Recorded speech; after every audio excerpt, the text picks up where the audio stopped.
Captain's log, stardate 57931.4. The crew is restless. After spending too many months piecing our ship back together, we're finally about to venture out on a new mission. And the crew isn't letting this unprecedented ion storm slow them down. They're ready for something different. I know I am. Perhaps more than any of them. Fortunately, nothing ever stays the same. It's entropy, the nature of the universe. Change is inevitable. And while entropy says order gives way to chaos, in this case, change is good.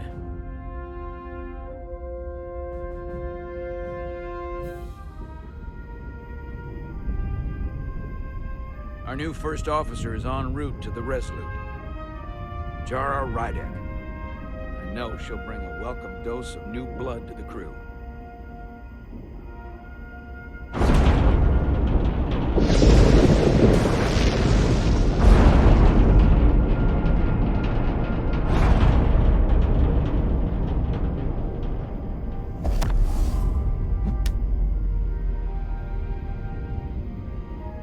Thanks.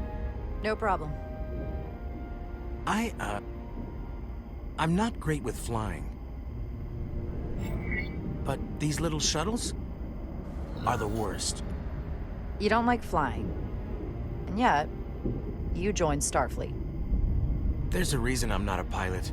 You should try it sometime.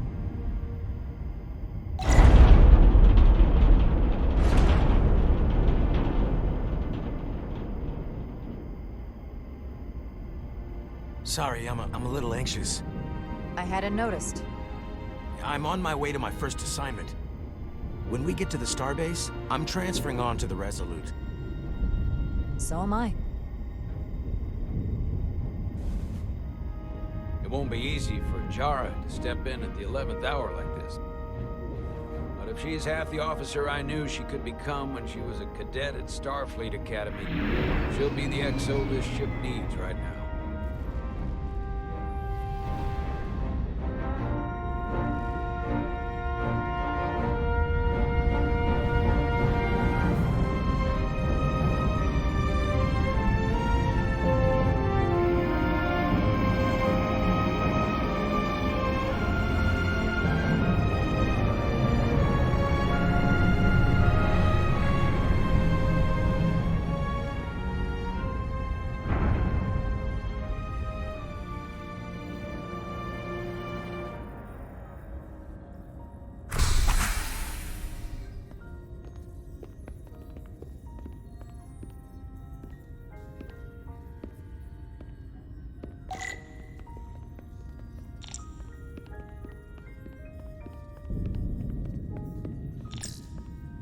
A starbase on the very edge of Federation space. Long way from home now.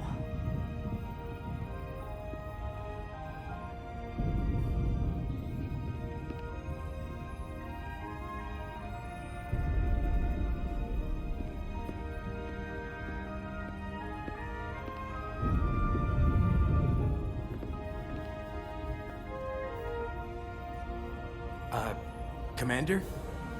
I'm not usually such a nervous wreck, by the way. I actually did well at the Academy. Oh yeah? Maybe you've heard of the Torvalin test? Sounds familiar.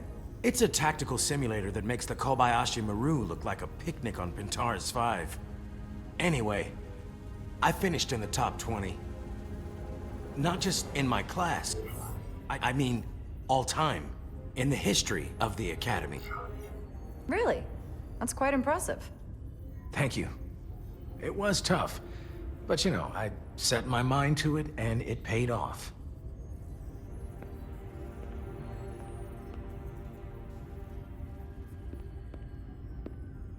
Please place your hand here. Hold it there for a few seconds.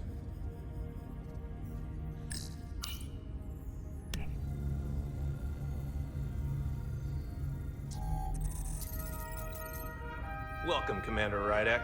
Wait, you're Jara Rydek? You absolutely crushed the Torvalin test. You finished in what, like the top 3? That would be me. Now I'm really... It's an honor to meet you, Commander. Sorry, I didn't realize before. I just came off the shuttle and was glad to be on solid ground. The pleasure is mine, Ensign. Paul Calloway. Good to meet you. I believe Commander Ermot is expecting you. He's in the concourse just ahead. See you on the Resolute.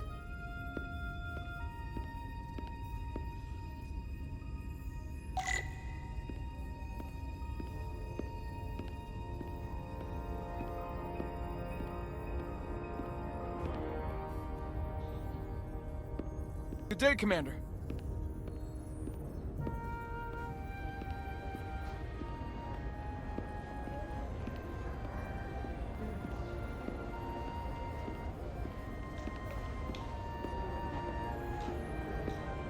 If I remember my briefing, Commander Ermot is a Bolian, so I'm looking for someone with blue skin. Are you all right? Yeah, I'm just... Well, I'm not sure where my departure dock is. The Resolute's gonna leave without me. Look here. The Resolute is leaving from this dock. Ah, you're right. Nerves must be getting to me.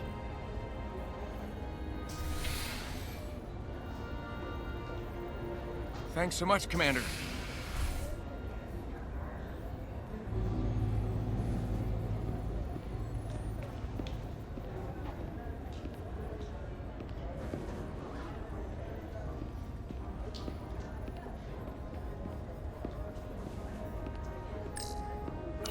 Starbase 128 has 4 docks. I'll replicate myself a meal once I'm on board. Excuse me.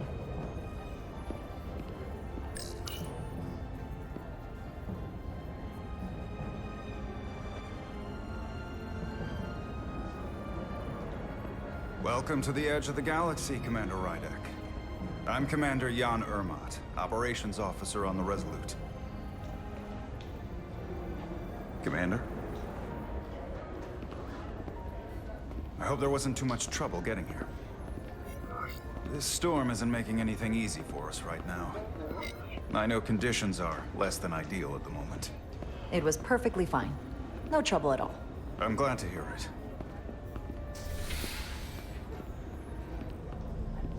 We're grateful you were able to come fill our first officer vacancy at such short notice.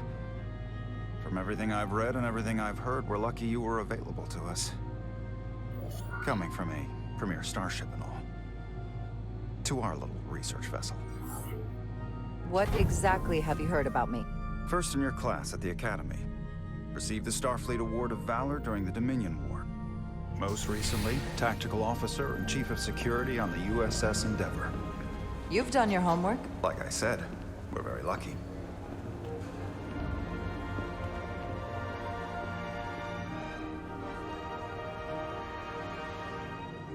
The USS Resolute. She may not look like much compared to the bigger ships, but as far as science vessels go, she can more than hold her own. And she doesn't look so bad considering 6 months ago she was nearly cracked in half, venting plasma, fighting for her life. It was an accident? The equipment malfunction. An accident suggests fault, but no one's to blame. It was a planned test, but the warp core was pushed beyond its limits. It destabilized the dilithium, there was a runaway reaction, and the warp bubble deformed. We thought we could reach a higher resonant frequency, but it was more than she could handle. Cost us our first officer and 22 of our crew. At the end of the day, we're all responsible for each other.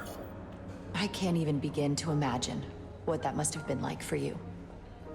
I'm so sorry for your loss. Thank you. It does weigh heavy. There are some things you can't forget. Were you hurt in the accident? In the equipment malfunction? Nothing worse than the loss of so many. Listen, I realize you've known Captain Solana for quite some time, and I'm sure you're ready to bring your best. But I should warn you that when the captain announced you would be the new first officer, there were those who felt it was a mistake, that he should have promoted from within. So you might want to tread lightly at first. Until they come to value your contributions as much as he does. Trust is earned, and it sounds like I have my work cut out for me. But I plan on winning them over. I don't doubt that. I just figured it was better to know what you're walking into. Of course. Starfleet has assigned us a high-priority mission to the Hotari region. I'll let the captain brief you on board. I know he's eager to see you. Will we be mission ready in time? We have every intention. The crew has been working around the clock to get the ship ready. There's still so much to do.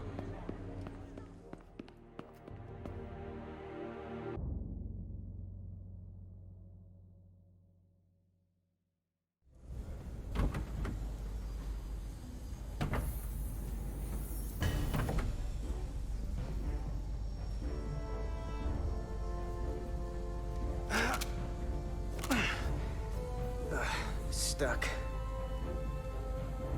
I got just the thing.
Is that.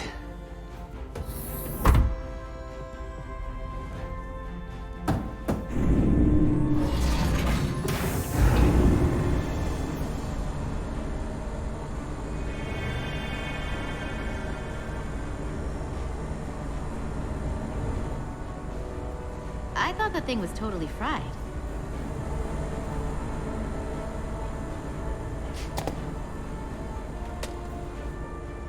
Nice work, Carter. Nothing to it, Neely. And not a moment too soon. The boss wants us down in engineering. Like, now.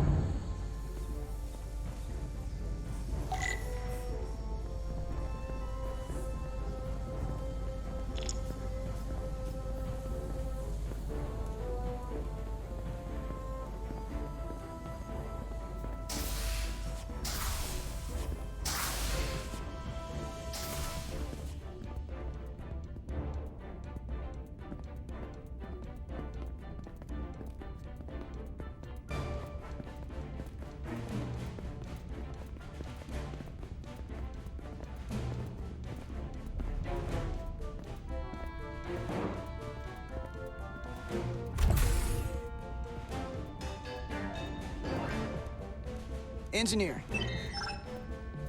I heard the new XO just arrived. Won't be long before we get underway.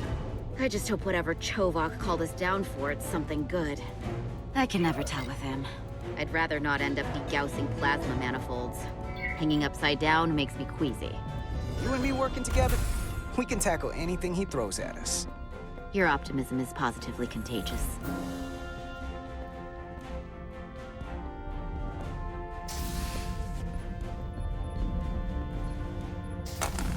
Looks like we got here before. Lieutenant Commander Chovok. We were just looking for you, Commander. Petty Officers Ed Solar, Diaz. I was beginning to think you would be late. We are all hands on deck right now, which means if you are not at your post at the appointed time, I do not have someone to replace you. A point I have been forced to make to Petty Officer Edsolar on repeated occasions. Apologies for the delay, Commander. I do not want your apologies. Simply see to it that it does not happen again. So, I don't suppose you wanted us down here to check in before we go off duty? Equip yourselves in EV suits to work on the exterior of the hull. I need you to tune the structural integrity field for optimal performance. The subspace distortions and ionic interference we are experiencing are preventing the proper calibration. But this ship must be ready to depart shortly, despite the storm. The precise nature of these disturbances are not fully understood. But many systems have been affected by the wide band of emissive activity. Whatever it throws at us, we'll be ready. We've got the best chief engineer in the fleet. I am a Vulcan, Mr. Diaz. Flattery is not necessary. All that I require is that you do your job. Right now, that entails critical preparations, because long-range sensors show that these disturbances will be more severe at our destination, the Hotari system. You have your orders. Do not delay. Yes, Roger Commander that. Chovak. All hands on deck. Oh, what's that? All hands on deck. That's what Chovak said. You know what that means? It means this ship isn't ready to go out and the brass know it. So they're throwing every warm body at it. And they're going to leave on schedule. Consequences be damned. You gotta have some faith, Nilly. Starfleet Command wouldn't send us out if we weren't ready. 6 months ago, I probably would have said the same thing. But this isn't just any old refit or any old relaunch. Oh, whoa. Excuse me. A lot of new faces coming on board. It's gotta be tough coming as a replacement. That's for sure. We've been through a whole hell of a lot as a crew. They're gonna have to prove themselves before they're really one of us. Yeah, you're right. Anyone could look serious in a clean uniform. Show me what you can do when everything's falling apart. Hold on. Now there's an old face I didn't expect to see again. Hey, Miranda! You weren't gonna leave without me, were you? Miranda, you're here? We thought you were staying on the Adirondack. Transfer came in at the last minute, so I figured I'd slum it on this bucket of bolts. Looks like you got her back together pretty nicely. I wasn't sure what to expect. Don't talk badly about one of the best ships in all of Starfleet. We've rebuilt enough of her by now. She better be one of the best. We'll see about that.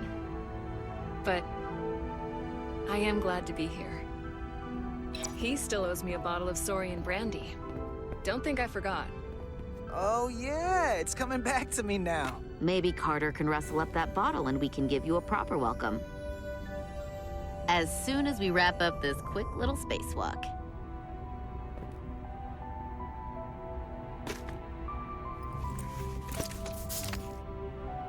Here, let me help you. Thanks. So what's the word? Are you back in the security rotation? Yep. Still running with the usual suspects. Whoa. Good to go.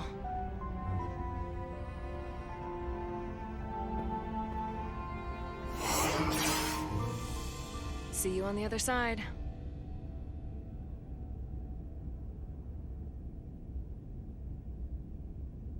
Activating magnetic souls.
Captain Solano should be here momentarily.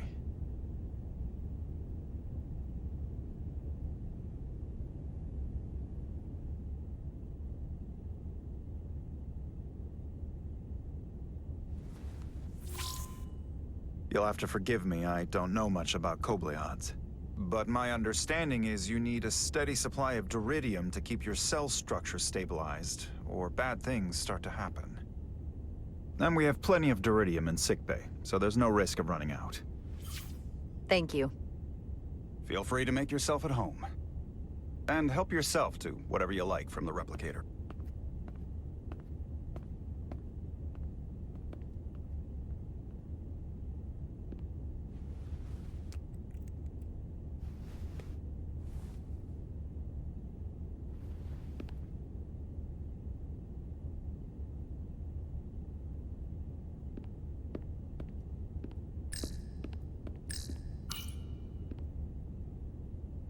The first mineral Captain Solano ever discovered. Always was the nostalgic type.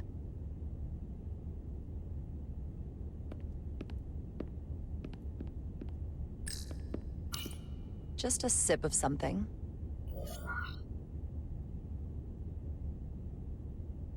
Decisions, decisions. Coffee.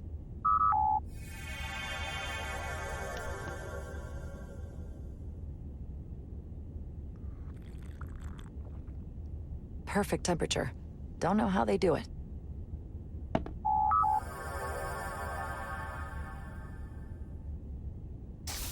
Jara Ryde.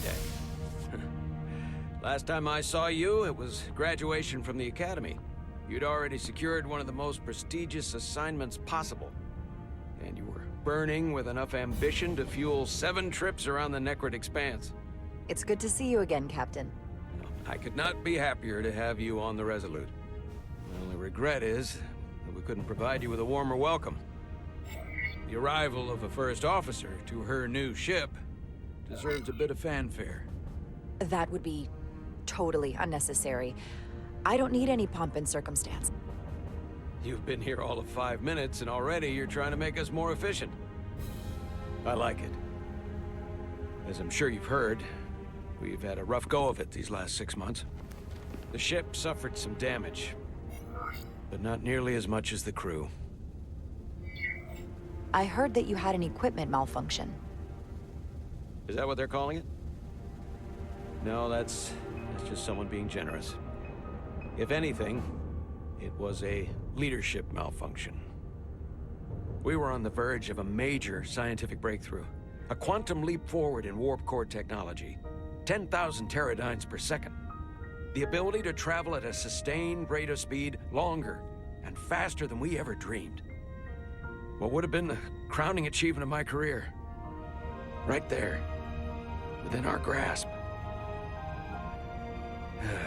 Until it all went so horribly wrong. We pushed her too hard, and a warp core malfunction overloaded the system, creating a pressure gradient way beyond what the ship can handle. It was heartbreaking. We lost some of our best people. As captain, I have to take full responsibility. It was my decision to make, and I have to live with the consequences. You have to look to the future. You can't dwell on the past, on things you can't change. There's nothing that can be done about it now.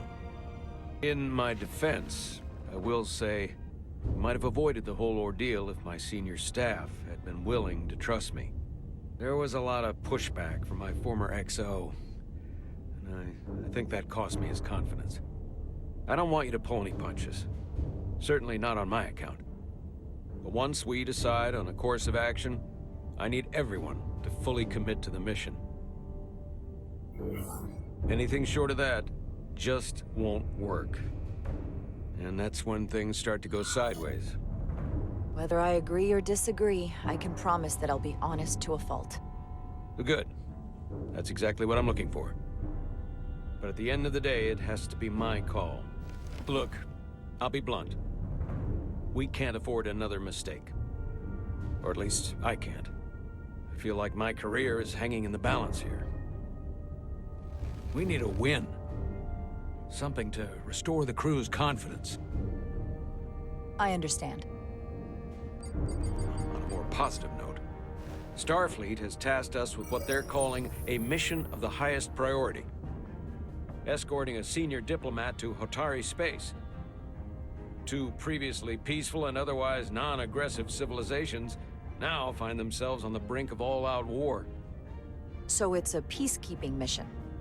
I see it as a golden opportunity to not only prove what the Resolute and her crew are truly capable of, but also a mission for which we're uniquely qualified. This ionic storm. Our long-range sensors suggest it's several orders of magnitude stronger than anything on record. A total anomaly like nothing we've seen before. And you'll never guess where it leads. Hotari. Exactly. Very nearly in the precise location where we're headed. Where I imagine the interference will be exponentially greater. But the diplomat will brief us on the details of the rendezvous. Who is the senior diplomat we're escorting? That I don't know. Starfleet hasn't said. But I don't want to get ahead of myself. I expect we'll have some rough sledding when we arrive, so I need you to prepare the crew for the worst. There's just one more thing I want to clarify up front. The metric that for me will be the ultimate measure of your success. What is it? If after serving as my first officer, you don't one day find yourself with a ship of your own, then I will consider it my personal failure. When that might happen is entirely up to you. But it goes without saying, you have my full support. It's been a dream of mine since before I can remember. So I would be honored to become a captain someday. As long as you're willing to do the work, you have my promise. I'll do everything in my power to see that it happens. Thank you. Come, let me introduce you to the crew.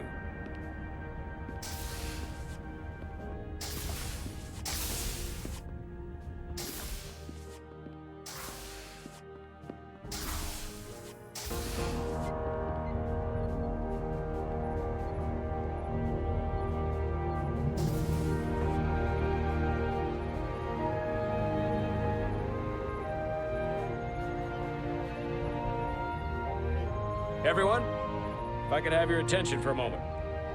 I'd like to introduce Commander Jara Rydek, our new first officer. Some quick introductions. This is Lieutenant Handar, our helmsman, one of the best in the business. One of? Well, what he lacks in humility, he more than makes up for in ability. A pleasure to meet you, Commander. Likewise. Next, we have Commander Westbrook, our Chief Science Officer. I've come to rely on his expert counsel on a regular basis. Pleasure. Commander Rydek, it is such an honor to meet you. This is our Tactical Officer, Lieutenant Bedrosian, who's been looking forward to meeting you for about as long as I can remember. I've been following your career for quite some time. And I look forward to learning as much as I can from you. If anything, the honor is mine.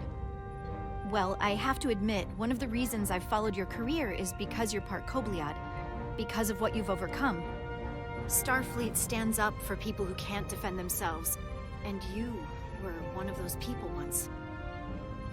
But since then, you've done so much to protect others who need it. I really admire that. So, you've been something of an inspiration to me. Not that I've done anything close to what you've done. You really do know a thing or two about me. I'm glad I could inspire you, but it's important to chart your own path. Thanks. You can count on it. And then, of course, you've already met Commander Ermont.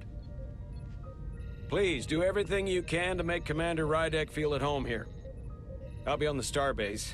I have an urgent meeting with the starbase commander to get our authorization to get underway. If they drag their feet any longer, we won't make our rendezvous. The bridge is yours.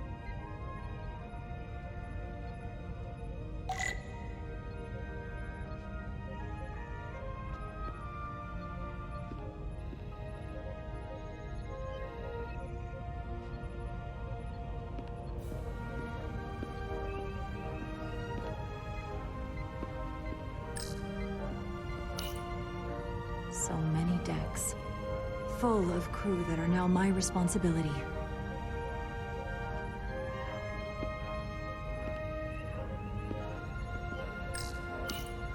Communications.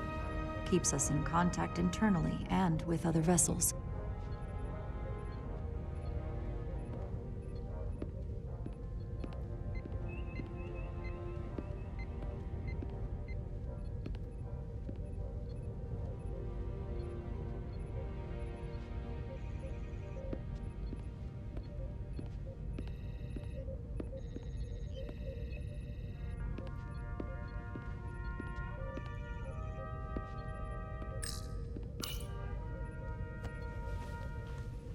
Commander, Chief Engineer Chovak needs to lower the structural integrity field.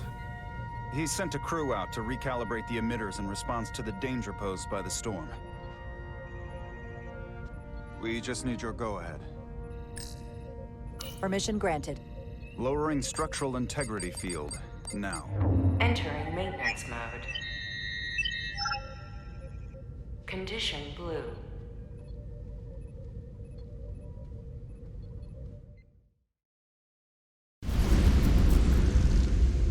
The storm is getting worse. Looks like they turned off the SIF. Great. Let's get to that emitter.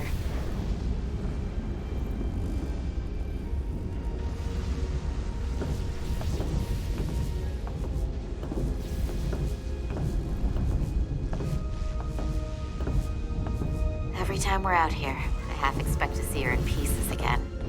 She's still got some scars on her. It adds character. When I joined Starfleet, all I wanted was a ride out of town. But this isn't exactly how I pictured it. On the outside of the ship? No. Sometimes it feels like we're just part of the machinery. Don't you want more than that? I mean, Starfleet is noble and all, but it's still a machine. I am more than that.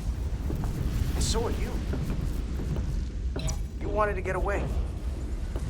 I enlisted because I didn't want to wait years just to get out and see the galaxy. I wanted to go somewhere, see new worlds, look up at a sky no one's ever seen before. Just because I'm cranking a hyperspanner up in a Jeffries tube today doesn't mean that's all I'll ever be.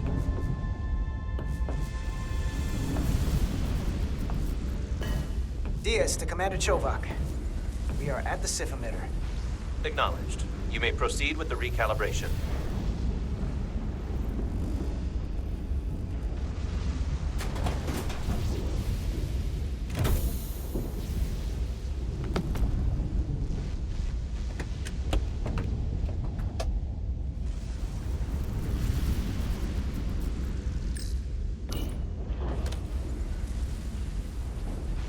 Beginning recalibration.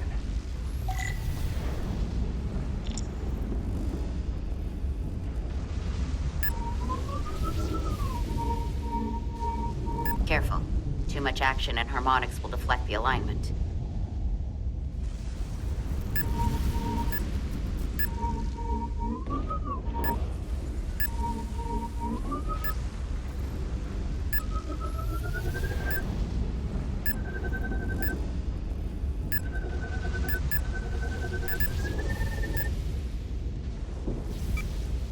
Looks good.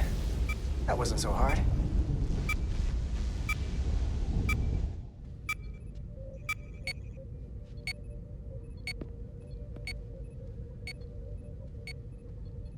Commander Westbrook, right?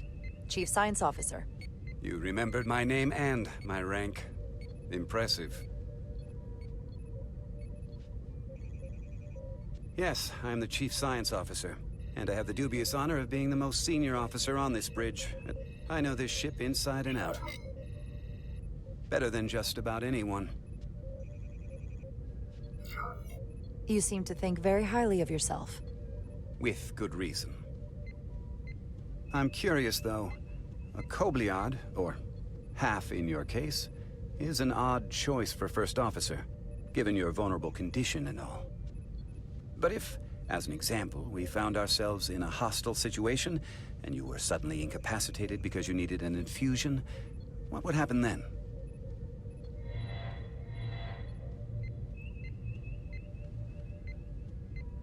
you'd leave Captain Solano without an XO. Granted, that would be a worst-case scenario, but not outside the realm of possibility. That's very kind of you to be concerned about my well-being. But you don't need to trouble yourself on my account. I'll be fine. Well, I wouldn't say I was concerned, just curious, that's all. Listen, can I be blunt, Commander? I see no reason to stop now. Commander Sutherland, your predecessor, was one of the best first officers in all of Starfleet. His record was impeccable and his reputation was without equal.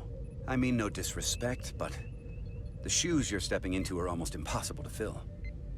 He was loved by the crew, and he was one of my closest friends. So I can only hope that you'll live up to expectations.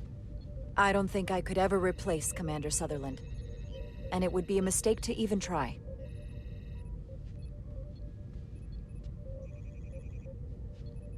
Seeing as Captain Solano is on the starbase, let me give you an update on this ion storm we're flying into.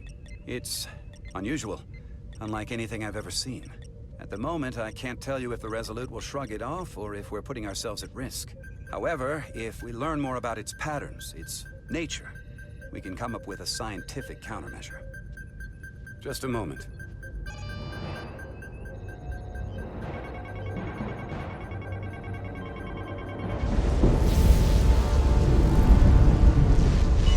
We've got a massive energy wave inbound. On screen.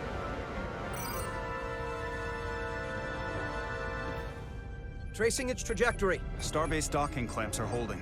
The storm's emissions are fluctuating, coming in waves. And if my projections are right, we're about to get hit by a wide-band burst of ionic energy, like a tsunami. I'm reading power abnormalities all over the... Red alert! Aye.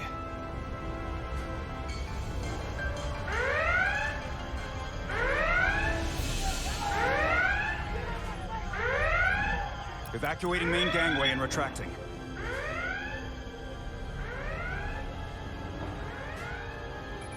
Sensor visualization on screen. With the structural integrity field shut down, we can't take a direct hit. Time to impact. 1 minute. Shield systems are severely impacted. We have limited protection. I need every available solution. What are our options? We can weaken the impact of the storm with a deflector pulse.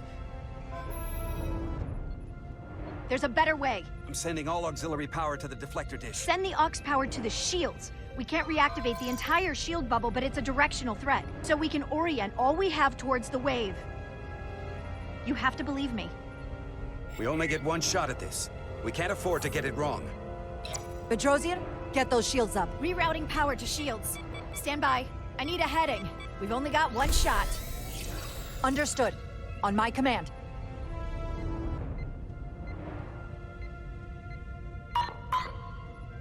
Heading locked. Raise shields.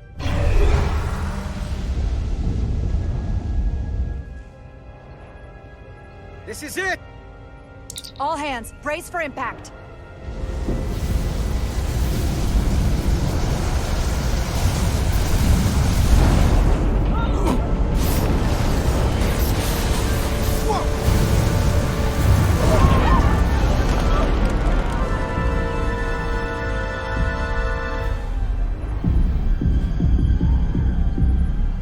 What happened? We have experienced a surge of radiation. Oh, you don't say. This radiation supercharged the plasma, forcing it to backflush through the system and creating a dangerous imbalance.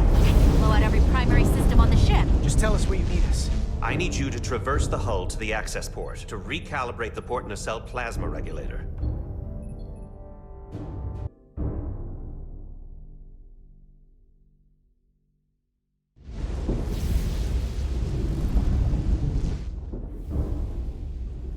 We've reached the first access point.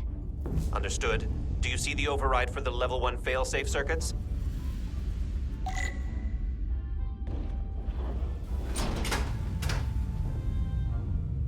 Affirmative. Engage the override. It should allow us to stop the EPS flow to the warp engine without triggering an automatic core shutdown.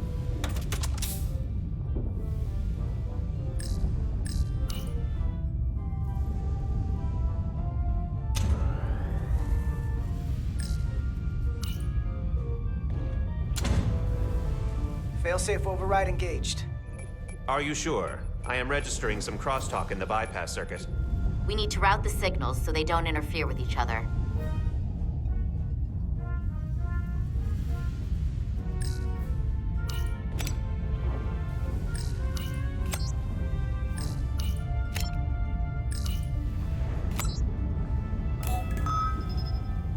Diaz to Resolute. The failsafes are temporarily disabled. Moving on to the EPS regulator. Heads up, Carter. What is that? One of the discharges coalesced. It's coming right toward us. I'm gonna try to disrupt it with my phaser.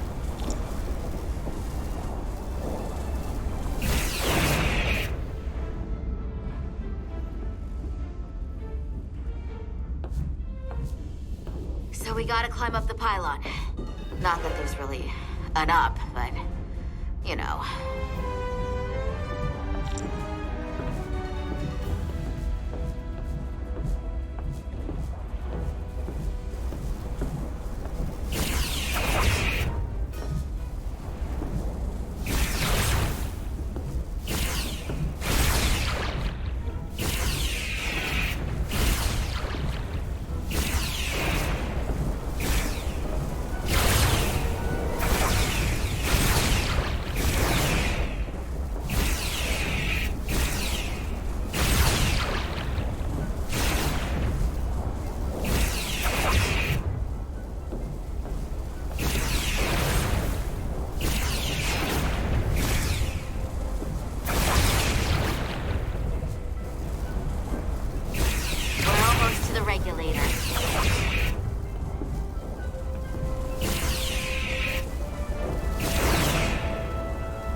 At the regulator. Opening the access panel. And now halting the EPS flow to the port nacelle. We have little time before it causes an overload in the engine. You must work efficiently.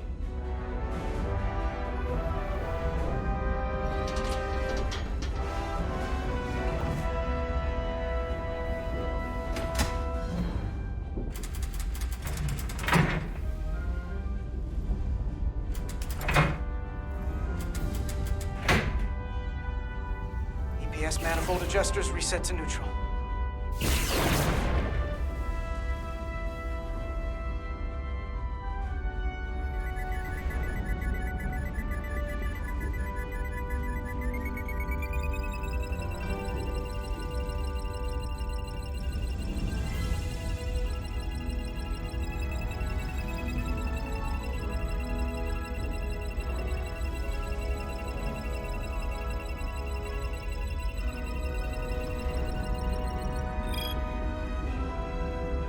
EPS lines to the port warp engine are back in balance.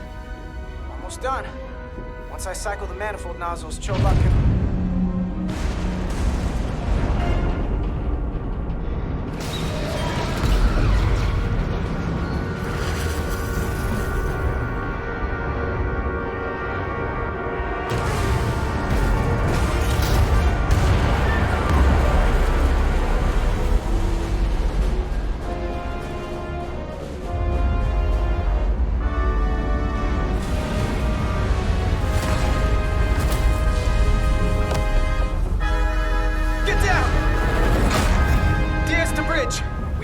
docking clamp.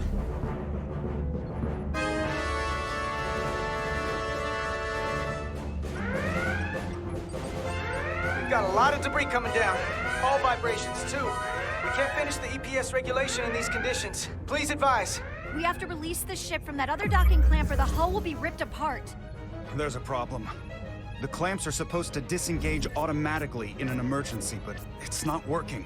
Not working? What are our options? The docking clamps are fitted with exploding bolts for an emergency release. We've got crew out there. That'd be like setting off a bomb next to them. Maybe there's another way. Starbase is hailing us. Put him through. Resolute, the remaining mooring arm is failing. You need to disengage from the starbase now. The damage to the station will be catastrophic. We have crew outside and are looking for the We safest have way people to... on this station. If that mooring arm breaks, we could lose dozens of crew. Commander, hear me out. Reverse the polarity of the hull, which theoretically will repel the docking clamps. And repel the engineering crew right off the hull into the storm. This is Captain Solano. Put me on screen. Go ahead. Captain, we have a situation. Commander, what are you doing? Blow the bolts on the docking clamp. The captain doesn't know the whole story. I'm giving you an order. Jara? Captain, you brought me here because you trusted me. Can you trust me now? You better be sure you make the right decision. The captain made himself quite clear. They're gonna get hammered with debris out there. Reverse the polarity. There is protocol. And there are lives. Starbase, stand by. We're gonna flip hull polarity to disengage the clamps. Yes, Commander.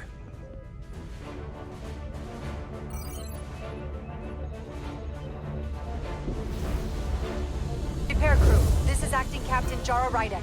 Be advised, we are going to reverse hull polarity to free us from the remaining docking clamp. Tether yourself and deactivate your boots on my mark. Understood. 8, 7, 6, 5, 4, 3, 2, 1. Mark!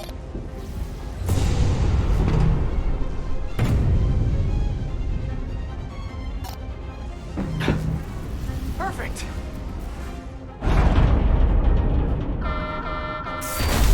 Plasma imbalance is reaching critical condition. We are moments from primary system failure. I got it.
Hurt and unconscious. I'm gonna have to tow her back to the airlock. Mr. Diaz, the situation has changed. You are at risk of triggering a substantial electromagnetic arc if you approach the main hull the way you came. But Commander, the way we came is the nearest airlock. There is an auxiliary hatch near you on the far end of the pylon. You must bring Miss Edsolar there to access the interior. Roger that. Going there now.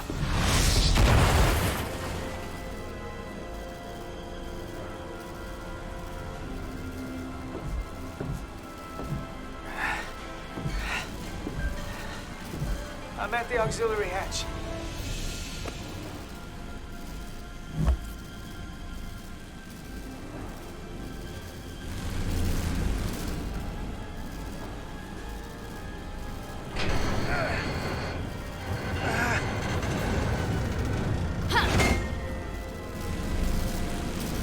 You go first. What? Let me save your neck this time.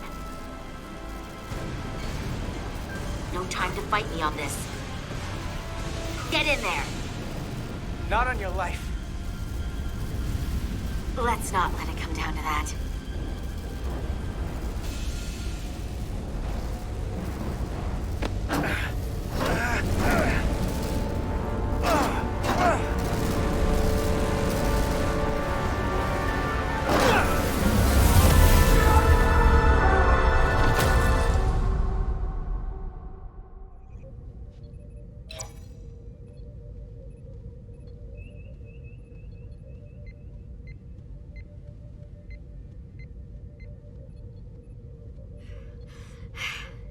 We made it.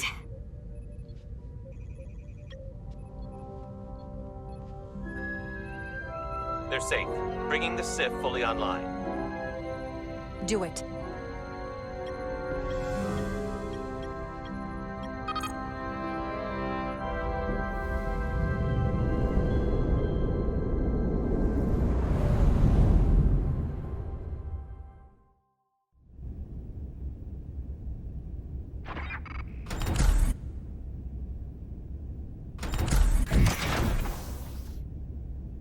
Nilly. I'm good. Help me with him.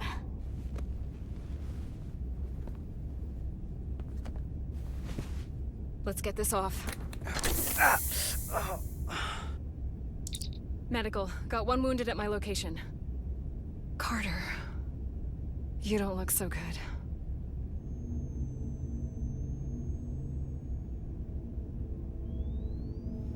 You gotta be more careful. I just got here.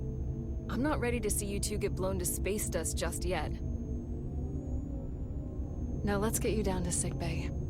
Great.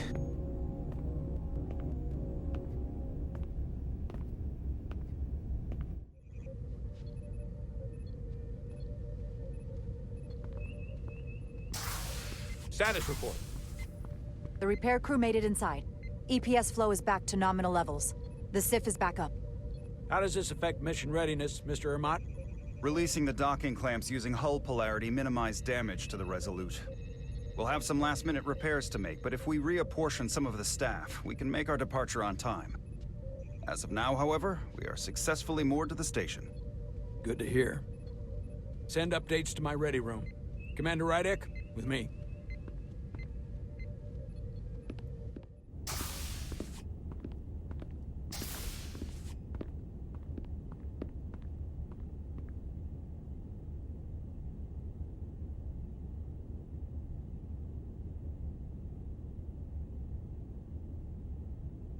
You disobeyed my orders. Well? Respectfully, Captain, I made the right choice given the information I had. You disobeyed my orders! And not just in front of the bridge crew, but the Starbase staff as well. That's going to get around. My name's already tarnished around the fleet. But what is it going to do to my credibility on this ship? From the top to the bottom. Bridge to lower decks. Captain, I told you I'd be honest, so here it is. Maybe I shouldn't have disobeyed a direct order, but you were wrong. You weren't on board, and you didn't have all the information. So I made the right decision for the ship. If you're worried about your credibility, put your ego aside and trust your crew. Trust me. You might have won some fans on the bridge with that stunt, but not everyone. Lieutenant Commander Chovak has already bent my ear. I'm sure he doesn't take it personally. He'll get over it in time. Mr. Chovak is more complicated than he would want to admit. I guess we all are. And, if I'm being honest, I'm not sure what I would have done in the moment either. You never really know if you weren't in those shoes. So, let's just boil it down to, you did what you had to. Thank you for understanding, sir. I'm sure no one knows the burden of command as well as you do. I'm sure you will, someday. Despite it all, we got our final Starfleet clearance to depart. So if you'll fetch Mr. Ermot, we'll knock out the final details of any outstanding repairs, and then we'll set out for Hotari. Yes, sir.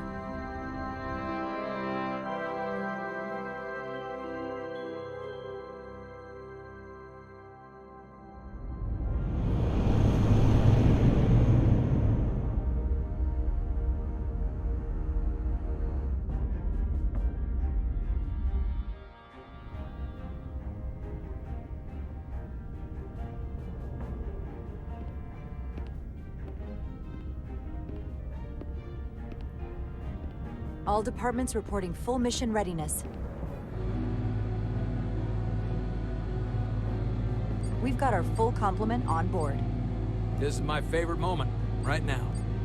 The start of a new mission is always full of possibility. The Orion Syndicate could sell it as a drug. Don't let the Admiralty hear you say that.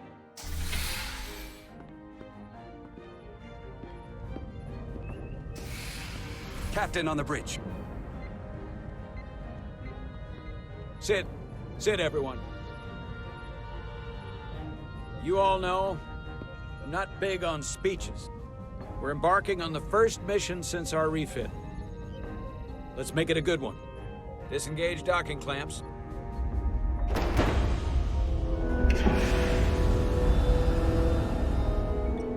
Docking clamps released. Thrusters ahead, Mr. Handar.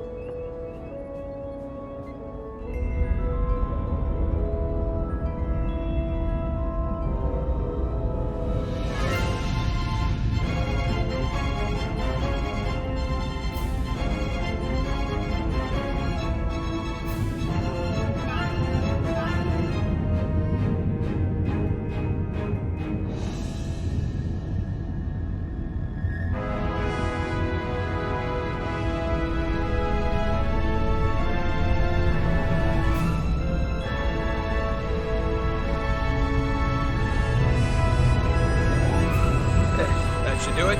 Set a course for the Hotari system. Prepare to go to Warp 8. Aye, Captain. You know what? You take this one. Me?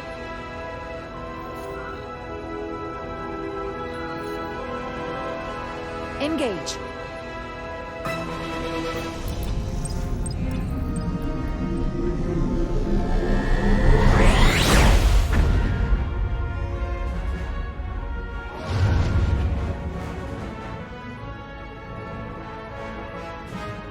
Simple, but effective.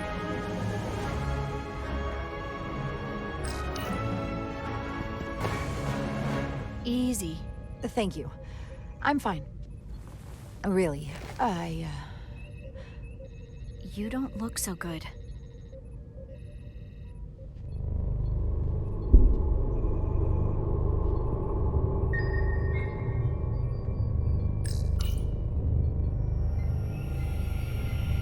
I have to get to sickbay. Go.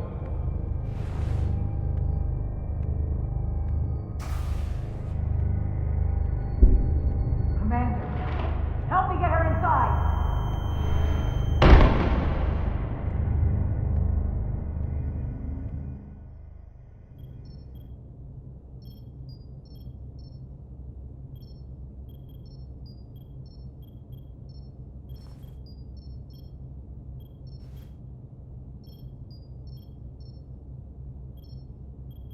Well, that was quite a scare. A few minutes more and it would have been one of the shortest tenures on record for a first officer. Is that the engineer that was out on the hull? That storm did a real number on him, but he'll live. Just needs rest. You should worry about yourself. Your duridium levels got dangerously low and destabilized your cell structure. This is definitely one of the more memorable first days I can think of. My name is Dr. Aram Duval, Chief Medical Officer. To be honest, I've never met a Kobliad before. You're... rare. I know. I was going to say special. Your people's numbers have dwindled, despite the Federation's efforts to find a more readily available alternative to the duridium you need to survive. Yet you joined Starfleet, and managed to thrive. I imagine the responsibility must be overwhelming. Maybe even a burden at times. It does make me unique, but it's not a burden at all. I'm honored to be Kobliad, to represent my people. As you should be. And don't worry, I won't treat you like a science experiment. I just do the science and leave the experiments to Solano. You don't agree with his methods? I don't agree with his definition of acceptable risks. Not when the lives of your crew are at stake. My professional opinion is that the accident took a toll. More than he's willing to admit. He's overstressed, operating in the pressure cooker of his own mind. Which is never a good headspace when the lives of your crew are at stake. What concerns me is that now he's even further away from the thing he's been chasing his entire career. Breakthrough discovery. The major innovation. Something he can put his name on. I think after what happened, Captain Solano's learned his lesson. And whatever ambition he once had is on hold for a while. He may say that, but we'll see what happens. And I have to give you credit for what happened on the bridge. It took guts to defy a direct order. Huh.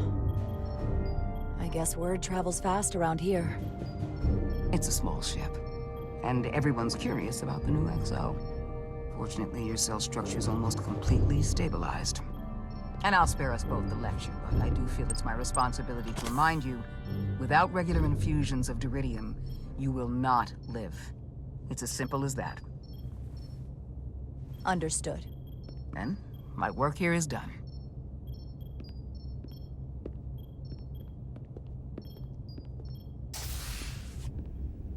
Lieutenant Bedrosian. I came to see if you were okay. We were all pretty worried on the bridge. No one knew what was happening. I don't want anyone to worry. This is just part of who I am. It doesn't define me. Of course. I completely understand. And I would probably feel the same way if I were you. You trusted me earlier with the shields, and I appreciated that. I want you to know that I have your back. Thank you.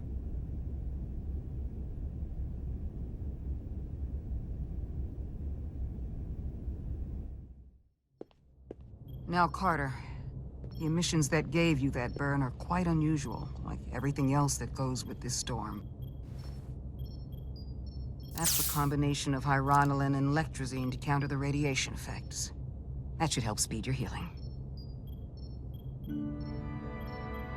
She's come by a couple of times to see you already. Be brief. It's good to see you awake again. I was starting to get worried. Not that you aren't in good hands with Dr. Duvall.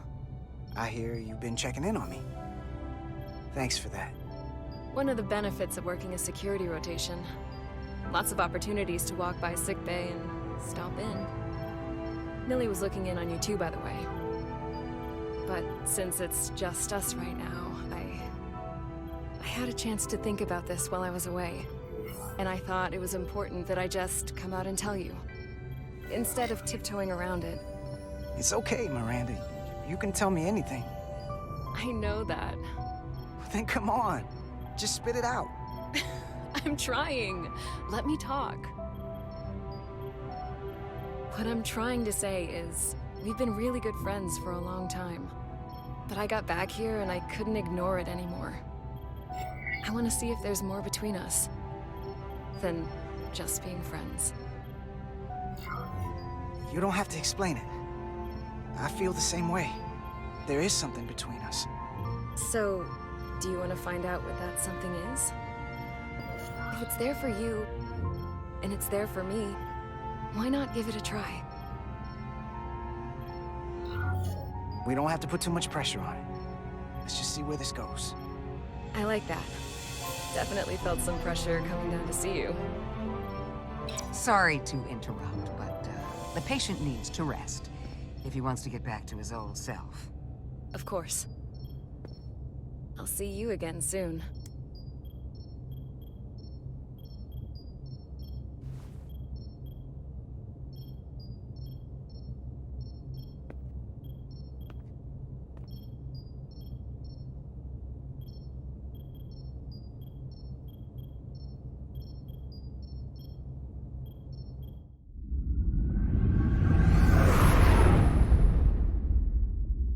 Approaching the rendezvous point outside Atari space. Helm, bring us out of warp. Dropping to impulse. Ionic interference surging, Captain.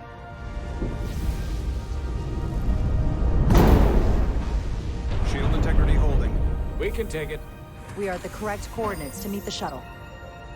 Commander Rydek, find us our diplomat, if you will. Aye, Captain. Let's reduce the noise. Filter out environmental signals. I can manually tune what's left for Federation signal types.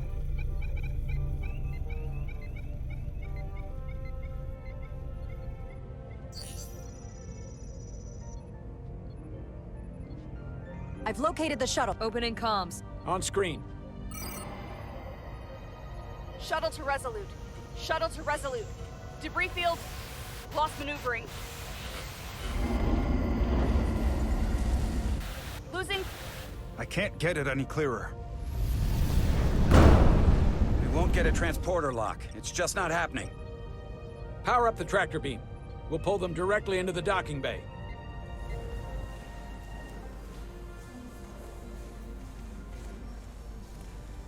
Diaz, you good to run the tractor emitter? Yes, sir. You sure? I'm sure.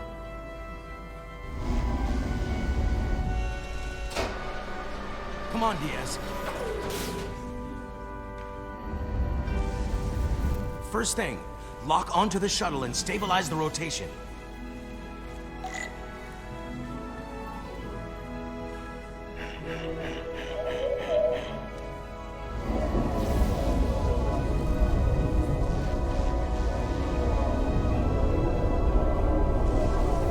We're pulling in debris. I'm on it.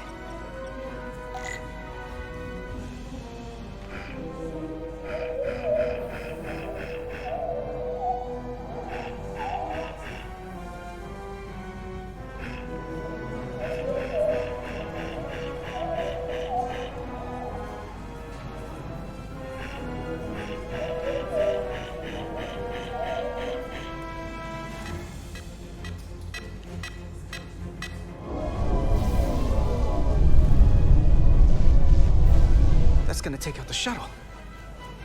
It's the bridge. There's a large piece of debris headed for the shuttle. The tractor beam can't handle it. Can our shields take it? I believe so. Commander Rydek, plot an intercept course. On it.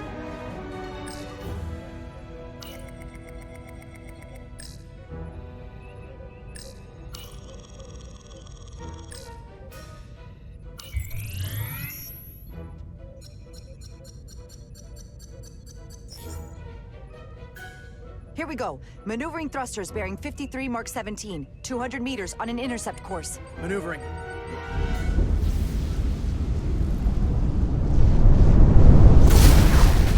Got it. Whoa! Someone's working hard on the bridge.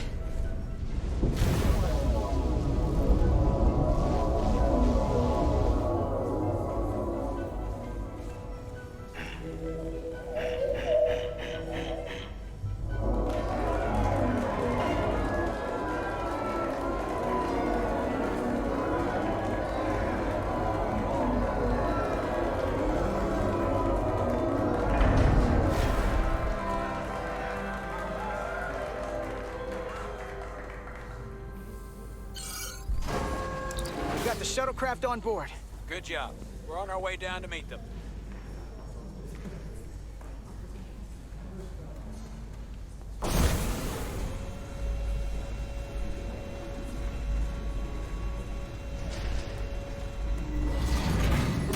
Terra firma, so to speak.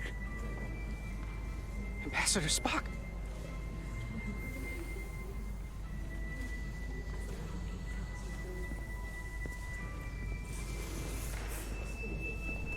The captain will be right down to meet you, sir. In that case, I will wait for him here.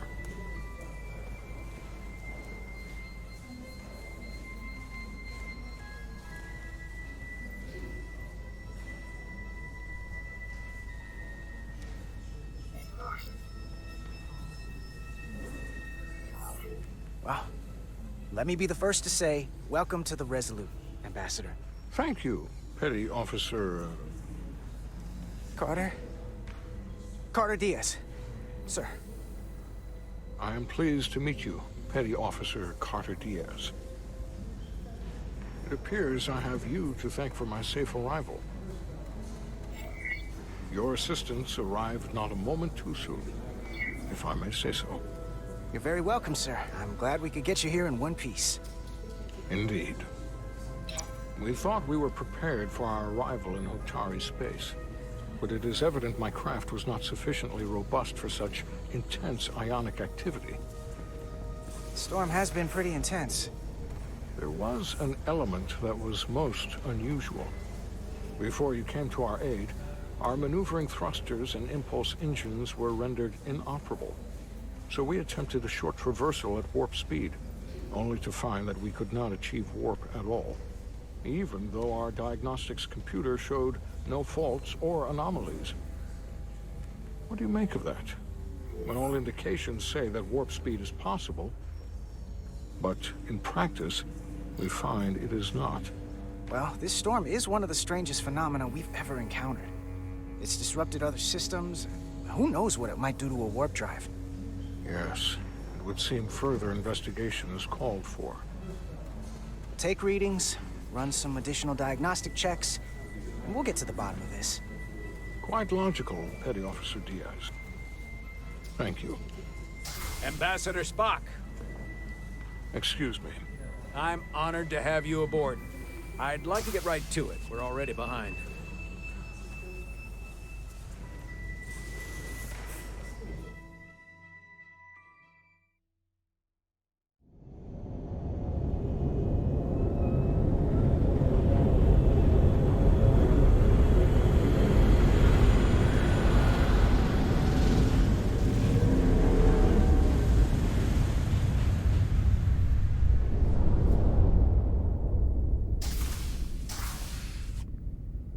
Ambassador Spock, my senior staff.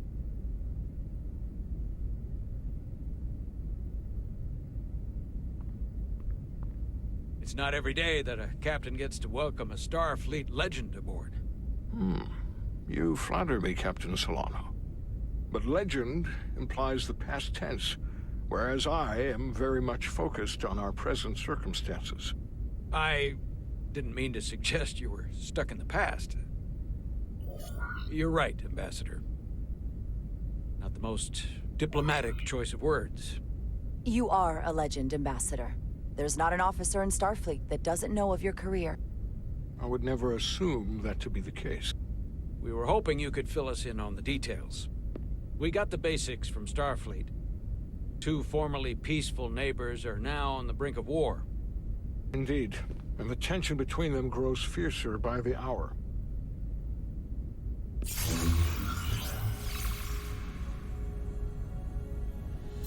Illydia and Hotari.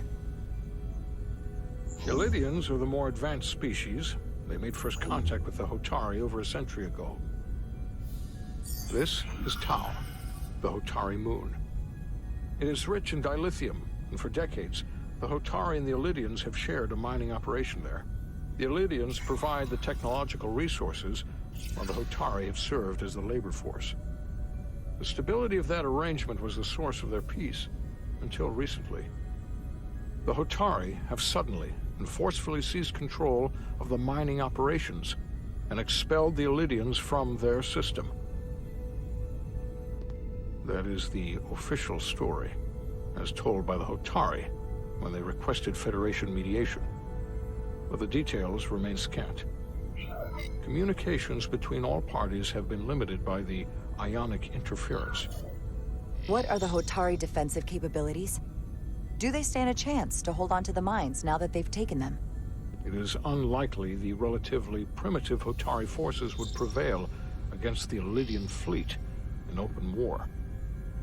But it would have been equally unlikely to predict they could take possession of the mines until they did just that, which leaves many unanswered questions. Left unchecked, this conflict will result in more bloodshed, which is what we are here to prevent. And the dilithium trade hangs in the balance. Clearly, the Hotari have been exploited in this relationship. Maybe we can persuade them peace is the more profitable alternative for everyone. They both profited from the mines. And for the Hotari, something is better than nothing. Peace is our objective, after all. If we could convince them, it would restore the peace. But we would need the Hotari to accept a difficult compromise. Made all the more difficult by the emotions flaring on both sides, no doubt. Neither the Illydians or the Hotari are members of the Federation, so we can't make them do anything. There is an additional complicating factor I should mention.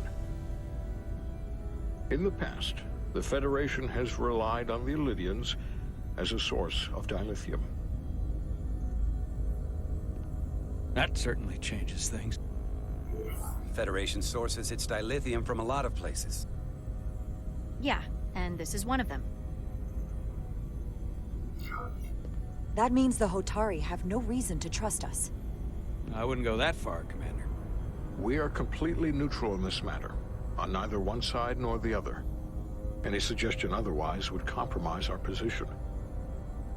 Given the Federation's involvement in the Iridium dilithium trade, Captain Solano and I must make every effort to appear neutral in these negotiations. What worries me is if this whole thing unravels, and we're at the mercy of the storm at less than full strength. We can't let it come to that.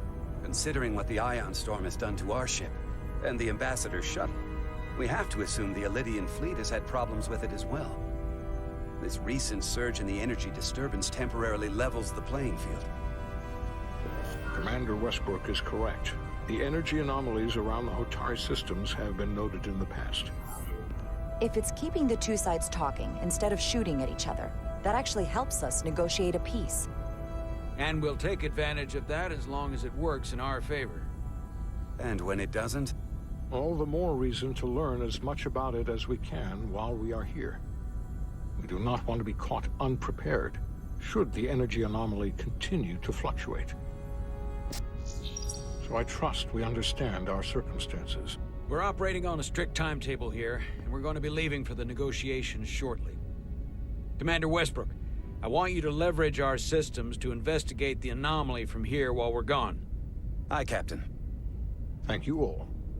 Dismissed.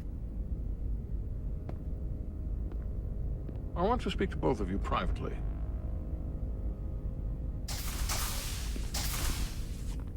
Ambassador Spock, I'd like to make a formal introduction. My first officer, Commander Jara Rydek. Commander, as you are aware, there are limits to what Captain Solano and I can do in our official capacity as representatives of the Federation. But someone in an unofficial capacity, your first officer, for example, would not be bound by those restrictions. Commander Rydek could ingratiate herself to certain parties behind the scenes, where they may be more candid in revealing information that could lead to a resolution. She certainly goes her own way. Maybe that helps in this case. I'm honored to be included in the negotiation process. You're not just included, you are instrumental. Well, I hope Commander Rydek will have more luck finding out what really happened than we will through official diplomatic channels. The fate of the negotiations, the interests of the Federation, and the prospect for peace may very well depend on it.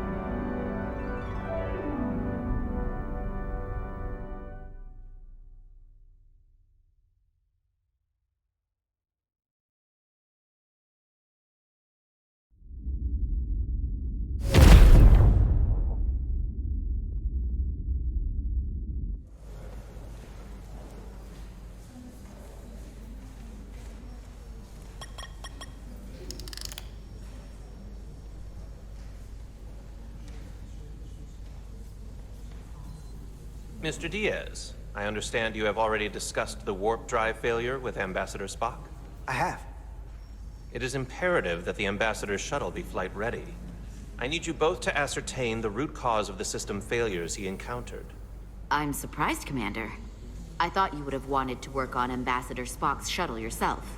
I respect the Ambassador and his many accomplishments, but I do not derive any satisfaction from interacting with his shuttle as if it were somehow transubstantiated through its association with him. Especially when I have the entirety of this starship to concern myself with. The Ambassador asked me to take a look, and I'm ready to crack this thing open. Good. You could learn from Mr. Diaz's focus. I'll take notes. Then I will leave you to it. Make note of any abnormalities in your report. Carry on. It seems like he's warming up to us. Yeah. Even Chovok has to look at that face and know you've earned some real respect. And I have to admit that I owe you one. You were right to make me go first. I don't know what I was thinking. You've pulled me out of trouble how many times? Call it even. Okay. At the very least, maybe I can track down that bottle of Saurian brandy you're still on the hook for. But first, we have work to do.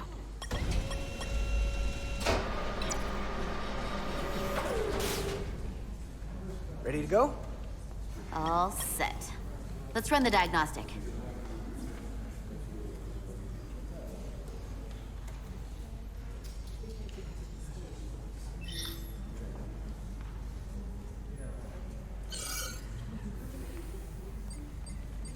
So, I know about your talk with Miranda. You do? She sent me a Priority 1 dispatch right after your conversation. I'm happy for you. Both of you. Thanks. But I'm only going to tell you this once. Don't screw this up. Because I would be very unhappy if you tried this out and then, I don't know, 6 weeks or 6 days later, I have to start splitting holidays between the two of you. All because things went south and you're not on speaking terms. That just isn't gonna work for me. That's not gonna happen, okay? And why are you even going there? We haven't even gone on a date yet. I just want you to know where I stand. I like my friends and I like our group. I don't want to lose that. Is that thing done yet? Yeah, it's wrapping up. Let's see. The relays along the primary EPS are blown. The backup relays are all intact. An EPS overload from the warp drive could cause that. But how did the shuttle end up dead in the water? Huh. Well, maybe the ship's data recorder can tell us something.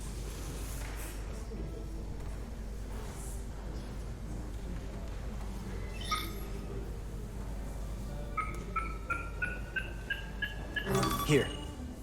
They were only about 8 minutes from their plotted warp point. No faults, just those warnings. What are they?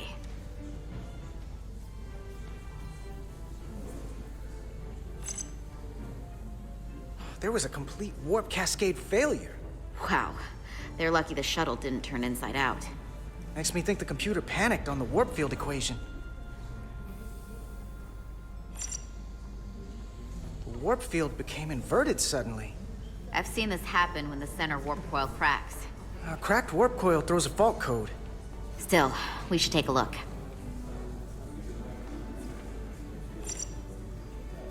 Subspace variance out of tolerance. What does that mean? It means the main navigation array lost sight of space somehow. Will the array going offline cause that? Yes, but it should have also thrown a fault code. Any one of these failures should have thrown a fault. If it was caused by a system failure. None of this caused the relays to blow. Roll forward to when that happened. Yes, ma'am.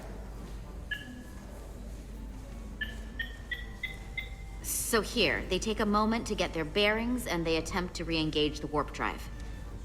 There. That's the relays blowing.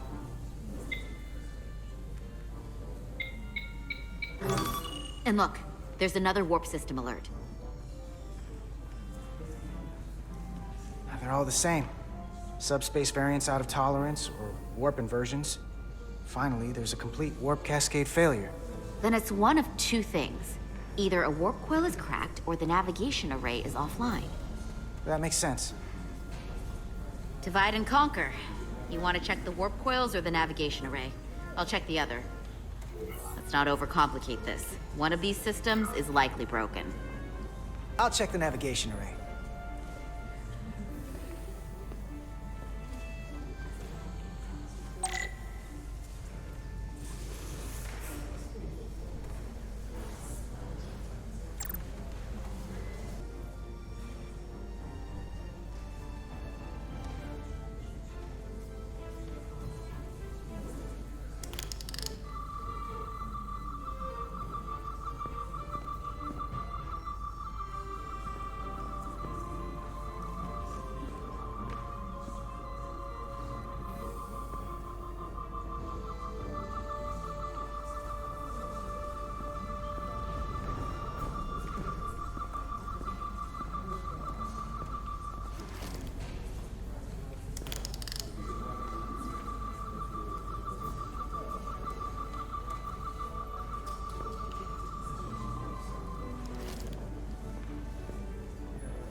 Navigation array checks out, so it must be a coil.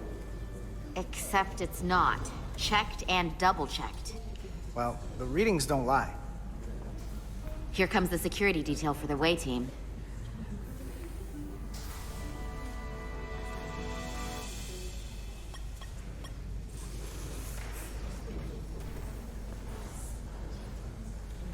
Hey.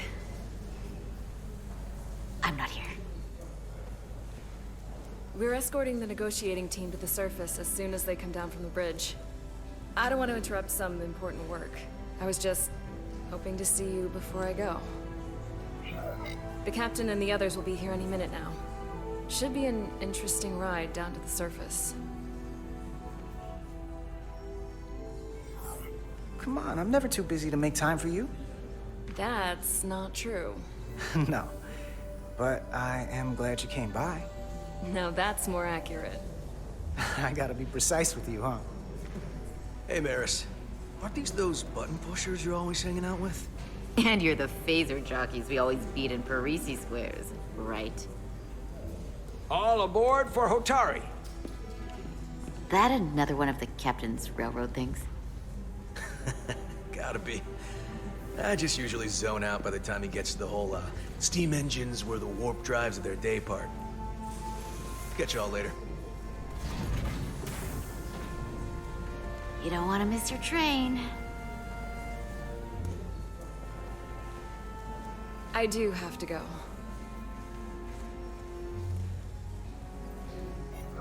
Not gonna lie, I'd rather not leave right now. More important things on my mind.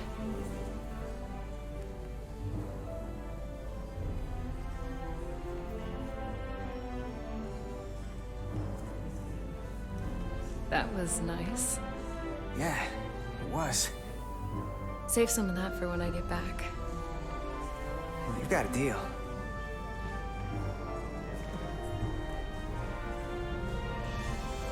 Be seeing you.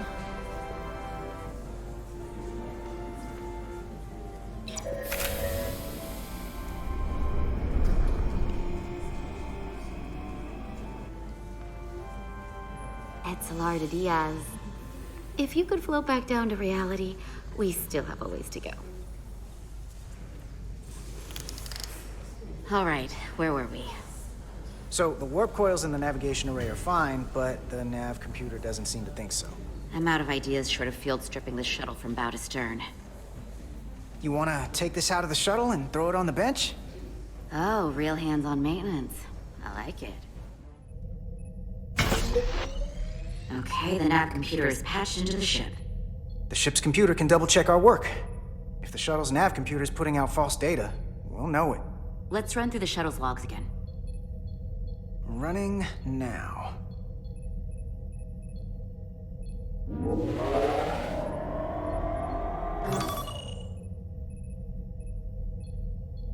Same. Warp field inversion and a cascade failure. However, the Resolute computer doesn't show the same subspace variance. We're in the same conditions that the shuttle was in when it failed. Why wouldn't the ship's computer get a matching result? What if the subspace variance was a momentary occurrence? That's a possibility, and it would explain why the simulation under our current sensor readings failed to reproduce the issue.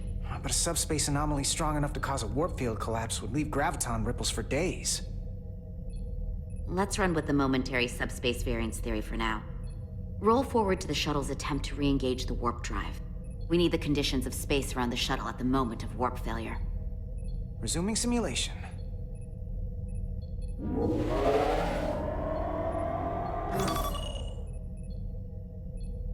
Error in warp field calculation. Cochrane formula variables are out of range. That right there. Take the shuttle sensor data from that moment. Computer, why did the warp field calculation fail? Warp field pressure returned non-orthogonal. Results are undefined. That doesn't help. Wait, what if we use a different ship? Put the Resolute into the simulation instead of the shuttle. Yeah, it should warp just fine. Unless... Computer, run the simulation with the Resolute. Resolute simulated. Computer, give me manual control on the warp power. velocity, warp 1.1. 1.2. 1.3. Warp pressure is destabilizing. Error in warp field calculation. The warp drive has experienced a system-wide cascade failure. Warp field collapsed. Subspace variance is out of tolerance. Cochrane formula results are undefined. Bingo. What-o? The same moment when the shuttle failed to warp, so did the ship. Whatever happened to the shuttle just happened to us. The Resolute will not sustain warp. We can't leave Hotari space.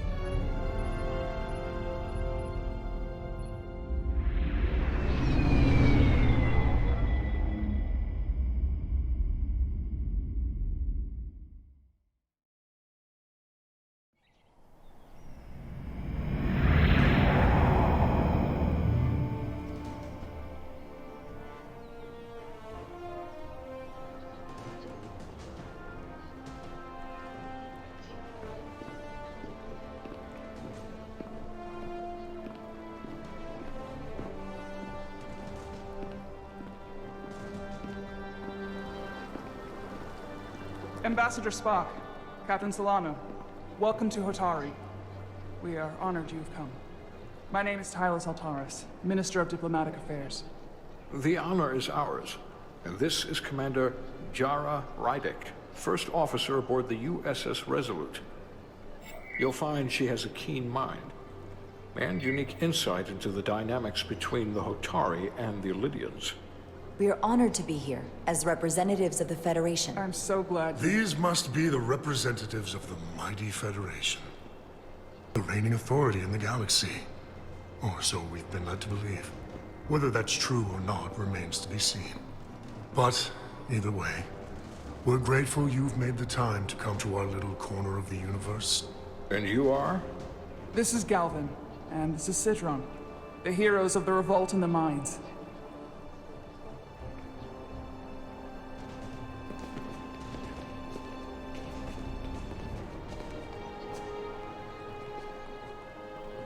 Let's hope this is the last time we ever have to come here. If you'll excuse me.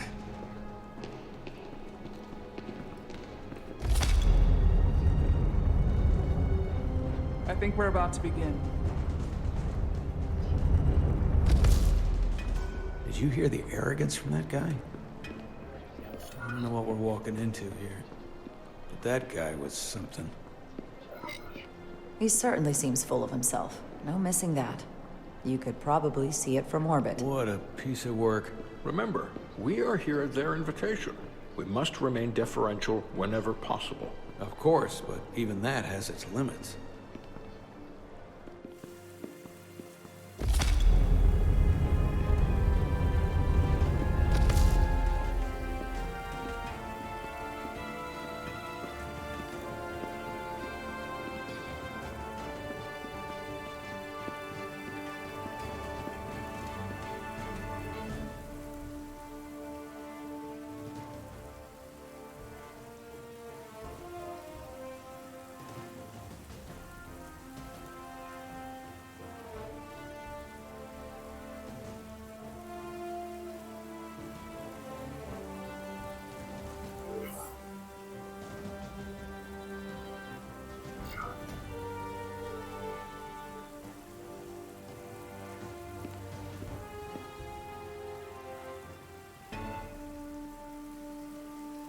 Ambassador Spock, welcome to Hotari Prime.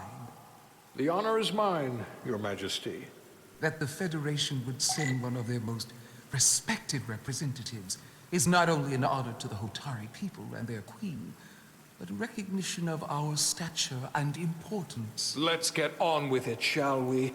With all due respect to the Federation and their ambassador, they have no authority here.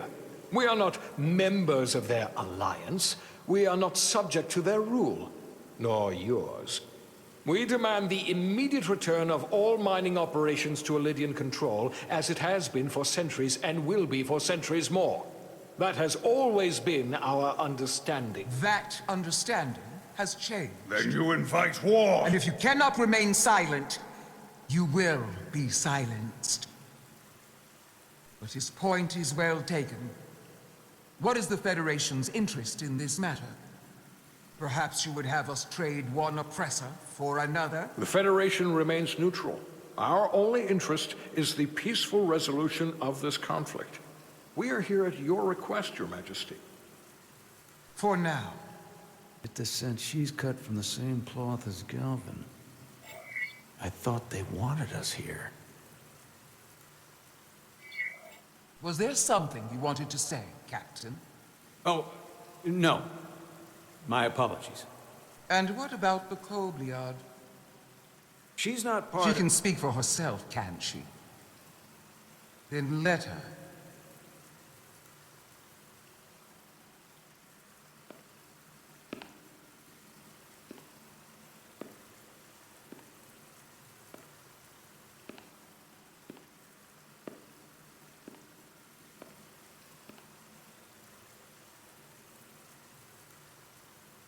Now then, what is your name? Commander Jara Rydek, Your Majesty. Being a Kobliad, you would know better than anyone. Your people suffered brutal treatment at the hands of the Cardassians. Their injustice towards the Kobliad is as unimaginable as it is unforgivable.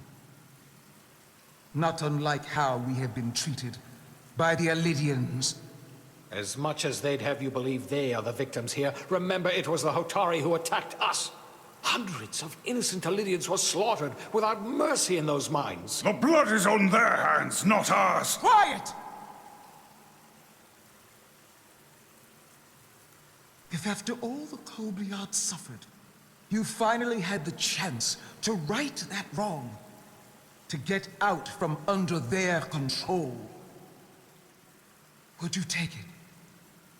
Or would you negotiate a peace?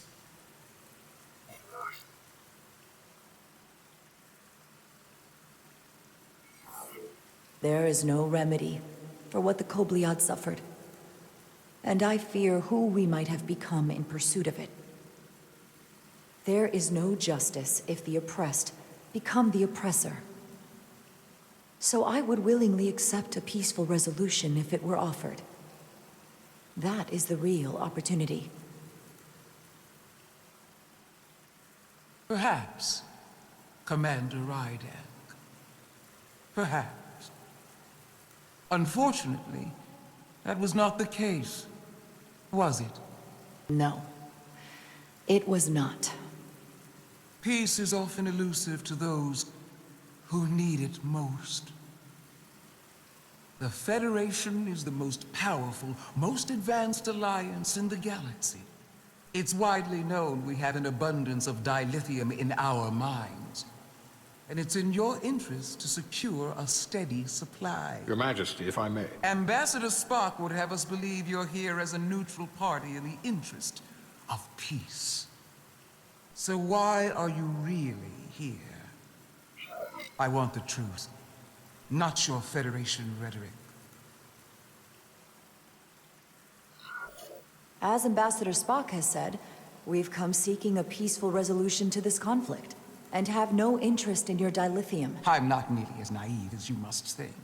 The Federation has done business with the Alidians for decades, which makes me question your motives. What they haven't said, but cannot deny, is a simple truth. The dilithium trade would not and will no longer exist without Alidian involvement. We created it for the benefit of everyone, especially the Hotari. We've given them warp technology. We've let them share in the profits. We've made their lives infinitely better than before dilithium was discovered.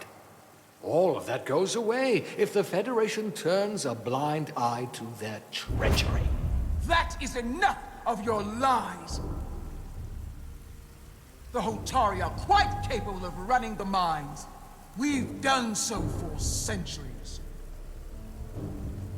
Don't tell me, who deserves control of the dilithium trade and the mines on Tau? Who should the Federation recognize?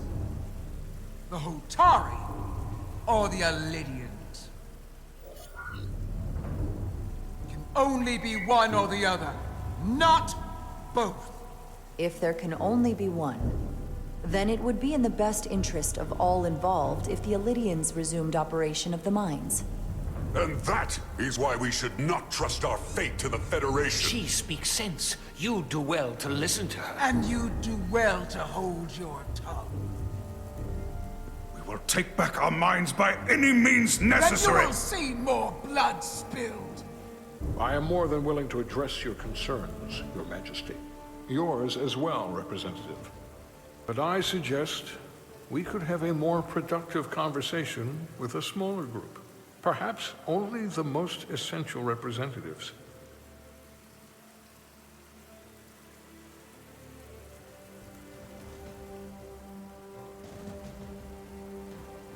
I would agree, Ambassador Spock.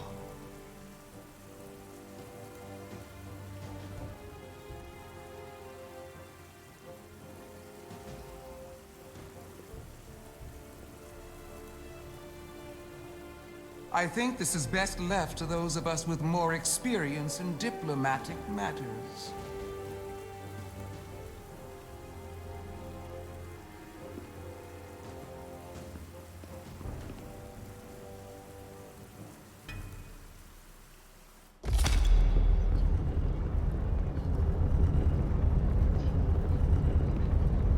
Spock and I will cover everything on the diplomatic front. You make nice with the locals and see if you can get some answers. We need to find out why the Hotari are so willing to risk war. What happened in those mines?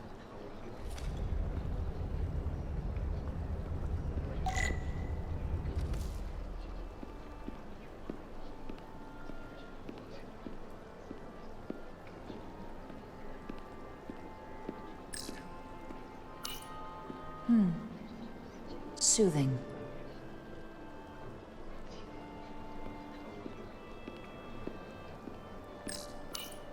Commander, after hearing so much about the Federation's sense of fairness and justice, I was surprised that you sided with the Illydians.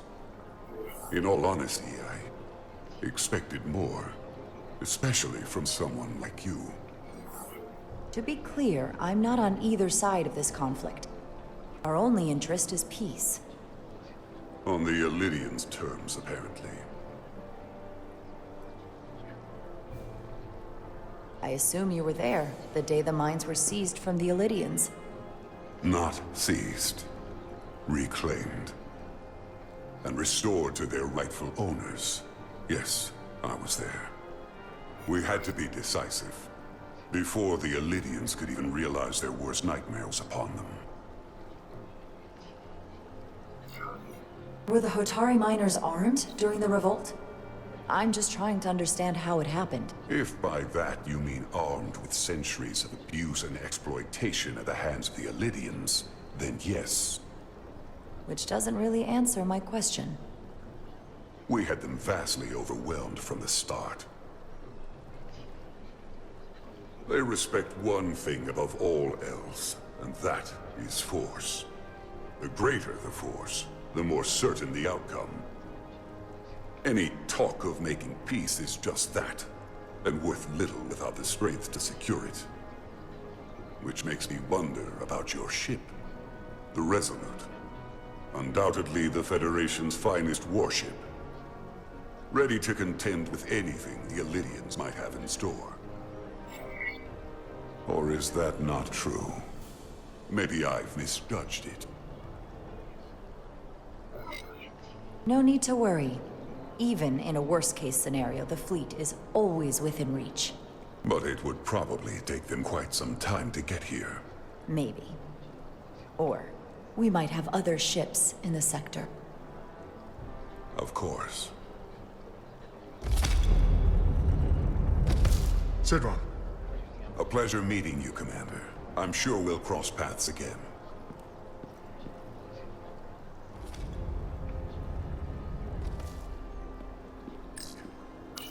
Commander Rydek, I have to admit, I was surprised when you said the Illydians should control the dilithium trade.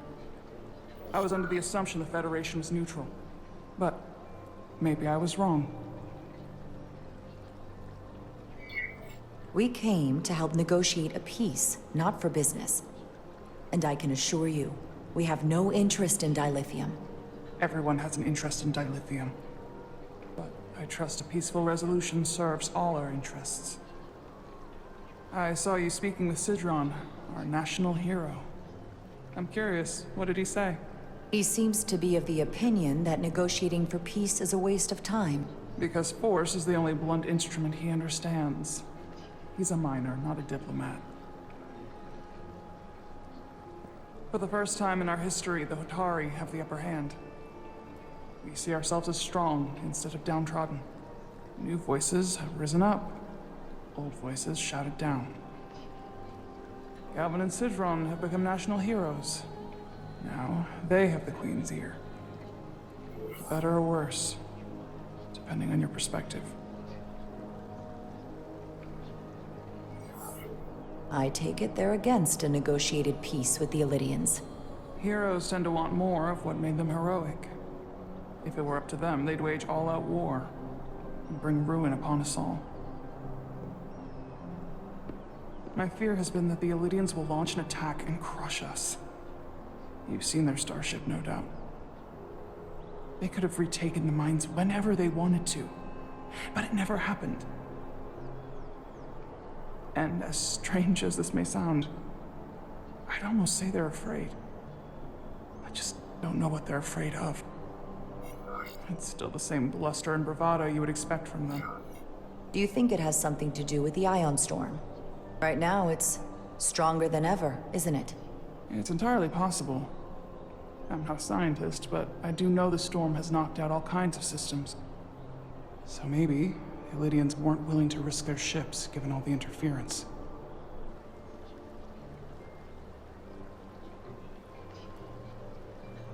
Since the day of the revolt, Galvin has seized control of the mines and restricted all access. No one's allowed without his personal authorization. And they've taken over a section of the palace with just as much secrecy and security. I'm told it could be something they brought back from the mines. I've made inquiries, but everyone pretends it doesn't exist. What do you think it is? I've heard rumors it's some sort of ancient artifact, but I haven't seen it myself. How can we know?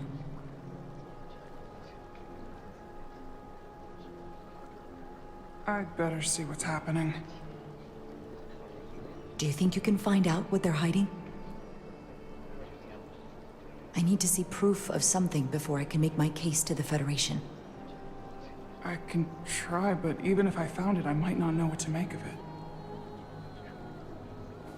Take this. You can use it to capture whatever you find, and then send it to me.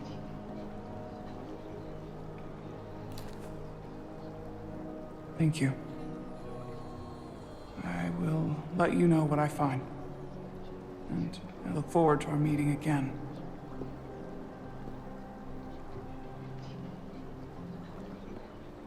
Sorry, I don't mean to bother you, but I couldn't help but notice you were speaking with the Hotari this whole time. I figured it might be useful if I offered another perspective. Of course. I have to say, I fully expected you to side with the Hotari, but obviously the Federation wants a steady supply of dilithium. Something only we can offer. Without Illidian involvement, there is no dilithium trade. Left to the Hotari, it would be nothing short of a disaster.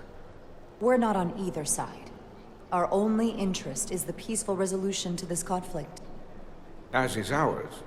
Of course, the question is, at what price?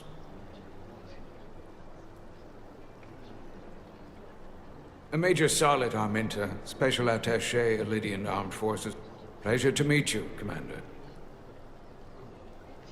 I have my issues with the Hotari, but I have to give them some credit. They know how to seize an opportunity. Inciting an uprising the same day as a massive, once-in-a-lifetime ion storm. Our assumption was that this storm was just an anomaly. Yes, a very convenient anomaly. At least that was what we were told. Of course, I wasn't there. But who am I to say otherwise? Something tells me there's more to the story. So what really happened? Well, the official story is that it was the storm that enabled the revolt. How else do a bunch of unarmed, unorganized miners seize control of an entire moon, much less thousands of mines? But I've talked to people who were there. They tell a different story. They say they're lucky to have escaped with their lives. That it was more than just the storm. That somehow the miners were able to harness the energy from the storm. I know it sounds crazy. I'm not even sure I believe it myself. But that's what they said. The energy readings we've seen are off the charts. There's no way they'd be able to somehow harness it. That sort of technology doesn't even exist. I know. I felt the same way. But each person told the same story.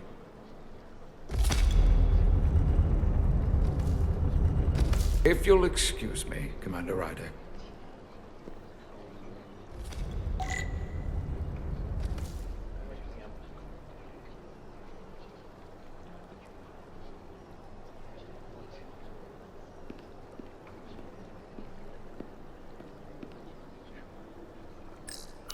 Such rough terrain.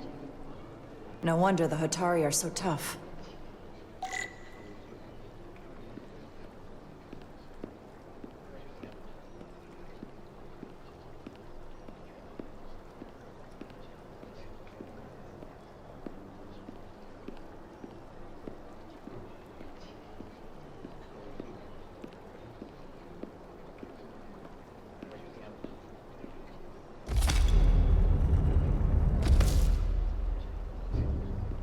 Well, that was a disaster. What happened? The Hotari refused to concede anything, so the Illidians stormed out. The Hotari did not invite us here as peacekeepers. I hope your efforts were more fruitful than ours.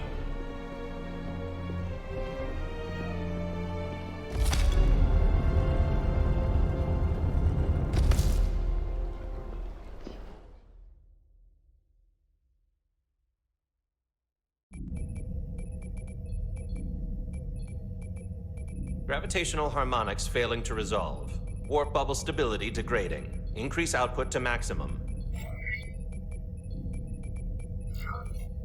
Increasing warp output to maximum. It's happening again.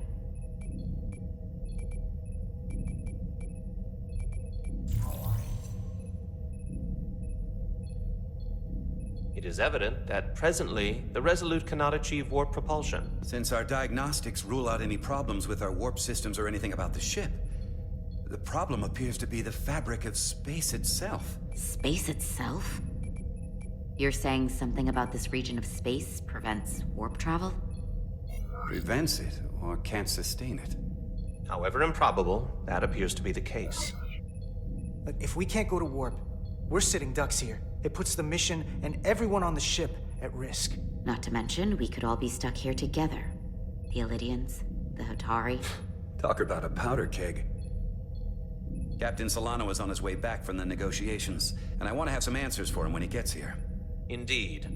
Given the facts at hand, we may be able to deploy subspace probes around the ship to construct a clearer picture of the phenomenon. Around the ship. I'll prep a shuttle.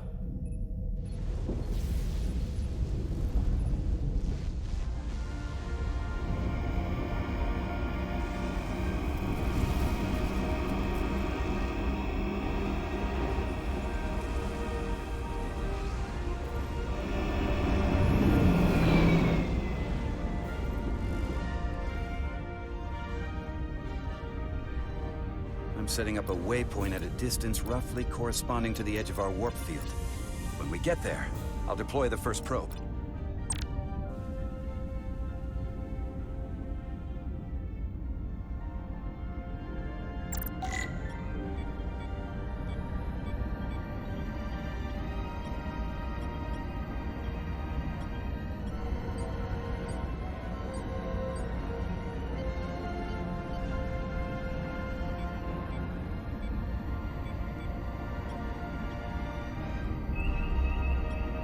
Commander Westbrook, the Resolute systems are calibrated to receive the probe's readings.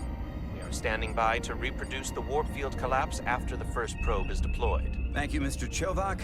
We'll be in position shortly. And, Mr. Diaz, do take care in piloting the shuttlecraft. Now is not the time to indulge in the human penchant for joyriding. Chovak probably isn't such a fun guy to work for, huh?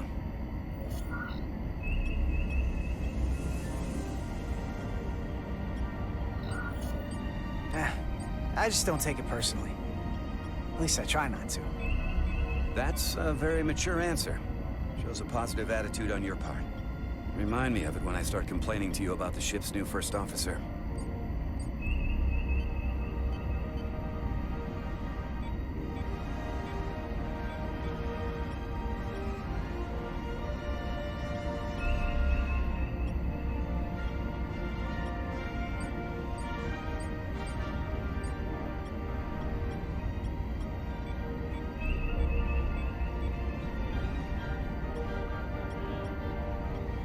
This is far enough.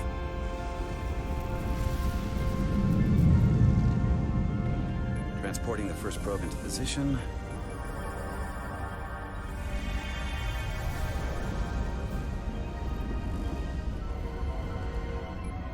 Westbrook here. The first probe is deployed. Understood. We are reading it. We are about to replay the simulation.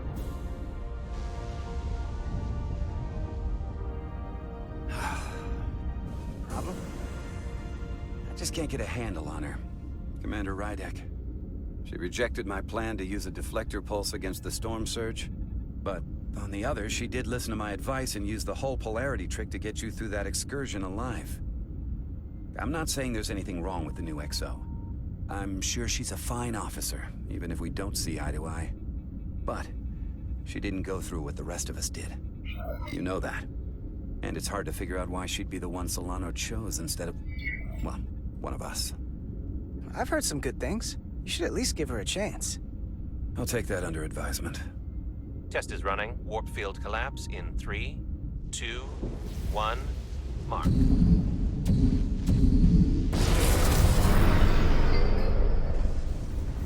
Whoa.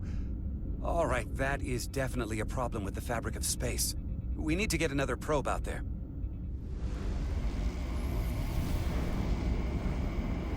With 2 points of data, the Resolute and the probe, we've managed to get an interference pattern.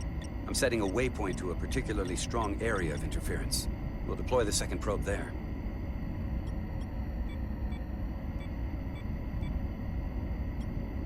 Listen, I'm gonna give you a piece of advice I wish someone had given me. Make sure you're never just one thing. And don't get so focused on what's in front of your face that you lose sight of the big picture. Before Rydek showed up, the captain pulled me into his ready room and told me he didn't think I had the people skills to be first officer. What a load of crap. I mean, if he'd said that about Chovak, sure. I appreciate the advice, Commander. I'll make sure I keep my options open. I don't need to tell you how to operate. You're already well on your way. You're a capable engineer. You're good in the field. Keep up the good work, and who knows? A solid jack of all departments like you could be Commander-in-Chief of Starfleet one day. Hell, Admiral Jellicoe started as a shuttle pilot. And there are places to go in the enlisted ranks, too. You know, I'd be the best leader Starfleet ever had. Lower decks always have to fix all the problems Command causes. Maybe I'd just save everybody some steps. Well, don't forget about us little people when you're running things. Of course not. You gotta remember where you came from.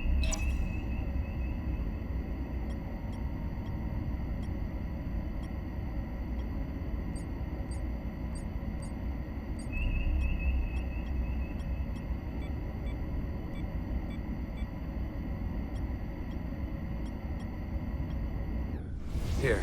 This is close enough. Stop the engines. Deploying the probe. Westbrook to Commander Chovak. We're ready for another sampling of data. Very good. Running the simulation again. Warp field collapse in 3, 2, 1, mark. There it is again. I saw it. It seems to be directional. Well, what about the scans? Anything?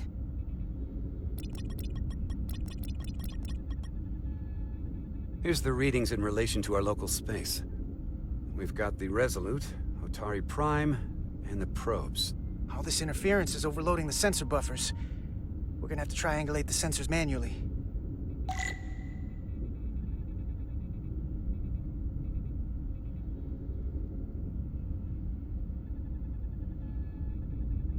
We got something. These markers indicate peaks in the gravimetric interference patterns. Let's see if I can find some more.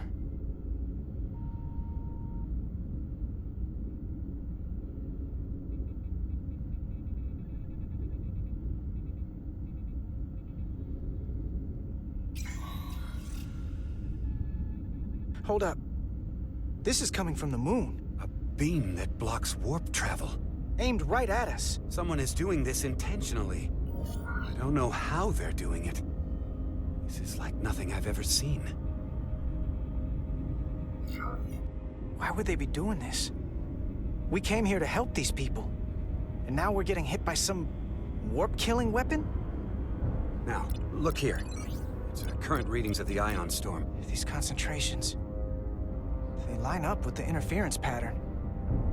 The storm and this beam, they're coming from the same place. Carter, whatever petty local conflict brought us here, it's just a small part of something much bigger.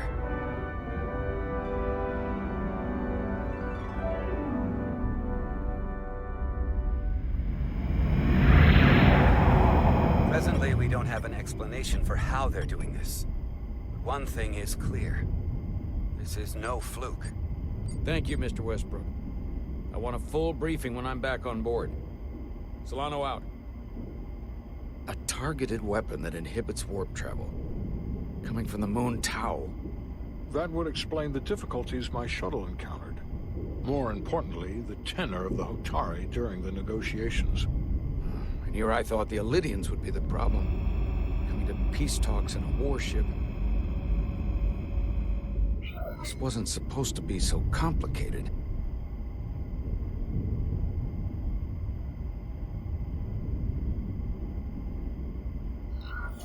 For all their posturing, every indication is that the Elydians are afraid of the Hotari.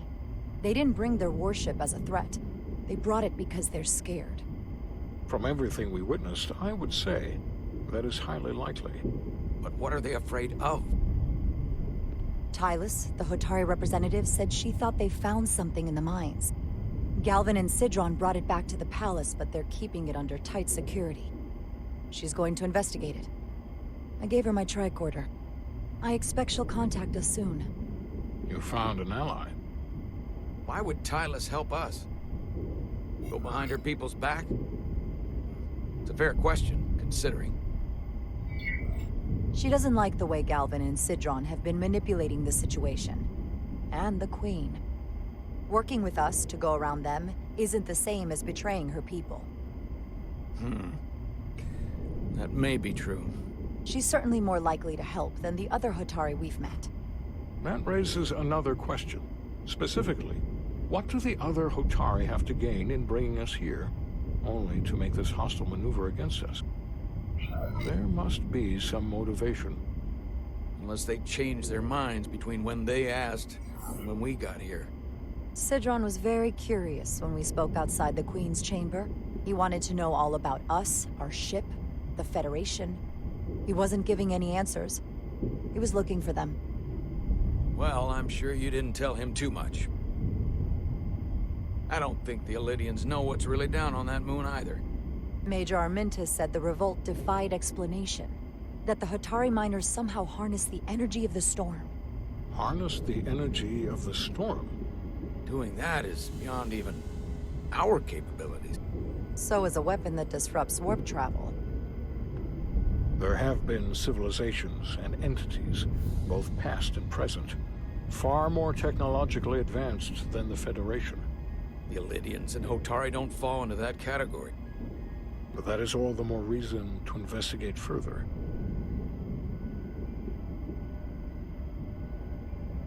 Commander Rydek, sorry to interrupt. I've received an urgent call from Hotari. The Queen's advisor, Tylus, has asked to speak with you. Put her through.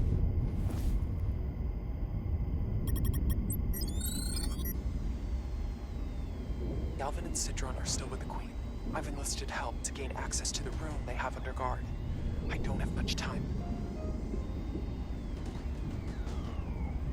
I'm not supposed to leave my post. It's only for a moment. I so appreciate your help.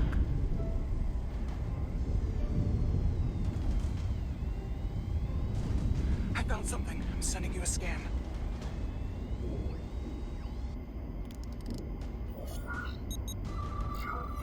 Got it.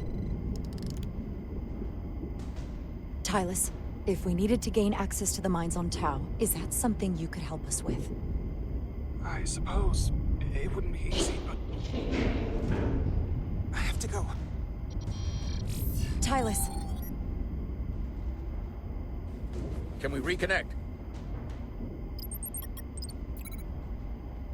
Sorry, Captain. We've lost all contact. We can only hope she escaped without harm. It was hard to tell. I'm the one who got her into this. If something happens to her, it's my fault. She's one of the Queen's closest advisors. I'm sure she'll be fine. Assuming the Queen isn't part of this. Let's see the scan of whatever the hell that was.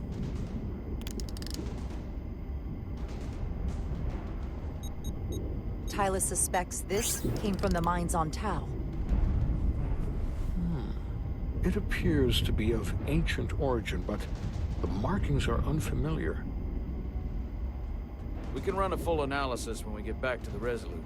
But if this came from the mines, then it might be the key to how they got the upper hand against the Lydians. Then we have to go into the mines. The Federation would not allow that. We were, after all, sent here to be a neutral party in a peace negotiation. However, we could demonstrate that the Hotari have acted in bad faith, which would enable us to investigate the mines on Tau with full justification. But of course, we would need conclusive proof before taking action. Otherwise, it could put us in a difficult position. Whatever this artifact is may be proof enough. At least to satisfy the Federation. Especially if we can show the Hotari are controlling the warp disruption. And targeting the Resolute. We may have a better understanding once we analyze the device. The mission to the mines, covert or otherwise, is not out of the question. And I will handle the Federation.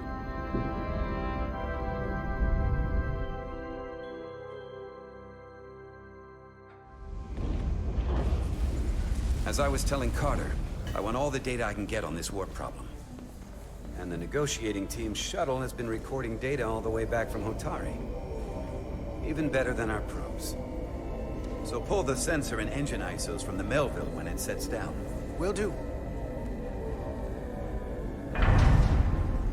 I'll join you and Chovak down in engineering to run another analysis after the briefing.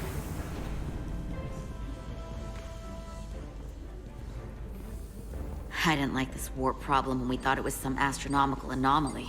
And I like it a hell of a lot less now that we know someone is doing it to us. How does it work? What do we even do about it? What do you say we pull these chips and find out? Took some damage on the way.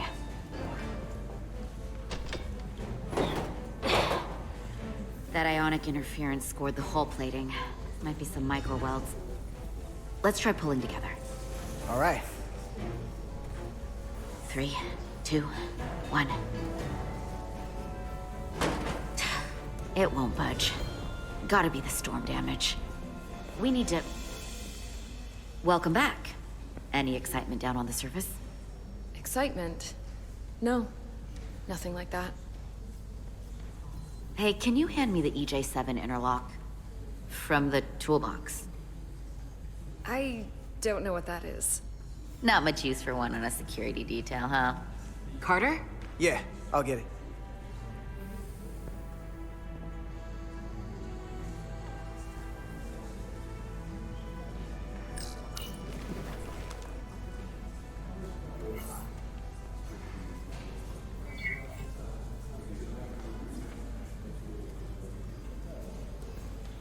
Okay, I'll apply pressure while you decouple the panel.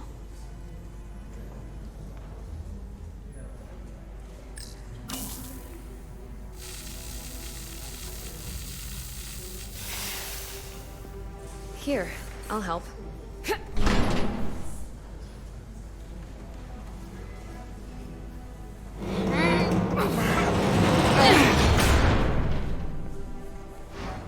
We've got this. Open up and say ah. Thanks for the hand. We have to get these isolinear chips down to engineering. No problem. You really know everything about these ships, don't you? The tools, the systems. Like a walking Starfleet technical manual. Oh, I thought security was the detail to be on. Now all of a sudden you're interested in engineering? Just the engineer. Come on, start pulling chips.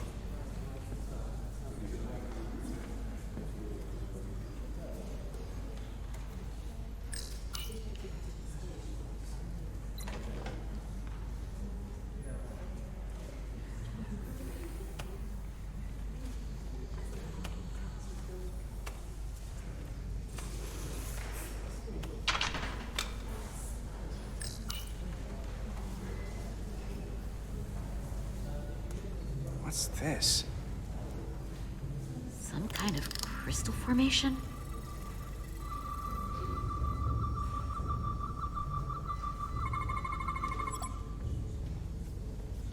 Whoa. This substance is a quantized spin crystallization of hydrogen, carbon, and lithium. It's emitting tetrametric pulses at an interval of 3.8422 seconds. Quantized crystallization isn't natural. I mean, it's only theoretical as a means to engineer matter on a subatomic level. What's it doing in there?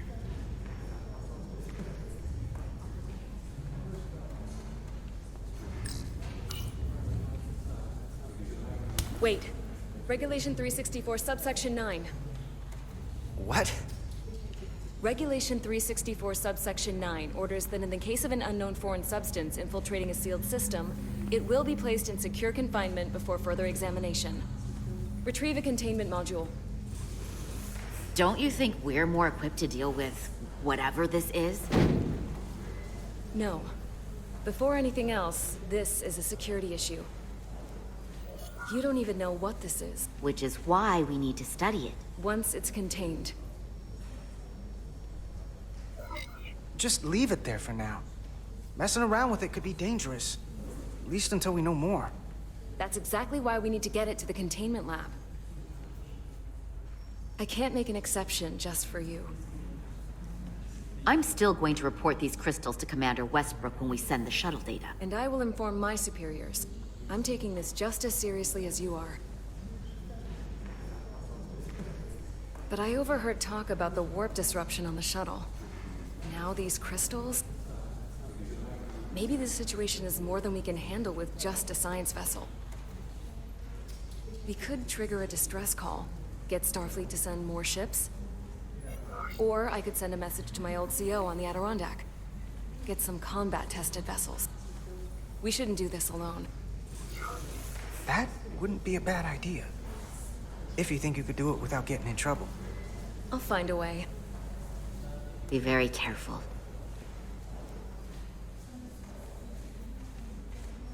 Okay, stand back.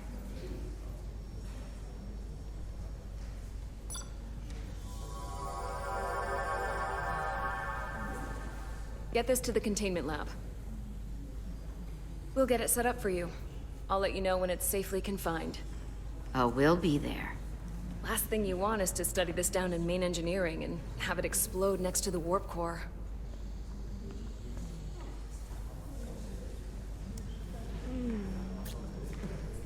Almost forgot. Can't have that. For a second, I thought she'd gone cold on you. Like she might have changed her mind. But I guess this whole situation has her spooked. Maybe she knows more than us? Or it's because this is all happening so fast? Well, of course she's taking it seriously, but that's her job. When she's on duty, she's got to be on the lookout for danger. Yeah, but talking about sending a distress call on her own? That's going too far. Although, you didn't seem to think so.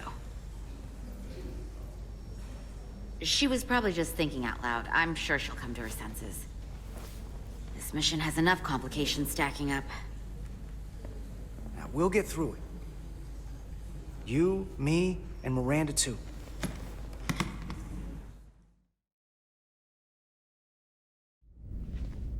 Commander Rydek was able to work behind the scenes during the negotiations and made contact with a representative from the Hotari delegation named Tylus. She mentioned an unusual artifact of unknown origin being held under tight security within the Hotari Palace, which she believes came from the mines on Tau. Now, this artifact might have a connection to the revolt, to the storm, and to the warp disruption we now know has been targeted at the Resolute. Commander Rydek, if you want to take it from here. Of course. Tylus managed to infiltrate the heavily guarded location within the palace and sent us these scans using my tricorder. It appears to be some sort of control panel, possibly connected to the warp disruption weapon originating on Tau. Of particular interest is this symbol, which we couldn't identify the origin of. The Federation database has records from a vast number of civilizations. If anyone from Starfleet has come across this before, the system should recognize it. Cross-referencing with Federation records. Displaying symbols from Federation database with a 90% probability of match or higher. Select a symbol to further analyze.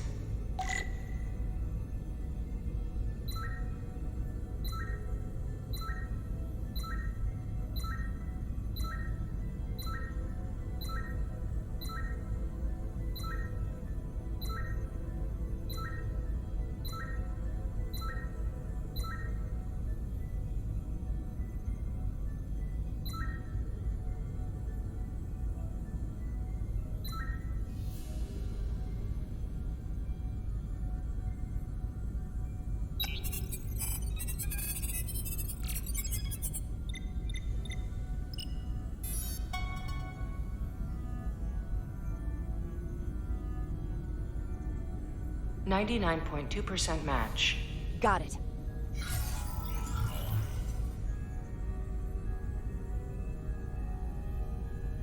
So, what are we looking at? The design and composition indicate this is a glyph associated with the ancient Tkon Empire. Their civilization collapsed over 600,000 years ago, but once spanned millions of systems with a population numbering in the trillions. Fascinating. The Tkon were once the most advanced, most powerful civilization in the galaxy. Is it possible the Hotari found Tkon technology? I wonder if they even know what they have. Our knowledge of the Tkon is limited. I have only encountered passing references to them. Actually, I've heard of the Tkon. You have? Quite impressive, Commander. Computer, summarize the Enterprise D's discovery of a Tkon outpost. On stardate 41386.4, the USS Enterprise D, under the command of Captain Jean-Luc Picard, discovered a Tkon outpost in the Delphi-Ardu system. According to the mission summary, an unbreakable energy-draining field was deployed against the Enterprise and a Ferengi ship. The Enterprise was only able to escape after negotiating their release with an entity known as Portal 6-3, Guardian of the Tkon Empire. Unbreakable energy draining field. It starts to make sense. What else is there? There's a lot here. Let's take it piece by piece. Select the aspect you wish to learn more about. Someone from the Tkon Empire is actually still around. Or at least was, 16 years ago. Computer, what other information do you have on Portal 6-3, Guardian of the Tkon Empire? The entity known as Portal 6-3 is of an unknown nature. A biped humanoid, he was unaware that the Tkon Empire no longer existed at the time of the encounter. He was able to control the crystal-based technology of the Tkon outpost through apparent telepathic means. It was by his choice that the Enterprise was released from the energy-draining field after Commander William T. Riker of the Away Team argued on behalf of both Starfleet and the Ferengi. Telepathic control of their technology. As I have said, they were the most advanced civilization in the galaxy.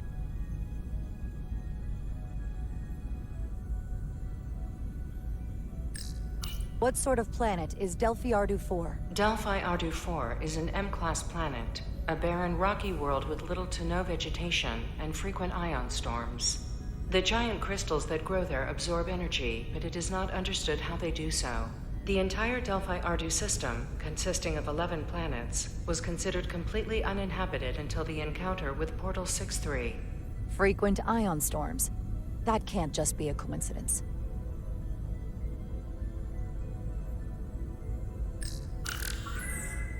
There appears to be some sort of restriction order from Starfleet. Computer, explain this restriction. A Starfleet directive similar to General Order 7 forbids entering the Delphi Ardu system or attempting to make contact with Portal 6-3. Starfleet doesn't throw up a no trespassing sign for just anybody. I suppose it makes sense, considering what happened to the Enterprise D. The technology to capture and hold the Federation flagship would have to be unbelievably powerful. Computer, what else can you tell us about the energy-draining field the Takan used? The Enterprise D was unable to break free on its own. The precise nature of the technology was never fully understood. Only that the crystalline technology used was beyond the comprehension of then-current Starfleet science. The engineering team found a quantized spin crystal formation in the shuttle you took to Hotari. They registered tetrametric radiation coming from it. We have Takan technology on board right now? We might. I'll run a full analysis in the containment lab. The Elydians should have crushed the revolt. But if the Hotari have Takan technology and can control it, I see why they're willing to negotiate peace. For all we know, this could be just the beginning. And we're up against something greater than we can imagine.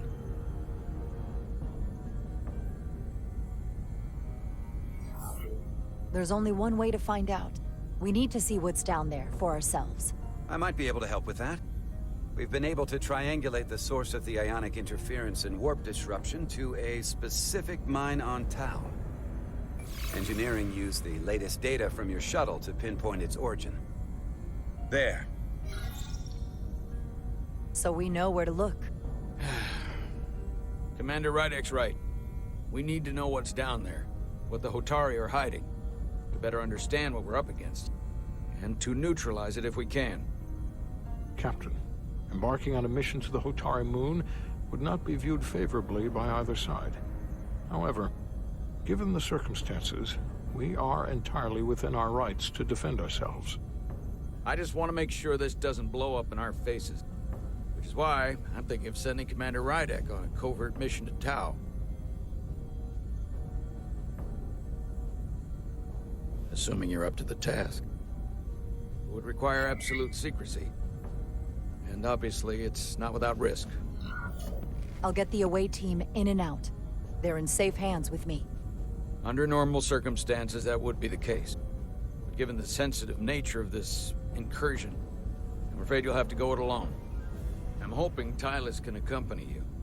The priority is to avoid detection. It's a calculated risk. The last thing we need is to get caught and then blamed for violating our neutrality and aggravating an already tense situation. We can't afford any mistakes, which is why I've chosen you. Yes, sir.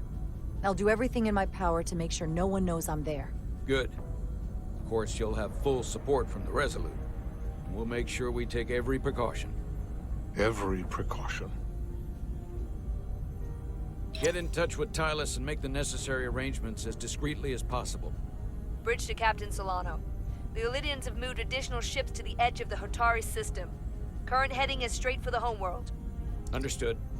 It would seem we no longer have the luxury of waiting. In that case, may I suggest you and I return to Hotari Prime?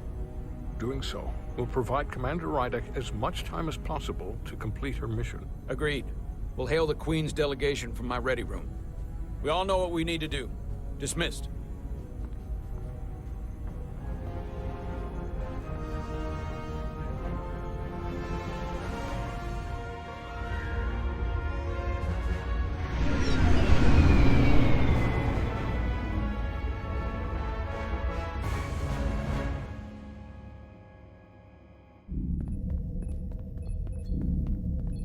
Petty Officers Diaz and Edsolar, where is the crystal formation that you found in the shuttle? I have tasked Ensign Calloway with performing a full analysis of the tetrametric pulses. Security brought it to the containment lab. I was just there. They don't know anything about it. Security never checked it in. Miranda never got there?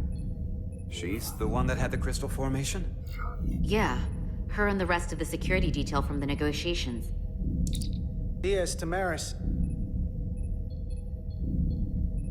Try her again. Commander Westbrook to Petty Officer Miranda Maris. Respond. Something's not right. She's still on the ship. She has to be. Computer, locate Petty Officer Miranda Maris. Petty Officer Miranda Maris is in the isolinear storage array on Deck 5. I'll go find her. Good. I am sure Mr. Diaz can attend to this on his own.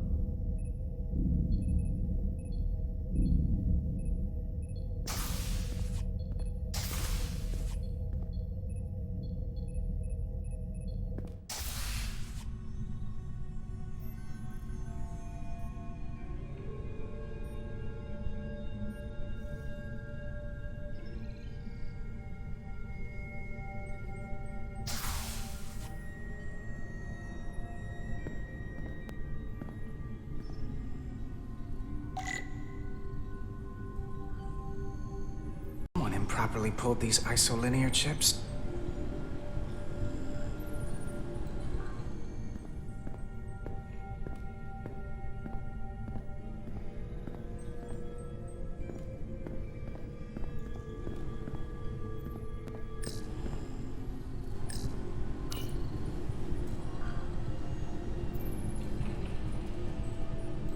Who did this?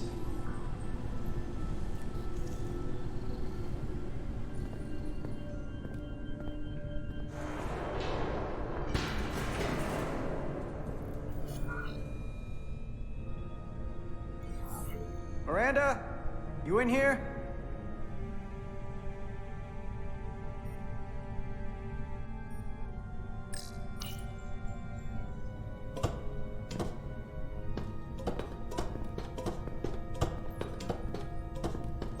Hello?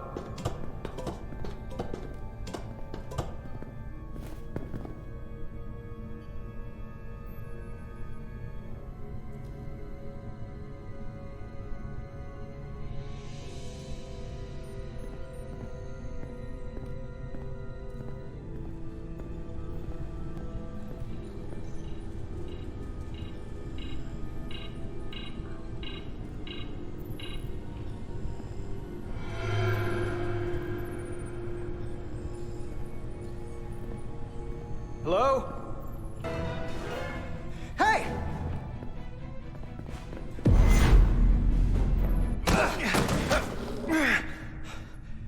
Miranda? What the hell are you doing, Carter? You almost knocked me to the lower level. What's wrong with you? Look, I'm in here looking for you. Well, I'm busy. I was just leaving. Well, hold on. Commander Westbrook said the crystal formation we found in the shuttle never made it to the containment lab. I don't know why he'd say that. I brought them there myself. Whatever he told you, he got it wrong. All I know is where I left them. And why didn't you answer when I tried you on the comm badge? Or when I called out to you in here? I guess I was caught up in my work. Now, if we're done here, I have to go. Do you mind? I'm in the middle of my shift. Hold on a second. What's in that box you're carrying? It's not the crystal formation, if that's what you mean. No, it's a data storage drive. It's for secure data. It's really not my place to talk about it. I want a straight answer, Miranda. What are you doing here? Carter, if things are gonna work out between us, I'm gonna need you to trust me a little more than this. Because this is not a good start to a relationship. And I don't get why you're acting this way. It's hard to trust you when you aren't acting like yourself. I'm not gonna keep explaining myself to you. Especially if you're not gonna listen to my answers. Etzelar de Diaz. What's the holdup? Don't answer that. You and I can work this out. Please. Let go of me. I'm going to respond. I can't let you do that. Etzelar de Diaz.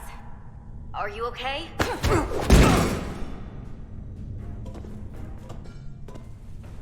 Diaz to Etzelar. I need some help.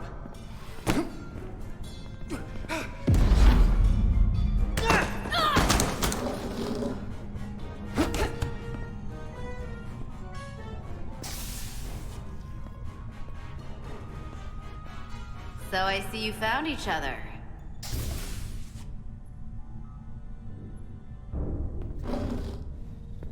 You were taking so long, the commander sent us to see what the problem was. And you said you needed help while we were on the way. Diaz, you were sent here with specific orders, and fighting your crewmate wasn't one of them. What the hell is going on here? Let's just let them explain. I'd like to hear that, because I know what it looks like. There's something seriously wrong with her. She's not herself, I'm telling you. What does that mean? It doesn't mean anything. Well, for one, she was copying data onto this. This drive is unauthorized. There are ISOs all over the floor. And that's why I was in here, investigating this situation. And when Carter came looking for me, we got our wires crossed. It wasn't anything more than that. Check the data on this drive. I'm sure it'll show her access codes were used. And there were probably files copied while I was still with you two in engineering. That makes sense. Then get someone down here who can prove that. But until then, I have to go. I don't know what's going on here, but I think we need to call it into security. She can explain herself in the brig. Hold on a minute. We don't need to put this on anyone's permanent record. Carter said you're not yourself. If something's wrong with you, we should head to sickbay and the doc will fix you right up. Yeah, I haven't felt right since I came back from Hotari. I think I should see the doctor. You two know her? If you really think she's not well, we can take her to sickbay first. But what I know is this is a security breach, and we should treat it as such. Please, just let me go see the doctor. She did have a bumpy ride back on the shuttle. Let's take her to sickbay. It's better than the brig, isn't it? Yeah. Yeah, it is. Fine. Get checked out by medical. You two go with her. I'll put this back together.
Rydick here. This is Ermont. Any trouble getting to the surface? I'm really starting to miss transporters. As long as this storm is around, you'd better learn to like shuttles. But if you can find the cause of the interference, we might be able to get back to transporting. As if I needed another incentive. We both know there's a lot more than that riding on this. Fair enough.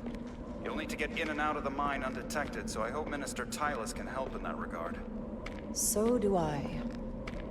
And to keep this covert, we'll refrain from contact unless absolutely necessary.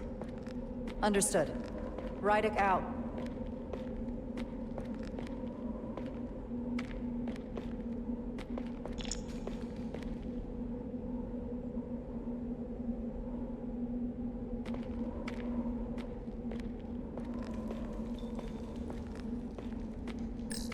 The ionic interference is coming from underground. I should find a safer way down there.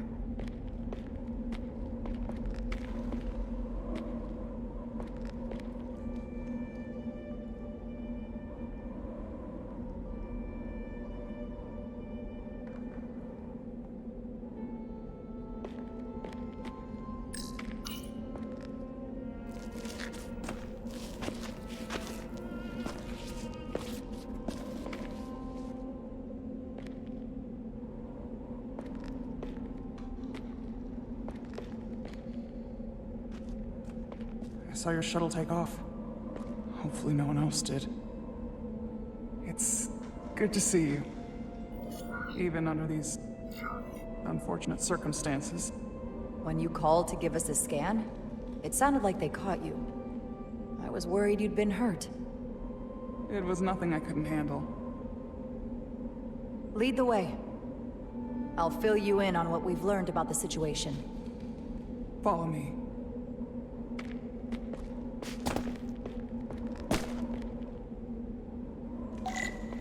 The device Galvin and Sidron brought back from the mines is being used to control some sort of warp disruption weapon that has the Resolute trapped in Hotari space.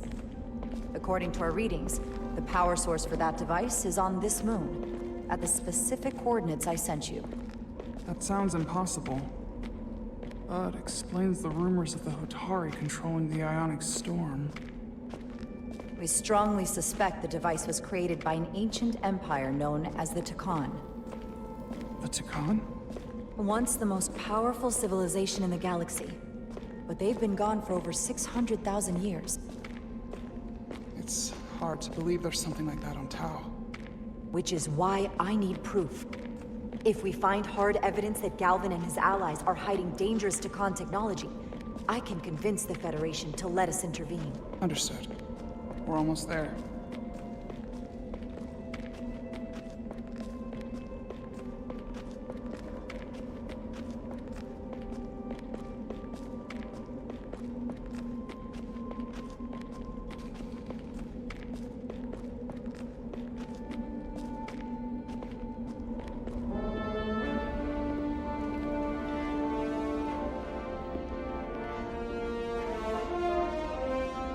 That's the mine? Prospect 614 North, Subdivision 20. It's enormous. Just one of the thousands across Tau. The pride of Hotari. How do we get inside? The structure that circles the mine has entry points for transporting equipment into the lower levels. They're guarded, but nothing I can't get past using my authority. Well, that's good to hear. As long as you can avoid being seen, I should be able to talk my way past any miner. And provide a little distraction for you in the process. How do I avoid being seen? You don't use the door.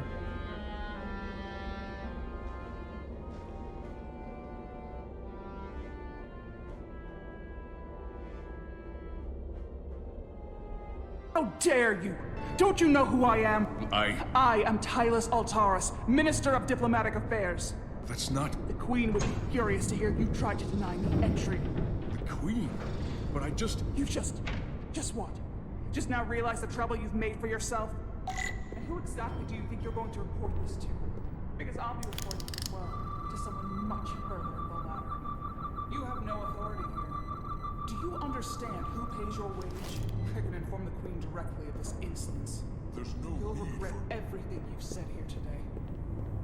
You should have opened the doors the second I appeared before you. That's not the protocol. I didn't know... Each second you delay my entry will be recorded. Not going that way. Can't believe this. Does your brain function? Do you speak our tongue? I have more... How should a fellow Hotari not understand this? You're digging your own grave. I've reached the end of my patience. Escort me to the Queen's Bay. Okay. Let's get a look inside you. A wise choice. Lead the way.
system access. Let's see if I can just... Bingo.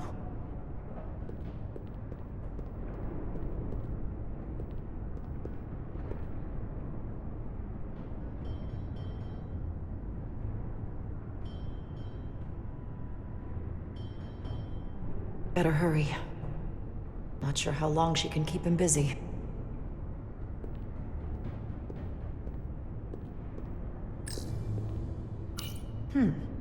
Might be rigged to only open for registered users. No control panel here. I should take a look with my tricorder.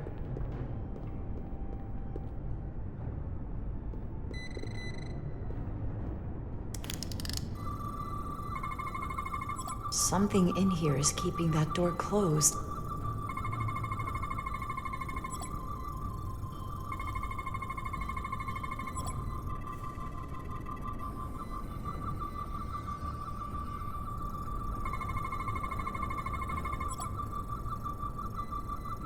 Got it. Should remove the security check on the door.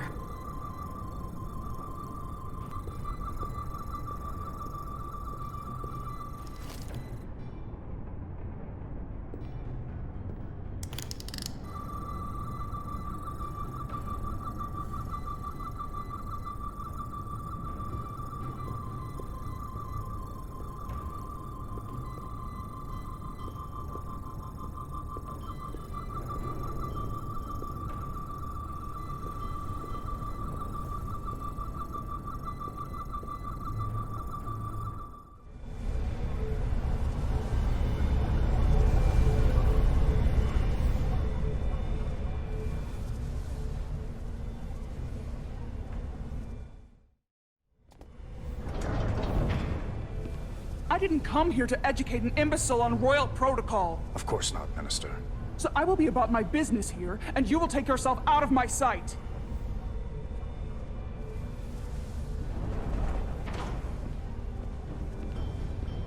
There you are. You really let that guy have it. It worked, didn't it? I'm used to having to throw my weight around. I'm impressed. I didn't know you had it in you. There's a lot you don't know about me. Underestimate me at your peril. The catwalks were booby-trapped. Galvin and Sidron have gone to great lengths to keep out the uninvited. Well, we're inside. Where do you want to start? The ionic interference is coming from below us. We need to go deeper. That lift goes down, at least to the changeover station. But we can't use it without DNA authorization from one of the guards. I have an idea, but we need a few samples of DNA from the miners who work here. Samples? Fingerprints, sweat, blood. Which will trick the machine and get us control of the lift. That's the theory. Let's test it.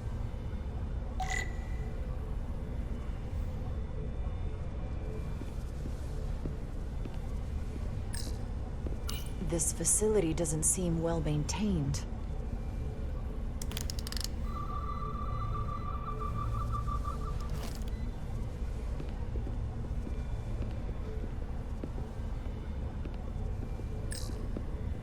An Illydian console. All the managerial technology in the mines is Illydian. So they can keep an eye on their investment. That's how it is.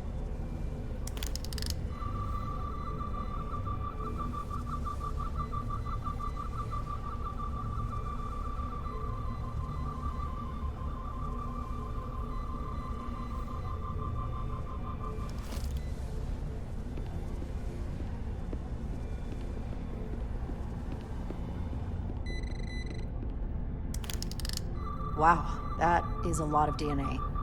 I should look for the most concentrated spots.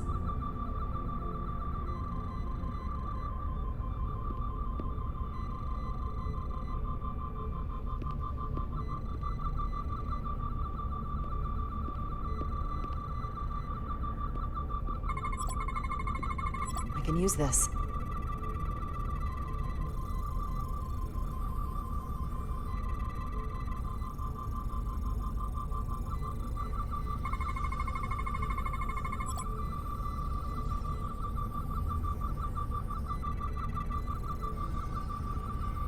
That's a stable DNA sample.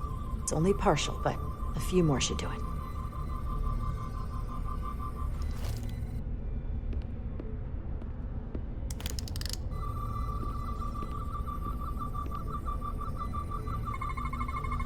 Not concentrated enough. I should try somewhere else. There's gotta be stable DNA here.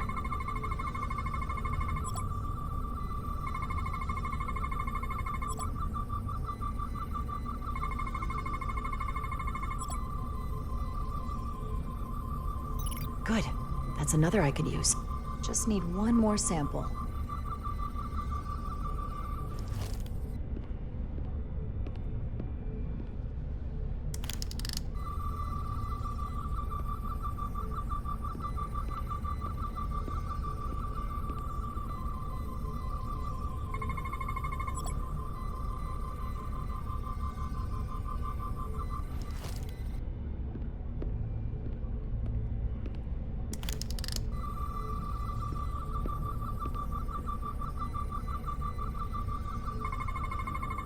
Not enough.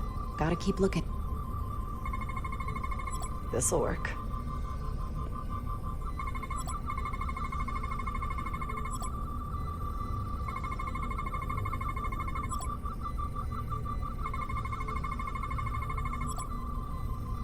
Perfect.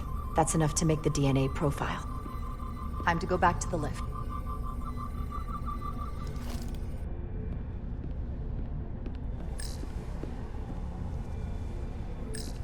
You're not coming inside? There are some things I'd rather not smell. Ah.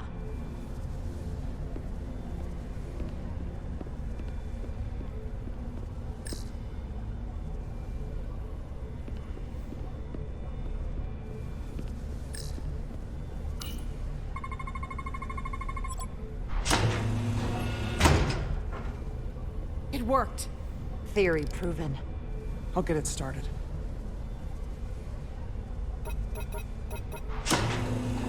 Ready?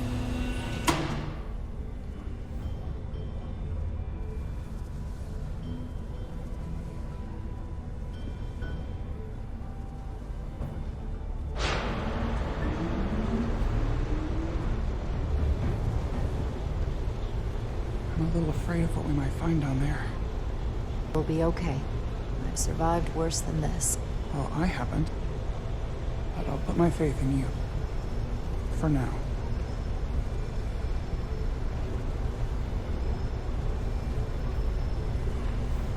No, stay back. There's a guard at the station. You'll have to hide.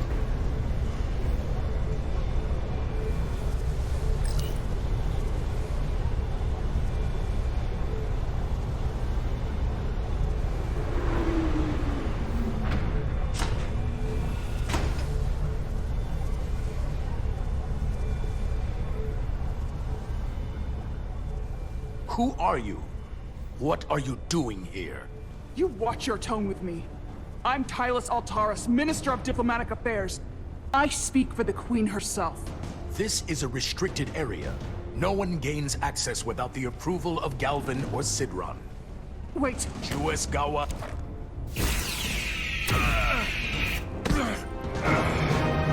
Are you all right?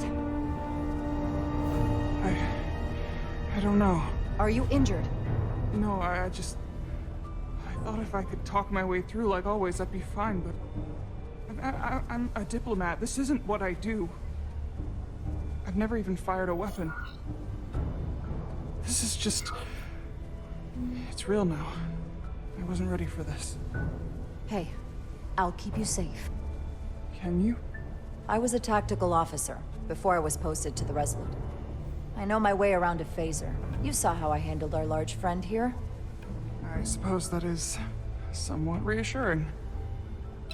My authority has never been challenged like that. It meant nothing to him. So we should assume any Hatari we encounter from here on can't be reasoned with. Agreed. The only loyalty they have down here is to Galvin and Sidron. Can you switch over the lift? Guard should have a scan card that will allow us to operate the switch.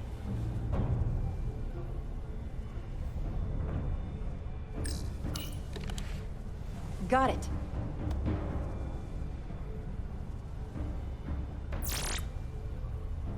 He's not dead, is he? He's still one of my people, and I didn't come here to take Otari lives. My phaser's set to stun. He'll be perfectly fine, just unconscious for a while. I see. We don't have that sort of technology on our weapons. Good to know.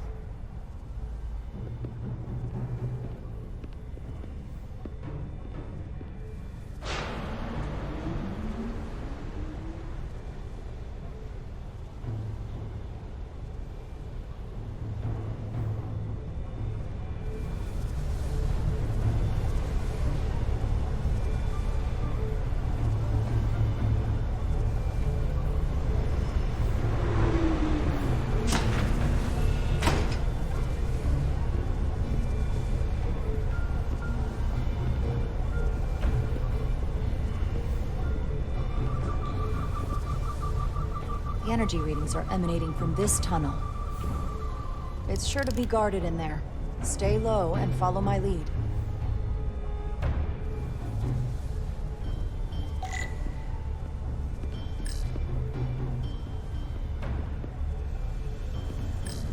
Is that all dilithium? Not all of it. We excavate large chunks of rock that contain varying amounts of dilithium ore. It's sorted and processed at the collector ship above.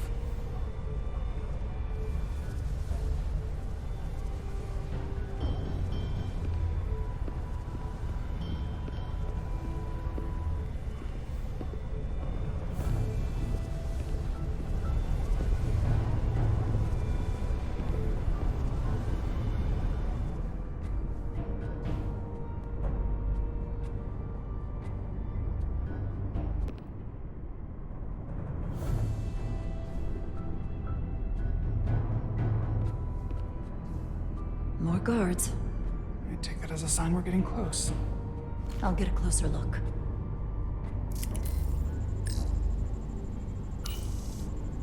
Looks like they've improvised a barrier. Yes, we must be getting closer.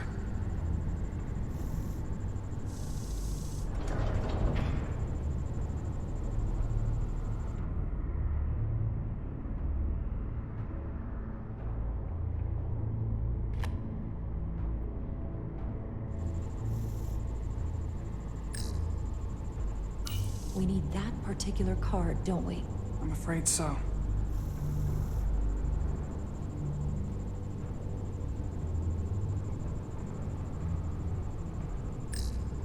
Can you open that door?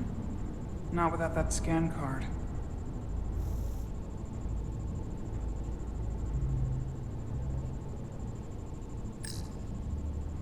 We don't have time to wait for them to finish whatever they're doing. We'll have to try to keep low and sneak past them. I'm starting to see the utility of a phaser. I wouldn't stand a chance against all three of them. I don't like our options here. I have to get us that card so we can open the door. How? If they detect you, Galvin and Sidron's followers are clearly willing to kill to protect whatever's in this mine. Hey, I'm trained for this. I'll be fine. What should I do? Avoid being seen. Stick to the edge of the room, and meet me at the door.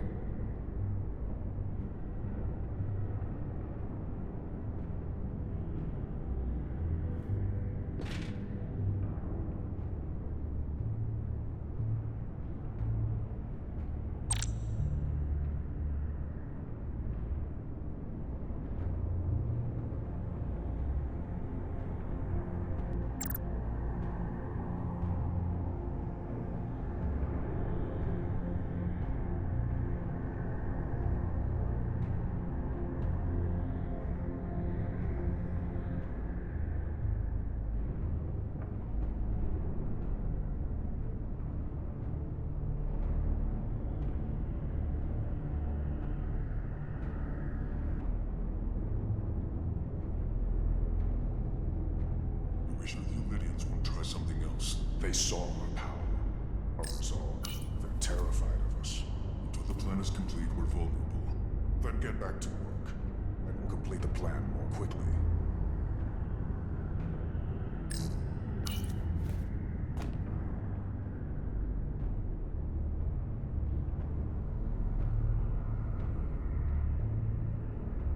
Anyone who prevents our destiny shall be eliminated.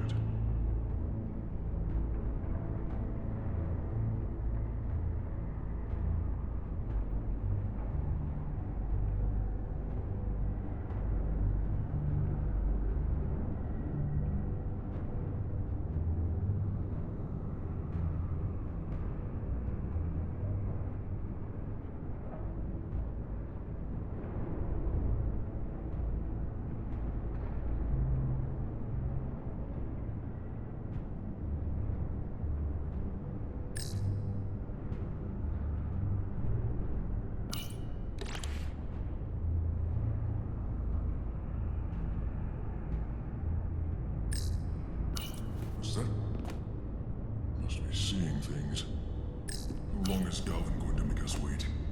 I'm not worried. He's led us well so far. It's a miracle we're even here. We've been waiting for so long. Patience, brother. We'll get our chance. It's inevitable after all. That it is.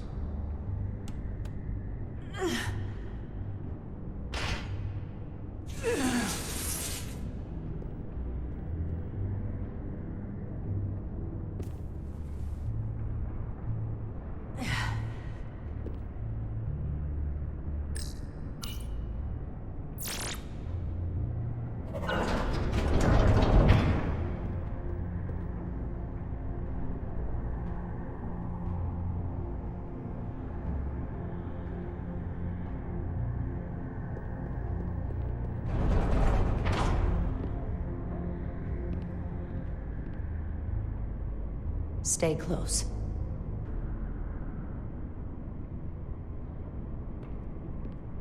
Stop! What? Motion sensors. They'll trigger an alarm. We'll be found. Invisible to the naked eye. They could be anywhere. How will we get through?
This? It's where the uprising started.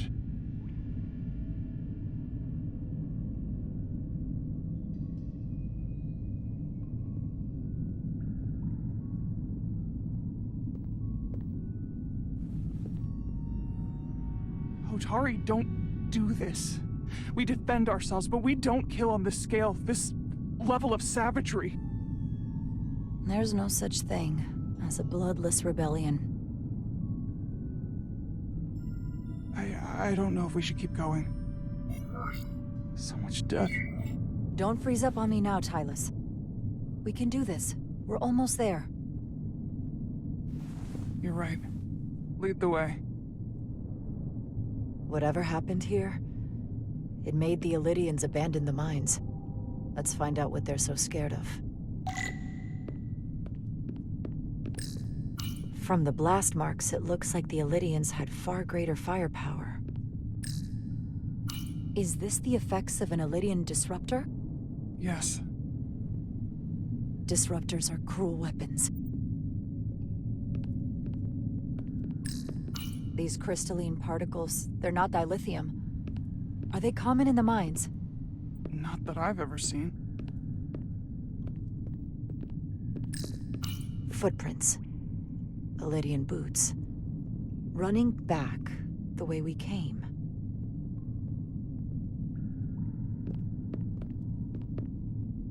Tylus. What? What kind of weapon did this? This is like nothing I've ever seen or heard of. My people don't have a weapon that does this. What else can you tell me?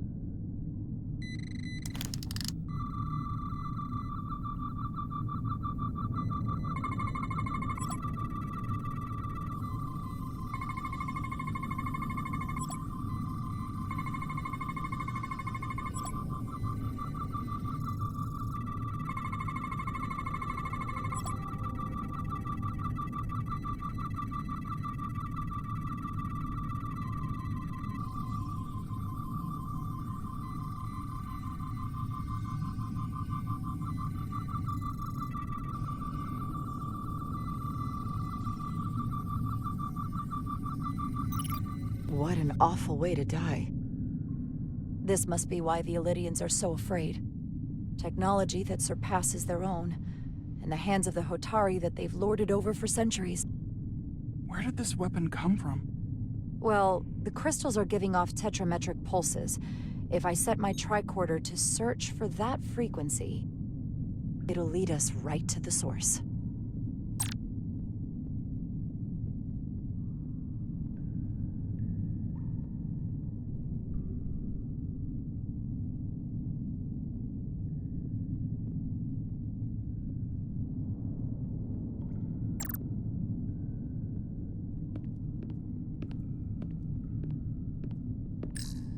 This makeshift barrier forced the Elydians to enter from the service corridor, creating a choke point.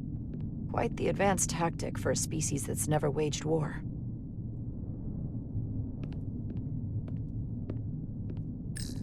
This Elydian tried to run. They didn't let him.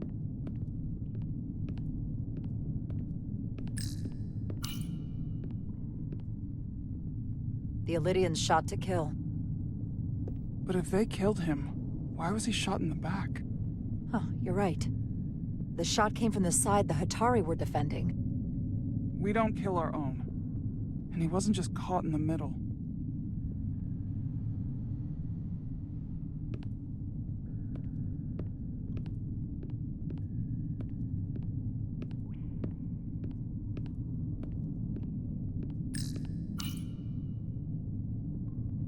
Tylus, you may not want to look down there. I've come too far to...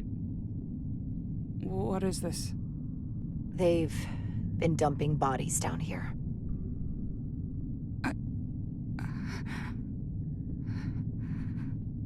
Unforgivable. Galvin and Sidron will be made to answer for this.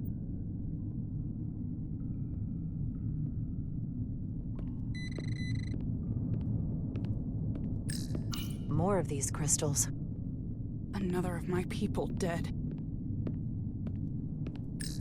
Tylus, what is this machine? It's for tunnel boring. The cone on the front is covered in disruptors that allow it to melt through the solid rock.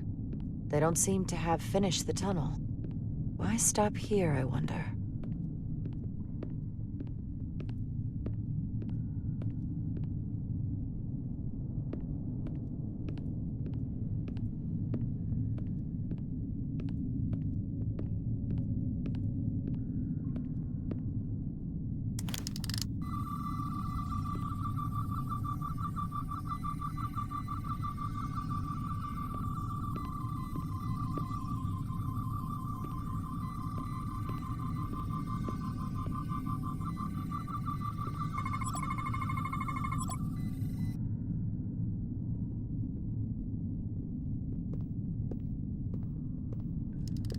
Think they parked this here on purpose? One way to find out. Need any help? I've got it.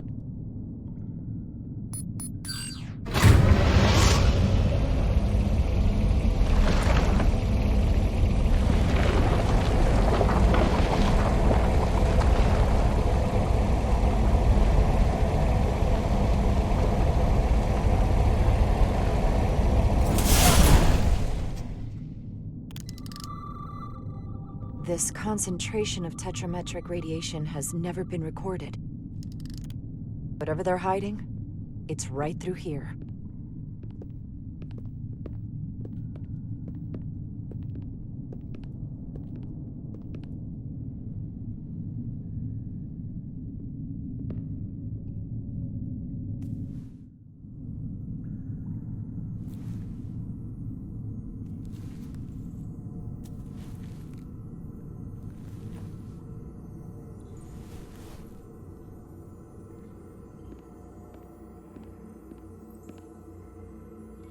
This feels strange. The crystals are increasing, growing outward, replacing the soil. It's like an infection. A parasite. Growing inside Tau.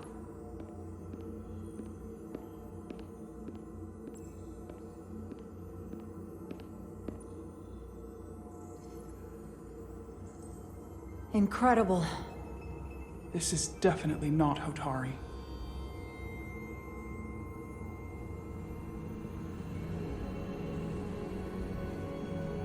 It's the remnants of the Takan Empire.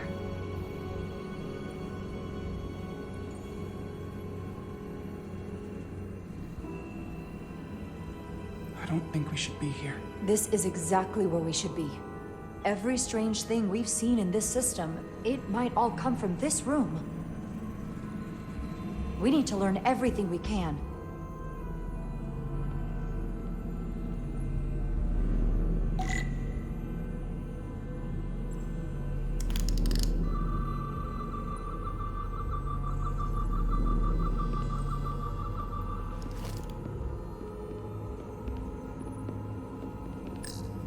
Somewhat resembles a transporter pad.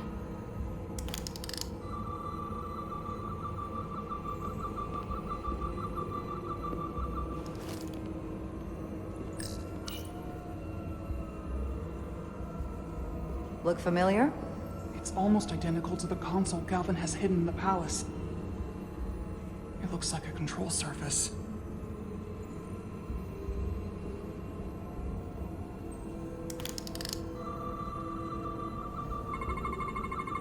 What are we looking at?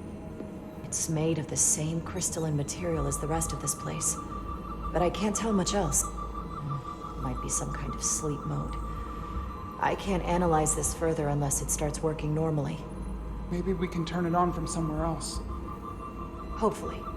Let's keep looking around.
This suggests there's some type of complex life form contained within each crystal. Life form? There's something alive in these tiny crystals? That's what it says, but hard to imagine how that's possible.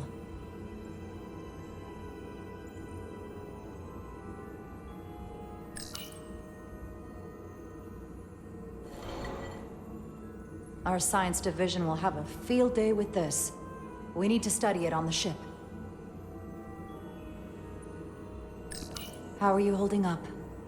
I knew Galvin and Sidron were dangerous. Now I know they're more powerful than I could have imagined. But the worst of it is knowing they got there by turning our people against their own.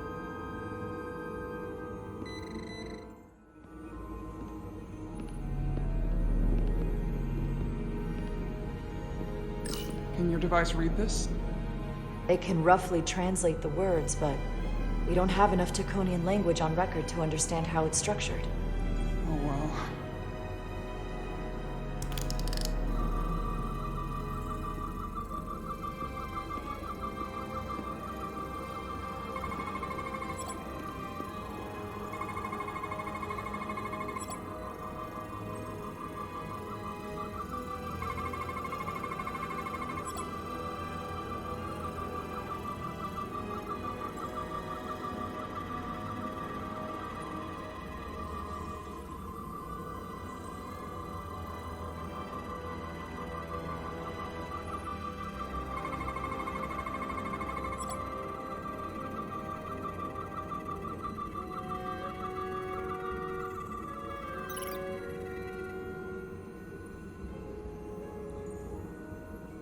What is it? The device's primary function is to transmute lithium into this quantized crystalline compound. Possibly for the creation of weapons. Do you think one of these was used on that Elydian in the tunnels? Such a cruel weapon.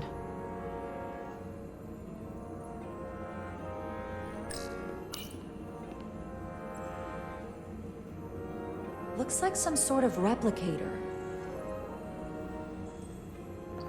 I can't get it to work.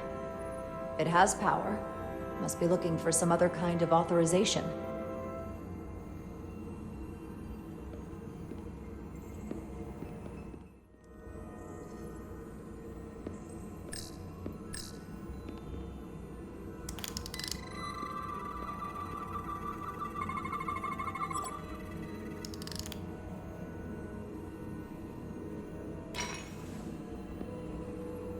Crystallized lithium compounds.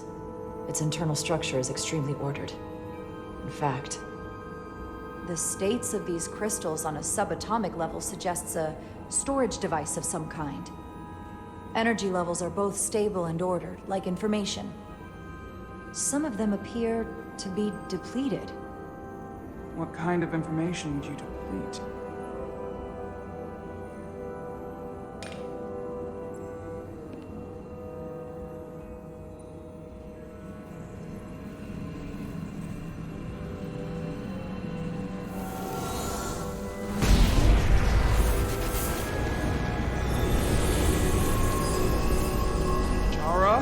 I see it.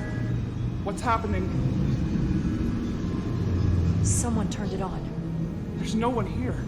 But maybe the device I saw in the palace can send a signal? If that's the case, we may not be alone for long. Let's hurry.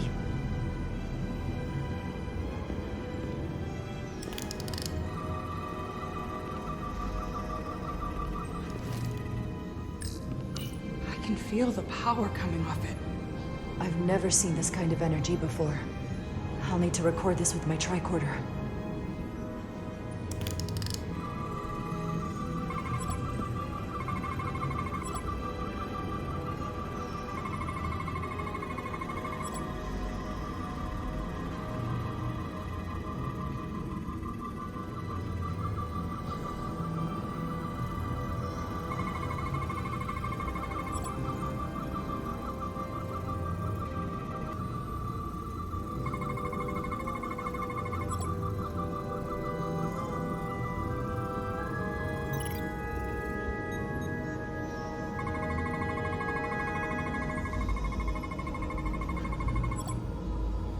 This can't be right.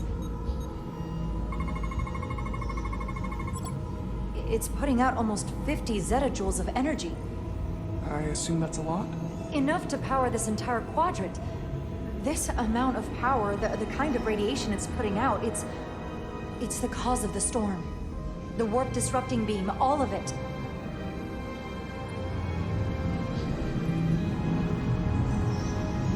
What do we do now? We get back to the Resolute.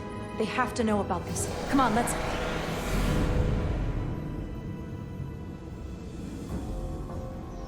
Quickly. We have to hide.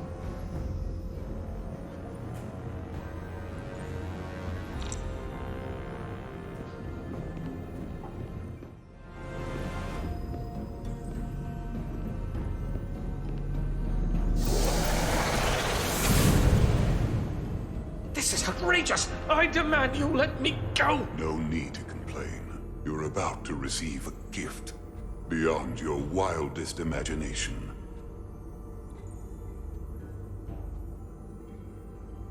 If anything, I consider it an honor.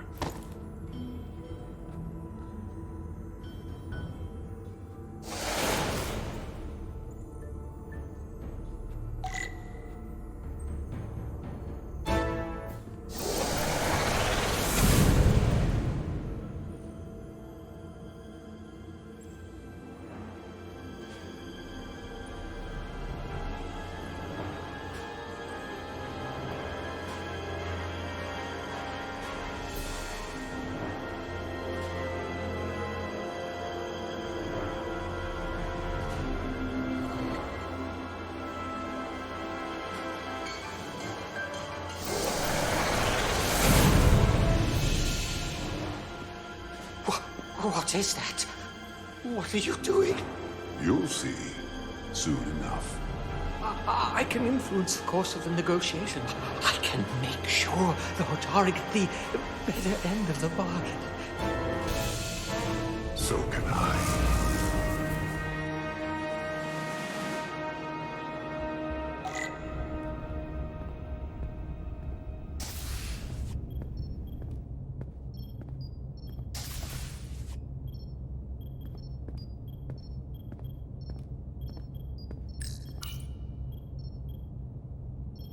She'll get better.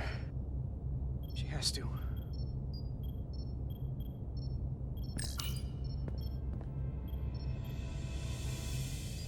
She was off. From as soon as she came off the shuttle. Talking about a distress call? I don't want her to get into any trouble. There's something seriously wrong with her. She's in the right place. You should talk to her. Keep her spirits up.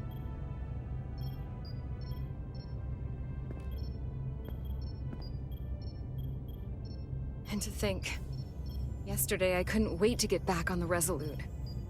To get back to see you. You can't imagine how stupid I feel right now. I can't even believe it myself. You're not stupid. Not by a long shot. We'll figure out what's happening. And we'll get you fixed up. I'd like to believe that. I'm scared, Carter. I don't want to find out that there's something really wrong with me.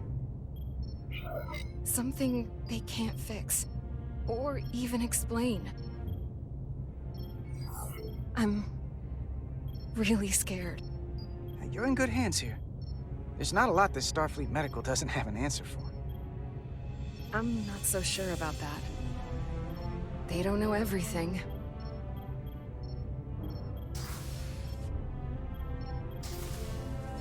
There she is. It's good that you brought her here. Petty Officer Maris and the rest of the security away team skipped the bioscan when they came back from Otari.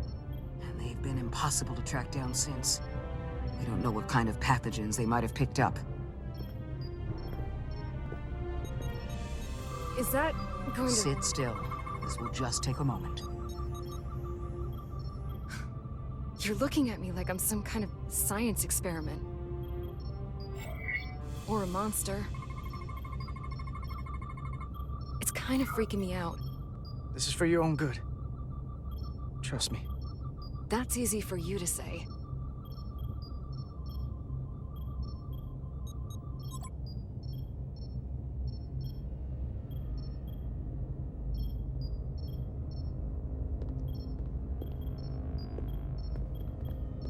What is it? A pathogen?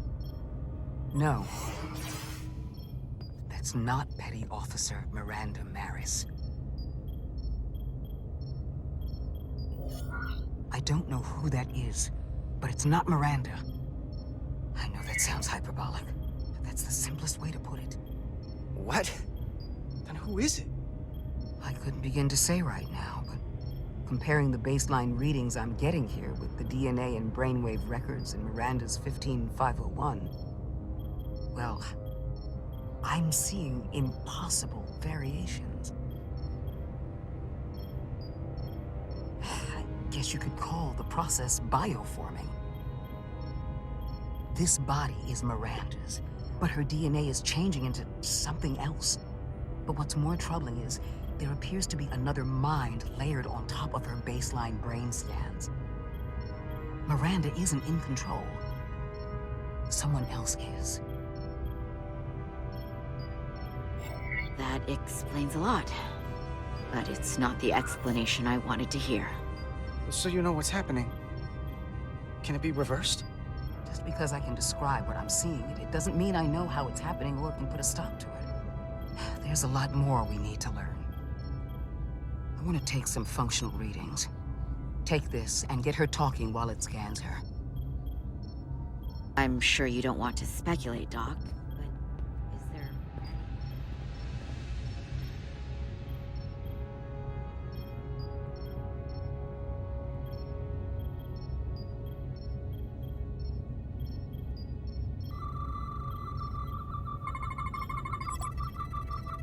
I don't want to be incinerated as biohazard. I don't know why I did it. Any of it.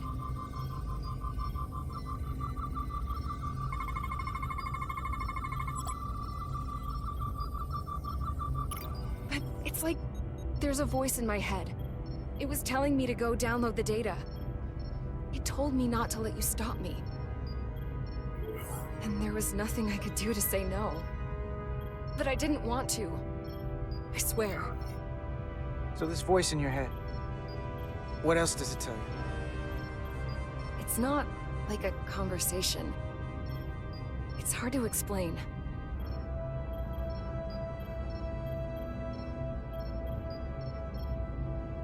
Well, I still can. I just want to say, Carter, I'm sorry. I really am. I hope you know that. Don't give up on yourself just yet. We can beat this thing. Oh, I'm not giving up.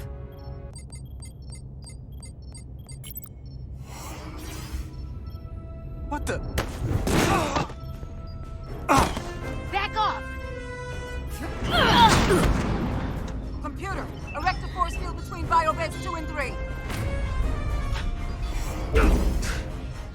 Computer, lower force field!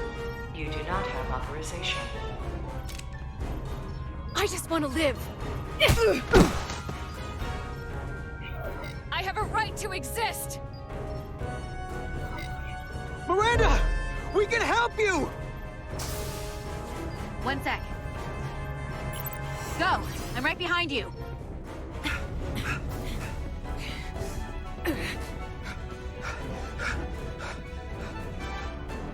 Osmia Kellam Kalujo.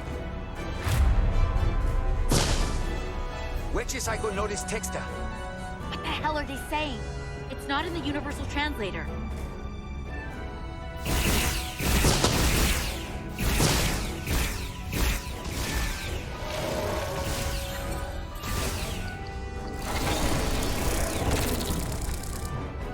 Is that some kind of transporter pad?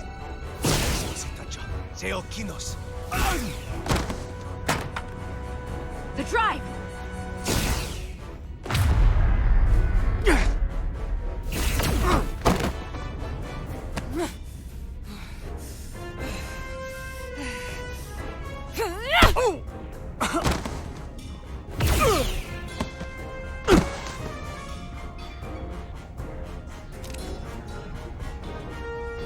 Who the hell are you? We are Scions of the Flame. They can't get away with that. You have to shoot Miranda.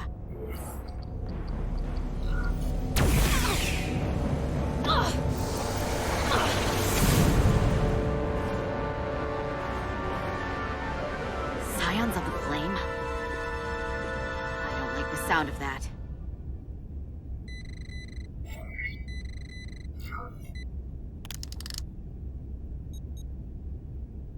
You're never gonna believe this. The reason the Universal Translator didn't recognize that language is because it's only ever been read. It's the Takan language.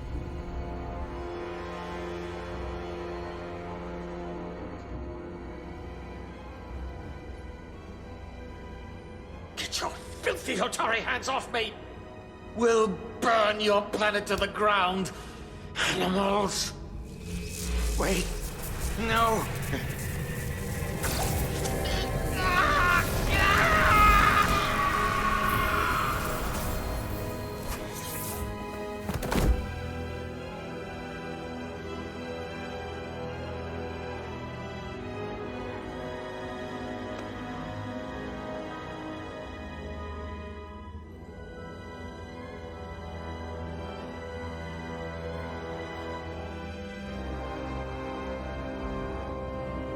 Rise, brother. Rejoin the flame.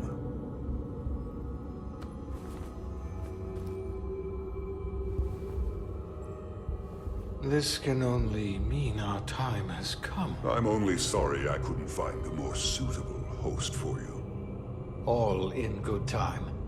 This is only the beginning. They're working together? An Elidian and a Hotari? They did something to him.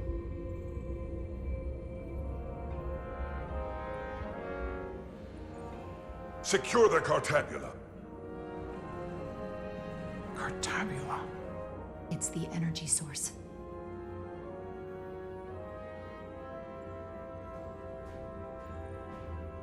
Spread out. Search the vault. Go back through the mine. Cut off their escape. Find them! Time to go.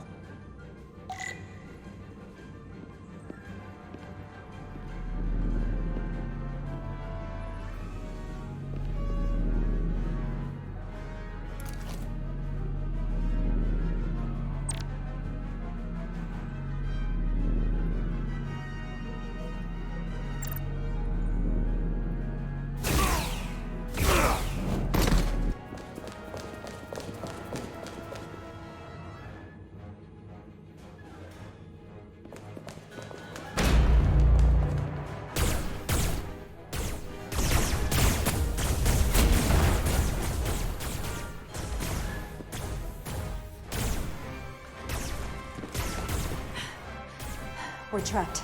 They're blocking the only exit.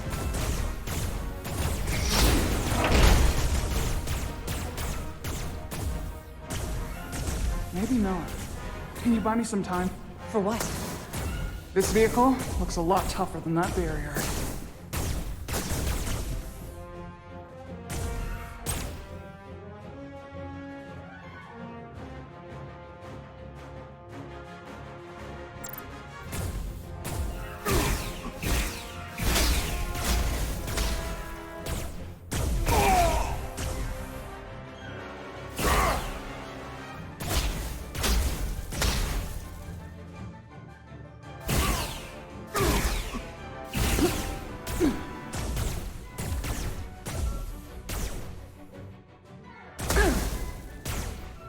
Shoot the Hotari woman!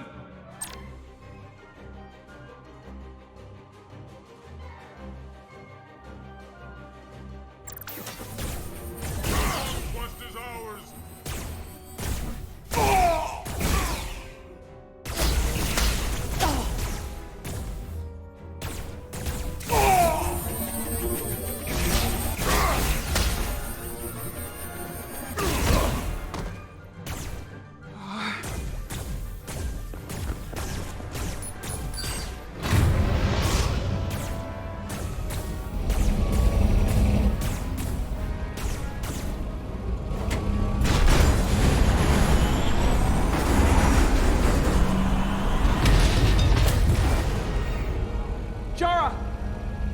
Get on!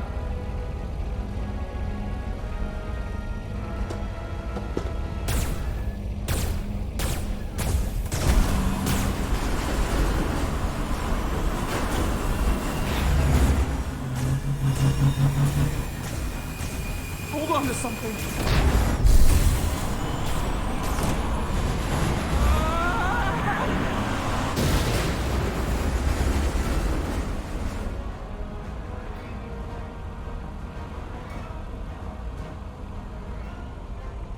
Oh no.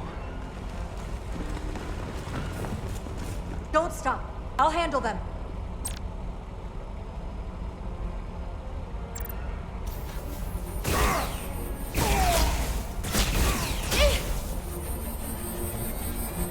Shoot the one driving the machine!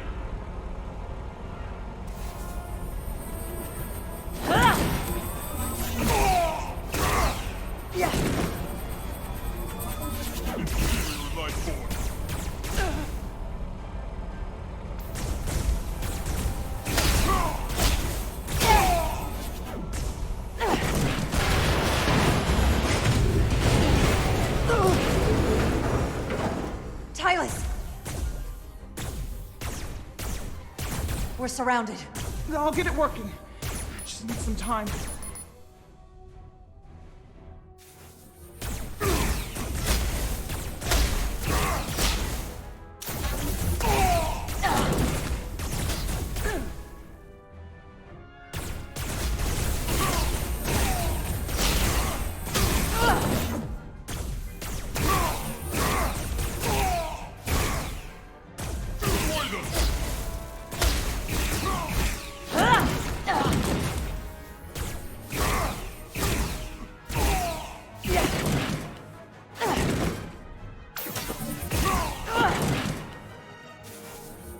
Here we go.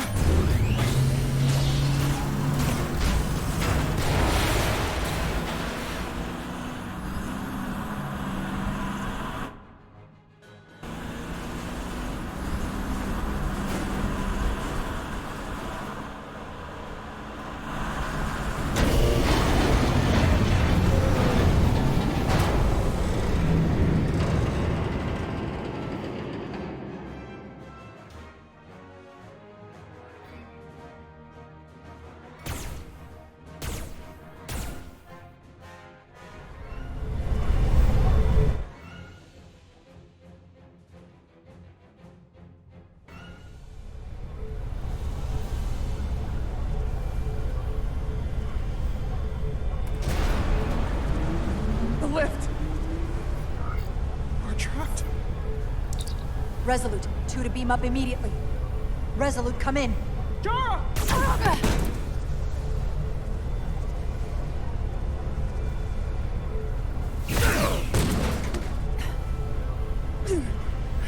Are you all right? I think so. It hurts.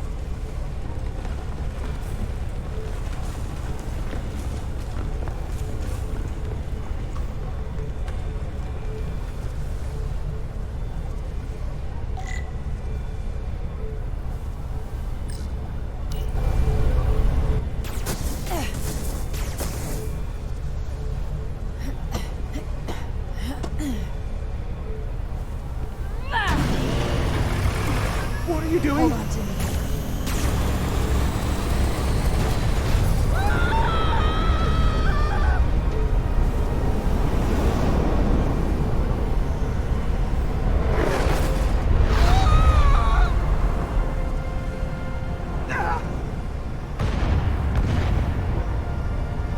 Commander, we read you, but there's too much interference. Transporters still can't get a lock.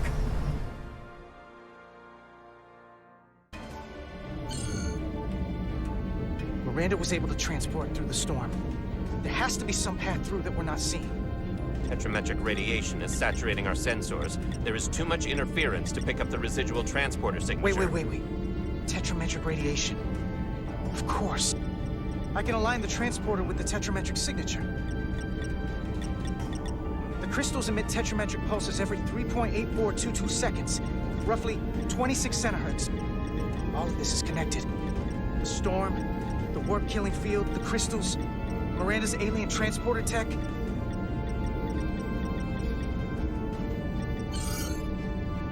Okay, I've got the transporter in calibration. There are a lot of biosigns in that mine, all stacked on top of each other. I need something to identify the commander signal.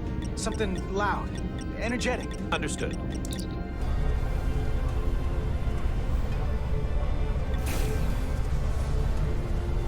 Commander Rydek, we have penetrated the storm's interference, but we are unable to pinpoint your signature. We need you to generate a high-energy event to help us... High-energy event. Got it. Tylus, are you still with me? I am. Good. I'm going to shoot my phaser at some dilithium to cause a piezoelectric rupture. What? Why? Signal flare.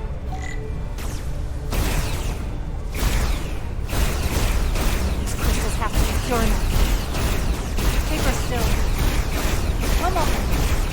Damn it.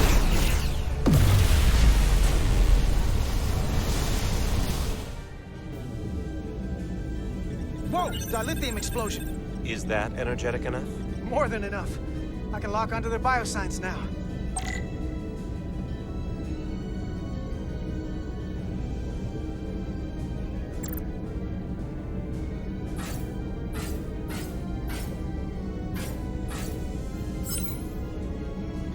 I've got their biosigns isolated. Commander, we have your signal. I'm gonna tunnel a path through the ionic interference.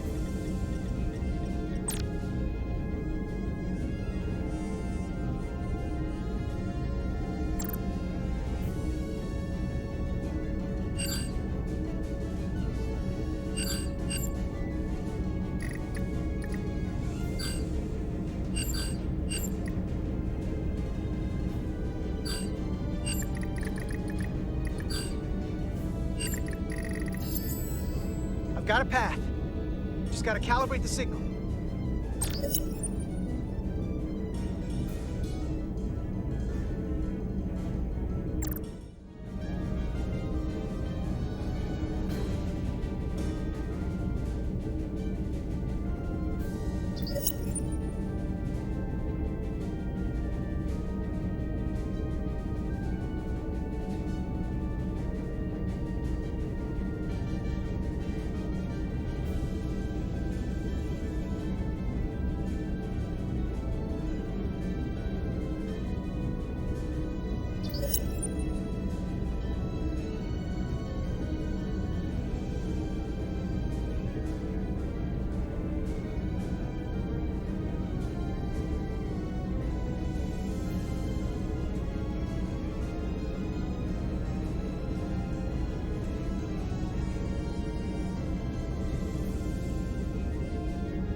Spock! Energize.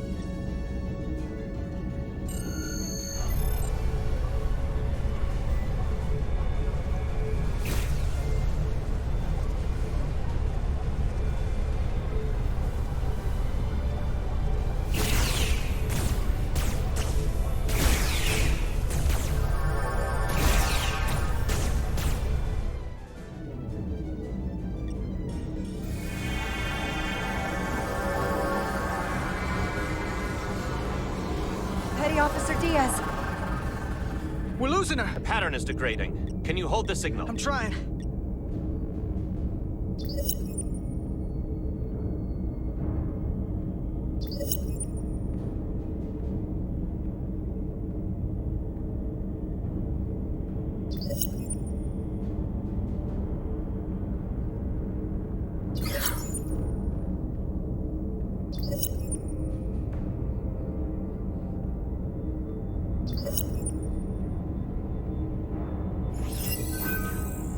I got it. Oh, come on, come on.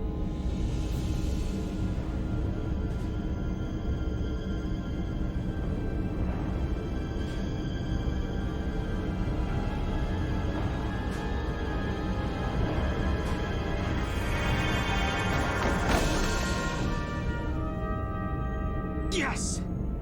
Get her to sickbay. Captain Solano and Ambassador Spock have just returned from Hotari. Take a look at that.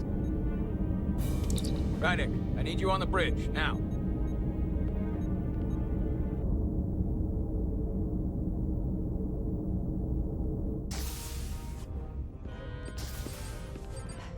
I'm here. The Elydians are preparing to attack Hotari. Status report. Your systems are now fully powered. All torpedo tubes open. They're preparing to fire. We should hail the Elydian flagship, Captain. Readying phasers if you want them. Stand by. Await my order. Recommendation, Commander? We need to act quickly. Maneuver the Resolute underneath their warships. Block their shots at the planet's surface. Clever. Shields at maximum, Mr. Herman. You heard the Commander. Aye, Captain. Now think twice about firing on a Federation ship.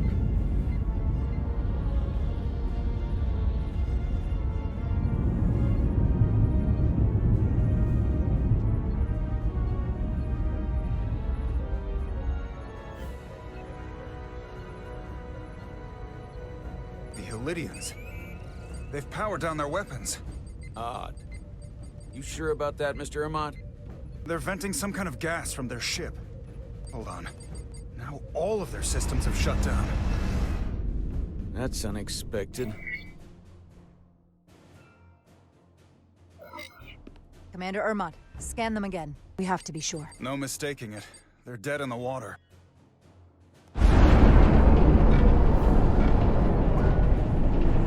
What's happening? There's an energy dampening field coming from the Tau Moon. Take us out of range. Aye, Captain.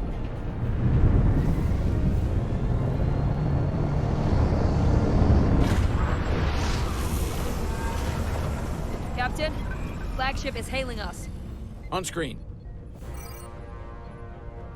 Zeldy to the Starship Resolute. Our main power cores are completely disabled. The more power we give, the more it takes. Running off batteries. Life support systems have failed. Unable to ventilate contaminated atmosphere. Admiral, you are about to launch an attack on a defenseless planet. Kobliat, you supported us in the negotiations. We need your help again now.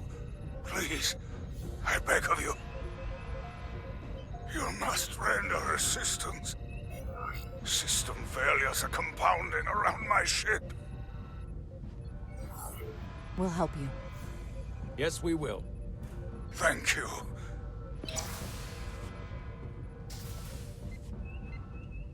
Admiral, excuse us while we devise a rescue plan. By my estimate, the crew only have 23 minutes before their atmospheric mix becomes lethal. While we may not be able to transport the Elydians directly, if we were to transport them from their ship to a nearby shuttlecraft, it should be possible to amplify the transporter signal there and reroute it to the Resolute. The Ambassador's plan is incomplete, An away team will have to beam aboard the Zeldi and set up pattern enhancers for a stable enough signal out of the dampening field. Thank you for identifying my deficiency, Commander Chovak. Jara, I need a senior officer in command of this. Take Chovak and Bedrosian in the shuttle, and get it done.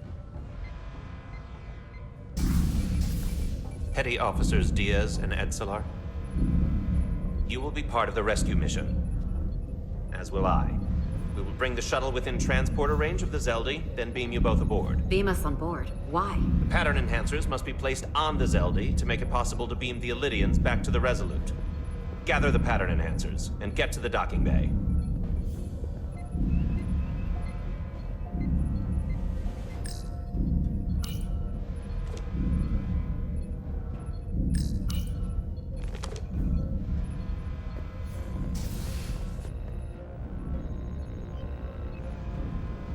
We're going on the wrong mission. Oh, what's that? We're going to rescue the Illydians, the people that oppress the Hotari, when we should be going to rescue Miranda. This thing that's happened to Miranda is like the Trill symbiosis joining, only worse. And I've seen too many people I care about wiped away by some greater entity to stand by while the same thing happens to her. I wanted no part of it then, and I won't stand for it now. Your body's stolen and used like puppets. I'm not giving up on her either. We'll get her back. Whatever it takes. Right now, we've got other lives to save. Yeah.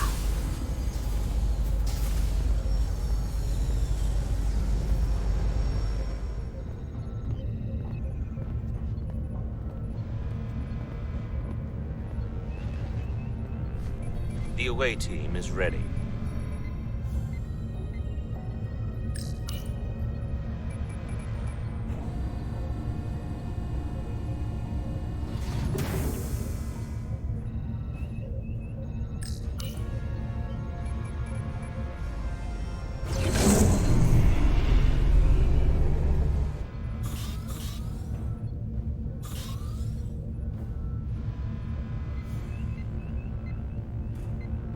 Resolute to Shuttlecraft Melville. You're cleared for takeoff. Acknowledged, Resolute. Melville taking off.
We are within range. Any closer will put the shuttlecraft at risk.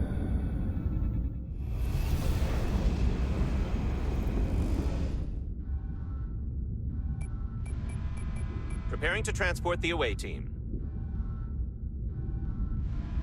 Energizing.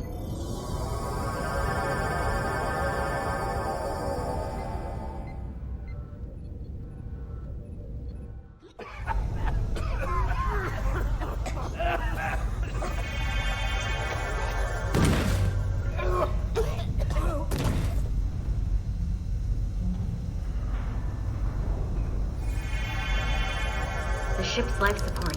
It's almost completely drained. And the other systems, too. Oh no. We gotta get to their transporter room.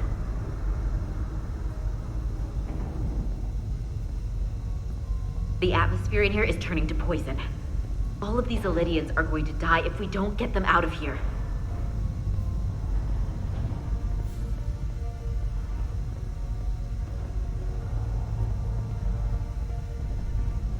These must close in case of emergency. They don't have enough power left to function. Carter, give them a charge with your phaser. Should make them open.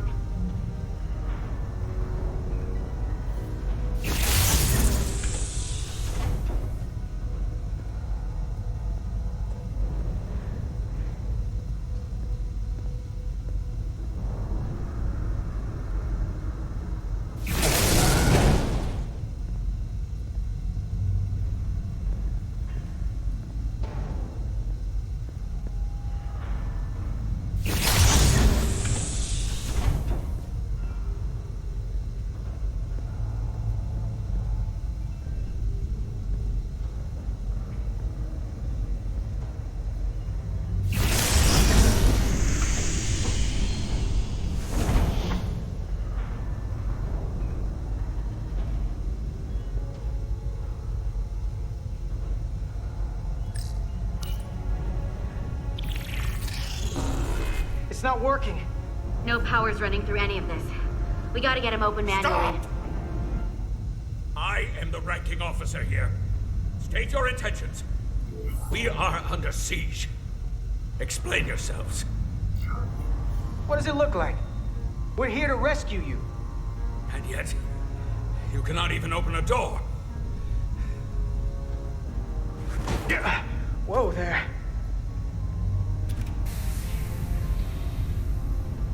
I am still able to stand. What are you trying to do? We gotta get into your transporter room. Then we can get your people off the ship.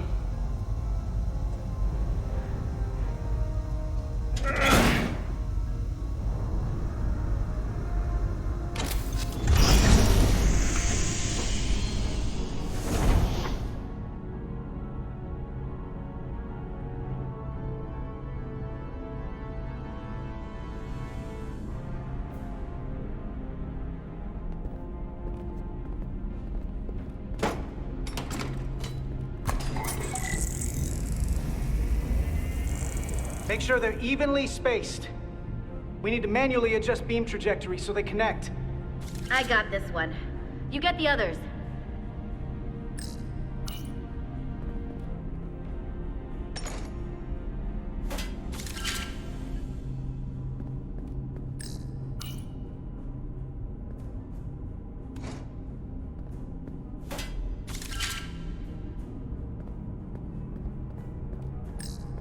I can handle this one.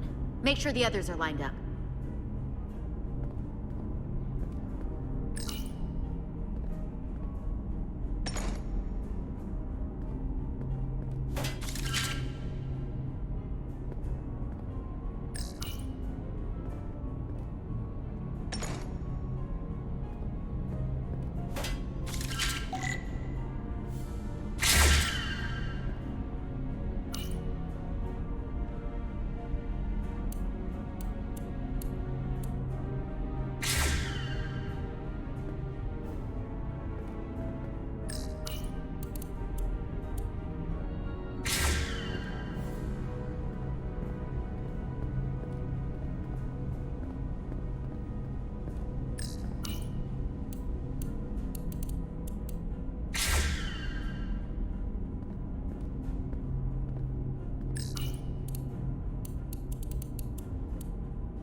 Pattern enhancers are aligned and ready to go. Let's round them up. These will boost the signal so we can transport through the storm. We have a shuttle outside this ship that will route the signal to the Resolute. All crew to Transporter Room 2. We are evacuating.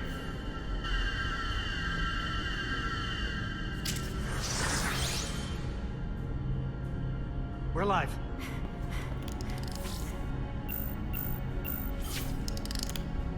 Here they come.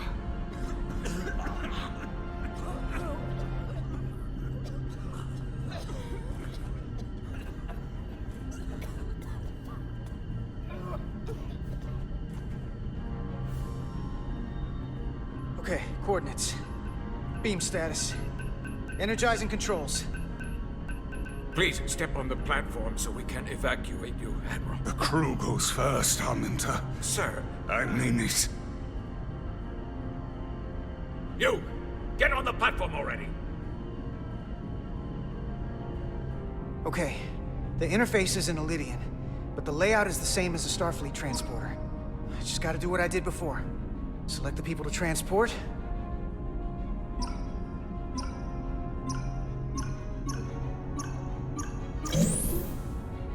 Plot a path through the ionic interference.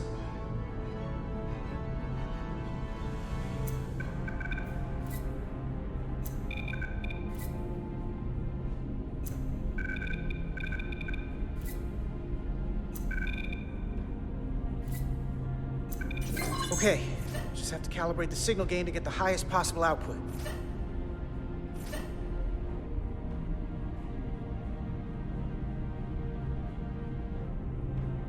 That wasn't enough power. Need to look for the place where the waveforms are farthest apart.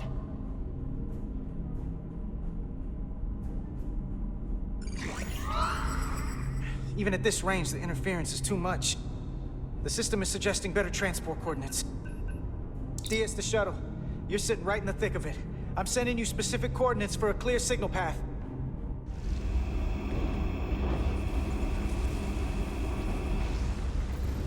Waypoint's been added to the navigational computer. There, Commander. Give or take 50 meters.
Away from the lightning. Melville to away team. Energize.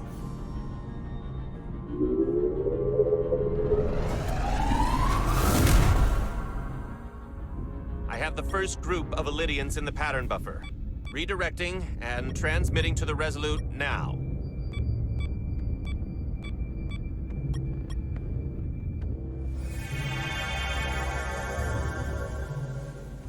This is Resolute. We have the Ilidians safely aboard. We did it! I was so worried this wouldn't work. Good work. Keep it up. Yes, Commander. This is Commander Rydek. We're holding steady. Signal is good. Keep them coming.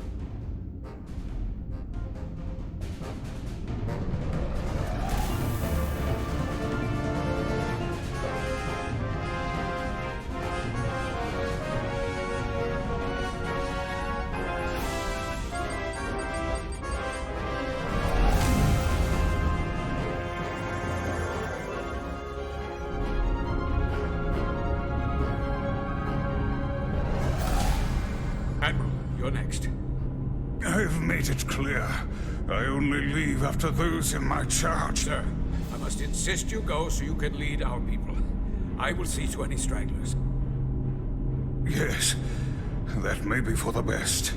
But first, let me thank our human saviors. I'll pin medals on your uniforms when this is over. For all your brave work. You're very welcome, Admiral. Does Starfleet let you wear another fleet's medal? We will find out. We're ready for transport. Get the Admiral to safety. Energize.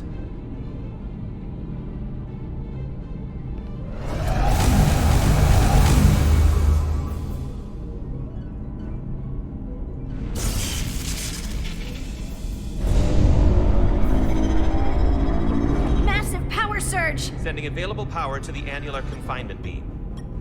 I have the Illidians in the pattern buffer, but I cannot resolve their signal to send them through to the Resolute, nor can I materialize them here. We need a better position with the Resolute.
I am losing their patterns.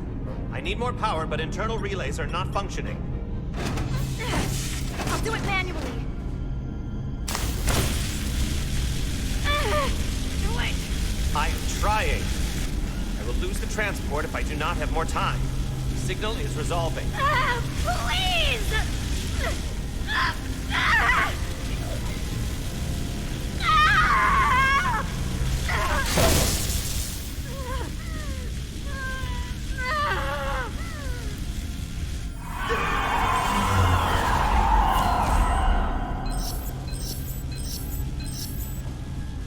We have lost the 15 Illidians in the last transport.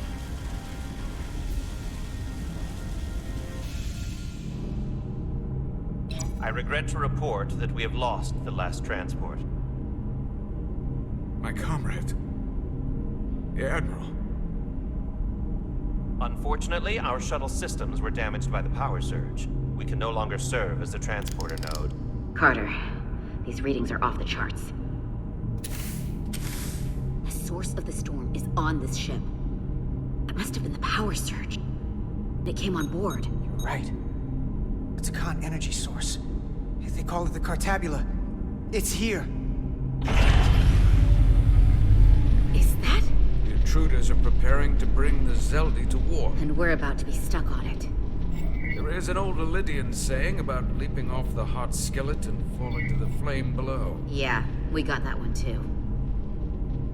This is an opportunity for us. We're on this ship. We can stay in the shadows. See where they're taking the Cartabula. Do something to stop them. You always wanted the chance to do something big. That's all well and good, but if we're not getting off this ship, we're really backed into a corner here.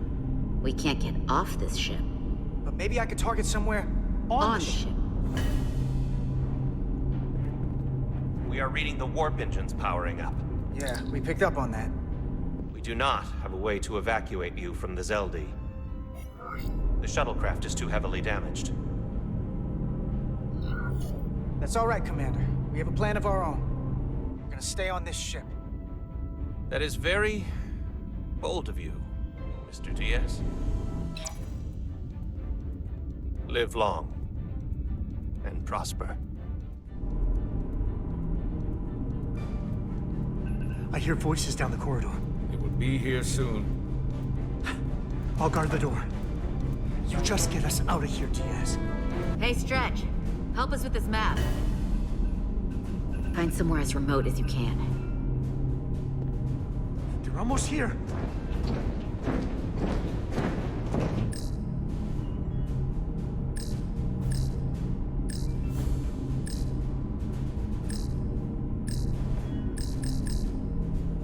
Crew quarters? High traffic, easily accessible. There. The aft cargo bay. That is acceptable. Sounds good to me. Whatever you're doing, do it now!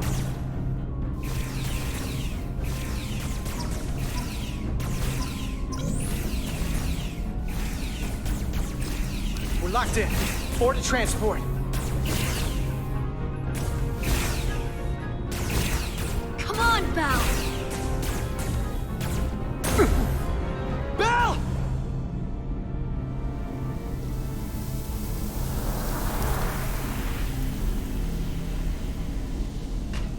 It's too late for him.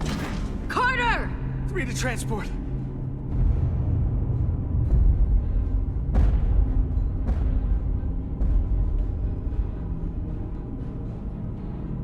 Energize.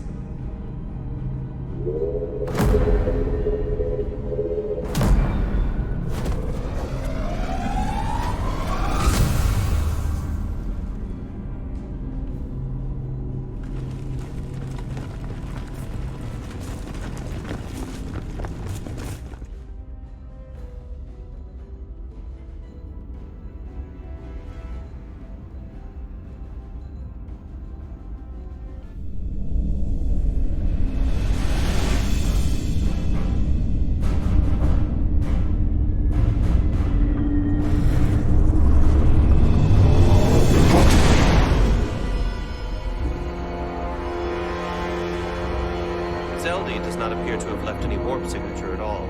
I cannot track its trajectory. I held on as long as I could. We saved many lives. And our people on the Zeldi knew the risks their duties entailed. Contact the Resolute, Mr. Chovak.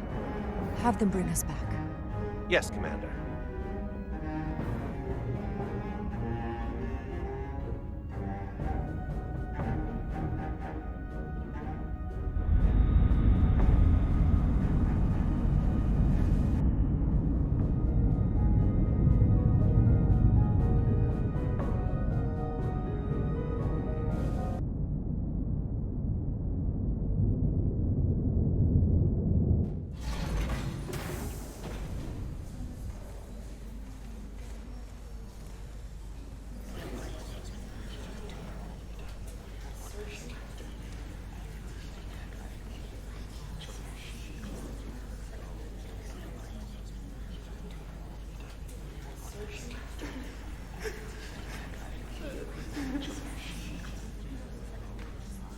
You saved as many Elydian lives as you could.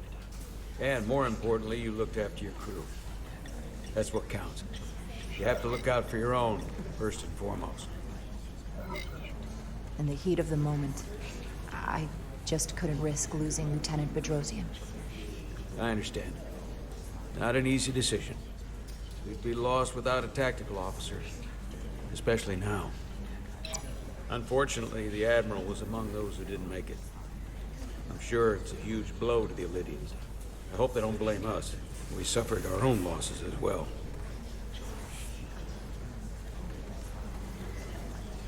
How are we getting our away team back? Ambassador Spock and the rest of the senior staff are waiting for us in the briefing room to discuss just that.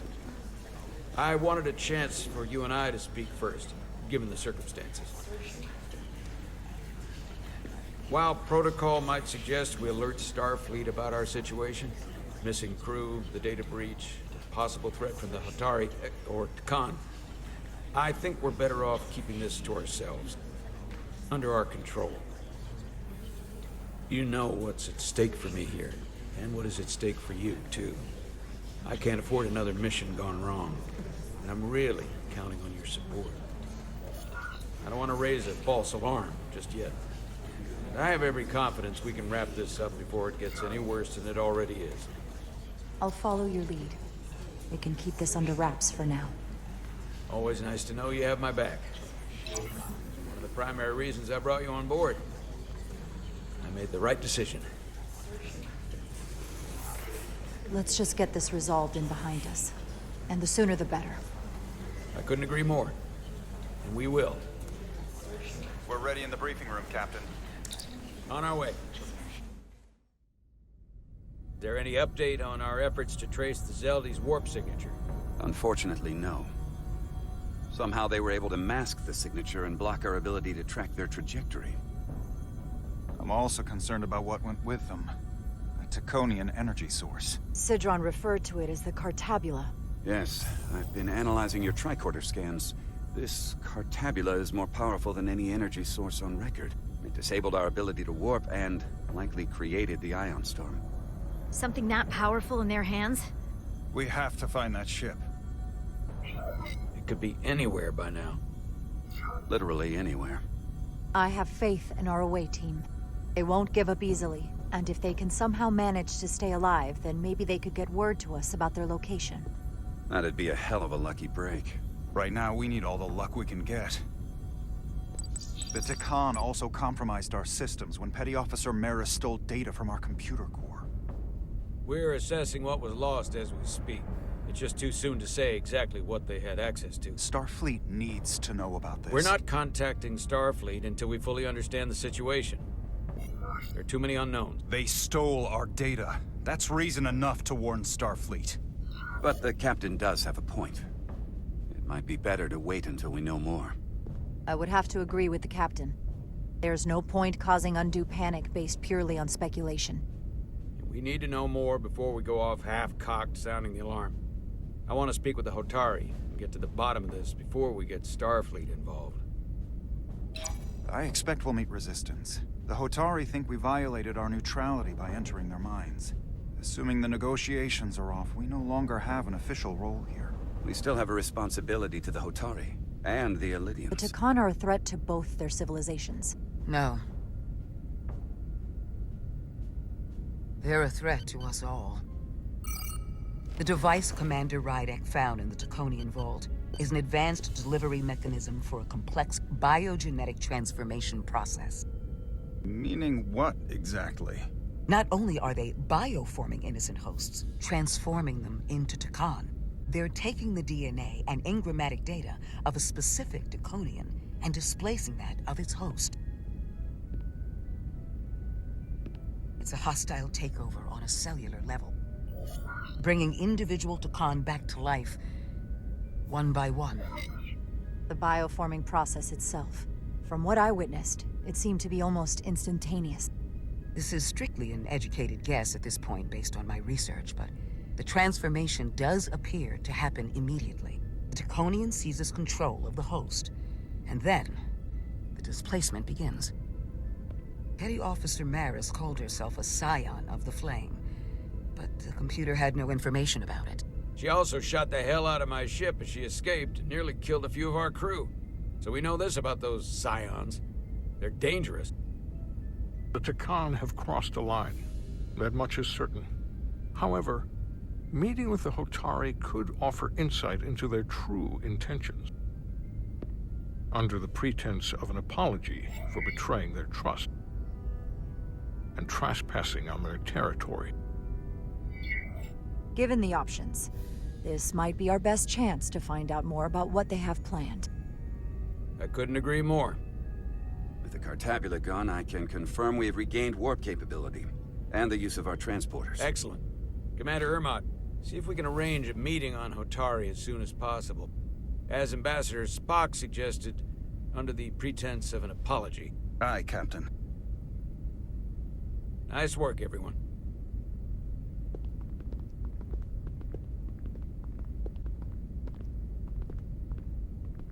You're long overdue for a deridium infusion.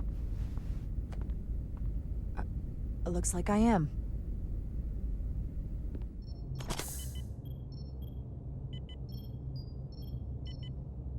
Aside from almost running out of duridium, you're in good health. Nice to get some positive news for a change.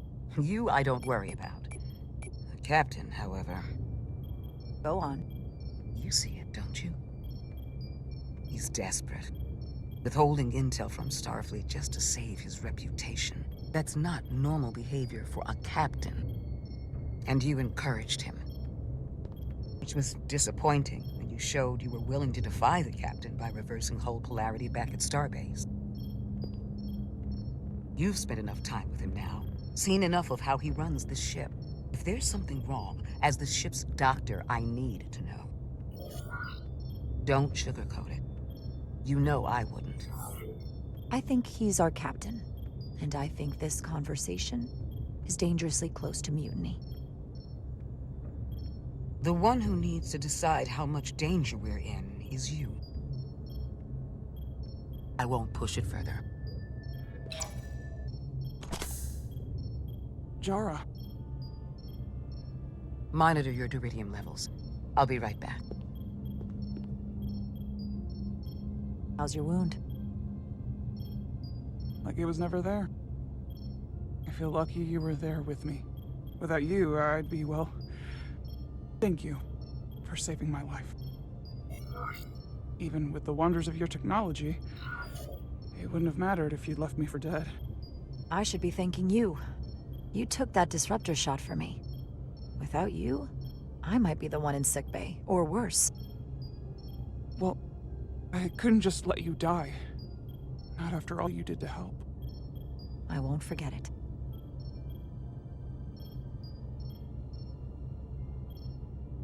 We saw the truth down in those mines.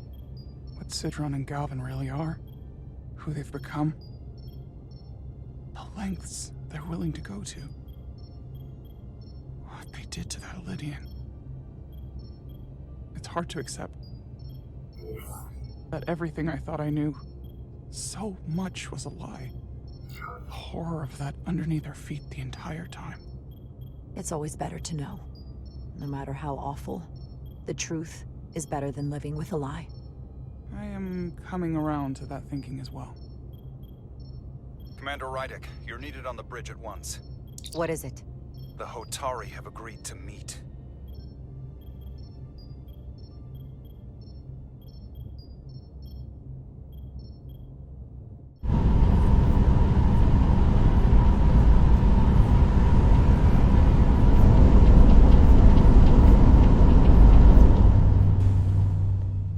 They haven't found us yet.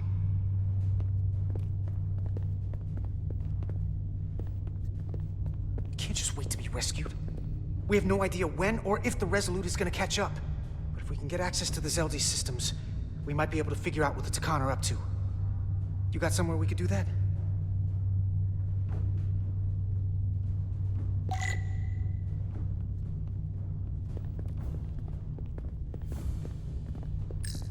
For how uptight the Elydians are, that cargo bay is kind of a mess. Come on, Carter. We need to stick with the tall guy. Up there? All right. Etzelar, let's do this. The internal sensors. The what? When they scan the ship for life signs, they'll know right where we are. There must be devices that perform the scan. Right there. And there. There's several of them around the room. Got it. We'll disable them. How? They're too high to reach, even for me. Not too high for our phasers. Low power, Nilly.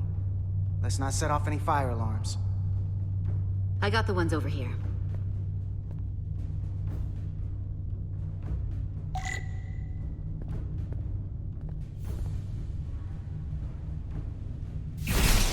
Got one.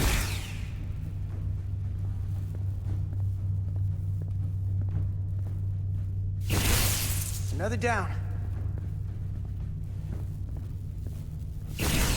Hurry, Carter! I am. Only one left.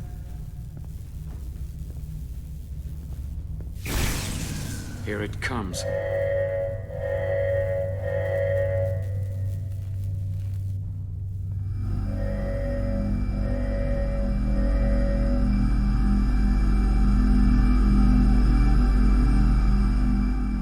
works.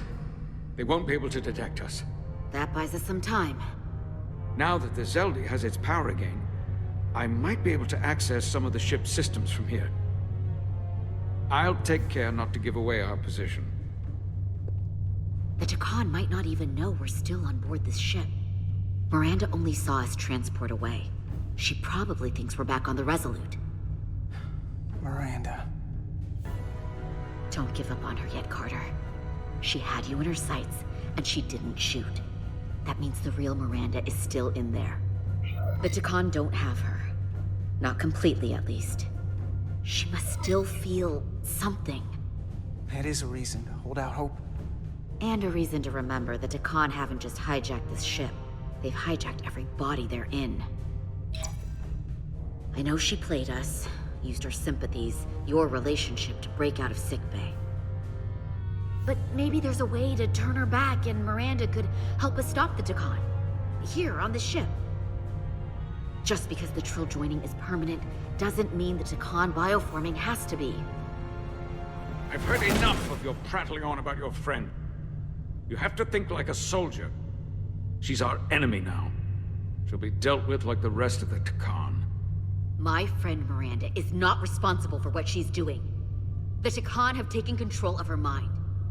We certainly can't kill her for it. Speak for yourself. If anyone threatens the Empire, they are the enemy. It's just one life, and it's already been lost. You don't get to talk about Miranda. You don't get to ignore the truth. We don't like this any more than you do. The Takan are a threat to all of us. They turned our crewmates too.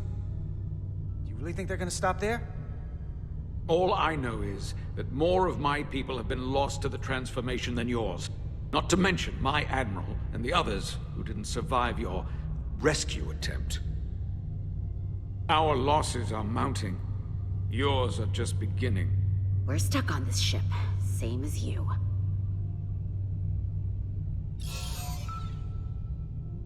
I'm blocked out of helm control. Propulsion? And they're closing down systems faster than I can check them. They're always changing these interfaces. I can hardly keep up. Let us help. Fine.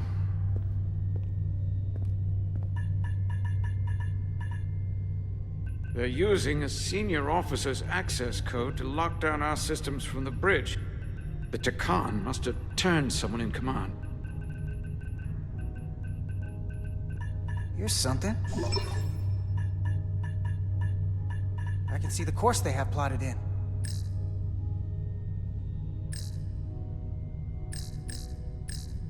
The Lydian fleet has explored a lot of systems, but it's all in the opposite direction of where we're going. We're headed to the edge of the galaxy. Nothing but uninhabited systems along the way. And if we keep going, we'll leave charted space. A lot sooner than I like to think about, too. That can't happen.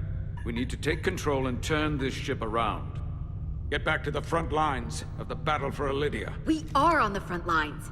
They're going to do this all over the Quadrant. The whole Federation is at risk. That is a possibility, but it's already a reality for my people. I'm sure it's pretty damn real for the people who are trapped in their own bodies controlled by the Takan.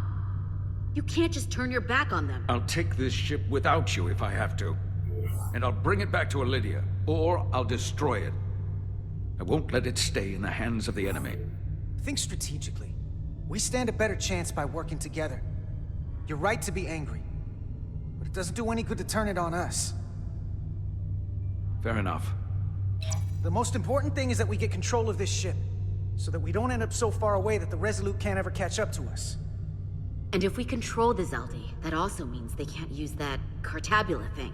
I'm not sure we can do much more from here. What's this? It's a data stream. It looks to be a two-way communication. Let me see if I could put it through a demultiplexing processor.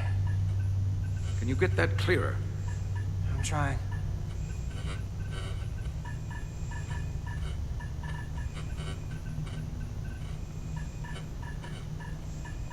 Okay. That should do it. Hello? Can you read me? Itasca, is that you? Major! It's my lieutenant. Where are you? I'm here with some of the others. We're trapped in the ATP. Our artillery targeting platform. The bulkheads are sealed, and ruptured power conduits on the other side are discharging at high voltage. Major, we've seen Sidron and the other Hatari, and if we can get free, I think we'll be able to overpower them and take back the ship. Itasca, are you still there? Itasca, are you still there? You shouldn't trust anyone else you meet. The Hatari have been transforming people on this ship. We've seen it happen.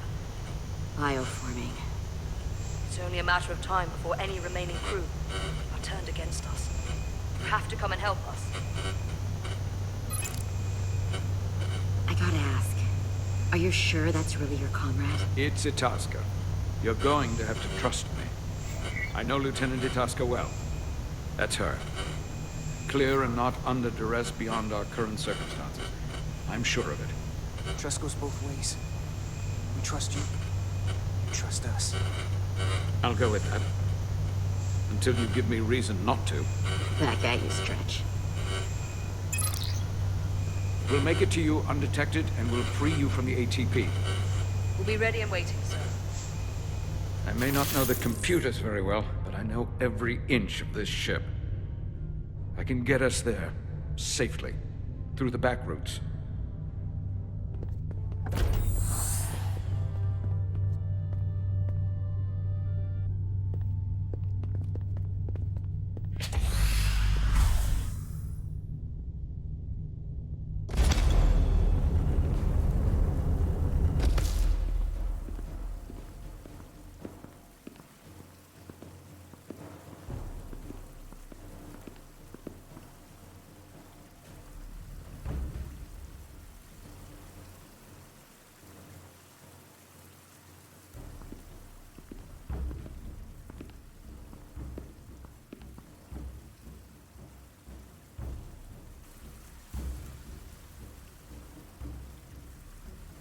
You may approach. Your Majesty, an apology is in order. The Federation... Spare us your apologies, your excuses, your pathetic explanations. You said you were here under the pretense of peace, yet you trespassed into our minds.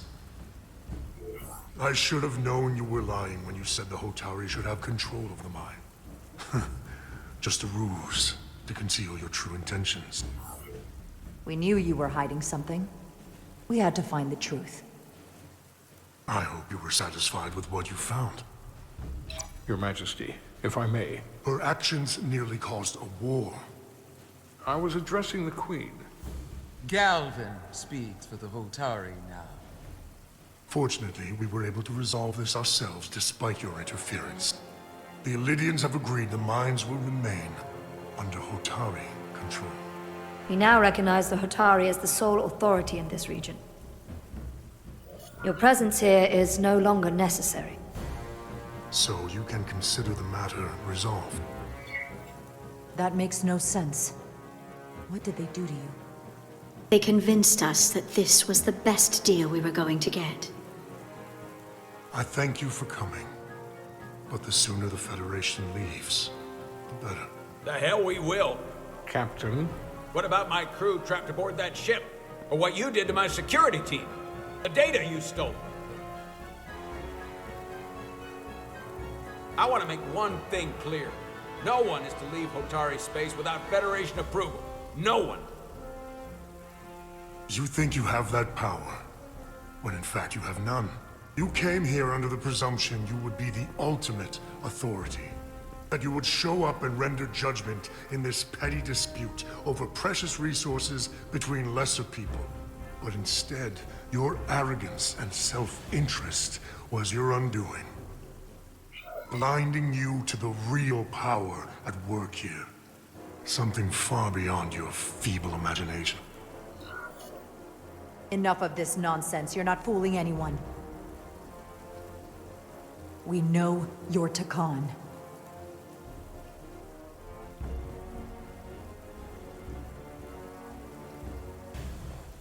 Takan. A word I haven't heard in a very long time. At the height of our power, the Takan Empire spanned hundreds of thousands of light years and trillions of Taconians. An empire that encompassed what is now considered Federation territory. What's yours was once ours, so it feels only right that we reclaim what was lost.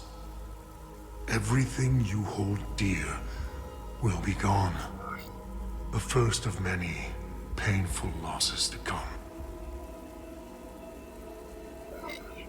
That may play well with your bioformed friends. But your empty threats don't scare us. Just a friendly word of caution. You'll know when I'm threatening you. You might be surprised how many want to be part of the most advanced civilization the galaxy has ever seen. We will not stop until we've reclaimed what is rightfully ours. Imagine what a queen, a starship captain, or even a Federation ambassador could accomplish if their power was wielded by a truly superior entity. In the face of such impossible odds against an adversary so clearly more advanced in every way, the only logical choice is to submit. Never.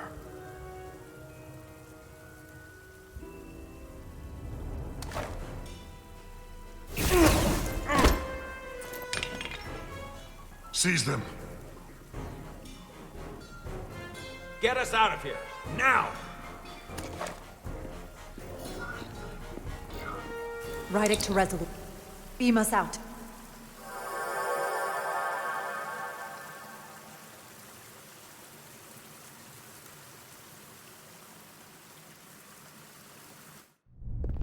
You ever done something like this before? Close quarters combat? Infiltrating an enemy stronghold? Something like that. I once spent 6 days crawling through sewers during the siege of Tofar Ket to retake the citadel there. That's just one of many campaigns I've served in. My dress uniform is well decorated. I'm glad we're here with you. We need your kind of experience. I should say you do. And I'll be glad to have Lieutenant Itasca with us. She fought shoulder to shoulder with me in that siege. So you're pretty close, huh? She's like a daughter to me. She's saved my life more than once. She's more than just a comrade in arms. That must mean she's a good soldier. The very best. We saved your life. What does that make us? We aren't out of danger yet. But once we have my comrades, proper soldiers, we'll be able to retake the bridge. Then, our fleets will catch up to us. The ATP is just down that corridor.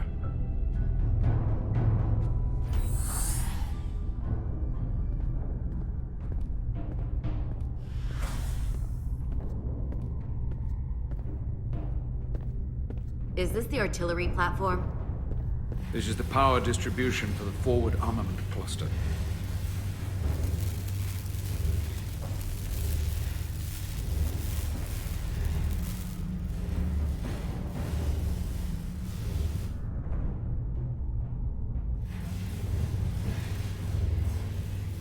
There was combat here. Disruptor burns on the walls. Signs of a grenade detonation. If there was a fight, the Takan might still be nearby. Maybe my people killed them. Or they could be waiting for us. And that's a problem for when we meet them. The distribution conduits have been knocked loose. The currents in those lines would be lethal. Is there any way to power those down? Each circuit has a control panel that regulates power to the magnetobanks. Track connections between the power lines and the control panels.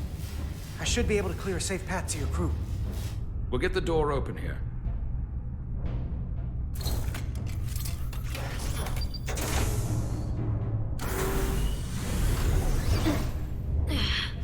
It's heavy.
You! Federation, you made it. Barely. There's a lot of collateral damage out here. They'd backed us into a corner. We did that to drive them out. Put some space between us and the enemy. They're here. Get down! I think they've given up on capture. We'll never make it if we go back that way. You! Give me a hand with this!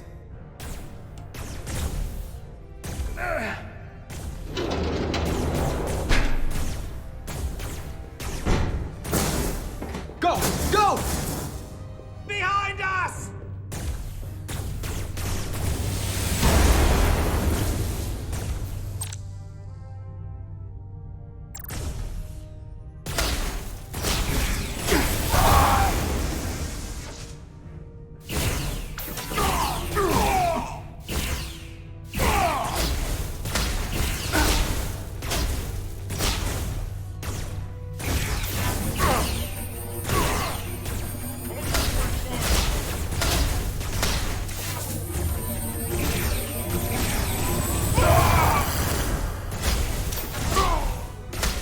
Federation, you take the lead. We'll keep them busy.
Run in there.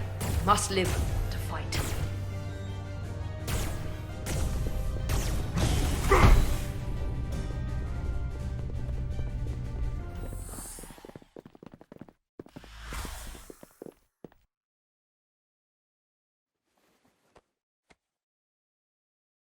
We let the enemy take them. Hadri and Private Turo. They weren't the only ones. But if we hadn't, it would have been all of us. I'll have to live with that, and I'll answer for it when I die. It's not the Illidian way to leave one of our own behind. It's a sin to do so. We're not gonna die. Not if I have anything to say about it. It's more important that we win. When we were in there, trapped, we agreed that we had to live to fight. Hadri agreed. We said, if one of us was taken, the others wouldn't stop. We'd keep going, make our way to the bridge. They died so we could fight on. The Takan don't want them dead. They want to steal their bodies. And steal their minds. The Takan knows everything the host knows. That means they know our plan. They know we're heading to the bridge.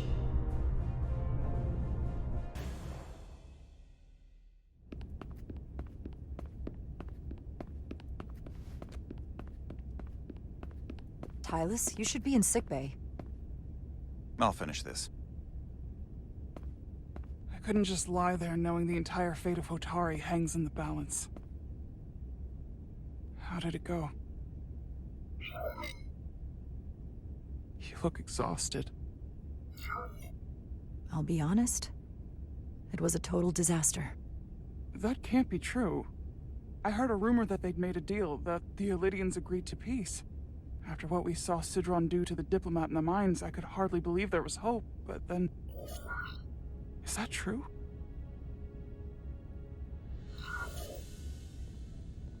I'm afraid the truth is far worse than that. There's no deal. No. They're all Takan now. The Hatari, the Elydians, everyone. No. That can't be true. I'm sorry.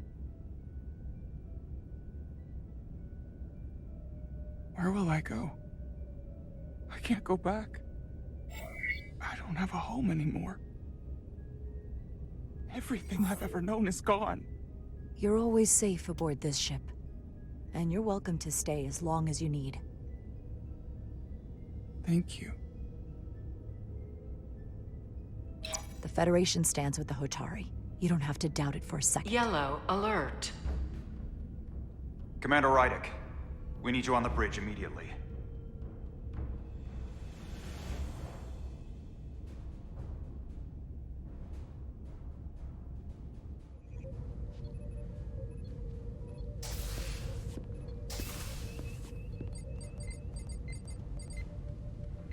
We've got an Elydian ship, the Veskar, rapidly bearing down on our position. Or what was the Veskar. Now I'm not so sure. Bring it up on the view screen. 600 kilometers in closing. Still coming straight for us.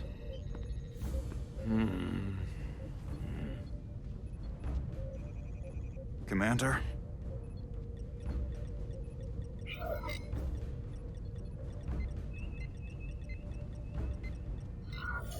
Should we put our shields up? Just as a precautionary measure. I'd like to avoid escalating this any more than we have to. Whatever the hell this is.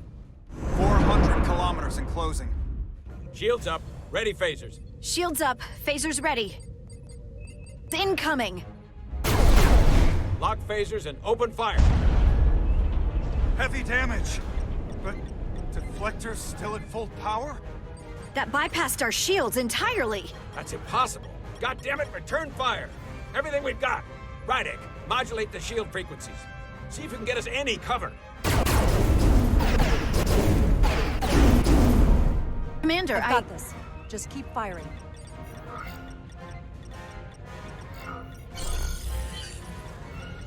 Shields still have no effect. That doesn't make sense. I'll try another.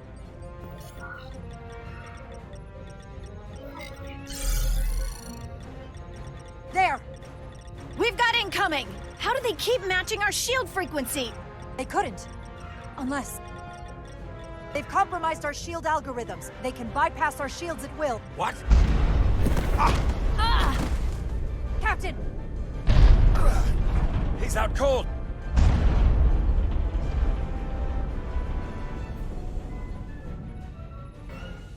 Why'd they stop? Damage report. Running on emergency power. Major hull damage on decks 4 through 7. Warp core is stable and intact. We're completely vulnerable. Commander, we're being held by the Veskar. It's Galvin.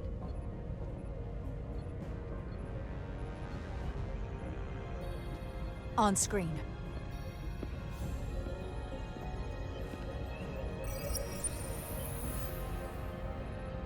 Commander Rydick, where's your captain? Not dead, I hope. At least, not yet.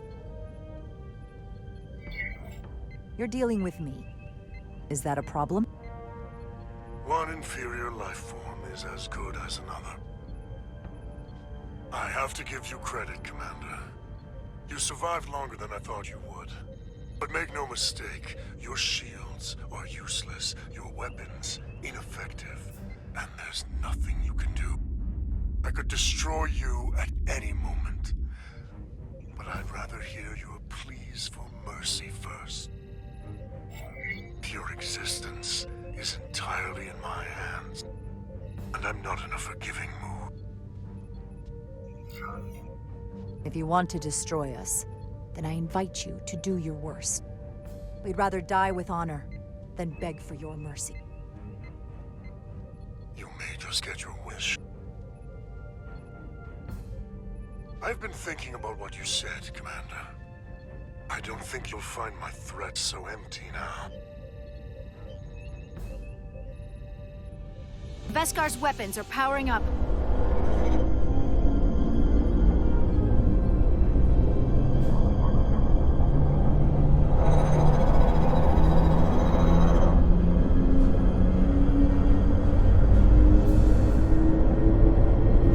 But I don't have to needlessly slaughter you.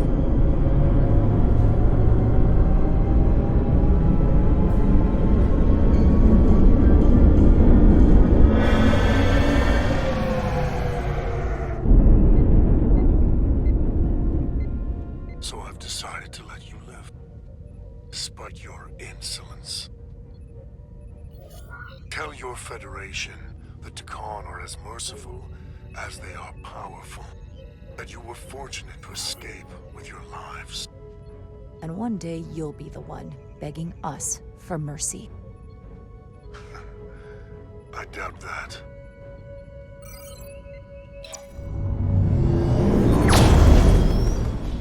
I've lost their signal. Can you track their warp signature? Nothing. It's untraceable, just like before. Notify Ambassador Spock. I want everyone in the briefing room to discuss our options. What's the status of the repairs?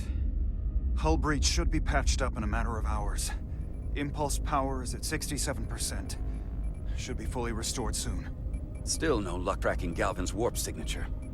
They've all but disappeared. Keep trying. Finding that son of a bitch is the best shot we've got. Commander Rydick, you had the Khan after the ship was attacked. What is your assessment, given our current situation and the losses we have suffered? I think we don't know enough. We need more information. In that case, we might have an option. Portal 6-3, Guardian of the Takan Empire. If anyone could find Galvin, it would be him. That's assuming he's willing to help us. True, but there's only one way to find out. Wouldn't we need to secure authorization from the Federation Council to contact him? The nearest Federation outpost is Andoria. I can travel there by shuttle and inform them personally of the threat from the Takan. Meanwhile, the Resolute can travel to the Delphi Ardu system in search of Portal 6-3. I still have my doubts. I do not. Captain William T. Riker has first-hand experience with the area, and with Portal 6-3. His guidance will prove invaluable, and should alleviate your concerns. Delphi Ardu 4 is a restricted zone for good reason. For all we know, we could be walking into a trap. Not to mention the high likelihood Portal 6-3's allegiance will be with the Takan. It's just too much of a risk. A waste of time. Time we can't afford to lose. Right now, we have no way of knowing where those two Elydian ships are, or where they're going. Another Taconian might be able to at least point us in the right direction. Or we're the ones pointing him right toward his fellow Takan, making the problem worse. I am inclined to agree with Commander Rydick. Her logic is sound. This portal may have knowledge that proves to be invaluable, including information on the nature of the Cartabula. We must act on the facts at hand. Then we'll give it our best. I'll arrange a meeting with Captain Riker. And I will speak with the Council. They need to understand the magnitude of the situation. I can leave for Andoria immediately. I wish you luck finding Portal 6-3. The very future of the Federation may rest in your hands.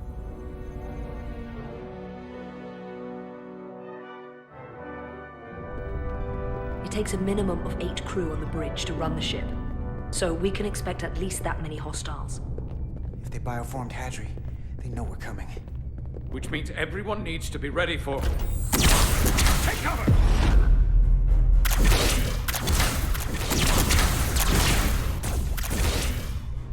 Now what? We need that door sealed. We can handle that. Where do you need us? There's an access panel there. You should be able to patch into the local systems. We'll be shot getting there. I'll cover you. On my signal. Now!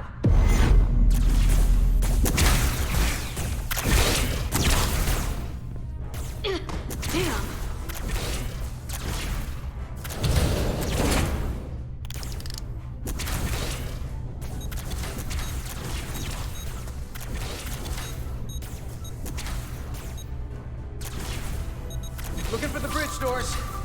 Wait, what's this? Got something? Gravity.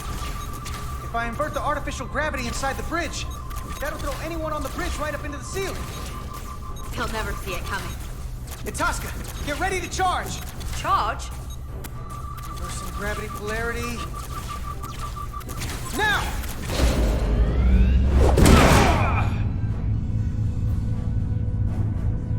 Amazing.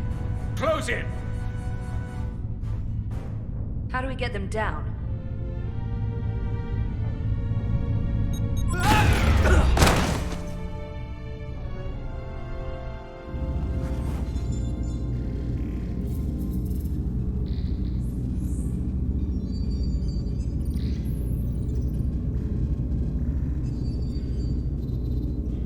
What are we gonna do with them? We don't have time to take prisoners.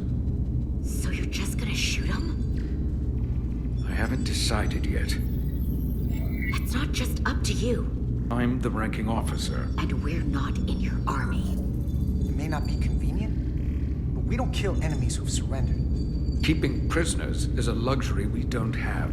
It's not a damn luxury. You're an engineer, not a soldier. This is clearly my territory. You think you have enemy combatants here? This is a hostage situation. Each one of them has an innocent life inside. I'll keep watch on them. As will I. We can't let our guard down around the enemy. Petty Officer Diaz and I will figure out how to stop the ship. Let's hurry. The rest of the Takan could show up any minute. Crystals. They're all over this place.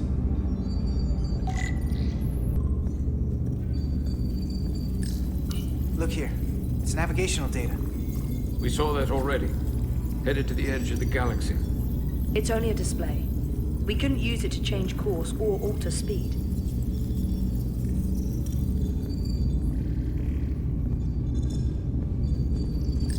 This console looks unaffected.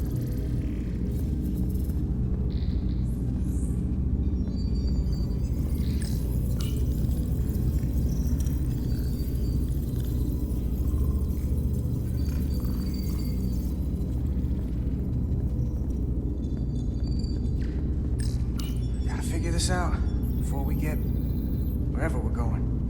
If the Resolute can't catch up to us, we're in a whole different kind of trouble.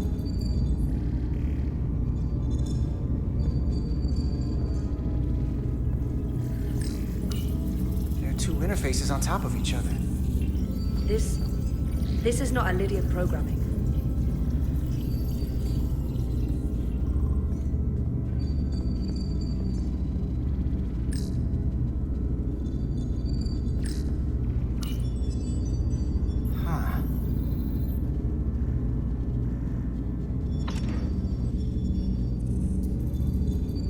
Careful where you point that thing. It's not active. I can't see any way this would work as a weapon. It's dead. Out of ammo? I'm not sure.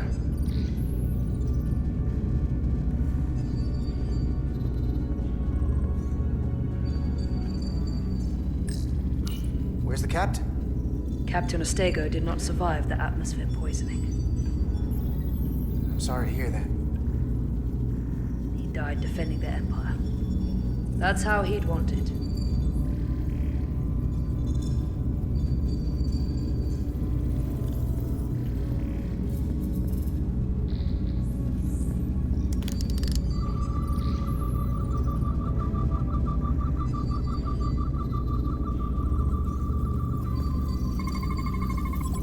Crystals are Takan technology. They seem to be active, just like the rest of their tech. Tetrametric pulses. Tetrametric? It's the energy signature of Takan technology. Everything they make gives off this type of radiation. They're blocking the inputs. It's not responding at all. Everything I try, it just ignores me. I thought you had the access codes needed to take control back. I should, but I can't actually get to the surface, so I can't enter them here.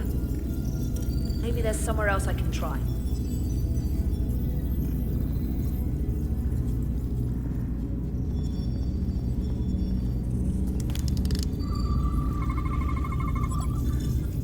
Takan language. From what I can tell, the ship's systems are actively responding to input.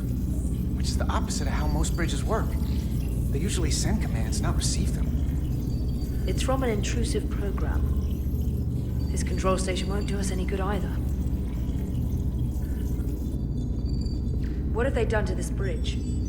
Consoles running themselves, some clogged up with crystals that are sending off tetrametric pulses.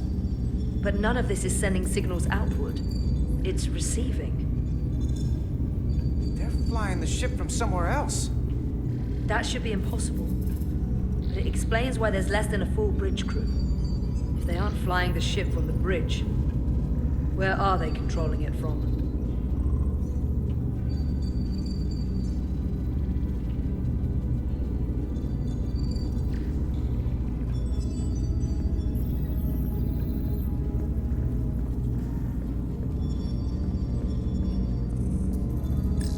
Everything under control?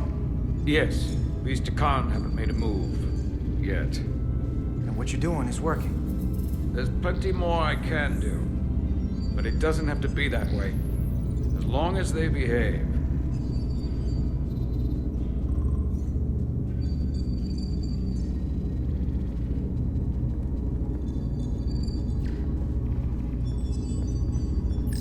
Any trouble? Don't worry about me. Worry about Stretch over there. Why? He's looking for any excuse to vaporize the prisoners. But I'll make sure he doesn't. Even if they're the enemy, it's not right. I'm here if you need a hand. Just hurry up and figure out this bridge. That's the best way to help.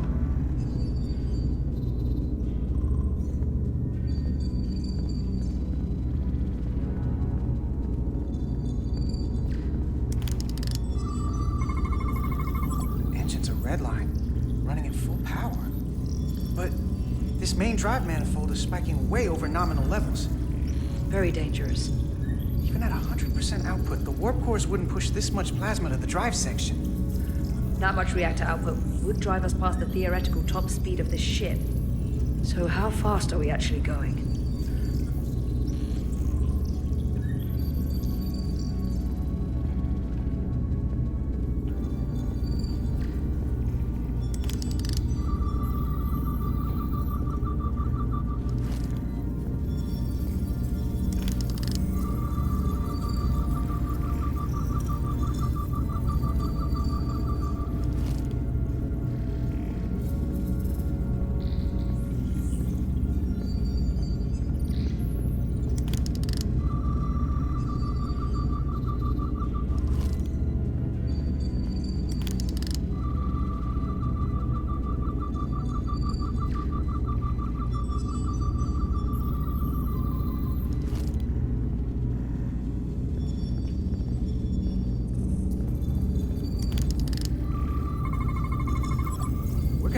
Less than an hour.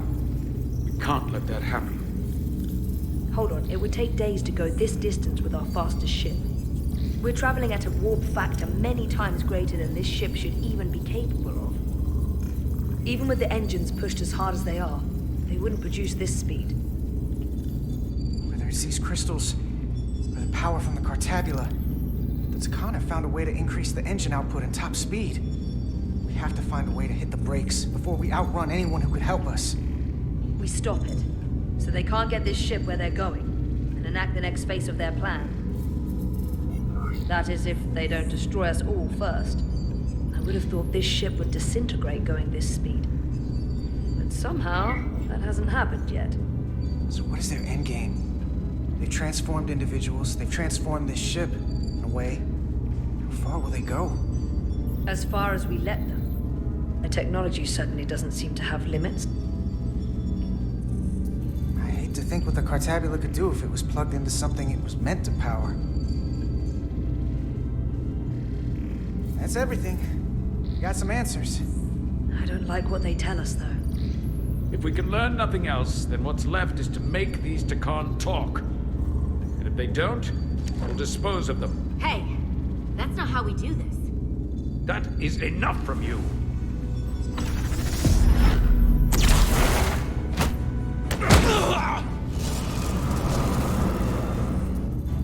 I thought that thing was useless. It was!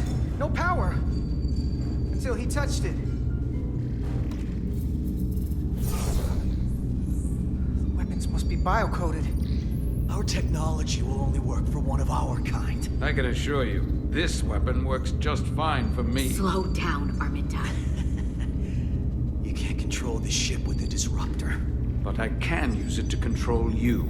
Ah!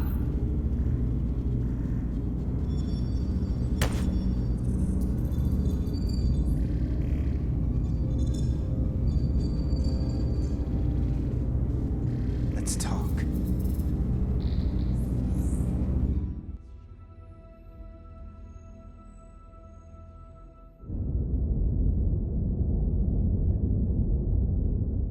Titan's communications officer says Captain Riker will be ready in just a moment.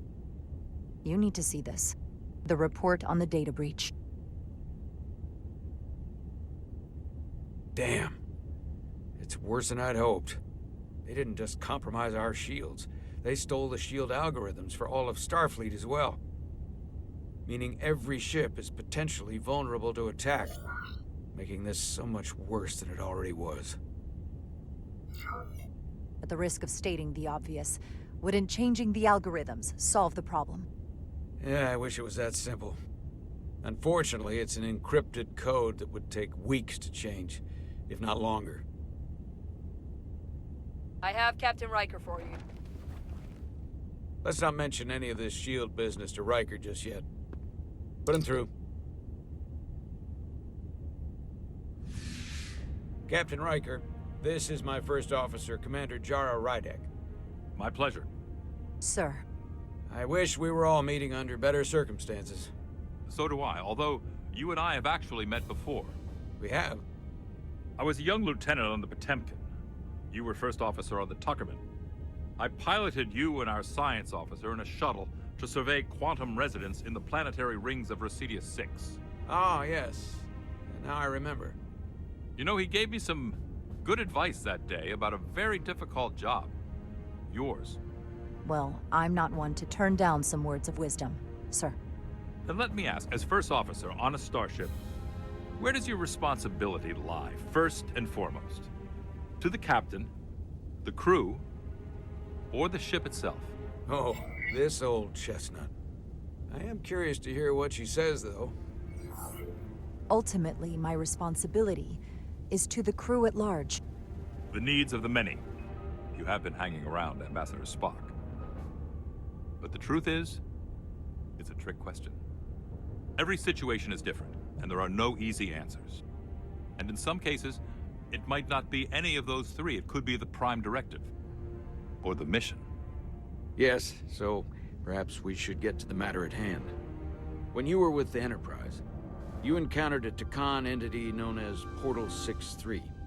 The Enterprise was held captive in orbit until you were able to convince him to let the ship go.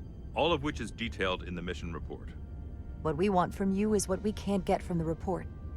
What can we use to get Portal 6-3 to help us? I've often thought about that over the years. How a small difference in the encounter could have led to disaster. The most important thing is, don't let him push you around. He can appear as a man or as a godlike projection. He'll test you, but don't be overwhelmed by the pageantry and theatrics. Are you sure about that? I don't want to anger him. No, you certainly do not. With a wave of his hand, he could clip your wings and cripple the Resolute. Portal is full of bluster and bravado, but he can be reasoned with. And that's my other piece of advice. You want to appeal to him rationally. You don't want him thinking you're acting out of fear. But we are afraid of the Takan, and with good reason. He's not the sort to suffer fools. And he'll lose interest if he feels his time is being wasted. I suppose that's one thing we have in common. Do you think he knows that the Takan have returned? He didn't even know they were gone when we went there. But the moment the Enterprise dropped into orbit around Delphi Ardu 4, he downloaded the entirety of the ship's computer. So I'd expect the same when you get there. What if he won't cooperate and we have to face these Takan ourselves? Then we have a much bigger problem on our hands. What I mean is, in the 16 years since you discovered this outpost, there has to have been research. battle plans for what to do about the Takan if we encountered more of them. I need to know what they are. If I had that answer, it would have been the first thing I told you. We both know Command has had their share of hidden plans in the past. Like Admiral Hansen and Captain Shelby's Special Projects Division at Starfleet Tactical, devising new ways to take on the Borg. Trust me, this isn't some Starfleet conspiracy to keep you in the dark. But if you two don't think you're equipped to make contact, you need to tell me now. Because there is no silver bullet here. Now's not the time to hesitate. I need to know you're up to this. Were you equipped to meet Portal 6-3 all those years ago? I'm here, aren't I? Yes, you are. And we have the benefit of your experience on our side. Fair enough. There was a special task force that considered the Takan, and I was part of it. But because there were no other signs of the Empire, we determined the best course of action was to create a restricted zone around the Delphi-Ardu system. I have my concerns, but I'll clear the way with the brass for your travel into the restricted space. Just remember what I've told you. And it wouldn't hurt to read some Sun Tzu en route. Or Marcus Aurelius. Anything else? Thank you for your support, Captain Riker. I wish I could be there myself.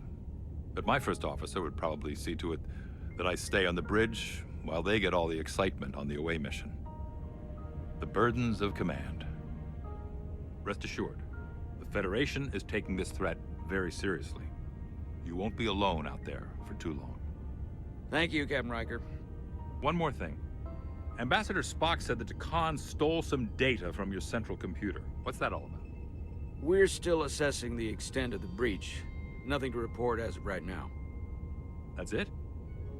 Ambassador Spock suggested it was something more serious. One thing we know is that they stole Starfleet shield algorithms. The shield algorithms? That could jeopardize every ship in the fleet. We're still making sure our assessment is accurate. We don't want to raise alarms unnecessarily. This is as real as it gets, Solano.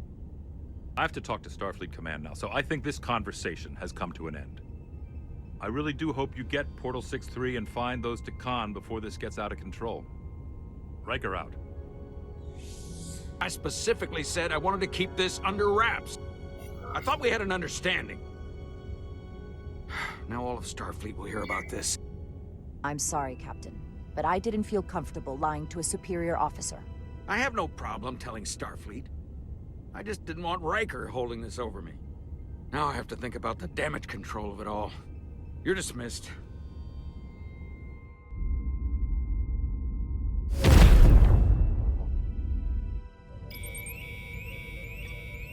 It's the automated Federation warning buoy. Transmitting the disable code Captain Riker provided.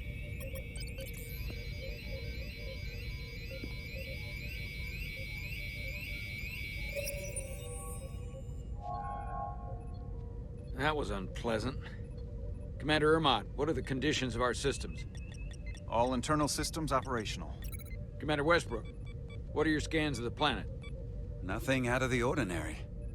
No sign of this outrageously powerful Takan being? I'm running a magneton scan now, but so far, nothing. Where are you? Prep your way, team. We don't know if Portal 6-3 will cooperate. If he's not an asset, he's an enemy. So be ready for anything.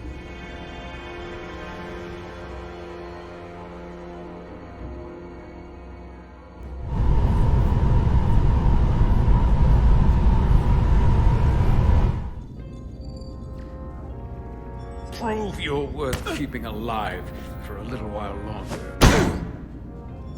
I cannot stop this ship any more than you could stop the tides. Not good enough. The impotent threats of a lower life form do not sway me. I will not bend to you. I was born 600,000 years ago. But a new age dawns today. Are you the scion of the flame? My name is Zan Utlosa. I was born in the final days of the Age of Makto. And we are all scions of the flame. Every one of us who have traveled across the bridge of time to be here for the Great Awakening. all sworn ourselves to the cause. Eventually, one of you will break. You don't understand how overmatched you truly are. This craft was nothing before we imbued it with the speed required by our mission. And the Cartabula produces enough energy to drive an entire fleet of ships like this one. But when we wake the Aphelion, we won't need a fleet. The Aphelion? Only then will you understand the might of the Takan Empire. And when you wake the Aphelion, what are you going to do with it? Anything we want. Come on! This goes from bad to worse unless you do what they say.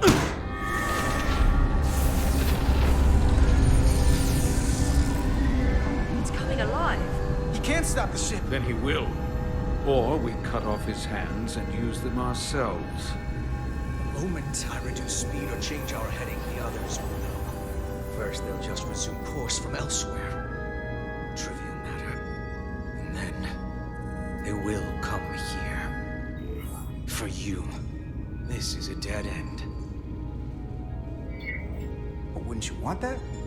You take the ship off course, your friends come here to your rescue. So why are you warning us? Because I value my own life.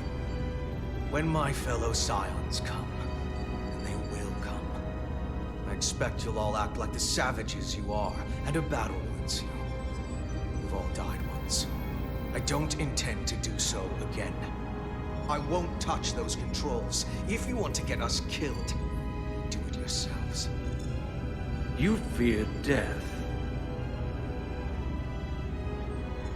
There's a way to stop this ship for good, and he knows how. He just needs more pressure. What kind of pressure? We hurt him, he'll talk. Trust me. That's against Starfleet protocol. You're not on a Starfleet ship. Your protocol does not apply. We take the action that will lead to our victory. Don't assume your moral code takes precedence above all others. I'm not gonna torture them. Not like this. There's gotta be something we can work with here.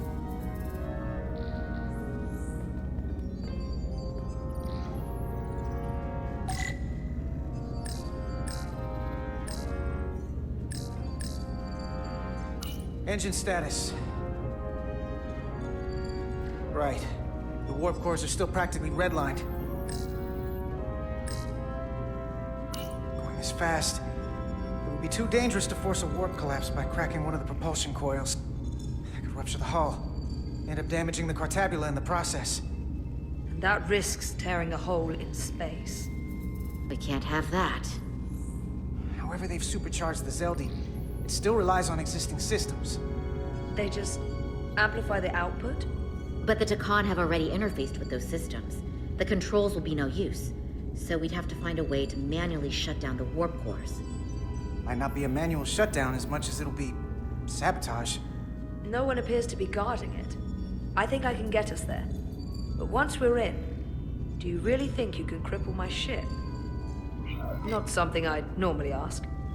But I'm coming around to it. Well, usually I'm the guy fixing the things that go wrong on a starship. But I'm sure I could figure out a way to break it. You may even find you like destroying things. This plan of yours has one problem. It strands us. Left out of the fight when there is a war going on. Our fight is here, now. This is how we do the most good. For the Empire. For the Empire. So, Carter, you didn't beam out after all.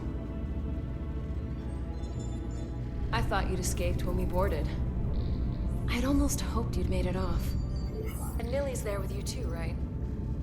It's good you two are together. Believe me, I don't want to be here either. Looks like neither of us get our way. But Carter, I am going to get my way. You're not a fighter. I know it. You know it. That's why you're hiding. Somewhere on this ship. But the Takan Empire has so much to offer you. Think of all the knowledge lost for 500,000 years that you'd have access to. I know you want more from life. And I want to show you what you could be a part of. Not just the wonders you've already seen from us. In our time, we had the power to move stars. Carter, you have a thirst for discovery. In case you forgot, we were a part of something. I still am. The Federation may not be perfect, but it stands for ideals that your people clearly do not believe in. We have our own ideals. And we have our own strength. Every one of us on this crusade has fought wars more brutal and consuming than you could fathom. But I want to reach a peaceful resolution to this. Carter, we have a plan for you. And for the others, too. We don't want to have to destroy you.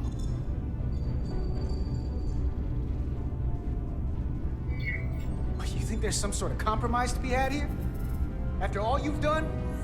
The only end to this is when you surrender. After all we've done? You can't think we'd give up now. We can continue this conversation in person. I'll see you on the bridge very soon. Our comm badges. She's tracking our location with them. If we have to use force to free our fellow Scions, there will be casualties. We can't stay here. And we need to disable the transmitters. Where'd you go? You don't want to talk to me? She's trying to keep you talking. I mean, I get it. But I'm trying to help you.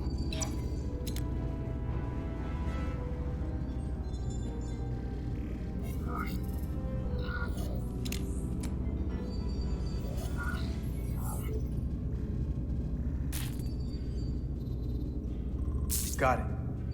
Mine's done too. Time to hit the road. You've forgotten something. They know where we're going.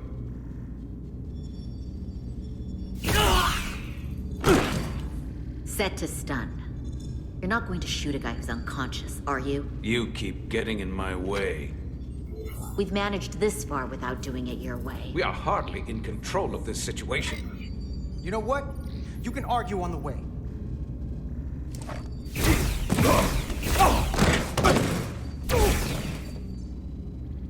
Now let's move it.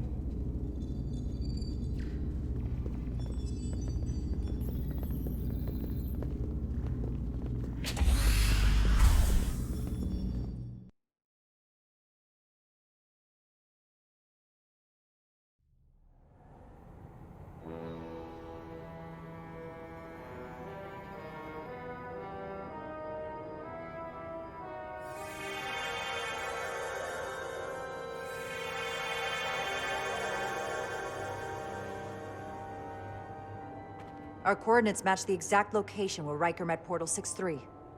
Unlike Riker's team, we beamed down without a problem. It's quiet. Portal has to know we're here. If he won't come to us, we'll go to him. Spread out.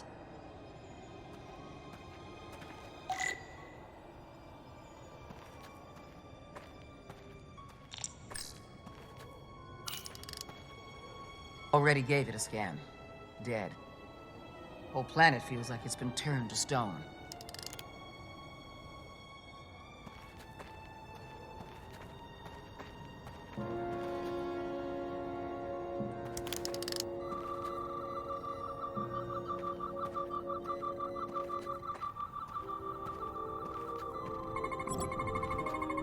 These crystals are dormant. Riker's report said they were glowing, that they served as energy collectors. It could be a good sign they're inactive. The Guardian of the Takan doesn't have his guard up.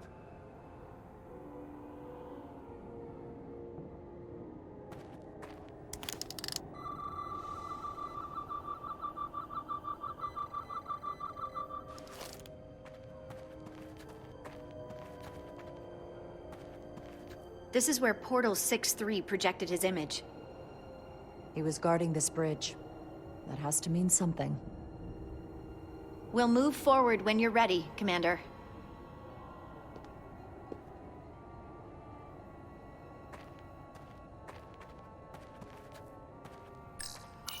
Doctor? Commander, keeping an eye on those Duridium levels? Good. Last thing we need are your cells destabilizing on a hostile alien planet.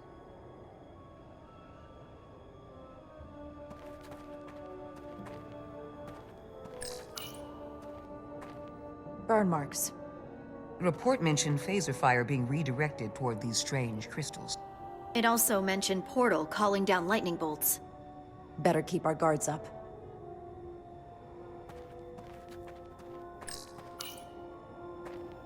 If I recall right, Geordie LaForge transported in here, hanging upside down.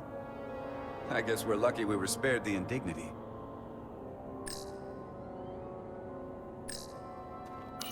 Anything unusual, Commander? It's all unusual, to be honest. We've precious little data on this planet, so brief was Captain Riker's visit. Anything he didn't see himself is a total unknown. We deal with unknowns all the time. Part of the job. I'm accustomed to dealing with the unknown from my station on the bridge.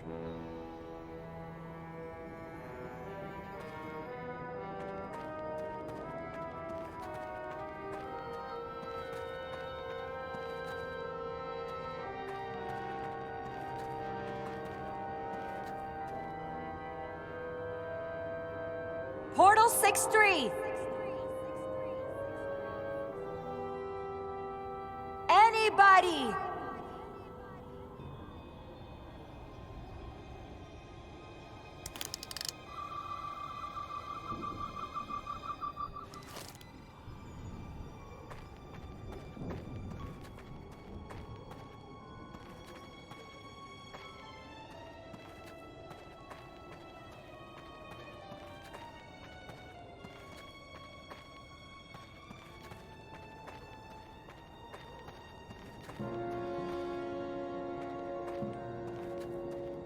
Follow me.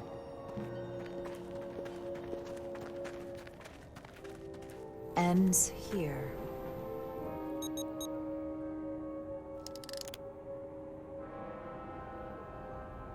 Is it me, or did that path just disappear? There was a path there a moment ago. There must be an explanation.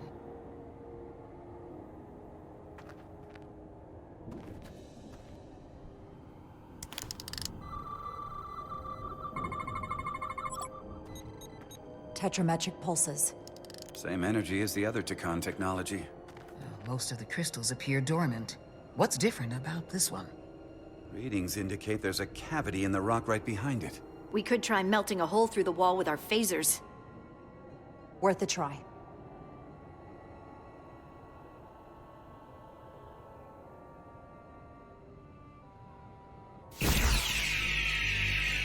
Nothing. There's gotta be a weakness. Somewhere it isn't totally solid.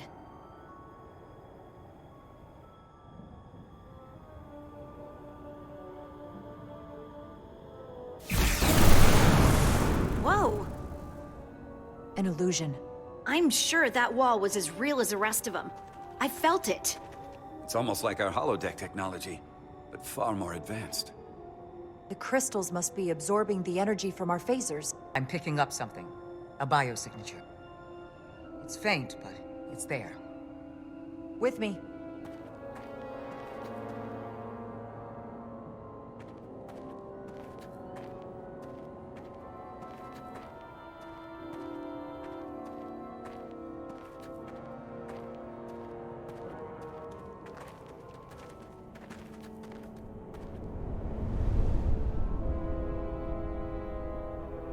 Another dead end. Or another illusion. Crewman LaRue, if you would.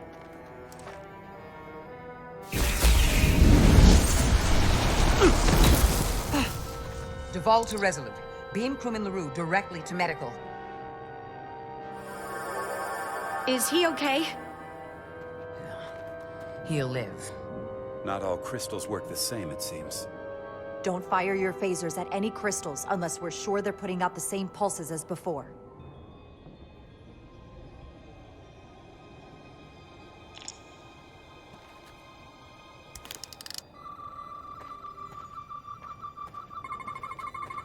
Tetrametric.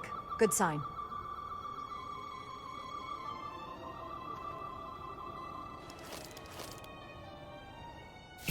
Commander! Look at that.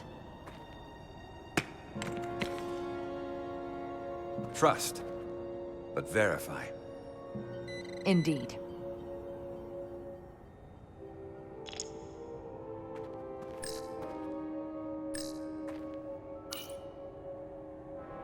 We don't have any data about what's below the surface on Delphi Ardu 4. And I don't feel a particularly strong urge to find out. Then that makes two of us.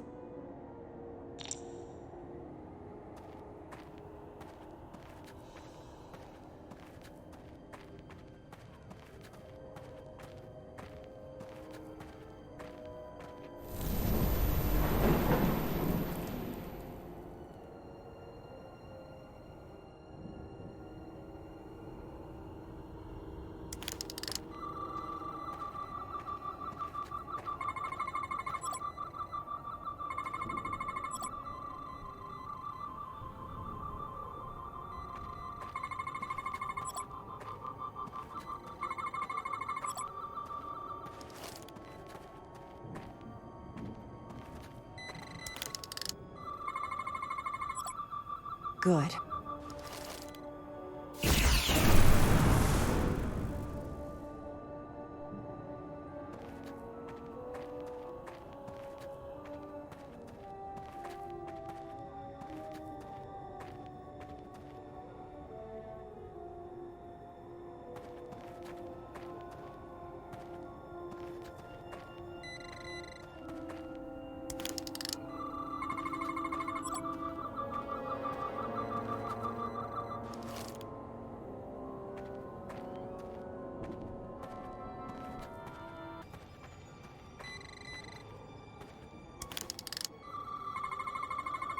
Tetrametric.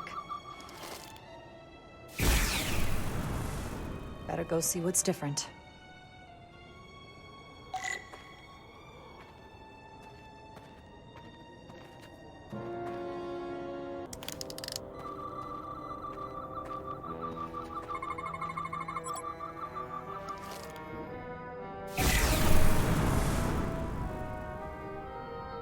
The way's clear.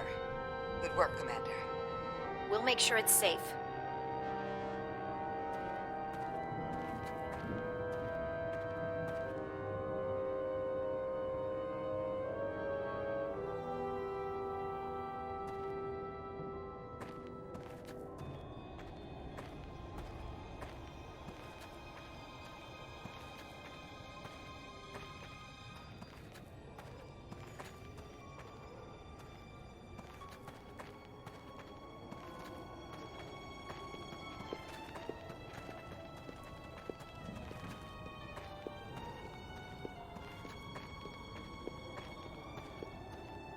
Incredible.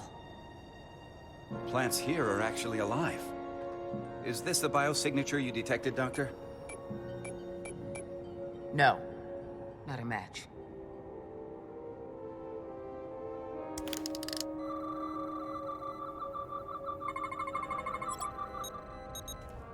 Tetrametric.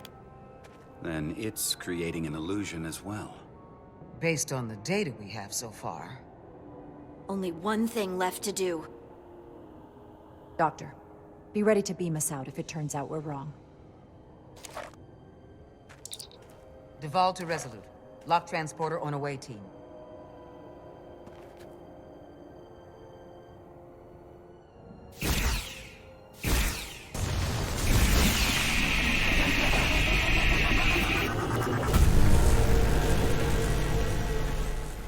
Amazing.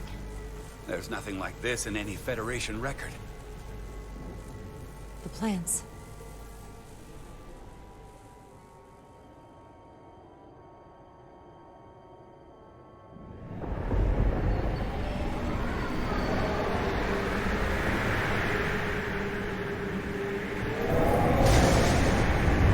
Barbarians. It's him. How dare you disturb me? I'd hoped you had enough sense to leave of your own accord, but here you stand. Fools. In another time, I would have destroyed you and your ship simply for setting foot in this place. Fortunately for you, that time has passed. Portal 6-3, Guardian of the Tucan Empire. We've come a long way to meet you. Guardian. I am guardian of nothing. The Takan no longer exist. Don't care to be reminded. If this is why you've come, then you should leave. Now. I'll cut right to it. The Takan have returned. Returned? My people have come back? How can that be? I've been alone for so long. If it is true, how did they return? Draconian technology made it possible. To enable the transfer of consciousness from one being to another after physical death. We call it bioforming. A group of Draconians calling themselves Scions of the Flame used it to reawaken after hundreds of millennia. Scions of the Flame? Is something wrong? I'd hardly call them Takan. They were a radical faction with beliefs outside the mainstream. Beliefs that lesser life forms should serve as vessels to ensure Takan immortality. You want me to help you destroy them. That's why you've come. You want to destroy these scions. There is a war looming that could engulf the Quadrant. We want you to help us bring about peace before it gets to that point. Peace always comes at a cost. They have an incredibly powerful energy source they call the Cartabula. These scions have the Cartabula. And they've used it as a weapon against us. I will speak with you alone. What are you...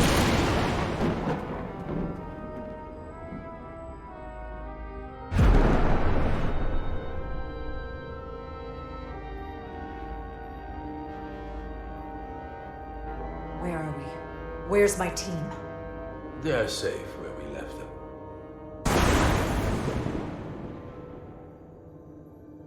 That the scions have stolen the Cartabula is deeply concerning. And to be honest, I'd rather speak with you alone, John Rydick.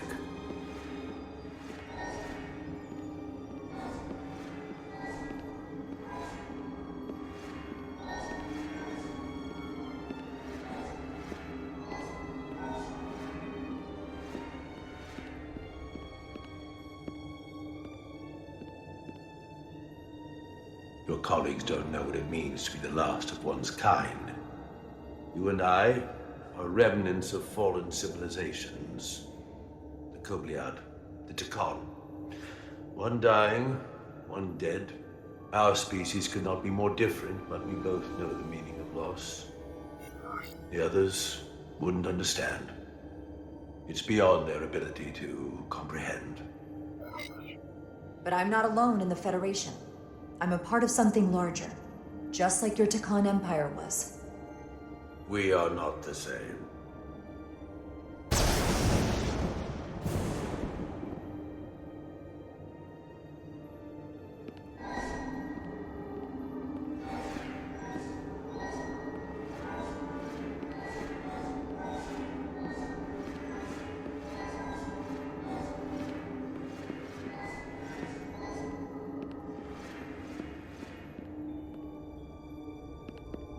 Tell me, why spend your days away from your own people when so few of them are left?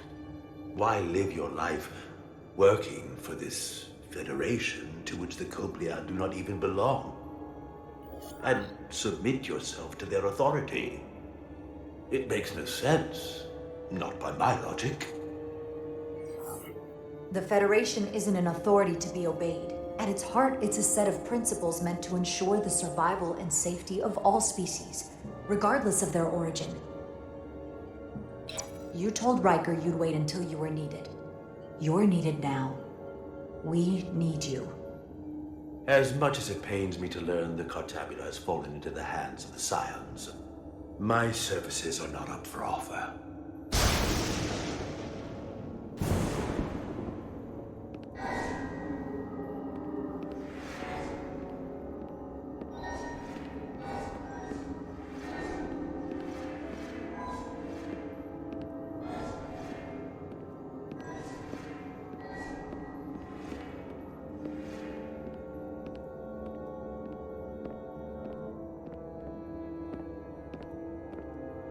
To be chosen as a portal was to give one's entire self to the cause of protecting the Takon Empire.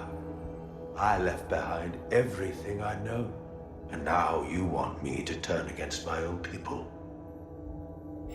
A betrayal of my oath, and everything I vowed to protect.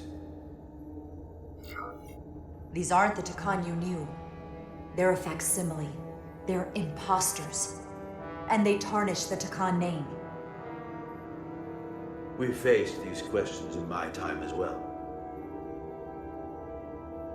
What you call bioforming, we thought of as a marginal science. But if these reborn Takon plan to restore the Empire, is that a disaster to be avoided? Takonian technology is so advanced, it could save millions of species currently on the brink of extinction, including your own. And at the price of a small few, think of how the many could benefit. Instead, it sounds as if you are reacting out of fear before you have a full understanding of what's at stake. I don't think you've given this full consideration. You may have more to gain than to lose. You told me your people didn't use bioforming. That's because you knew it was wrong. Wrong to employ on an individual basis, and surely wrong on a galactic scale. You are correct. The Takon did not use bioforming on a large scale. That the way these scions are using it would not have been accepted when the Empire still stood. I'm curious to see these scions masquerading as true Takon. So I will go with you, and we shall find them. But when we do, I will judge them myself as a guardian of the Takon, to understand their true intentions, for better or worse. That's good enough for me. Very well. I'll return.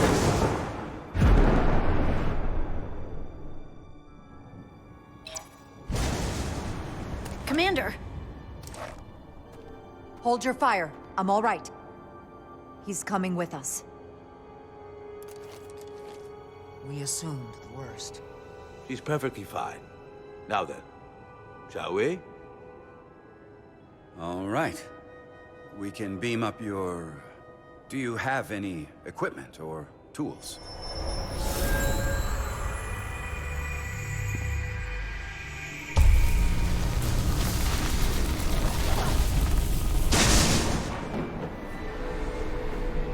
Whoa. This is all I need. Away team +1, ready to beam up.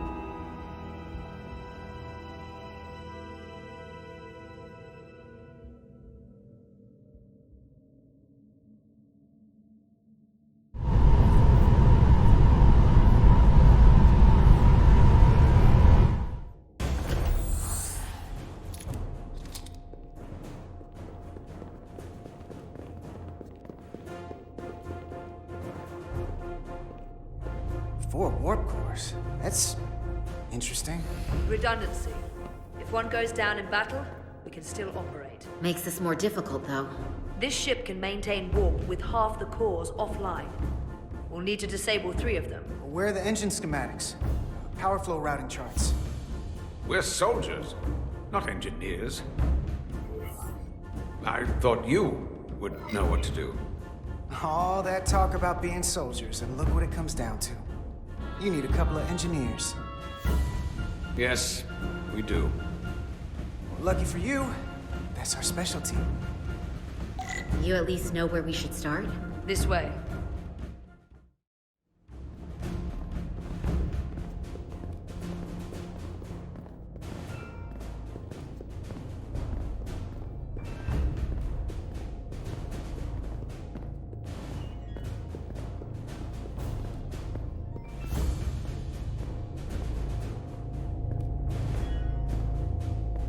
What are we dealing with?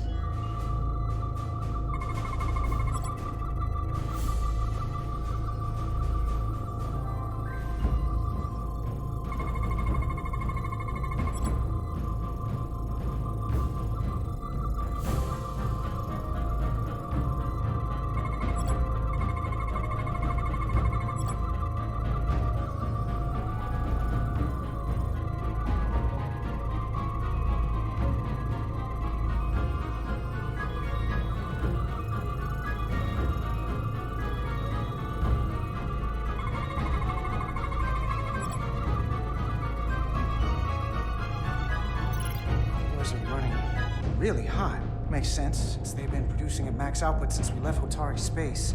No ship can run for very long like that. Not before a catastrophic failure hits. It's right on the edge. We just need to figure out a way to give it a push. Bet that console down there could tell us a few things.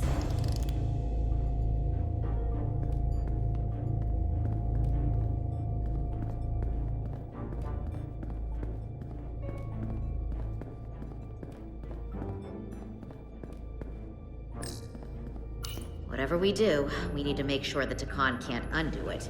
So we need a way to permanently disable the reactors that won't destroy the ship and kill us all in the process.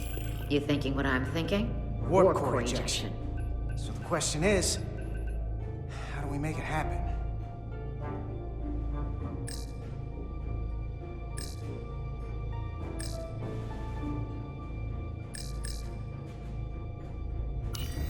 The reactor coolant system is operating at emergency containment levels. It's just barely keeping the temperature in check. Maybe we can use that. If it gets this high, their system considers a reactor breach imminent. Like we saw on the bridge, all 4 warp cores are operating at full capacity. The safety protocols don't look much different from the Resolute. Breach protection. Reduce output, command override. Cease matter, antimatter flow, command override. Emergency warp core ejection. Computer control.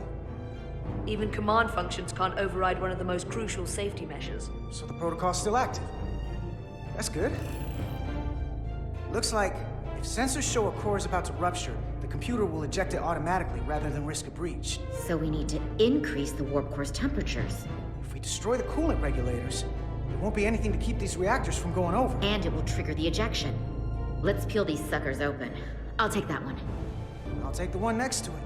The second you two start dumping cores, the Takan will know we're here. We'll be vulnerable. Stuck in one place while you work. Start thinking about an escape plan. I have a feeling we're gonna need one. We'll barricade the door. Work quickly.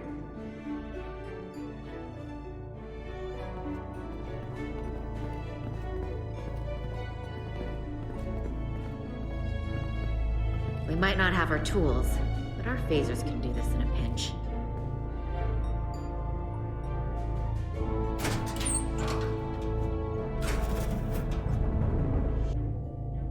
We better get this right. If we foul it up and this whole thing goes boom... We don't know how much damage that Cartabula will do. There goes the galaxy. Could be that bad. We'll get it right. It's not a Starfleet warp core, but the coolant regulator has to be in here somewhere.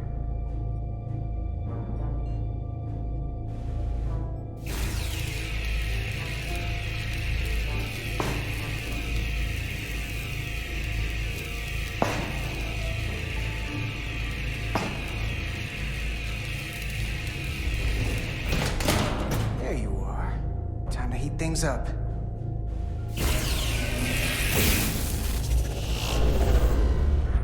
Warning. Warning. Warp core output at critical level. Ejecting core. Okay, now they're definitely gonna know we're down here. Warp core output at critical level. Ejecting core. Just one more to go. They're here! They're cutting through the door. We don't have much time.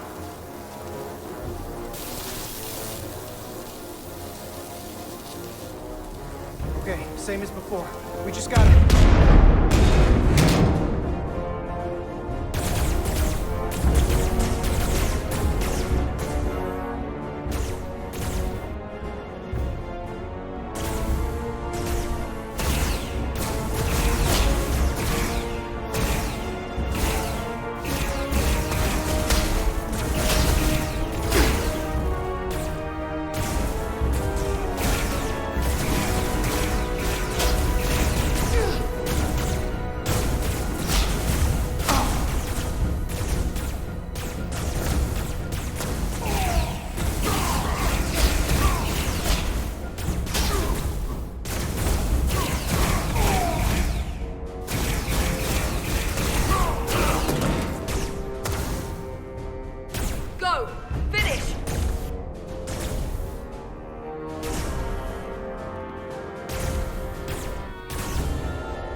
I'll cover you. What? No! Get the warp core done. We're all dead.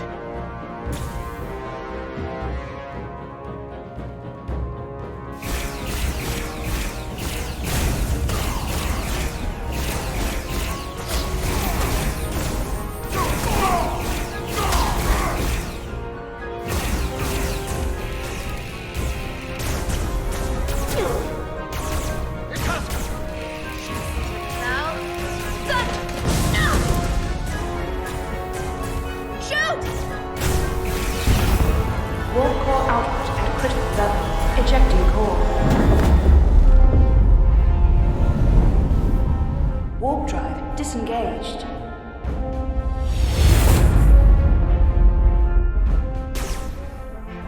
You did it.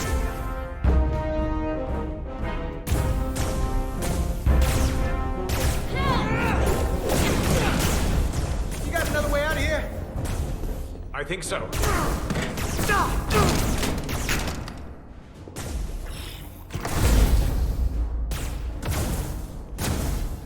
Tosca, can you climb?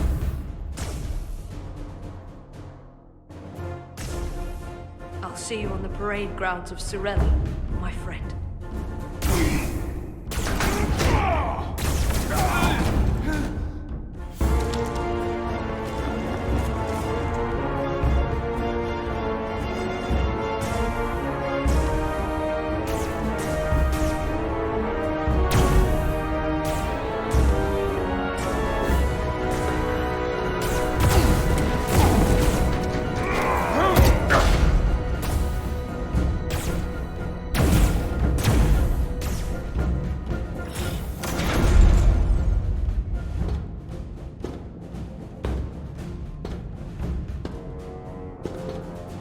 You want me? I'm right here.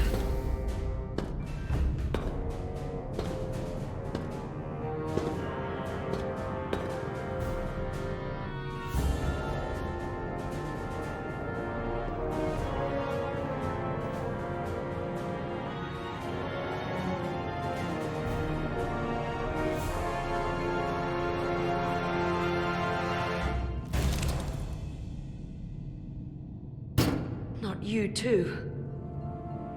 Calm yourself, child.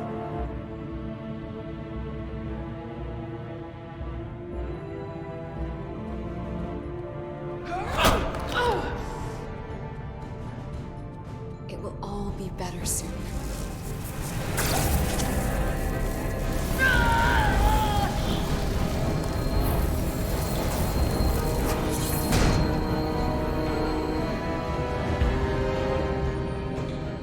Wake up, Monka Umet.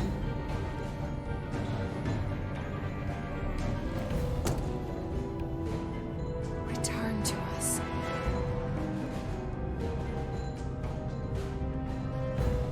Rejoin the flame. To reclaim what was lost.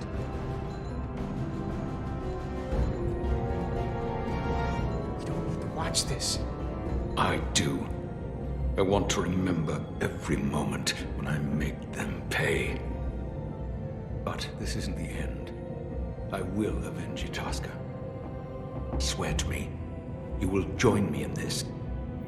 How about we try to save her? That's a dream. We have a mission.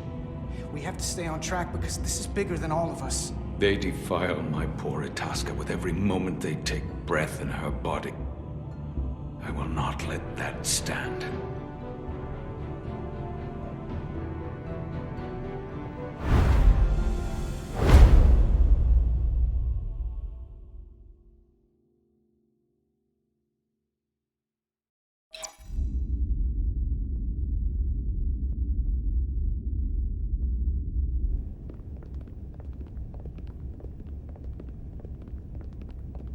There's so much I want to ask you.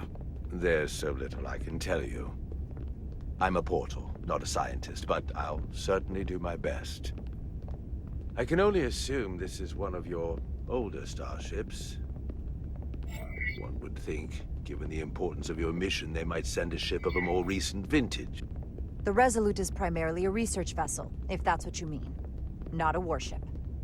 Although she has been known to hold her own in a fight. Against what?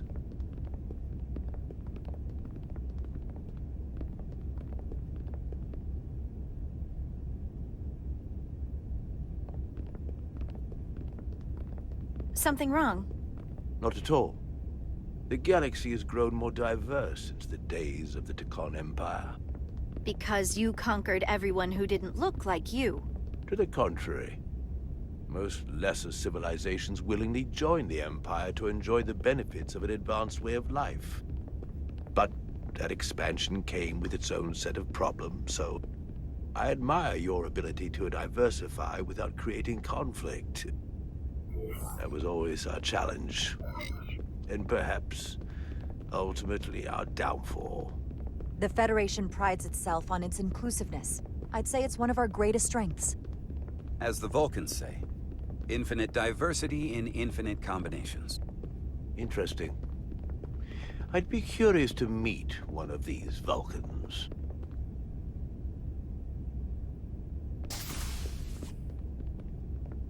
If this is the best you have, then so be it. To locate this scion, Galvan, I'll need full access to your ship's systems. Full access? Huh. You must be out of your mind. No, I'm right here, completely in my mind. Given this is merely a research ship, I won't be able to find him without it. Perhaps I should have made that clear up front. I'll need to make certain modifications. That shouldn't be a problem. Excellent. Solano's gonna flip when he hears this. I'll see you on the bridge. Captain Solano, I'd like to introduce you to Portal 6-3, Guardian of the Takon Empire. Pleasure to meet you, Captain. Likewise. I can't say I've ever met a portal before. There is no modern equivalent. Not within the Federation, at least. We are incredibly lucky that Portal has agreed to join us. Your first officer makes a very persuasive argument. So I've noticed. You spent 600,000 years at your post. That certainly takes an uncommon level of dedication. We all have our duty. Of course. But I'm curious. You were stationed there in preparation for what, exactly? Any and all threats to the Empire. An empire that no longer exists. Which suggests you weren't very successful. You said you needed my help. I didn't come here to be insulted. Perhaps that was a mistake. I'd be happy to return to Delphi Ardu at any time. And we do need your help. Absolutely. And we are grateful that you decided to come. And your captain has an odd way of expressing his gratitude. I'm merely curious where your allegiances might lie. And clearly it's with the Takon. Yes, Captain. You have found me out and exposed my true loyalties. To the Takon, not to the Scions of the Flame, who do nothing more than tarnish us in name and reputation and don't deserve to be called Takon. That's why I'm here. And if you'd be so kind as to give me access to your ship's systems, we can get on with it. And you can stop wasting my time. Access to our systems? That's completely out of the question. Tell me that's not what you promised. We're vulnerable enough as it is. And now we're supposed to give him access to everything? Ridiculous. Captain, I know it's a risk. But right now it's our best shot at finding Galvan and that ship. Here she was, naive enough to believe it wouldn't be a problem. Little did she realize the levels of ignorance and incompetence she was up against. If you're not enjoying your visit to our ship, we'd be more than happy to let you wither away back on your pathetic little rock. Captain? You clearly do not appreciate the magnitude of the threat the Scions pose. So myopic is your focus on your own ego. I will not be leaving until they have been found. Commander Rydek, a word.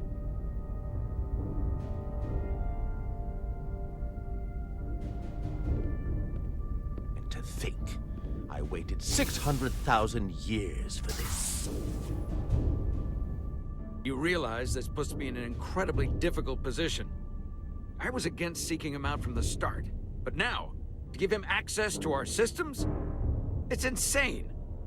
And you somehow expect me to believe his allegiance is with us?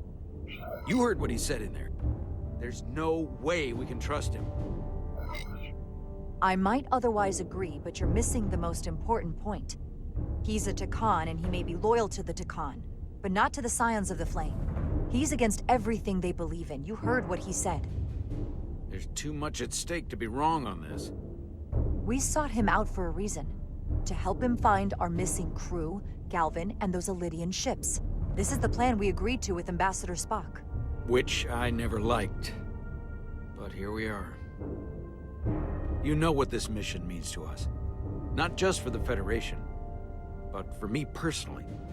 I can't afford another screw-up. Losing the shield algorithms was bad enough. This could be the end of my career. I'm sorry, Captain. You know I support you, but millions of lives and the future of the Federation are at stake here. Both of which are more important right now than your career. It's not just mine. It's both of ours. Then so be it. I'm going to trust your instincts on this one. I just hope you're right. For both of our sakes. Let me know if you find anything. We're good. You may begin. I will, of course, have to make a few modifications. What kind of modifications? To find Taconian technology requires Taconian technology. If this Scion Gallivan modified his ships, then I must do likewise to yours.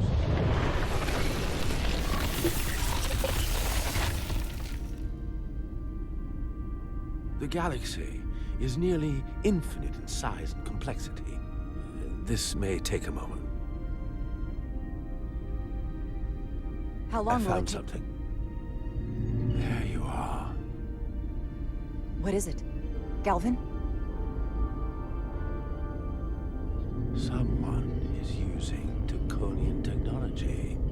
I can't get the precise bearings, but it's located in the Palisades cluster. I'll let the captain know. Rydick to Solano. I think Portal may have located Galvin. I'll be right there. I'm getting all kinds of interference. Almost impossible to lock on the energy signature. Where's he hiding? In the Palisades cluster. Interesting. Can you lock in on the location? Not until you get me closer. Lieutenant Handar, set a course for the Palisades cluster. Aye, Captain. Well, I suppose I owe you an apology. You were right after all.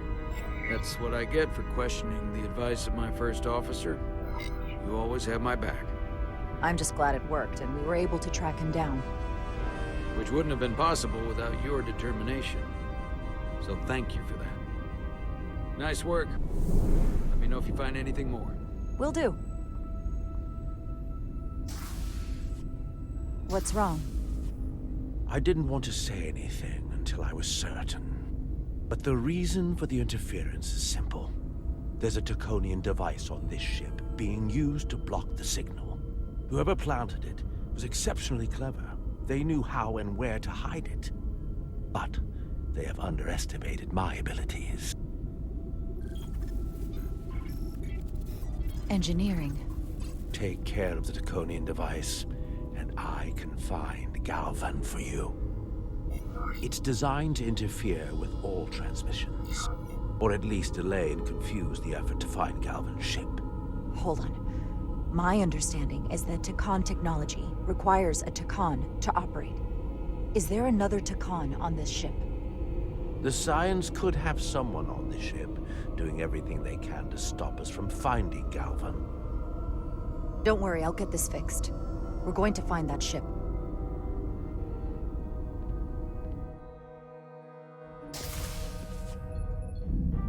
Engineers would have found this device already if it wasn't well hidden. Better to rely on my tricorder. There's a lot of noise in here. I should scan the device putting out the most radiation to filter it out.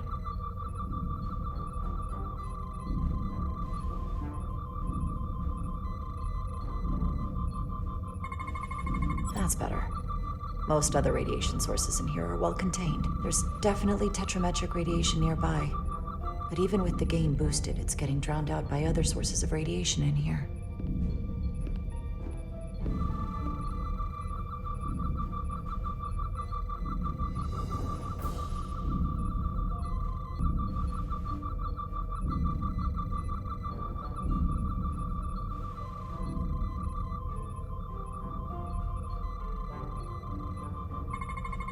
Jeffrey's tubes thump harmonics from all over the ship. I'll filter that out. There's still something drowning out the tetrametric radiation. I need to find it so I could filter it out as well.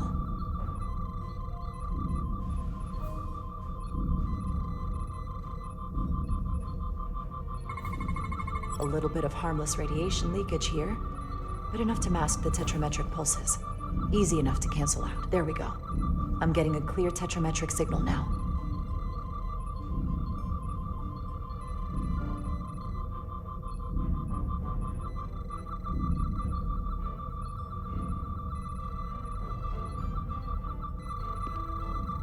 Found it.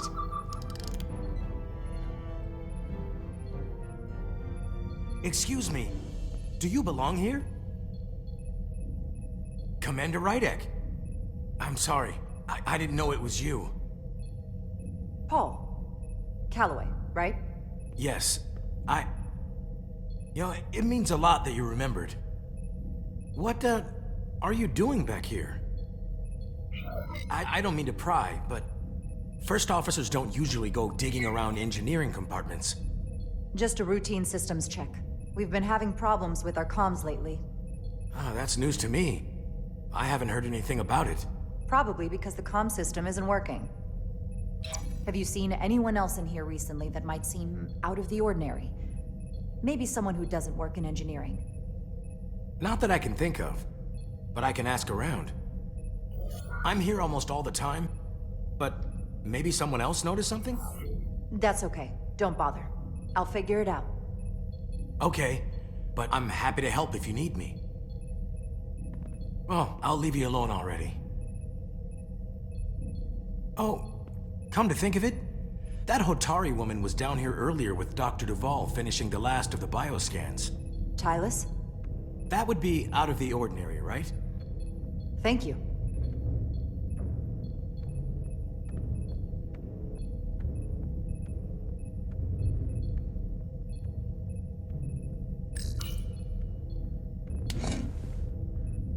Maybe Tylus saw something.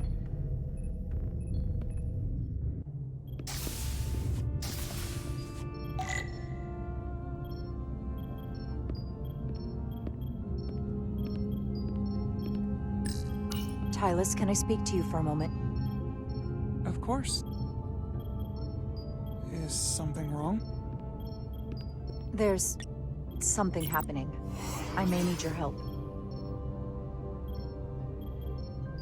This is important. How can I help? When you were in engineering with Dr. Duvall, did you notice anything out of the ordinary? Or anyone? Not particularly. Why? I found this, hidden in a compartment down there. That's Taconian technology. Does that mean there's a scion on board? But Dr. Duvall bioscanned everyone. Every deck, every crew member, I've seen the logs.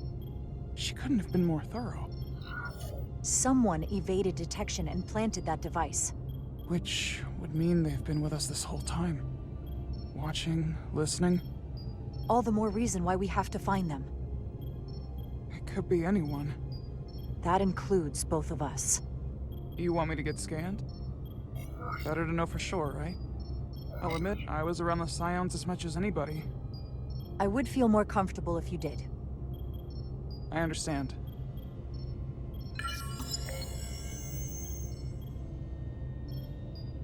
Clear. Now it's your turn. Sure.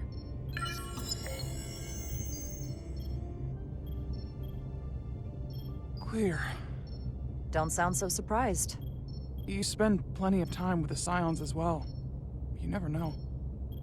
Let's get to it. The search starts in engineering. Whoever planted the device most likely did it within the last few hours. So I'll start by running a scan, tracking everyone who came through engineering over the last day, in reverse order. This could take forever to sort through the number of people that were in engineering.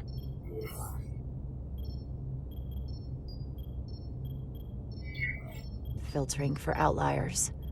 People who don't work in engineering. That helps. I'll filter out the duplicates. Now this is manageable. Cross-referencing this list with everyone who's traveled to Hotari. Let's see who's left.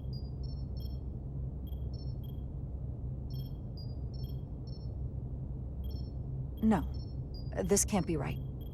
What? Of the people that went to Hotari and visited engineering, it could only have been Captain Solano.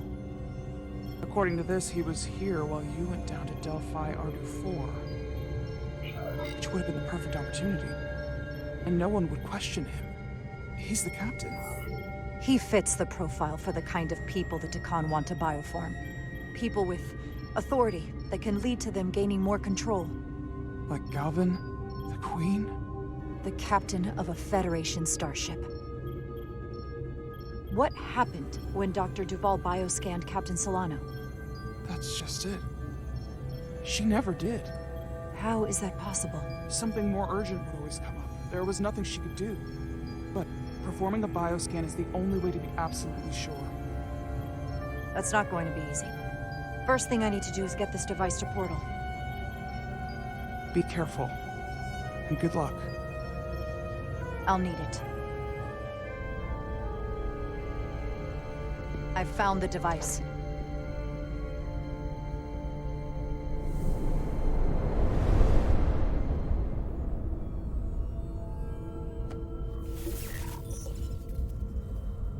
Interference is gone. I have located Galvin's ship more precisely. He's in the Usonia system. So then it worked. This whole region was one of the most sacred for the ancient Takan. What many consider the birthplace of our civilization. See these comets and planetoids in the outer orbits? Based on their current trajectory, that's Galvin's destination. And legend tells us it's the location of what was once our largest arsenal. Not that we needed it in the late stages of the Empire, but it was there as a precaution nonetheless. What kind of weapons are in this arsenal? It's difficult to know what would have survived from the time of the Empire, but be assured that the damage they have done so far by altering your current technology will be minuscule compared to proper Taconian firepower. If Galvin and the other Scions secure the arsenal, they will become extremely dangerous. My people had such power at the height of the Empire. The Takan were as gods, keeping absolute control over countless worlds. I must speak with them directly. However, the presence of this device is worrying. It's highly likely it was placed here by a Scion, hidden among your crew, and it is unlikely this interference device was the Scion Saboteur's only trap. If we reach Galvin and the Saboteur cripples your ship, we will be at their mercy. Even my powers will not be able to protect us. Do you know who it is? They may well do more damage if left alone. Time is not on your side. I don't know for sure. We're still investigating. And we're losing valuable time. Bioforming was so rare in the time of the Empire that I am not able to detect if it has taken place. Whoever you suspect, proof is something you will have to provide on your own. I'll have it, once I've bioscanned the person I suspect. I just need to visit Dr. Duval. That's quite the claim. Last time we spoke, you called this kind of talk mutiny. I wouldn't be asking you if there was any other possibility. It would explain why Solano has been too busy for a bioscan lately. As the ship's doctor, you have the authority to declare him unfit to serve. If you're right, This is the worst-case scenario. Challenging your own captain is a tall order. Are you sure you're prepared for this? If you fail, that's it. The end of your career. Maybe your life. I am. I have to be. Good. You know what this is going to take. I'm in. We can't pull this off with just the two of us. I technically have the authority to make Solano undergo a scan, but in reality, he can and will refuse to do it. We need at least another member of the senior staff to support your claim, or this could all blow up in our faces. You better think long and hard about who you can trust.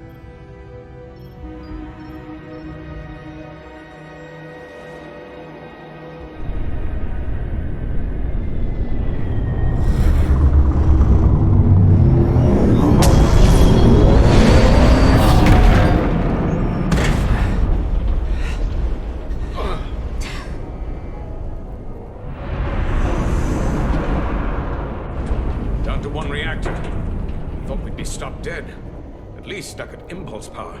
The Takan enhancements must be able to brute force limited bursts of warp output. Yeah, but they won't get to wherever they were headed at this rate. They're just limping along now. So where does that put us? Maybe I can answer that.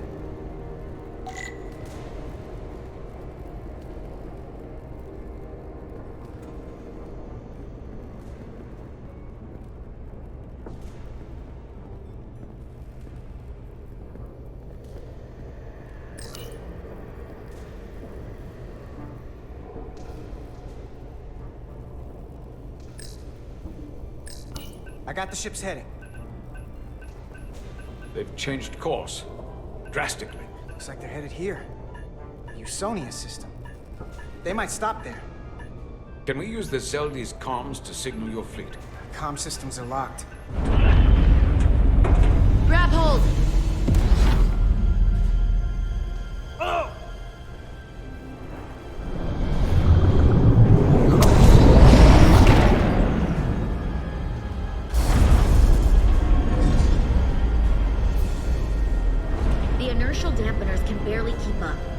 Keep forcing this ship to make these short warp jumps. They're going to tear it apart. Zeldi is still made by Lydian hands, despite all this Takan corruption. We'll hold. We just gotta stay safe until Starfleet can find us.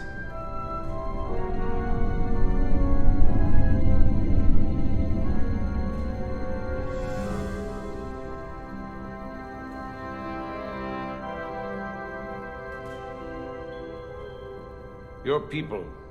Is there somewhere you go when you die? Life after death? No.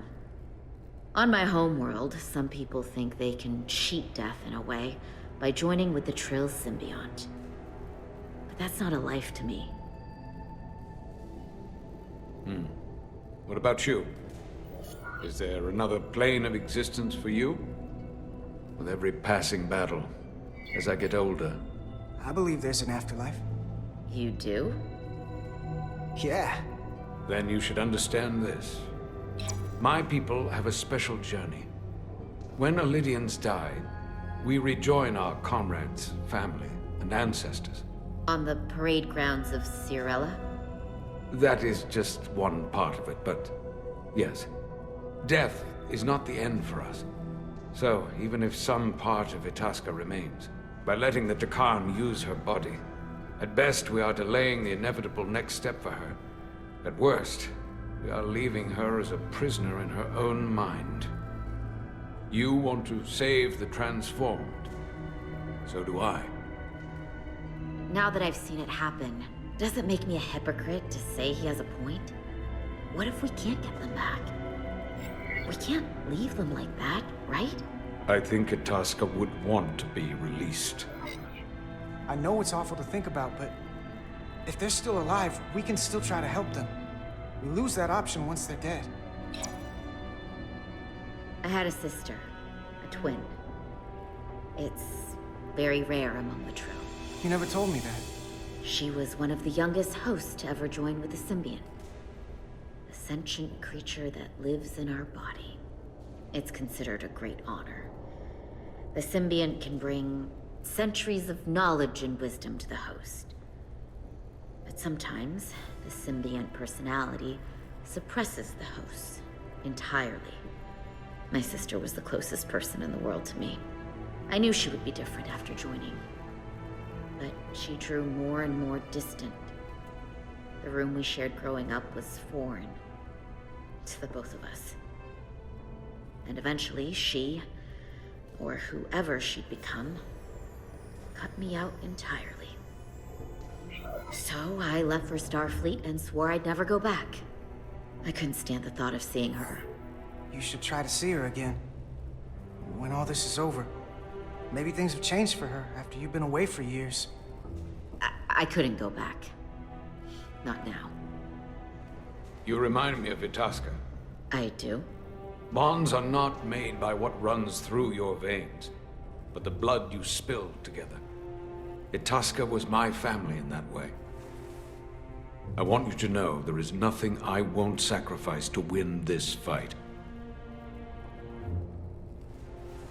But if we're lucky enough to survive, I'd be honored if you'd count me as one of your tribe.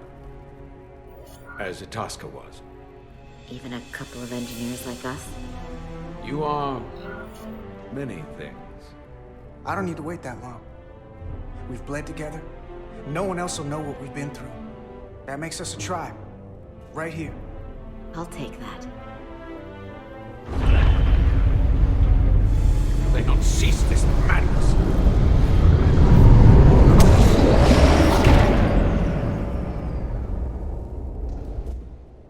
What is this place?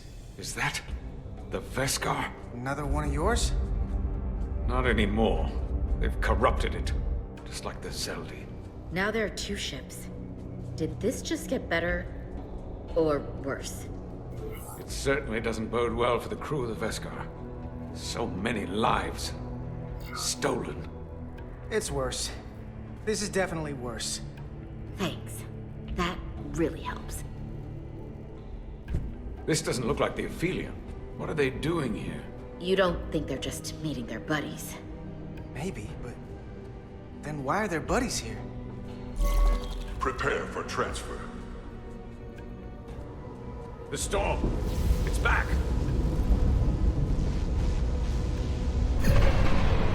What happened? Hold on.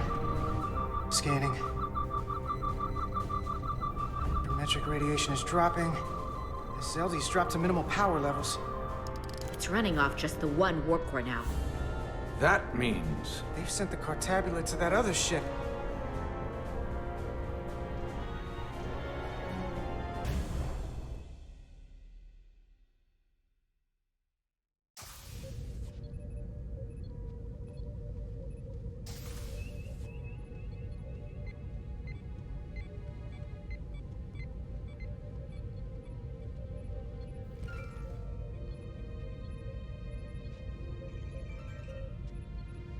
Something wrong, Captain?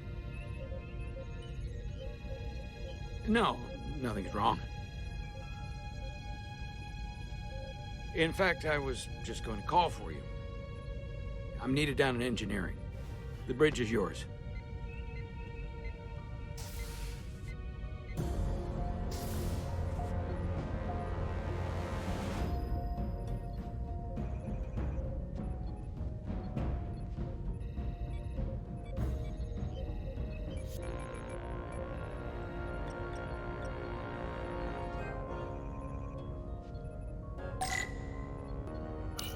Lieutenant Bedrosian, a word, please. Yes, Commander.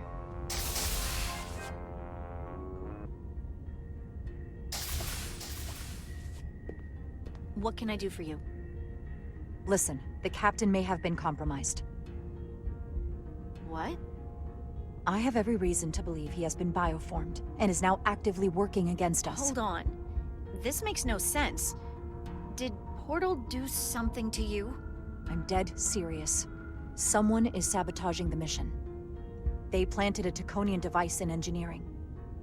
Captain Solano was in engineering while we were on Delphi Ardu 4, and he purposely evaded Dr. Duval's bioscan. He's not Captain Solano anymore. He's a Scion. which would make you captain. So you're saying you're taking command of the ship? Because if you are, that's one hell of a bold move. And you better be absolutely sure you have your facts straight. With your help and your backing, yes, I have to. I'm not signing myself up for mutiny. I have Duval's support. We're going to ask the captain to undergo a bioscan. When he refuses, I need you to back me up. Back when we were on the shuttle, you chose my safety over the lives of a dozen Illydians. I've wondered again and again if I deserved that. If you made the right call. But if it's why I'm here now, able to help you save the Resolute, maybe the whole Federation, then I'm glad you did. So, my answer is yes. I'm with you no matter what. When do we act? Now. Dr. Duval is already on the bridge. All right. I'm ready.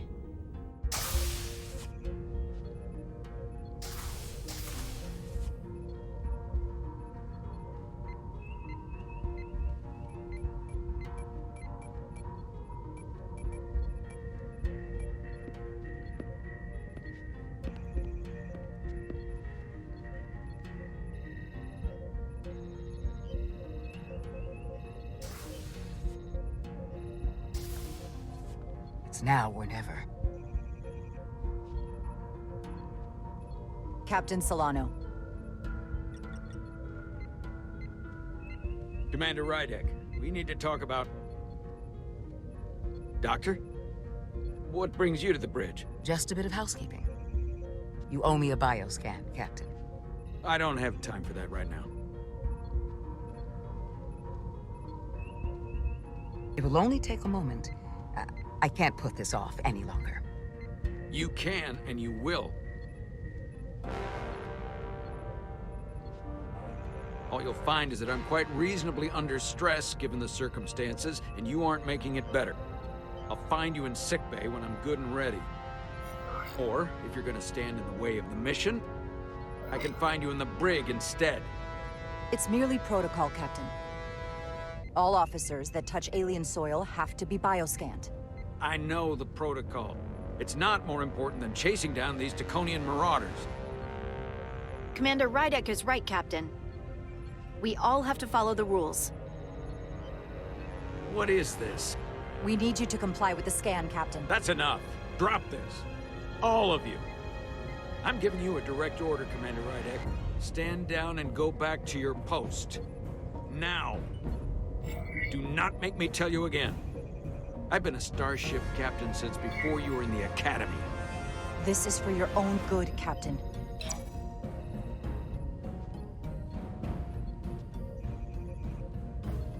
This is for your own good as well. Security to the bridge. Arrest Commander Rydek. Take her to the brig. On what charge? Conspiring with the enemy and mutiny. Get back. Give her a chance to speak. Let's hear what she has to say. That's enough, Lieutenant Bedrosian. Step aside or you'll join her in the brig. No. This is not Captain Solano. He's been bioformed. He's a scion. You're out of your mind. She can prove it.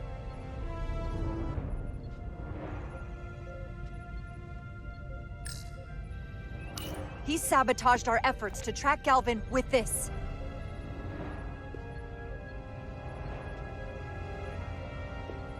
He planted it in engineering while we were down on Delphi Ardu 4. Lies! Perpetrated by the only Takan in our midst, Portal 6-3.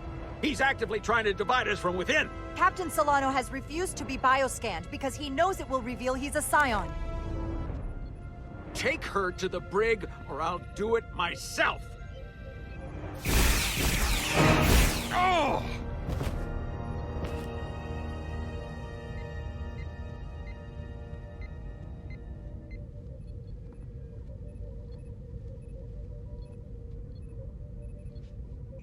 Wait! Stand down! That's an order! What is the meaning of this? Everyone hold until we get answers. This cannot happen on the bridge of a Federation starship. I can prove I'm right if you just give me a chance. If I'm wrong, then I will face the consequences. If you're wrong, there's no coming back from this. I'm going to settle this once and for all.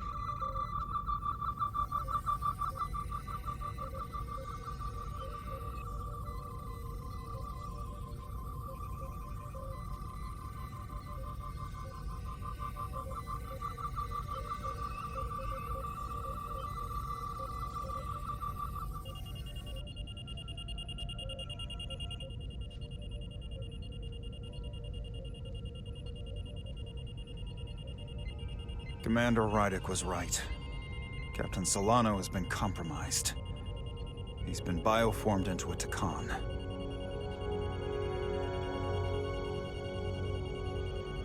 As the Chief Medical Officer of the USS Resolute, I am relieving Captain Zachary Solano of command. Take him to the brig.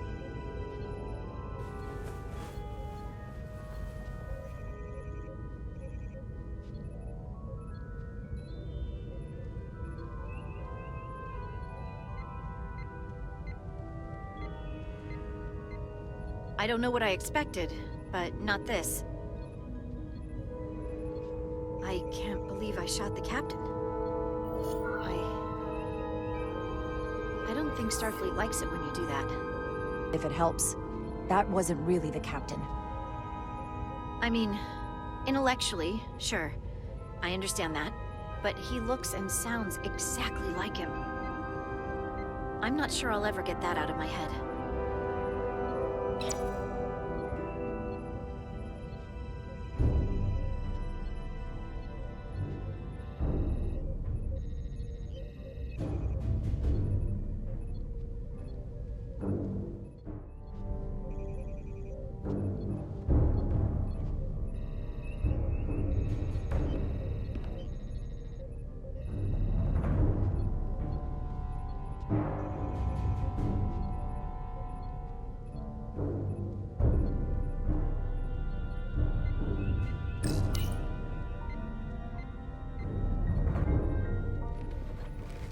Set course for the Usonia system. Maximum warp. It's time to face Galvin. Yes, Commander. Sorry. Captain. On your command. Engage.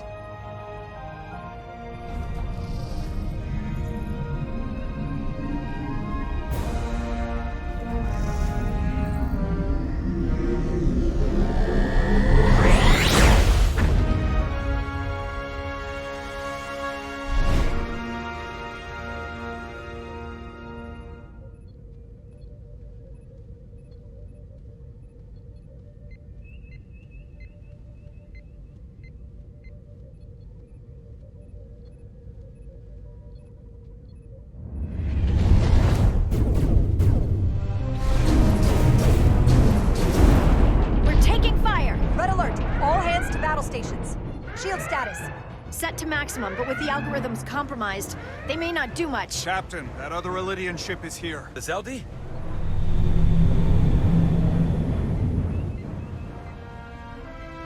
We're outnumbered. Captain, your orders. Evasive maneuvers. Aye, Captain.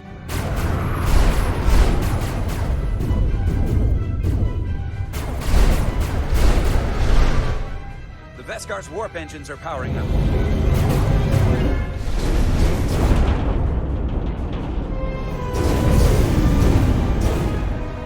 Our warp engines are offline. That must have been their goal. They didn't want us to chase the Veskar. According to my readings, they also took the Cartabula with them.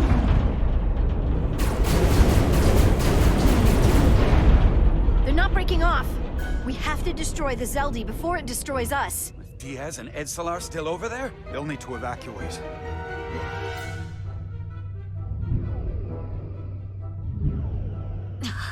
Come on. I almost have it. They gotta know we're here. Hurry! You got it? Got it. Diaz to Resolute! We read you, Diaz. This is Ermot.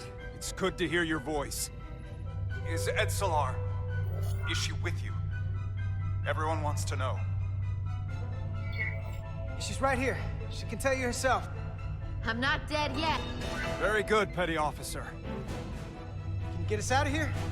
I can't transport you out while the Zeldi's shields are up. Our phaser fire won't even get through. Is there another way off that ship? We'll find a way. Whatever you do, you'll have to be quick about it, because we can't give you much more time. We can't evade the Zeldi forever. Understood. Diaz out. We're gonna have to get out of here the old-fashioned way. Lydian ships have no escape pods. We can leave out that cargo bay we transported to before. But then there's the vacuum of space to contend with. Those freight containers. Maybe we could use those to make an escape pod? Is that even possible? We're gonna make it possible. Unless you have a better idea. Let's go. I've polarized the hull plating. That should allow us to take a few more hits. Enemy phaser impact dissipated. Heading, Captain?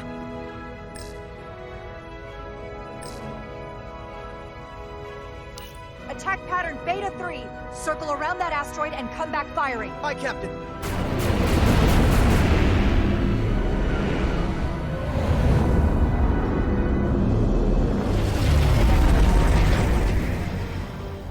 Zeldi, in range. Fire!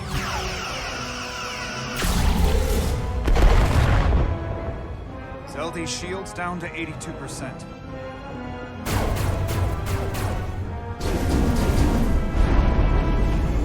We're doing damage, but they're hitting us right back. We'll run out of hull before we penetrate their shields. Perhaps I can be of assistance. I can modify your impulse engines to amplify their meager output and avoid more of their attacks. But I will need full access to your propulsion system. Which goes against dozens of Starfleet regulations. Not a security risk if the alternative is destruction. To me, it's simple. You can take this beating and hope you can weather it. Or will you put your trust in me? I've left everything behind for you.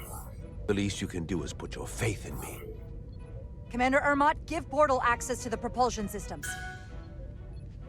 You're going to have the ship in your hands. Don't let me down. This will take a moment.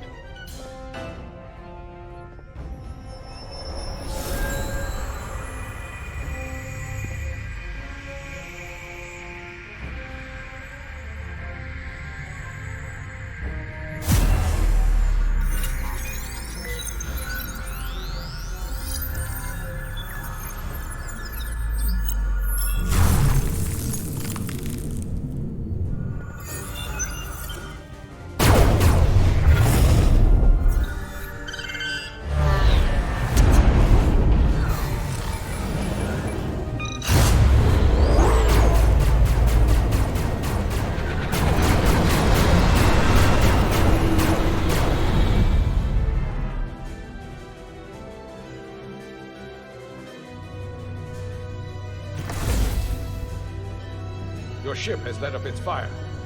That gives us some time. All right. One of these freight containers should do the trick. Be quick. We need one big enough for all of us to fit inside. Something we can make airtight. Damn it, not this one.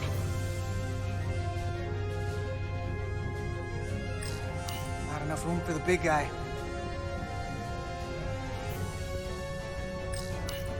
Go, here we go. This'll work. That's great, but it's not airtight yet. No problem. We'll just seal it up. This container is extremely heavy. Even with the containment field open, it won't leave the bay quickly. I'll find something to accelerate our exit.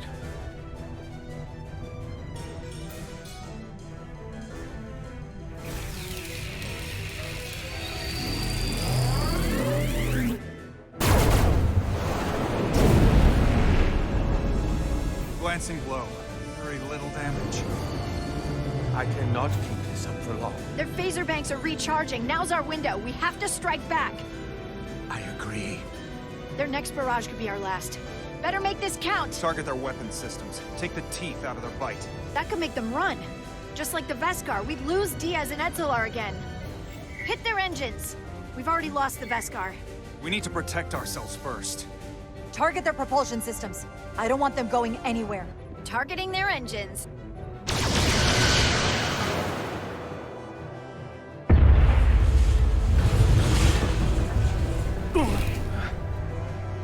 Whoa. We gotta move it now. These will give us the push we need. Those are explosives. We'll ride the blast right out of here. All set. I'll set the containment field to deactivate, and then run back. We can detonate by remote. We'll need to seal the doors from inside the container once we do. Before all the air sucks out of the cargo bay.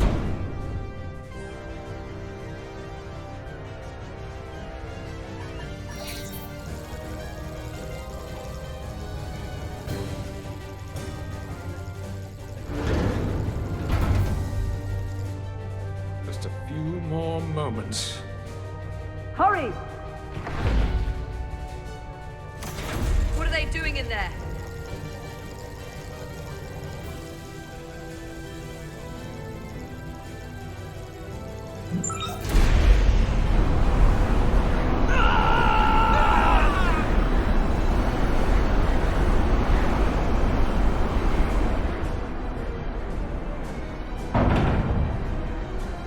Please, help me. No.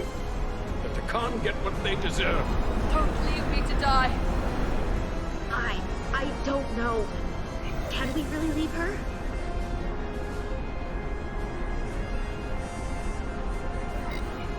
We can't. We don't have the time.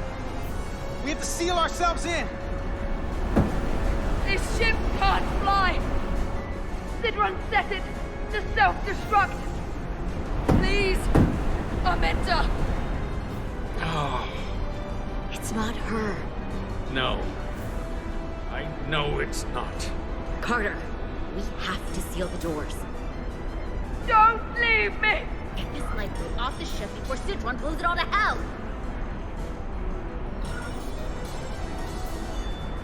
We're going.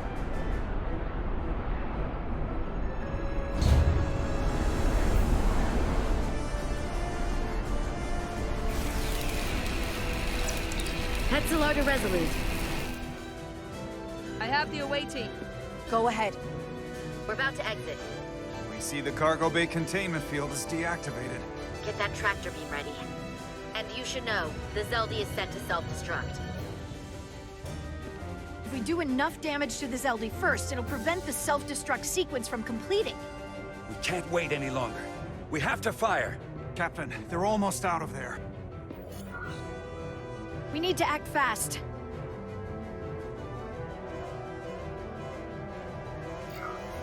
Hold all fire! Get out of there, Petty Officer. Do it now! You heard her. Done! Ready? Detonate! Oh!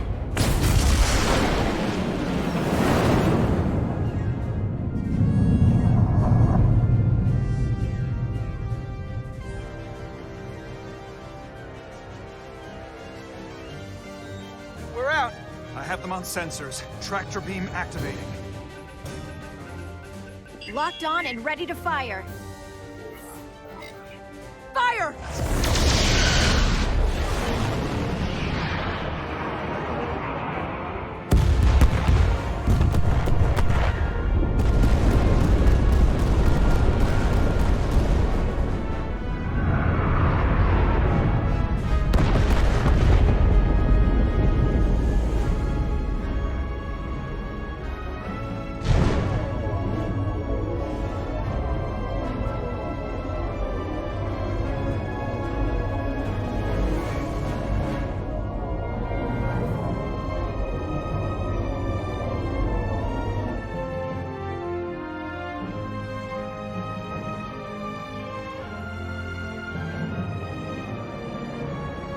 tractor beams locked on. We have them. They'll be pulled into the docking bay shortly. There's something else. I tracked a transporter signal to the planetoid moments before the Zeldi detonated. Sidron.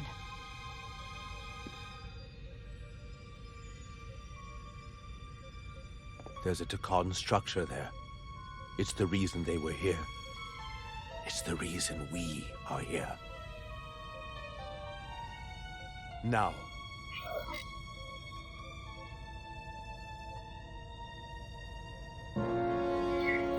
I have to see it for myself. We'll go there together. I had assumed as much. Is this the Takan arsenal Galvin was after? Legend says this region once held the sacred mysteries of the Takan Empire. Our greatest treasure. Our most fearsome technology. I want a full security detail. Westbrook, Bredrosian, you're with me. Mr. Ermont, you have the con. Wait. You're not the first officer anymore. The captain is supposed to stay with the ship. I'm surprised Lieutenant Bedrosian didn't raise that first. I thought Captain Rydek knew what she was doing.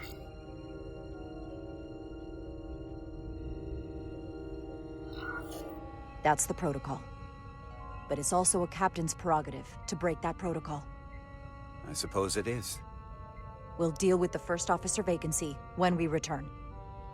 Until then, Mr. Ermont? Yes, Captain.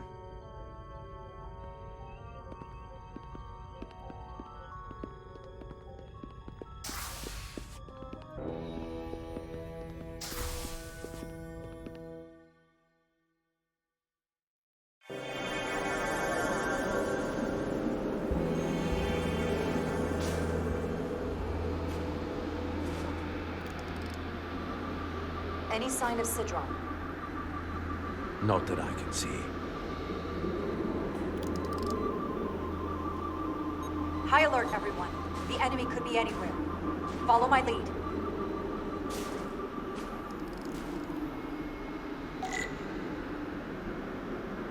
Let's make this a short mission, all right? That's the plan. Well, it's your call to come down here. Still not sure I agree. I respect the chain of command.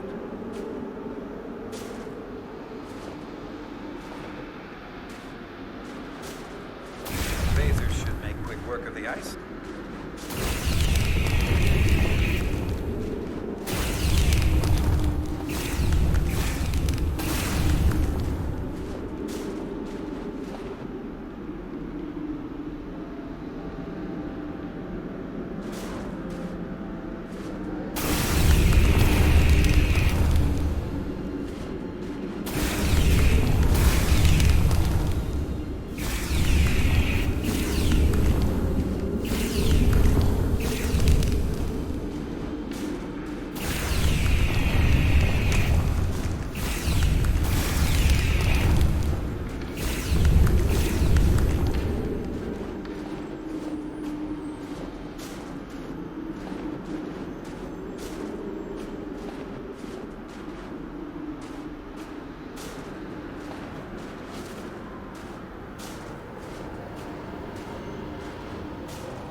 Another Takan vault.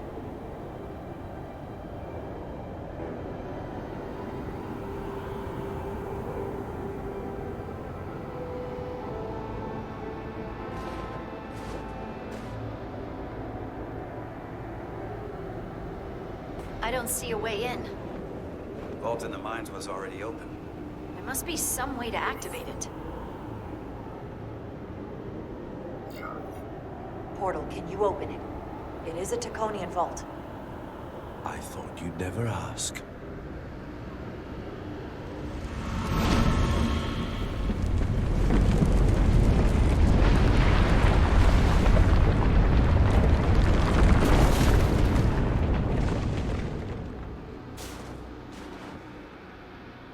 You're welcome. Better to keep it simple. Sometimes the answer is staring you right in the face. Nicely done.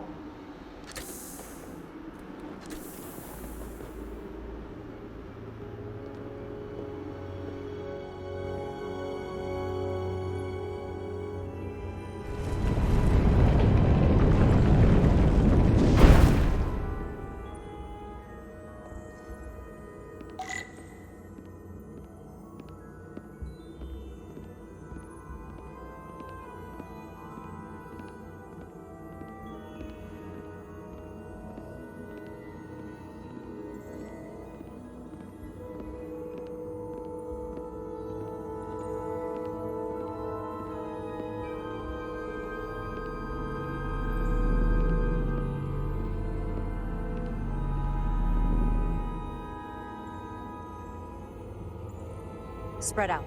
Let's see what we can find. And stay on high alert. We don't know where the Takan that beamed down here could be.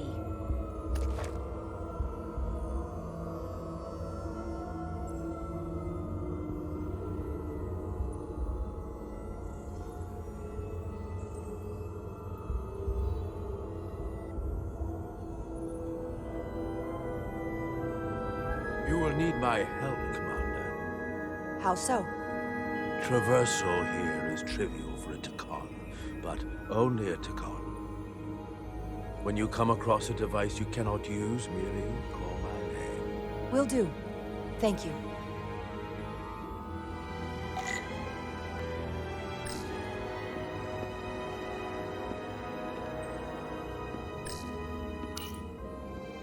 Portal? What is that void down there? Space, folding upon itself. A fairly simple concept. For a Takan, perhaps? I advise against falling in.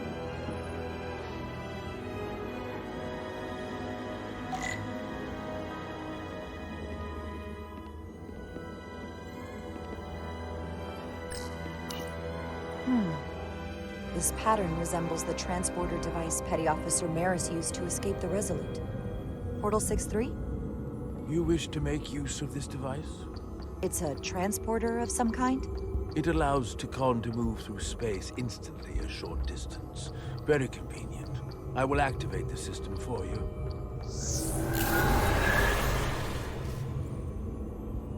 Where does it go? I'm not sure. The markings here must be from after my time.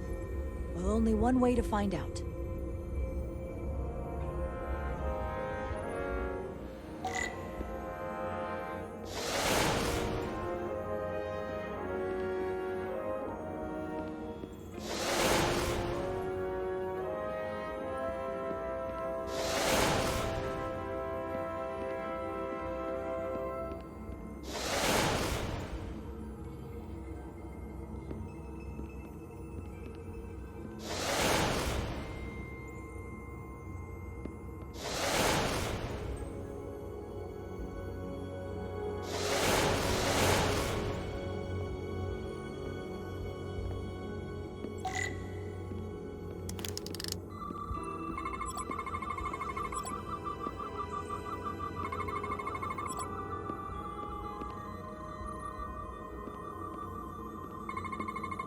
Soil.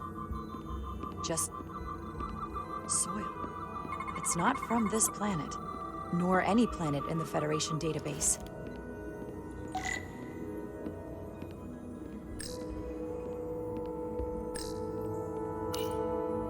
Why is this here? This is soil from the homeworld. Our capital system. This isn't an arsenal. It's a temple of the ancients. Sacred ground to the Takan. I took my oath as a guardian of the Empire in a place just like this.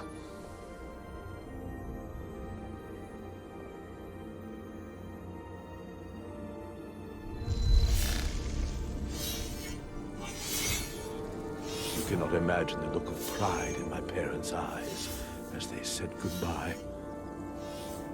Forever.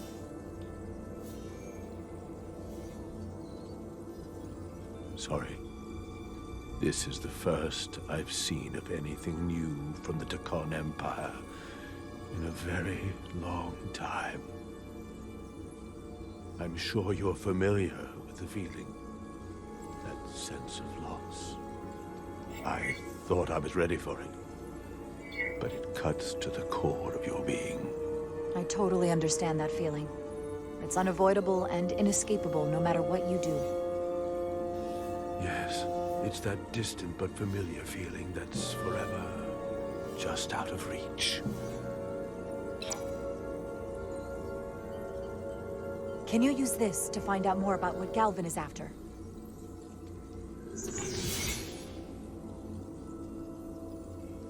The information's encrypted. I can only discern that it's a warship. No. It's the Aphelion. Perhaps the most powerful Taconian ship ever built. I can't access the full file, but looking through the ship's schematics, it appears to be equipped with some sort of experimental, highly advanced transporter technology. Transporter technology? For what? Captain, you better come see this.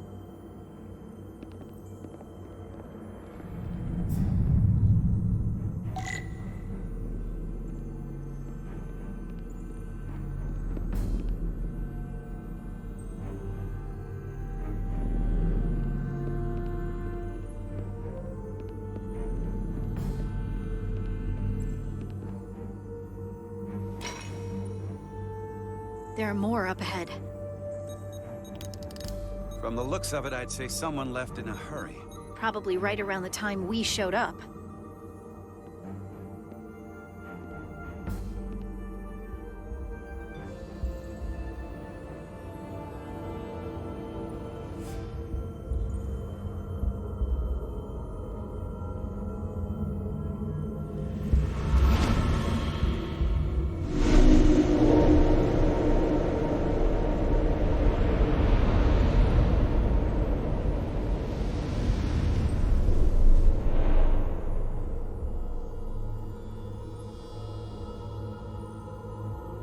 I've seen these before, in the other vault. And if all of those are the same as this, then there must be hundreds of millions, if not billions, all that remains of the Tacon civilization. A distinct person, encapsulated in crystalline form, preserved for all eternity. You thought this was an arsenal. And in a way, you're right. This is how they rebuild the Tacon Empire, and bioform billions of innocent people. That seems to be the case. What you have to understand is, these life forms were preserved for the benefit of the Tacon civilization, as a means of safeguarding the health and well-being of any Tacon, should they fall prey to illness or injury. They were never intended to be used for this purpose. There you are wrong. This was always their purpose, to restore the glory that was lost.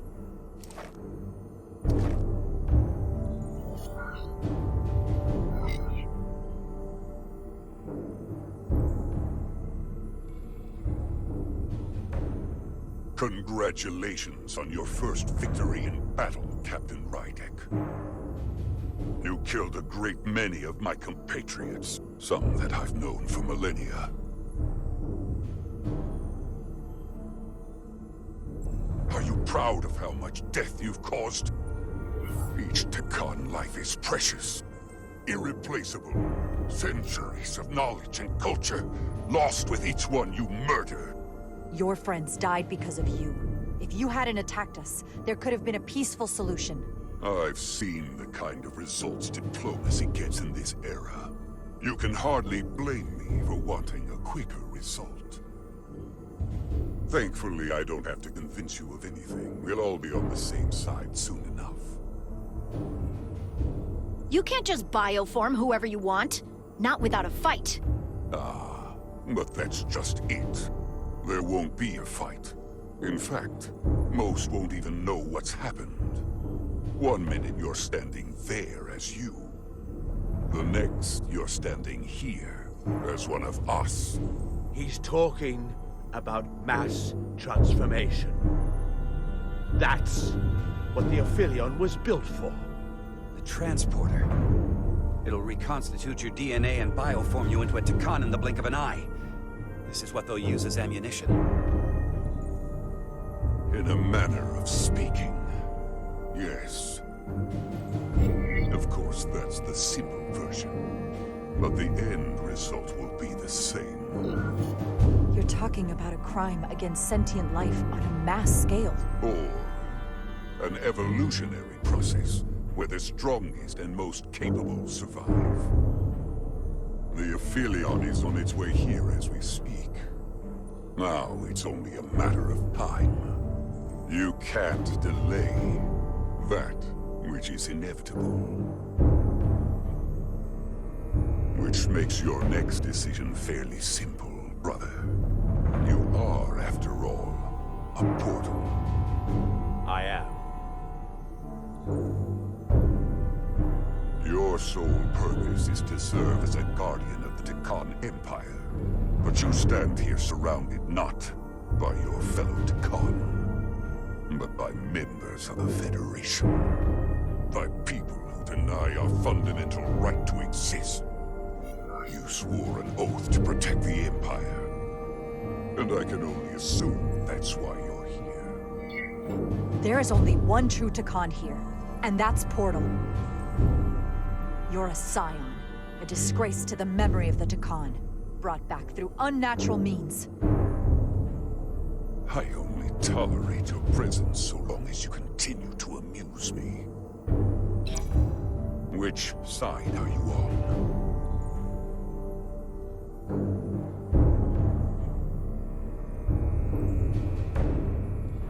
Captain Rydek, long-range sensors suggest a massive spacecraft approaching in the distance. The time has come.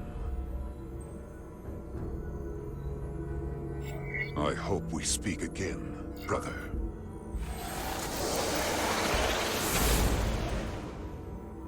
Estimated time to contact, 6 minutes and counting. We can't stay here.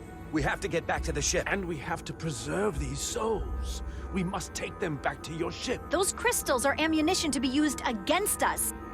We have to destroy them. Bombard the site from orbit. I'll decide, once we're safely aboard the Resolute. 4 to transport.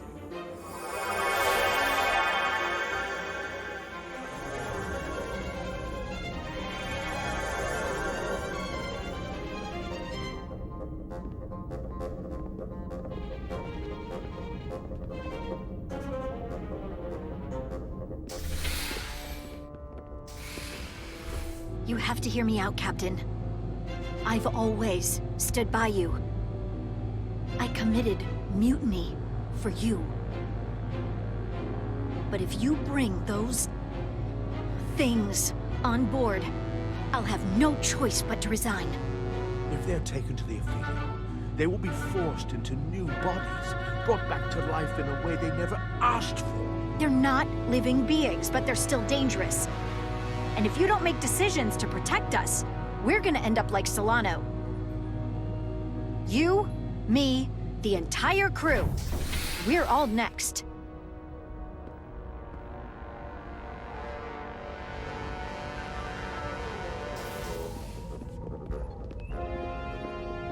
Two minutes and counting. It's headed straight toward the vault. The Aphelion is coming into view now, Captain.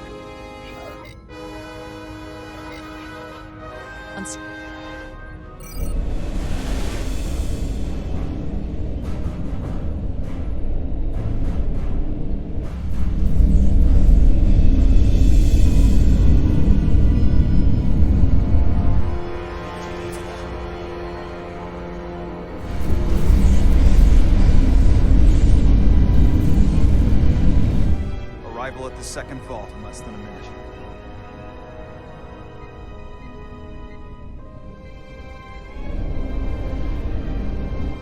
I would remind you, those life forms are Tikan, not science. Tikan. They're not your enemy. Right or wrong, history will judge you for this moment.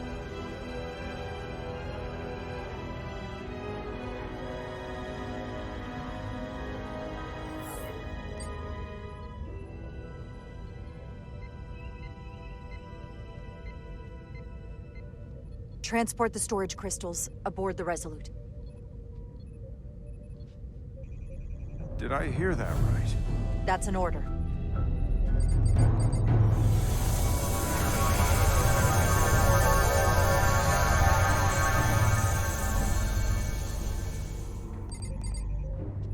The storage crystals are on board in our cargo bay. Thank you. I won't forget this. I hope you realize what you've done. We don't need another captain who's gonna risk our lives just to feed their ego. This ship and this crew come first. Lieutenant. She has to hear it. This isn't about me. It's our duty as Starfleet officers to protect life, wherever and however we find it.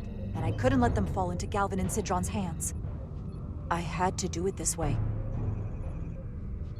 And to think, I used to look up to you. The Aphelion is targeting us, approaching rapidly. They hit us with that bioforming ray, and it's over. Maximum warp. Get us out of here. Where, Captain? Anywhere but here. Now!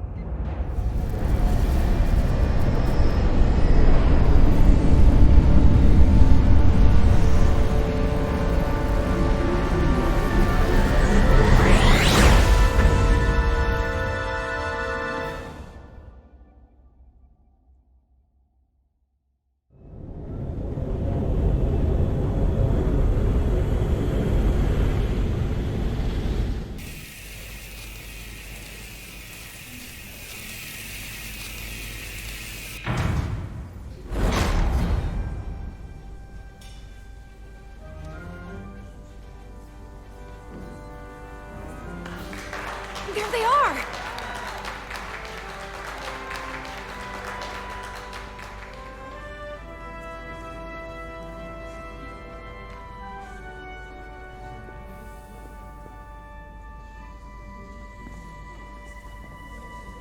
You did what had to be done with the Tasker. I know you held out hope, but it's what she would have wanted. The Tasker can rest now. Even if I wavered in the moment. It wasn't a question of time. I wish I could have found a way to save her. You did.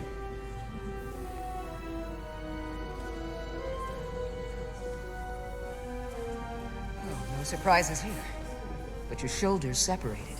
If you come with me to sickbay, we can get you fixed up in no time. Thank you. I'll find you afterwards. You two, check in at your stations. This thing isn't over yet.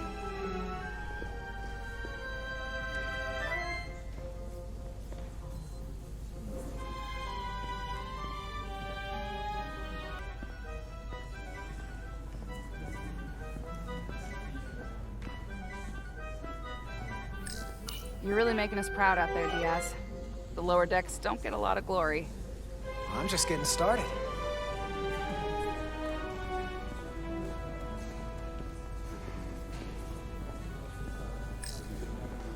She was a good little escape pod. Not that I want another ride like that anytime soon.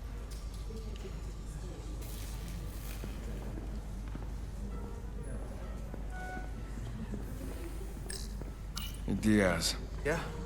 Did you see our people over there? Miranda? Kapoor, Hauser? We saw Miranda and Kapoor, but they're bioformed. And as far as I know, there's no way to undo it. That means they're not our friends anymore. If they attack us?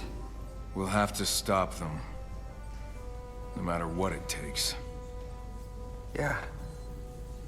I guess we have to be ready for that.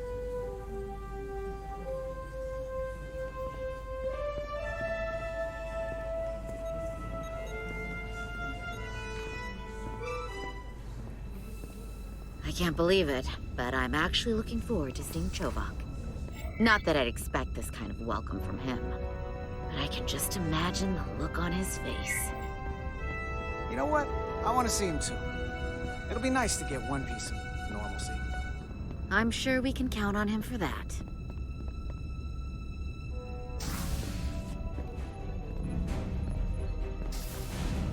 I can't believe it!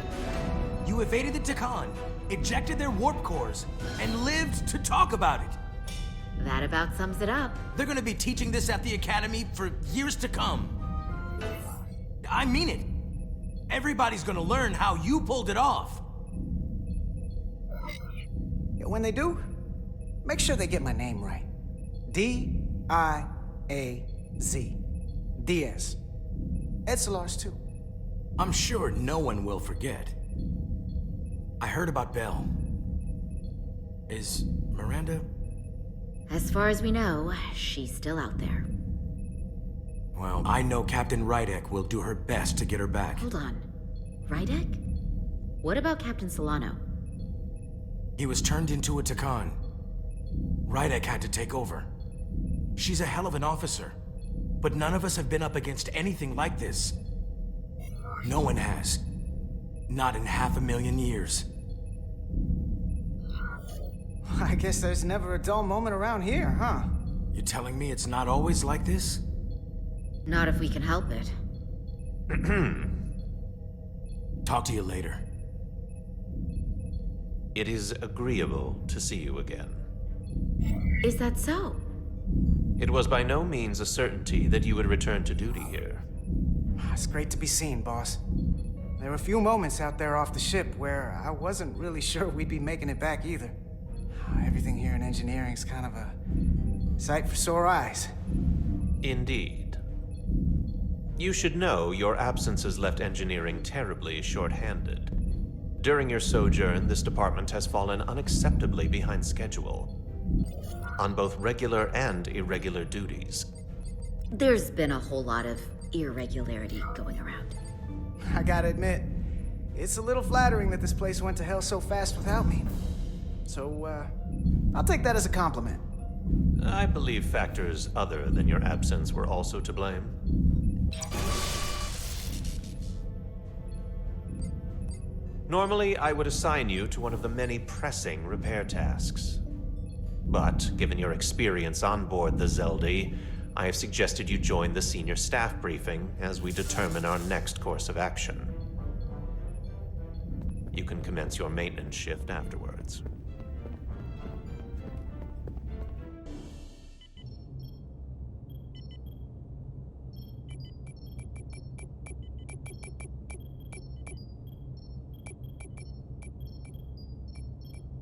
I tended to an Illidian earlier.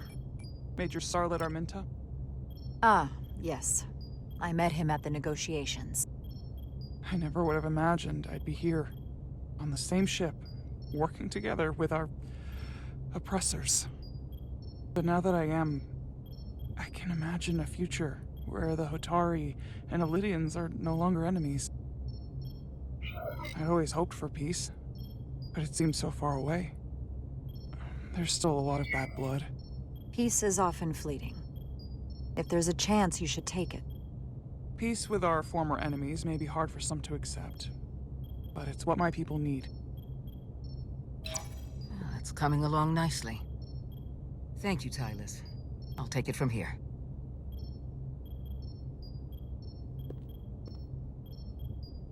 We're almost done. I have to brief Ambassador Spock in a few minutes. Ambassador Spock can wait. You have some fences to mend.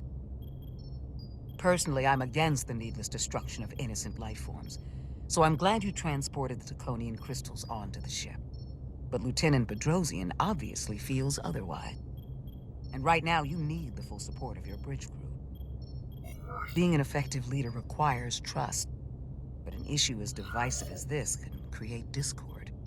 I don't expect everyone will agree with my decisions, and she's entitled to a different opinion, but I'll handle Lieutenant Bedrosian. You'll be fine, just as long as people feel like they're being heard. It's been a chaotic last few days for everyone. You need to name a new first officer in preparation for what's coming. You'll have to work to regain Lieutenant Bedrosian's trust, but if she's removed from consideration, it comes down to Westbrook or Ermot. Obviously, there are pros and cons with each, but ultimately, the decision is yours. Commander Westbrook has seniority and was hoping to be Captain Solano's first officer. Ermot has the knowledge and experience that makes him more than qualified. To be honest, Lieutenant Bedrosian feels like the perfect fit for the position. I would otherwise agree. But given what happened, that'll take some work on your part.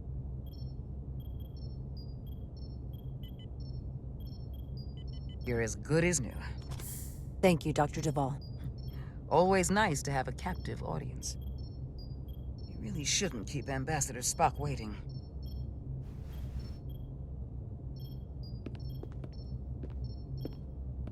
Captain. I'll meet you inside. I'm here to officially tender my resignation from the crew of the USS Resolute. I cannot in good conscience continue to serve aboard this ship, not while the interests of the enemy take precedent over the safety of the crew. Lieutenant, we both know how much we need your help and expertise for the coming conflict. I have no one to replace you. I understand, Captain, and I apologize, but my heart is not in it any longer, and to stay would be a disservice to us both. My door is always open if you change your mind. I appreciate that.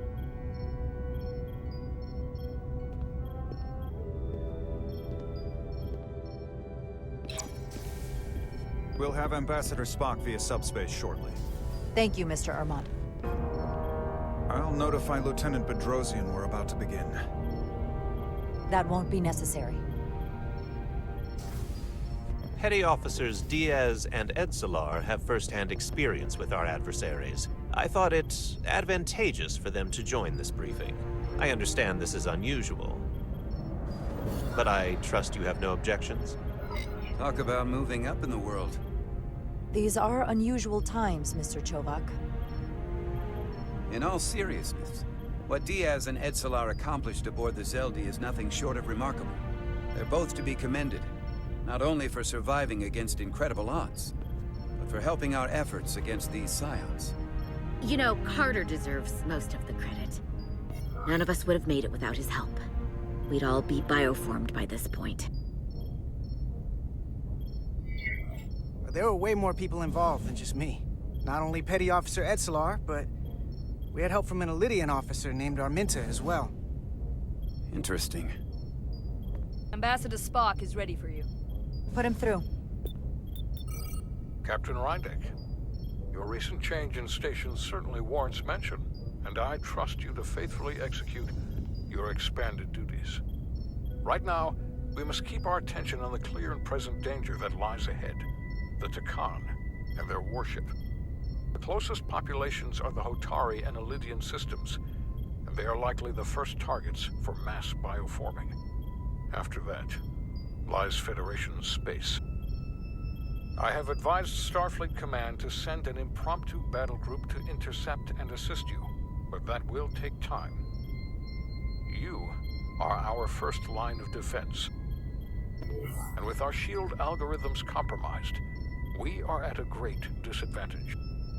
Of course, you know that as well as I do. I'm glad to hear the battle group is en route, Ambassador. With what we're up against, we're gonna need all the help we can get. And you will have it. Remember, our strength is drawn from our ability to work together towards a common goal. Have we made any progress in finding a way to defend ourselves from the Aphilion's bioforming weapon? Currently, our shields will not protect us, but I am compiling all of the information the away team gathered on the Zeldi and cross-referencing it against our own as well as Portal 6-3's methods. The away team is sitting right here. They survived without getting bioformed, so we know it's possible. So, what's the secret? How do we defend ourselves? Is there a weakness we can exploit? Something we can do to avoid getting bioformed? Well, there are no secrets. It's a serious threat, and we're vulnerable. The whole ship is. We saw someone getting bioformed. Once it starts, there's nothing you can do. Huh. Can't stop it, but we might be able to slow it down. It's too soon to say for sure, but we've had some promising indications that Diridium can delay the bioforming process. Diridium? It's not a cure. It's not going to bring anyone back we've already lost. But Diridium is a cell stabilizer, so it has the potential to slow down the onset of physical and mental changes, if not entirely prevent them. And we might be the only ship in the fleet with this much Diridium on hand. In fact, a lot of ships wouldn't have any. I'll forego the rest of my treatments, if it means the crew will be safe. Captain, you'd die. That's an honorable intention, but it's not that simple. It requires a much larger dose to be effective. We don't have enough Diridium on board to protect the whole crew. We barely have enough to protect everyone in this room. Sounds like it won't do us much good then. The use case I'd suggest is that it could buy a little time for an officer or a small group to complete a task or mission. But it has to be taken at the moment of exposure to the bioforming mechanism. Prepare a delivery method for this remedy. That raises the question. What is the mission? Assuming the Aphelion uses shields of some kind, I don't expect it will be easy to bypass their defenses. We may not be able to block the Aphelion's attack either. But if they do strike, we know their weapon uses transporter technology. We might be able to backtrack their signal path. Like we did to evacuate Captain Rydek from Tau. Exactly. We could send an away team onto the Aphelion. So we could destroy it from the inside. I'm not exactly sure how, but that's the idea. I think Portal could still help us. If he can't get a first-hand look at the Aphelion, he might be able to identify a weakness. After sparing the remnants of his civilization, I should hope he'd help us. He will. We'll need to prepare a boarding party, if it comes to that. Petty Officers Edselar and Diaz are the logical choices to lead any away mission to the Aphelion. They have already crippled one enemy ship. If anyone can do so again, it is them. This isn't like the engineering mission that took you to the Zeldi. Do you really have some special insights that a tactical team wouldn't? Doesn't the fact that we're here speak for itself? Just surviving won't be enough this time. We found that only a Takan can operate their technology to its fullest. So, unless we want to try to do this with one hand tied behind our backs, we're definitely gonna need an assist from this portal guy. I like that even less.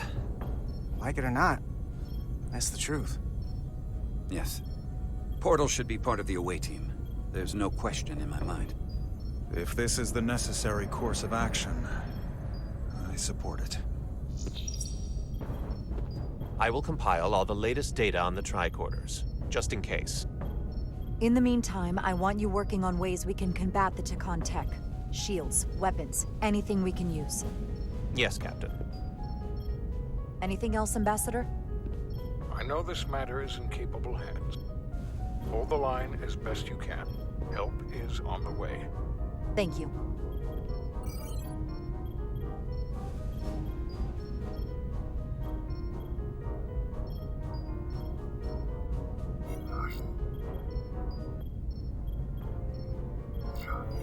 I have faith in all of you to meet this moment with the urgency it requires. I expect all of us to give it everything we've got.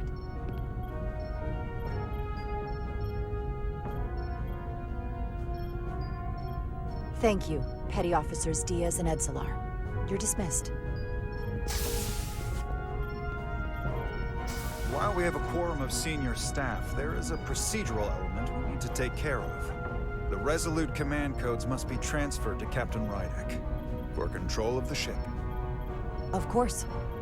Computer, transfer all command codes to Captain Jara Rydek.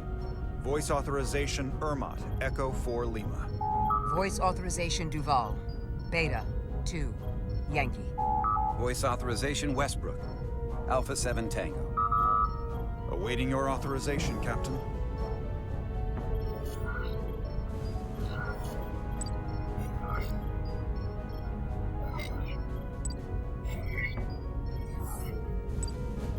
Voice authorization, Rydek. Alpha 7 Whiskey. Captain's codes transfer. The updated command structure is incomplete. Please designate a new first officer. Who is the new first officer? Please designate a new first officer.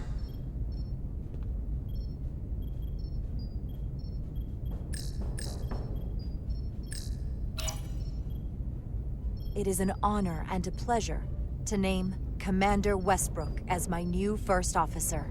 Thank you, Captain. You made the right choice. Congratulations, Commander. It's long overdue.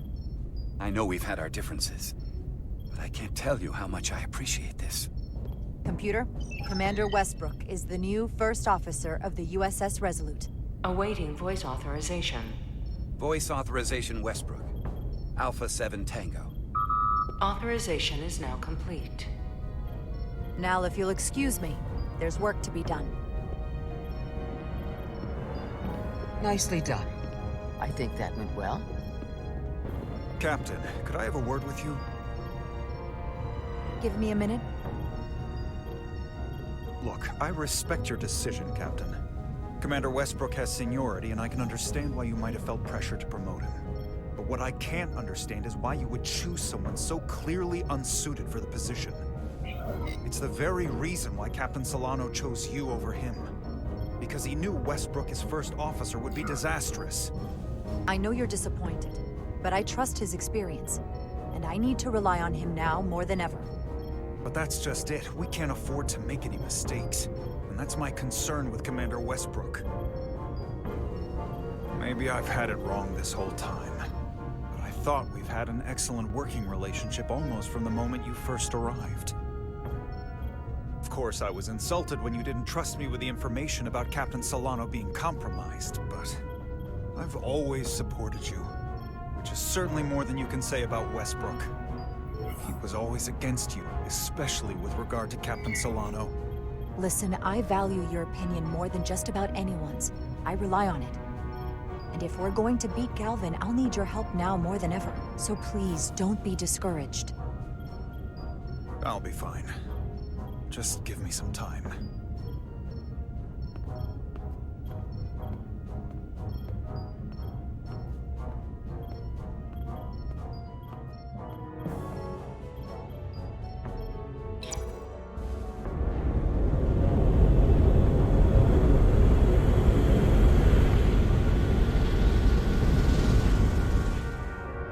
I don't understand. Giving everything she's got, it doesn't make a difference. Something is actively slowing us down. Keep trying. What's the situation in engineering? I can't raise them. Internal comms are down. It's the ionic interference. It's spiking again. If we reinitialize the central communications trunk, it should compensate. If I may, Captain. Communications are critical to ship operations. I should go take care of this. Go.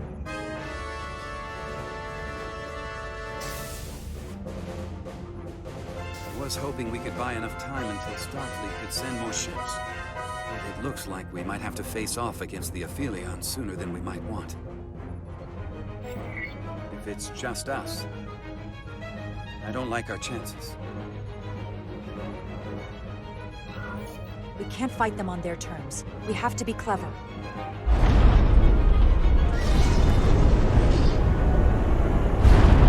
We're being pulled out of warp!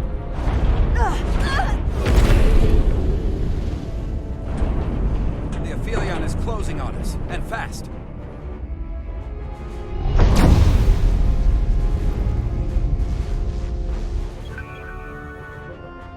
We're being hailed by the Aphelion.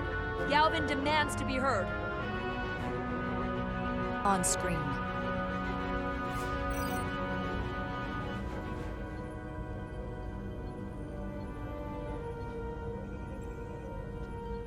You thought you could run? That I would let you escape so easily after taking what's mine? How pathetic and predictable. At least you can take solace knowing you'll be a far braver Takan than you were as a cowardly Koblian. Is it any wonder your people perished? If your every instinct is to run from a fight. You underestimate the lengths I'm willing to go to ensure you don't succeed. Sadly, this is as far as you'll get. We both know I hold your fate in the palm of my hand. That I could crush you in an instant if I so desired.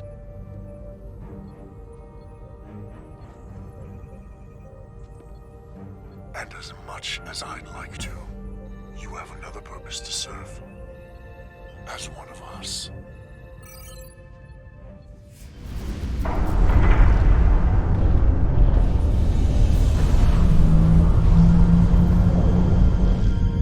Red alert! Handar, get us out of here!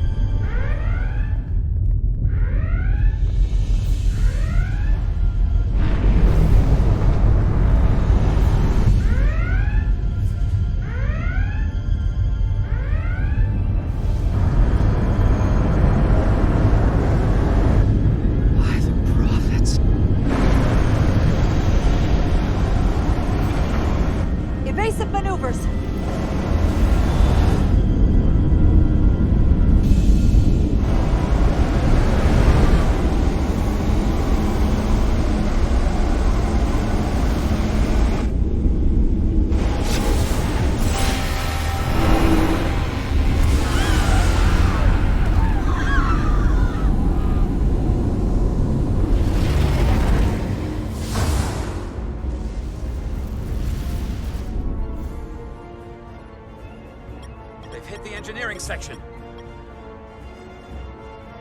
No systems or structural damage, though.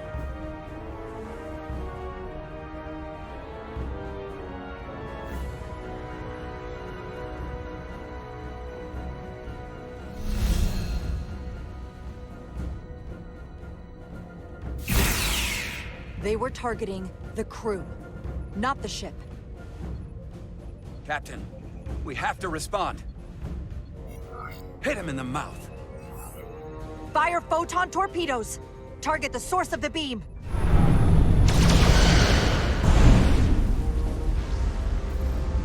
The Aphelion remains undamaged by the photon torpedoes, Captain. And its shields are fully intact. It's too powerful to take head-on. Damage report from the lower decks. I still can't raise them, Captain. Could be that the system's down. Well, that was the Takan bioforming ray. And there's no one left down there to respond. The Takan may already be on this ship. No way of knowing how bad it is yet. Seal the bridge. No one gets access without my permission. I think that's for the best.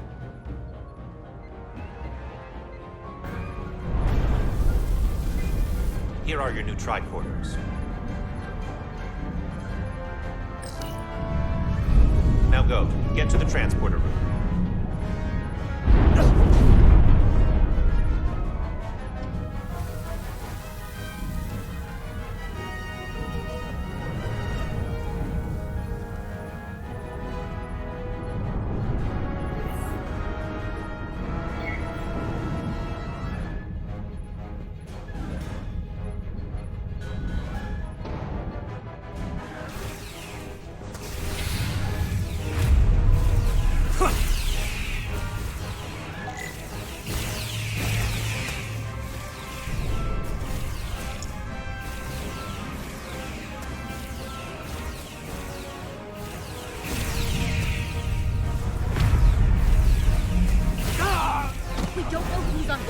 Carter. Come on!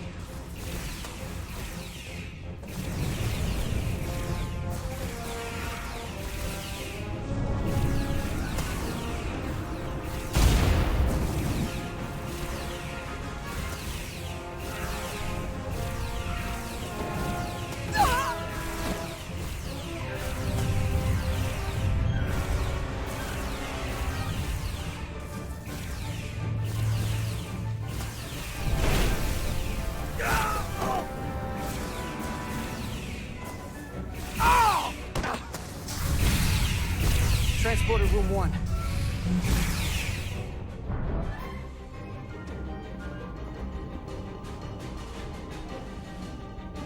You're coming with us? A security officer told me your funeral, which I gladly accepted.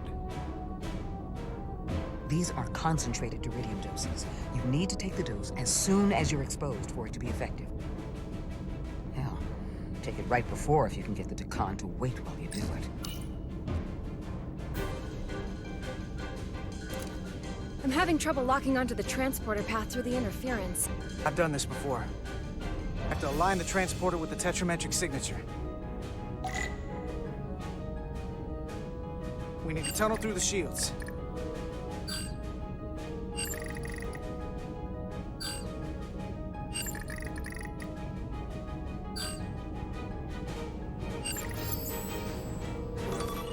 There's a problem. We don't have enough power to make the jump. I might be able to divert power from— Stand aside. The signal is now resolved. I couldn't let you fumble about any longer. Thanks for that. No need. We must be on our way. I am Portal 6-3, Guardian of the Takan Empire. Nice to meet you, Portal. We're right behind you. Do us proud over there. Ready to transport. Energize.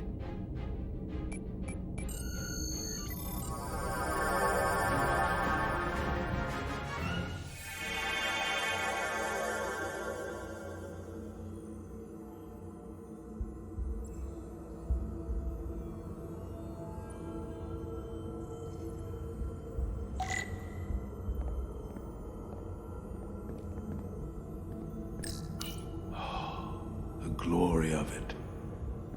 This ship is a marvel.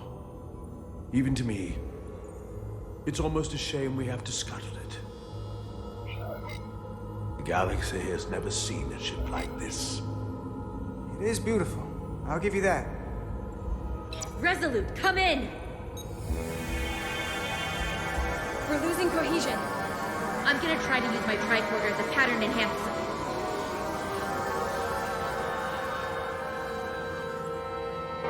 The signal's gone. Are they there? Did you get them? They didn't make it.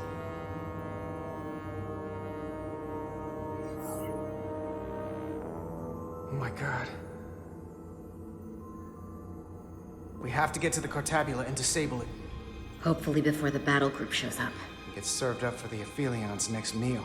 I am saturated in Draconian power readings. I can't feel the source just yet.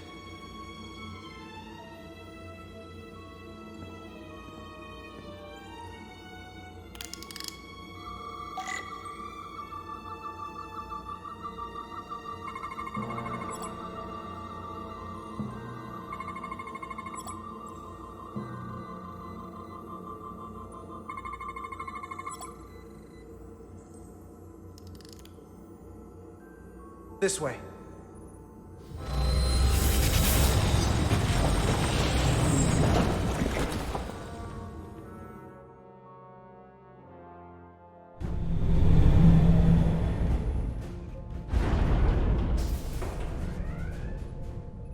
I can't reach anyone. At least not on the lower decks. It's like they're all gone. The comm systems seem to be operational again. That bioforming ray may have transformed dozens of crew members on the lower decks. This ship could be swarming with resurrected Takan. It's only a matter of time before they come to their senses and take action. Which means we have a narrow window of time to cut them off before...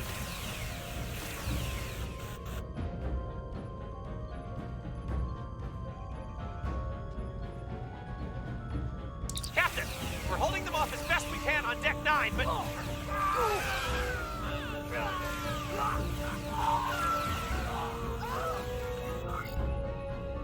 If they spread throughout the decks, we'll never know who to trust. Lock down the affected areas immediately. Close the bulkheads and erect the containment fields. No one is allowed in or out without my authorization. There could be crew members who weren't affected who could get locked inside. That's a risk we'll have to take. Initiating a lockdown now.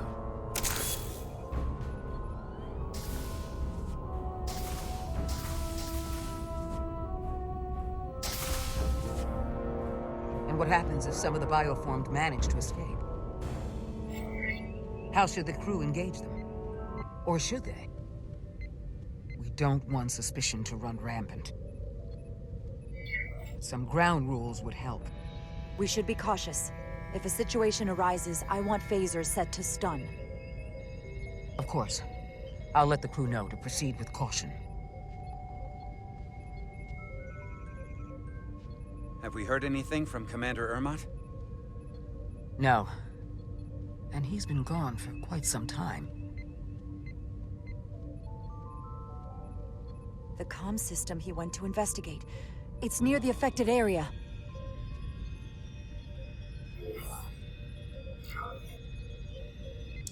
Commander Ermot.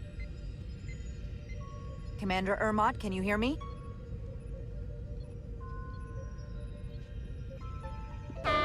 Computer shutdown initiated.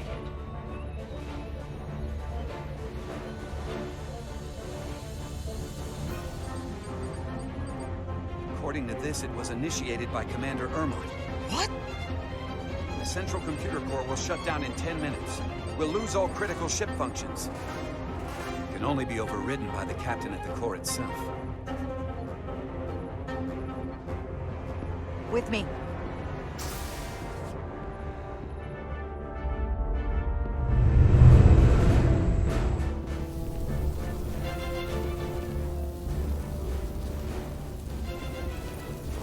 Stop!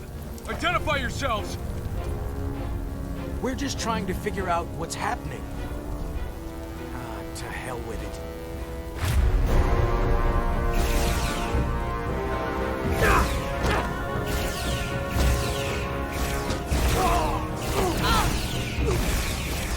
You have to get to the computer core! Go!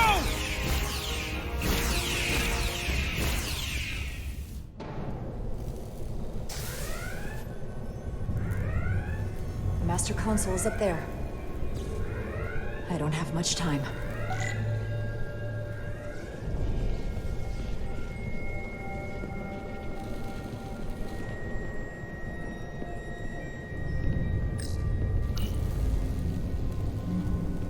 Captain Rydick, it's me, Commander Ermot. First Officer Westbrook insisted I find you immediately. Let me get this door open. I think I remember the code. I hope you haven't been hurt, Captain. It's not safe here. I'll get you somewhere more secure. Captain, don't do anything rash.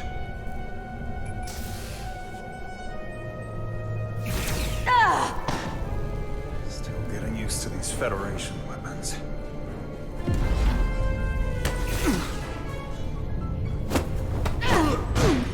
Computer termination sequence in progress. Damn it!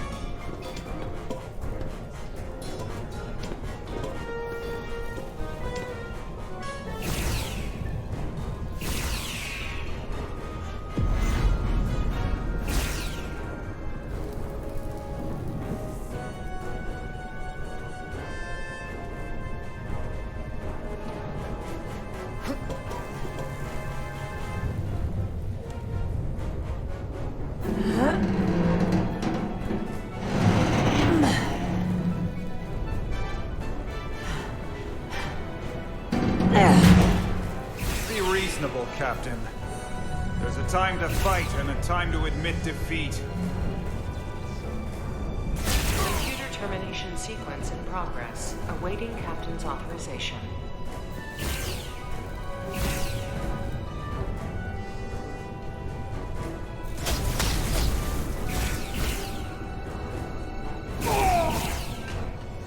Cancel computer shutdown!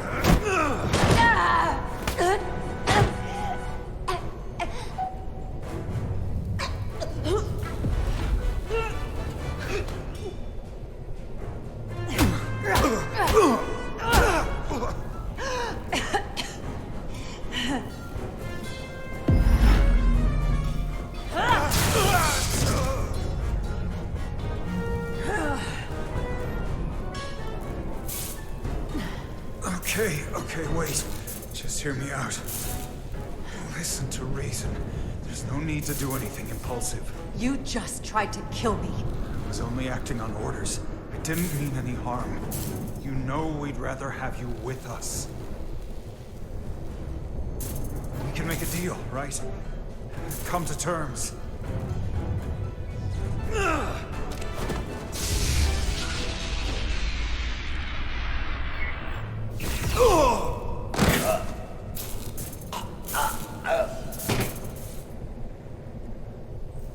Awaiting Captain's authorization. Awaiting Captain's authorization. Cancel computer shutdown. Voice authorization, Rydick. Alpha 7 Whiskey. Termination sequence cancelled.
These are the arteries of power coming from the cortabula at the heart of the Aphelion.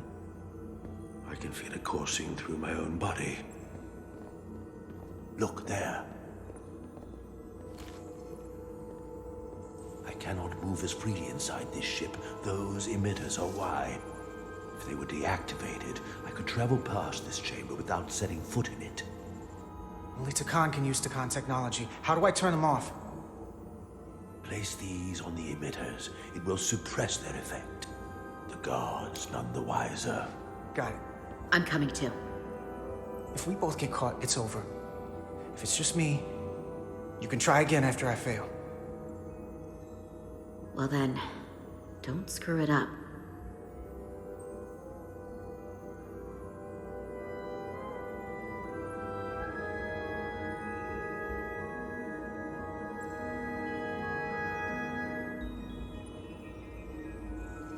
I can't phaser any of the guards.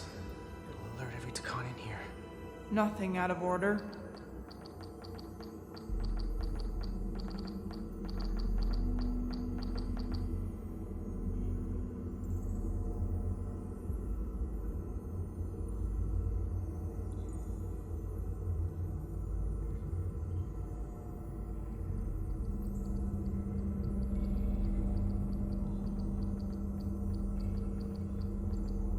What's that?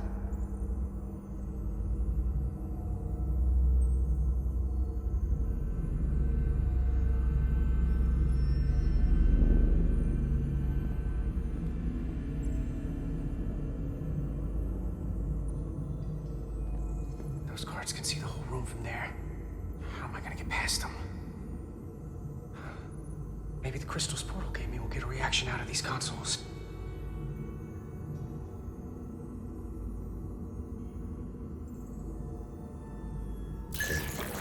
Worked! Better move.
Let's get out of here.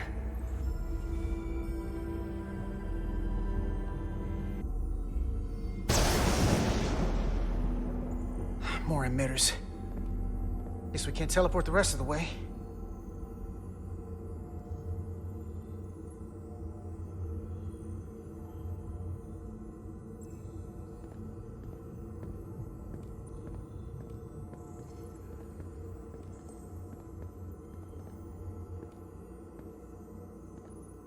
That craft can take us to the main power chamber.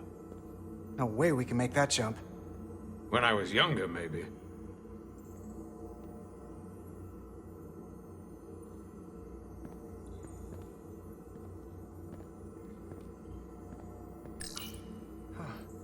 This might control that craft. Portal, a little help? I should be able to bring it to us.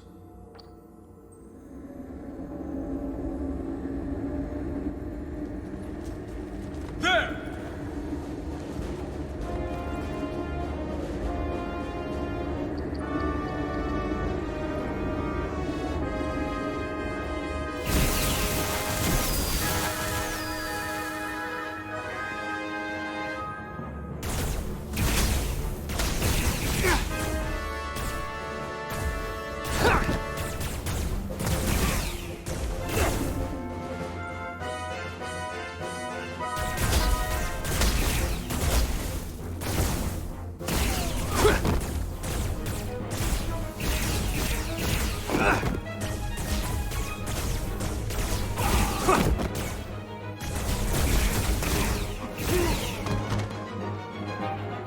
What the hell? I've got this thing set to maximum stun. How are they getting up? Something's different about the Takan here. Stunning isn't an option. Get in!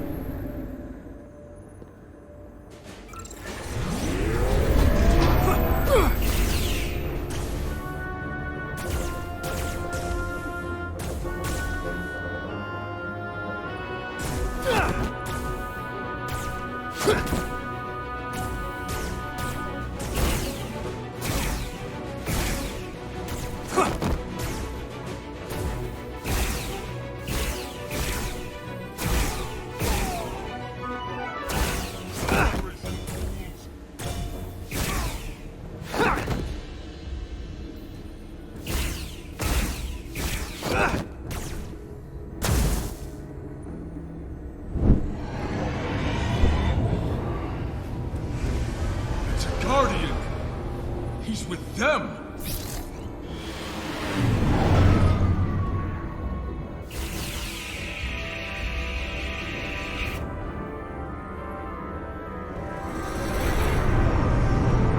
We have to sink that other ship! Shoot the pilot!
You saw what they did to our ancestors! How do you stand with them?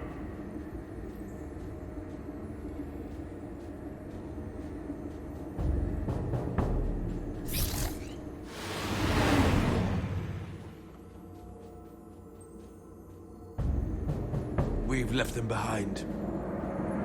I've seen it with my own eyes. They're not real Takan. We were conquerors, not parasites. The souls I pushed your captain to spare will not be used for this end. You are the last real Takan. Don't let them tarnish that with what they're doing. Because if we don't stop the Scions of the Flame, they will be the legacy of your people. Never. That's the attitude.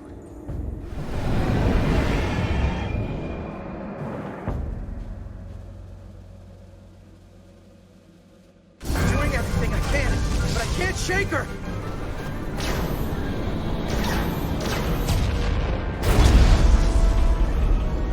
I figured without me you didn't stand a chance. I'm here for the ship and the crew, not for you.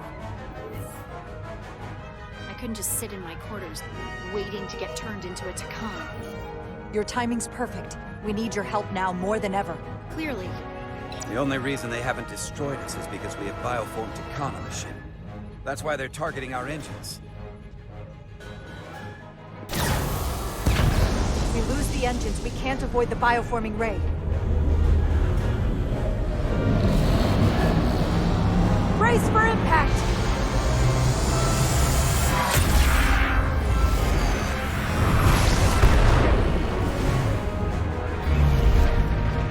They're here!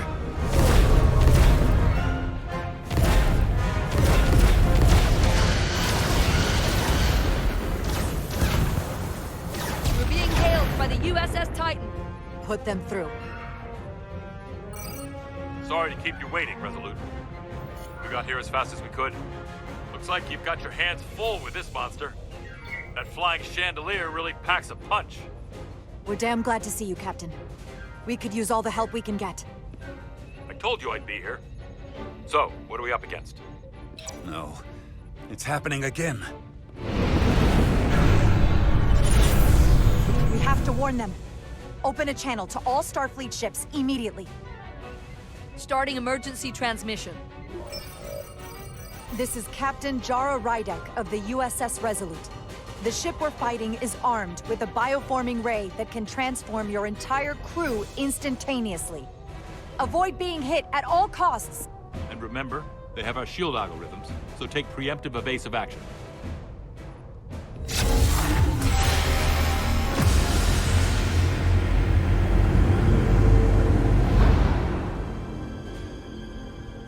They're gone.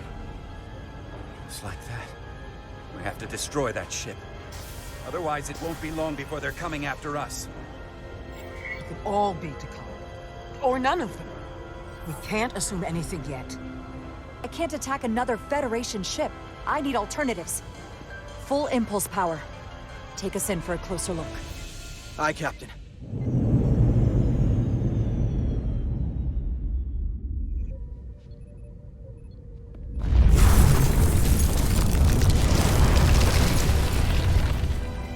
That's not a Starfleet ship. The Takan have it. Shields at full power!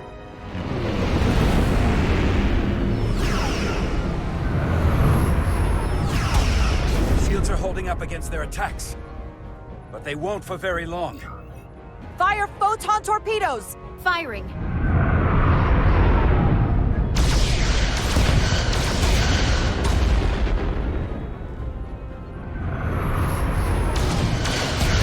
Shields at 60%. Heavy damage reported in astrometrics. Handar, evasive maneuvers. Get us out of here! Aye, Captain!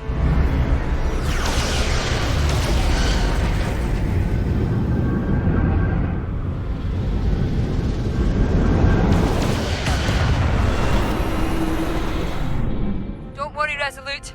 We've got your back.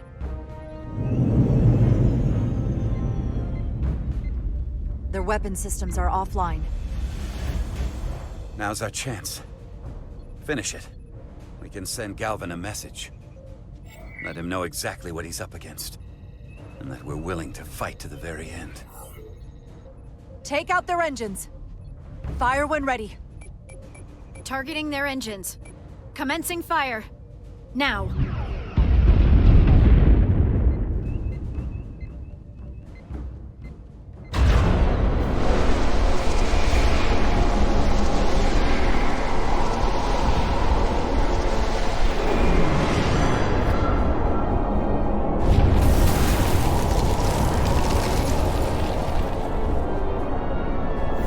Captain Rydick, the Aphelion is too much for any one of us to take on alone.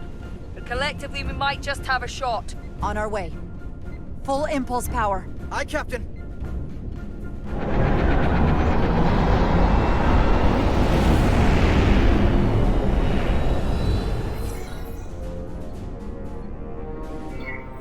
Target the bioforming ray. Fire photon torpedoes. Firing photon torpedoes.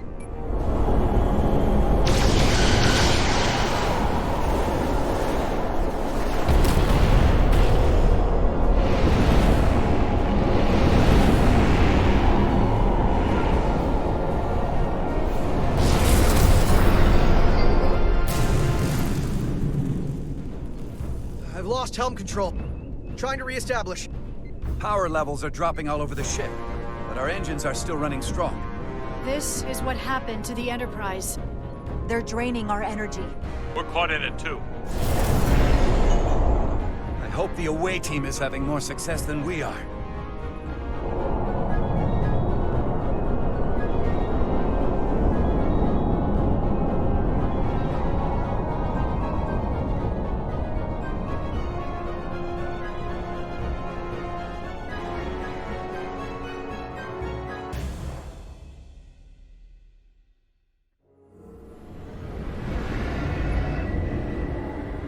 If there is a way to disable the Aphelion, it's there.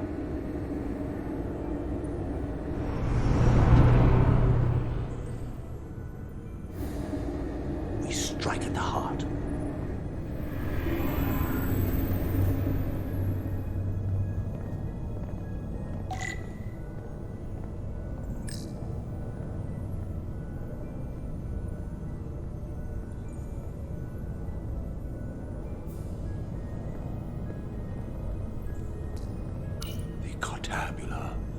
I can feel the energy. Don't get too used to it. We're gonna take that thing down.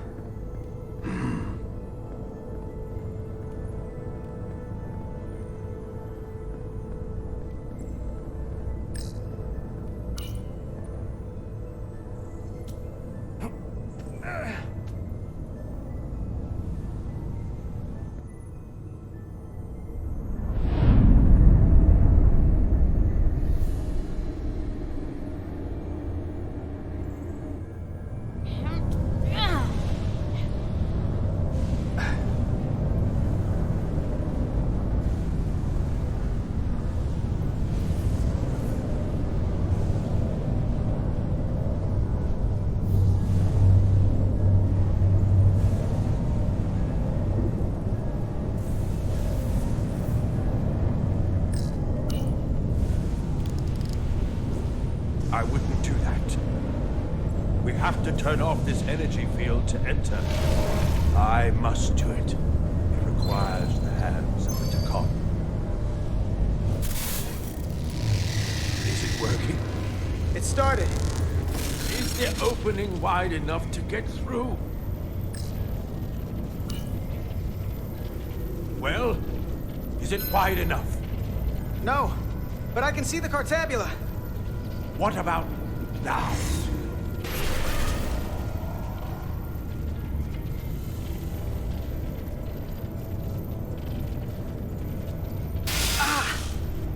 I still can't get in. Stand back. I'll try again.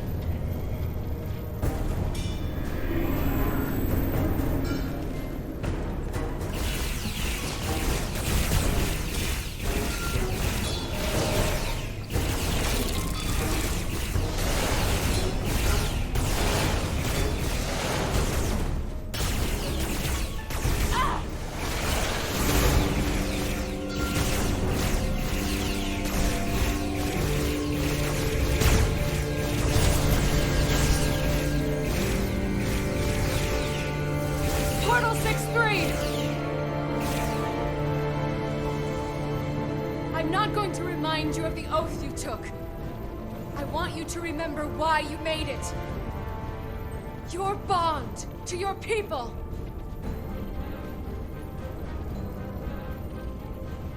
You can bring your empire back, and all you have to do is nothing. Stand back, and we will handle them.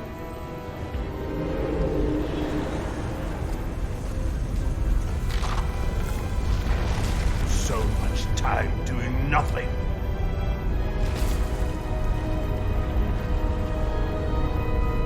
Now, I will take action. I will exterminate these heretics. This won't take long. I'll be back. Give him hell, Portal. I was made for this.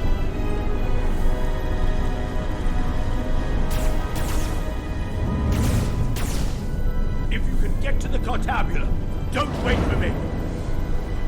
We'll hold the line.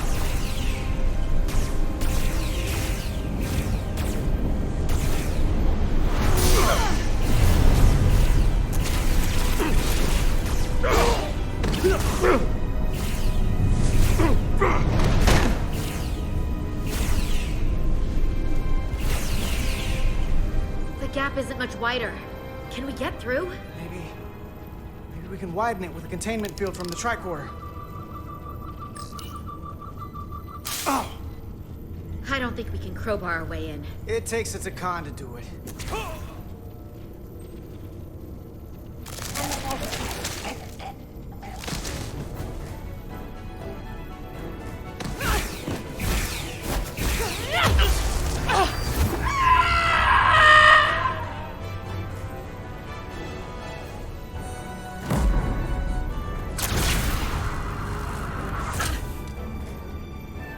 That's far enough.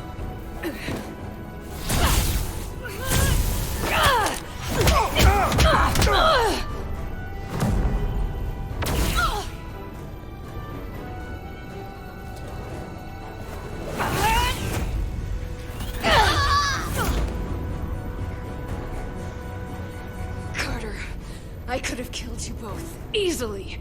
But the part of me that is still Miranda won't let me. She compels me to bring you into the fold. I will make you one of us.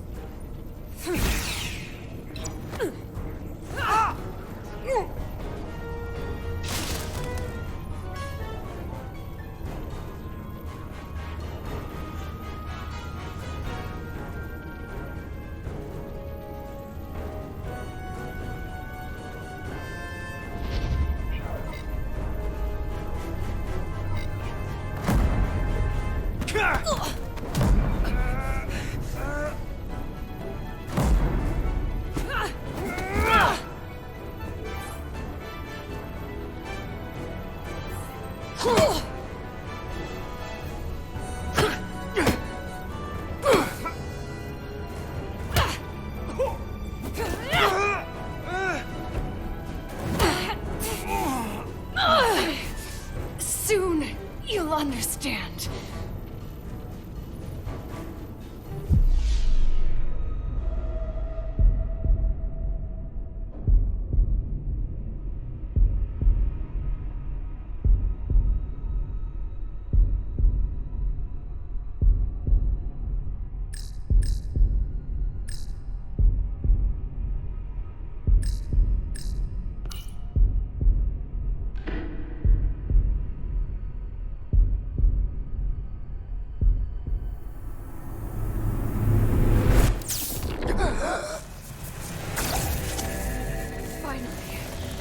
Finally, we can be...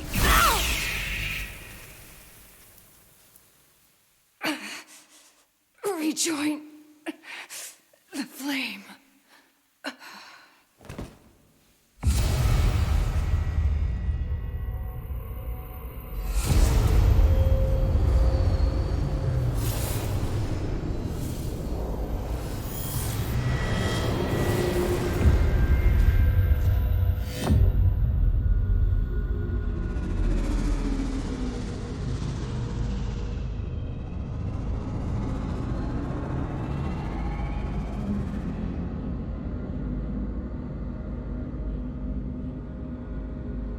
Ethos et hoc, varego ethos sed nuvi.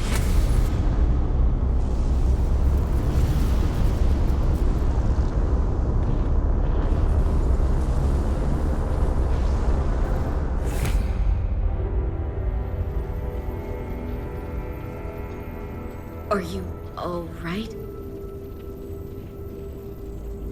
Carter, I'm sorry I hesitated. I tried to keep her from getting you.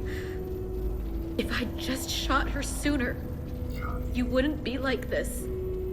I had my chance. I could have killed her too.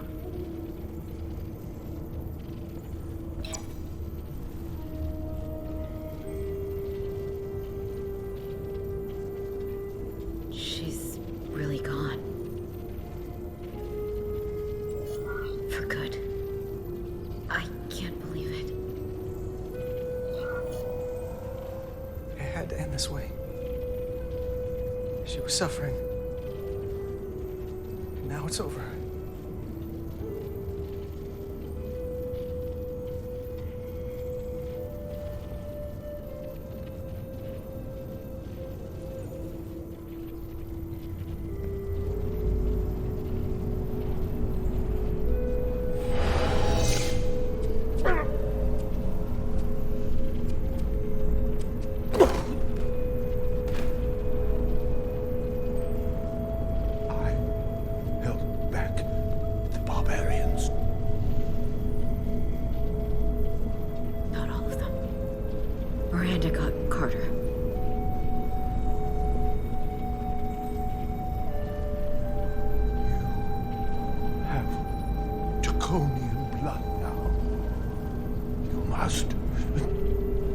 Go and finish this, my brother.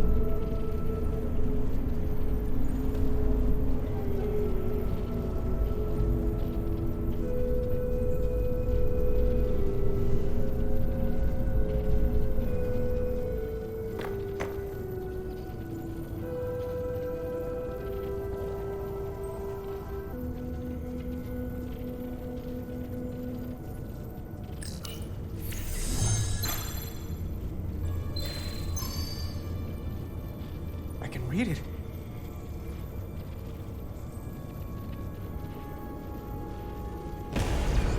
What is this? Who are you? Tell me now. I demand it. You're talking to the guy that's in charge. Pipe down while I work. Carter, you're kind of scaring me. It's okay. I'm still in control.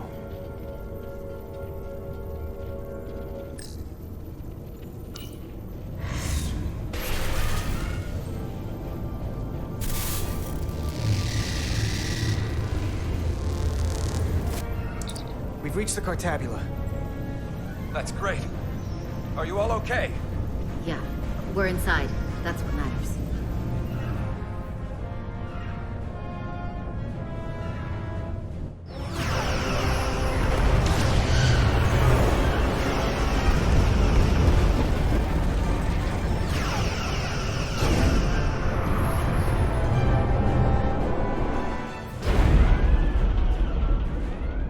Are keeping the bioform ships at bay, but they can't hold them off forever. Getting remote telemetry from the awaiting tricorders. I'd recognize that anywhere. Our warp core resonant frequency is one of the readings. They're bleeding us dry. But they're not just taking our power, they're routing it through the Cartabula.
That's the Resolute's warp core resonant frequency.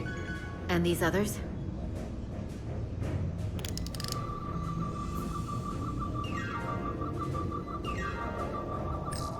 That frequency matches the Titan's warp core resonance. And these two are the Kimball and the Lowell. They're both Steamrunner class. Same engine platform. They're just tuned a little differently. I must be getting information from the bioforming, but this warning, it means that it's struggling with the power stacked up at close frequencies. The Cartabula can't handle the dissonance? Maybe. This is Westbrook. Are you reading these Starfleet engine signatures? We are. And you need to see this.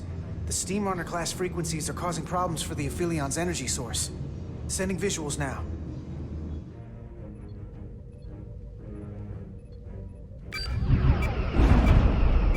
They're vulnerable. We have to use this. You can break a wine glass if you play the right note loud enough. Sir? The Takan are so arrogant. They're letting us right in the front door with this energy drain. We can tune our warp core output to those frequencies. Get all our ships to do the same. Push it to maximum levels and we might be able to crack the wine glass, the Cartabula, and take their ship offline. There is merit to the theory. But if we attempt this, it would preclude any other course of action. It'll work.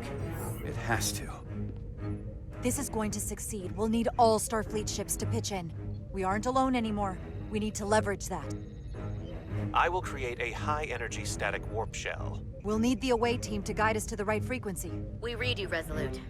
You're putting a lot of faith in us, Captain. That's a hell of a plan. We don't want to let you down. I know it's a lot to put on your shoulders. But we need you, right where you are. Yes, Captain.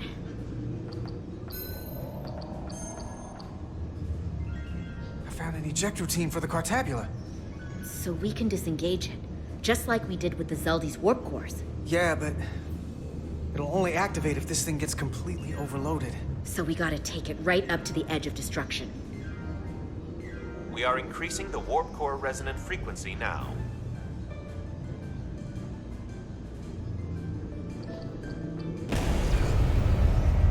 You can't do this. You'll destroy everything I've waited for. If that thing wants to take over, it's going to have to go through the both of us. And I'm not going to let that happen. You hear me? I'm gonna fight it right along with you, Carter. You can help me get the job done. That's the fight that matters most. But it's not the only one. Is something wrong? No, we're fine.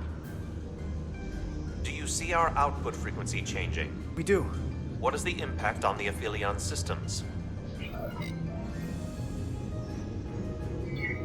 It's not enough. We need to push this thing harder. We need more power. Inertial dampeners are failing.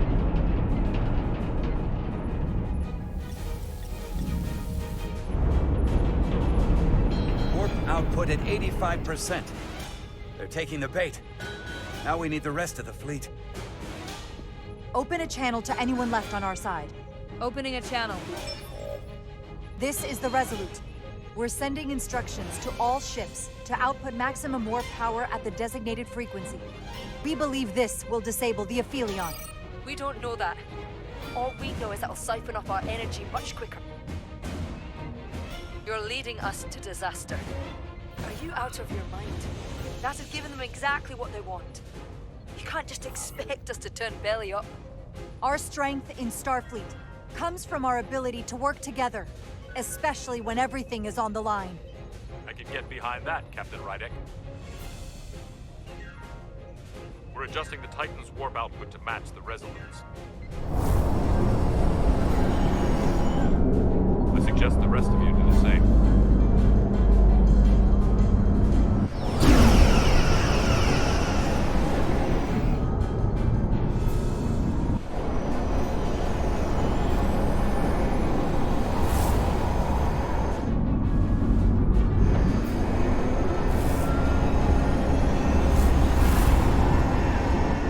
That's it.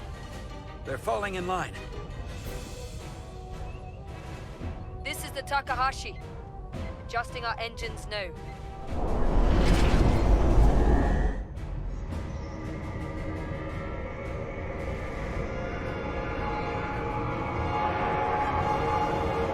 Tabula. It's compensating, counteracting our interference. But some of these other frequencies are causing spikes too. I'm gonna find a new target range for the Resolute.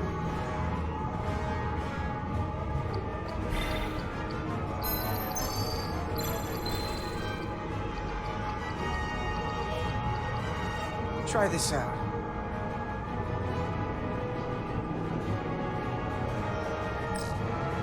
Here.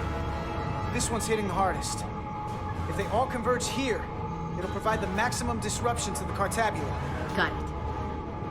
We want to overload this thing, push it to the brink, but not past it. You sure about this frequency? If we go too far, we won't just be destroying the Cartabula. We're going to take a lot more with us. Sometimes you just gotta go on faith, Millie. I have faith in you. That's enough. Sending data to the Resolute.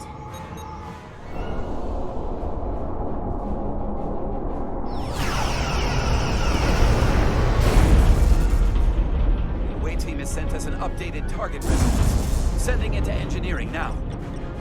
We are now running our core at 105% of recommended capacity. If we try to meet that frequency, we will generate a harmonic imbalance of our own and risk a warp core breach. I must warn you, these are precisely the engine conditions that Captain Solano's experiment brought about.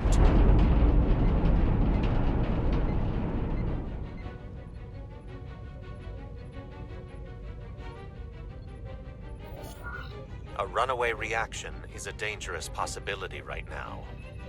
We can't afford to start second-guessing ourselves. If it doesn't work, we're dead anyway. So give me what you've got. Consequences be damned? Aye, aye, Captain.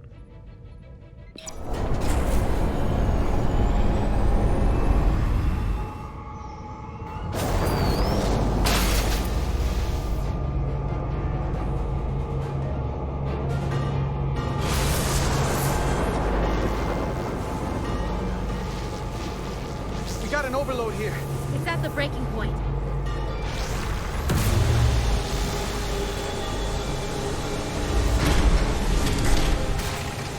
What's happening?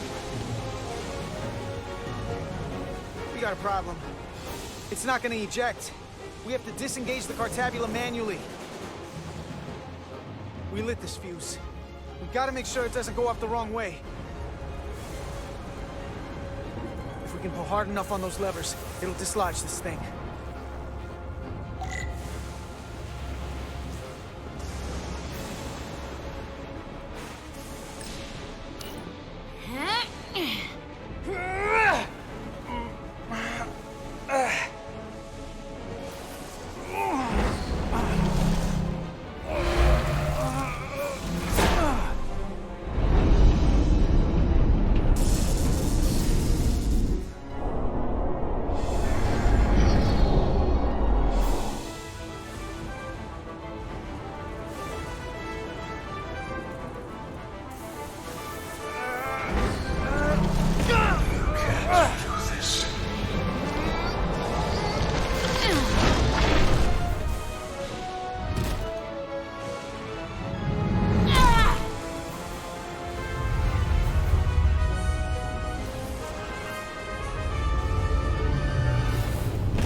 You'll destroy everything I've waited for.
full power.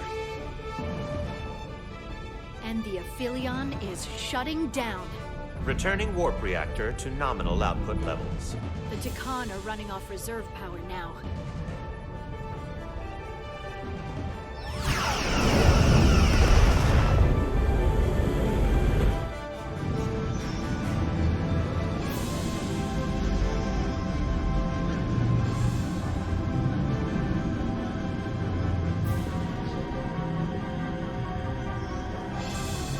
I saw what you did.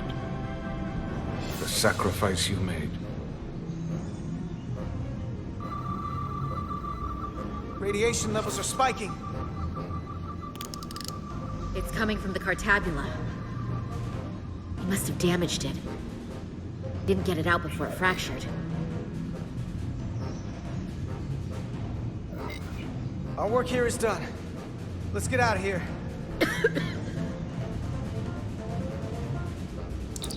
3 to beam back to the Resolute. We can't lock on. Our transporters won't cut through the interference. We can't stay here.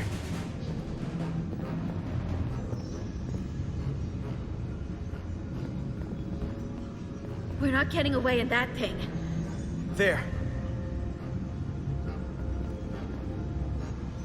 Maybe I can use this to get us out of here. I don't know if it can get us back to the Resolute, but we have to get away from here. Everybody on!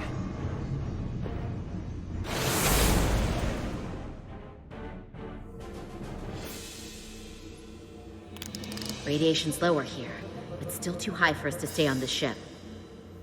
This is good, but we can do better. And soon, I hope. We gotta get all the way to the Resolute.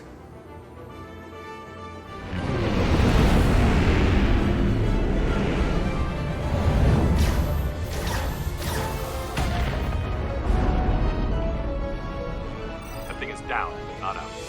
We'll handle the stolen Federation ship, but you need to get a crippling shot on the Aphelion. A direct hit to its bridge will bring it down. I can take us real close, Captain. Skim the hull of that thing where it can't get a clear shot at us.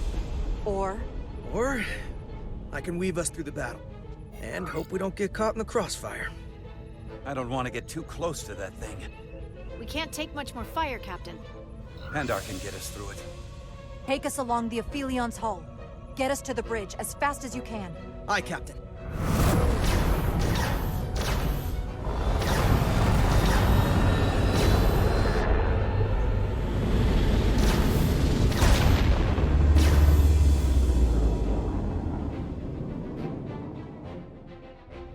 We're almost in position for a shot at the bridge. Photon torpedoes armed and ready. Break off this attack, or I will be forced to eradicate you. The Aphelion is still filling with lethal amounts of radiation, but it seems to be contained within the ship, for now at least. They have comrades on that ship, both living and waiting to be reborn. We're going to die in here if I don't care. We will never submit to your Federation. We are taking our rightful place as rulers over this galaxy. So much for superior beings. You don't look so superior from here. I don't have to listen to this. We've crossed the eons to get here. Fire salvo!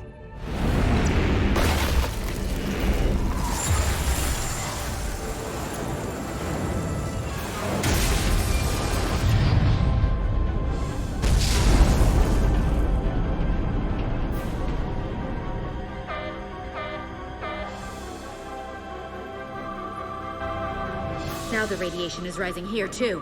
Targeting the Resolute? I can't let you do that.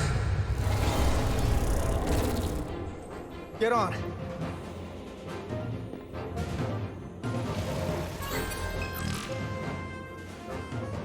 Damn it. I can't hold on to it. I have to make manual adjustments to enhance the signal pattern. From here. What do you mean? I'm not gonna make it out. No way. We're all leaving together. We've been through too much to split up now. don't leave people behind. Got it? I know we're the same rank and all, but I am ordering you to go!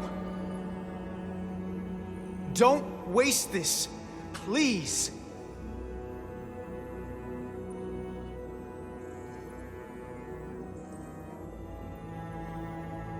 If you said that we'll be stuck here, give in to me, and I will save us, not them. Stop it. What's happening? It's an internal struggle, and he's losing. Not like this. Time's up for me. If I'm gonna get you out, it's now or never. I don't want to leave you. You aren't. The time is now.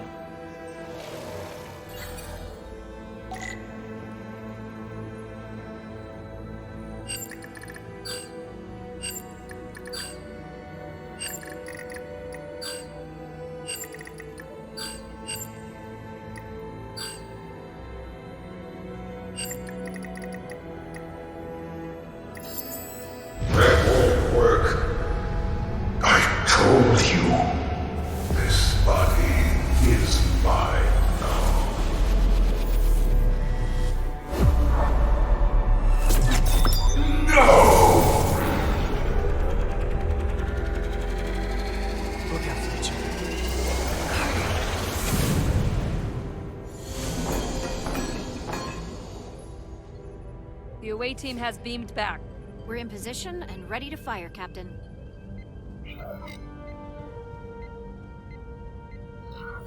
Remember when I said you'd be begging us for mercy one day?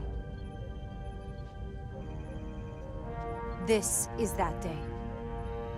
Please, we target the ship. Pummel it to space dust. Like we did to so many others who dared to cut. Fire.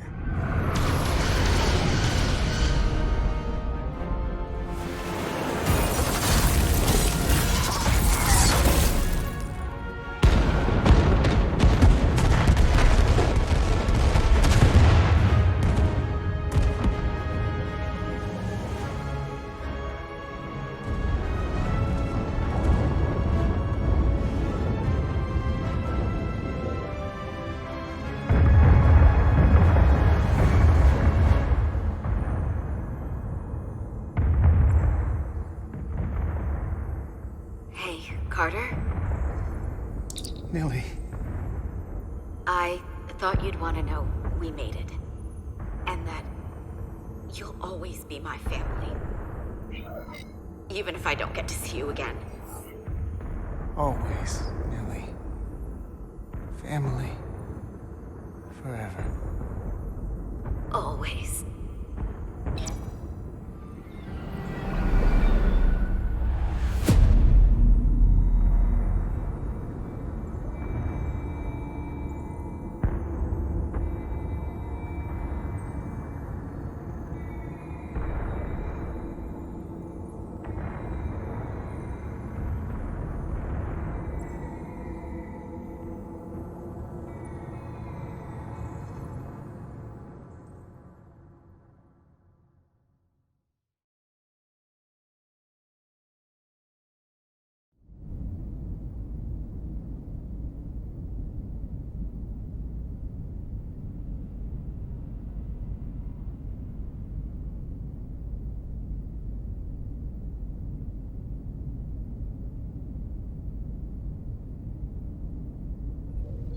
All decks secure. We have the bioformed on board, fully contained. The Starfleet ships under Takan control have signaled their surrender.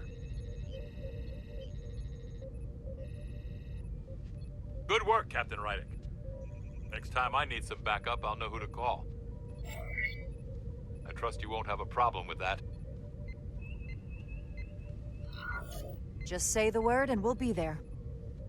I'm gonna hold you to that. Captain, we're being hailed. It's the Aphelion. On screen. The radiation. We won't last much longer in here. Please, we surrender. We need your help. Please, be must aboard your ship. I know what they've done, Captain. But we can't let them die. They're our enemies today, but who knows what they could become. You saved the storage crystals, and there are other Takan. The bioformed on Hotari, on this very ship. We wouldn't be wiping them out if we didn't help the ones who tried to destroy us. It's what we do. This is the fate they've chosen. Leave them where they are. You can't do that. We don't have much time. We submit. I don't know what else I can say. Please, we don't want to die. This is what separates us from them. The fact that we can make a gesture of peace even after all our conflict. Set up containment fields in the docking bay and beam the Takan there. Crew of the Aphelion, shut down all systems. Lower your defenses and prepare to be transported. Thank you.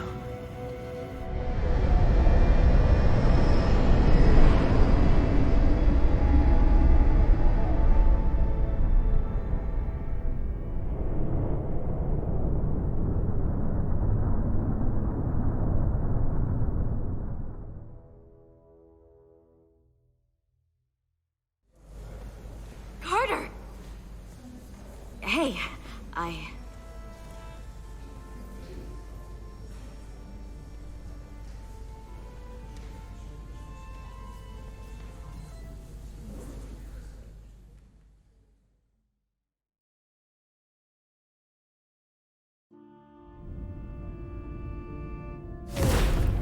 My first order of business will be to help reestablish the Hotari government and resume peace talks, genuine talks, with the Elydians. And after that? Who knows? I know I don't want to be queen. There's so much good I could do with just a fraction of your medical technology if I could bring it to my people. But I also want to see what else is out there. Maybe there's even a place for me in Starfleet. It would be hard to stay on Hotari forever. Not with all there is to experience, to learn. My devotion to my people doesn't mean I don't want to explore all the galaxy has to offer. There are many ways to help your people, and healing them is a very noble way to do so. I'll see to it that Starfleet sends a medical ship to share knowledge and technology, as long as you'll be there to spearhead their efforts. I'll gladly accept those terms. But there are pressing matters we must attend to before any of that. I can't thank you enough for all you've done. I'll see you again.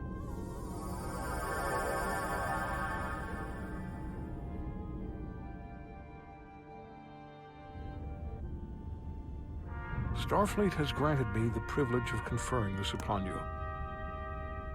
Though I'm sure Captain Solano would rather have been the one offering this. You have acted dutifully and bravely through trying circumstances. I grant you the official rank of Captain. I believe a great many wonders lie ahead for you, Jara Rydick. There appears to be nothing that can stand in your way. Live long and prosper. Peace and long life.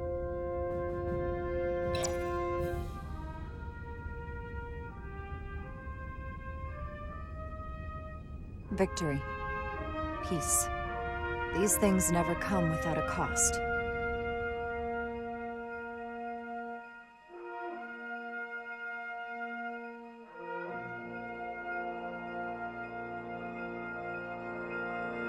For some, it requires putting aside centuries of enmity.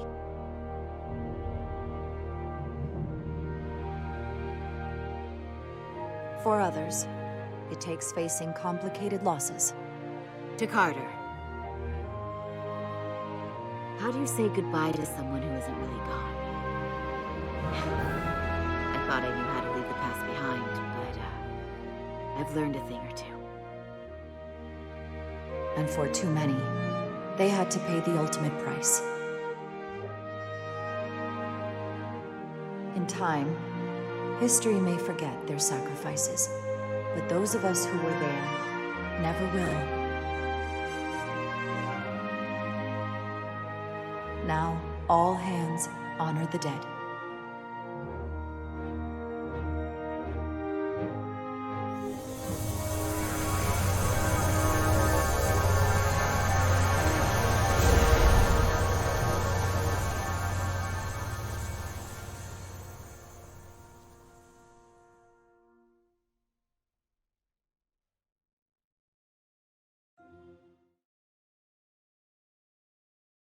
Captain Solano used to say that nothing ever stays the same.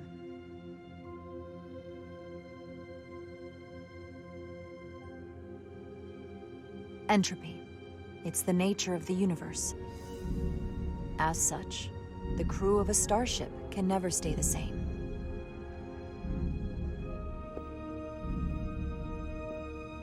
But while entropy says that order inevitably gives way to chaos, this crew has only grown stronger. More cohesive and coherent. Bound by our shared struggles. And working together, helping each other, we're able to do more than we'd ever imagined. Some of our differences couldn't be resolved, but perhaps that too can change in time.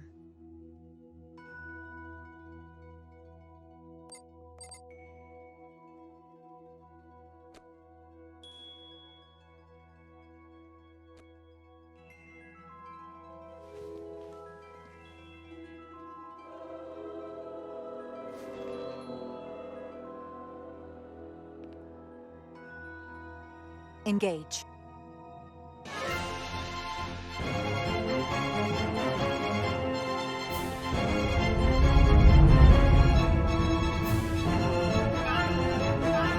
Space, the final frontier. As we take our next steps into the unknown, the greatest insights that lie ahead are what we learn about each other. We might even surprise ourselves. And no matter what threats we may come upon, or mysteries we face, we will not be shaken. We are stronger together. We are steadfast in our purpose. We are resolute.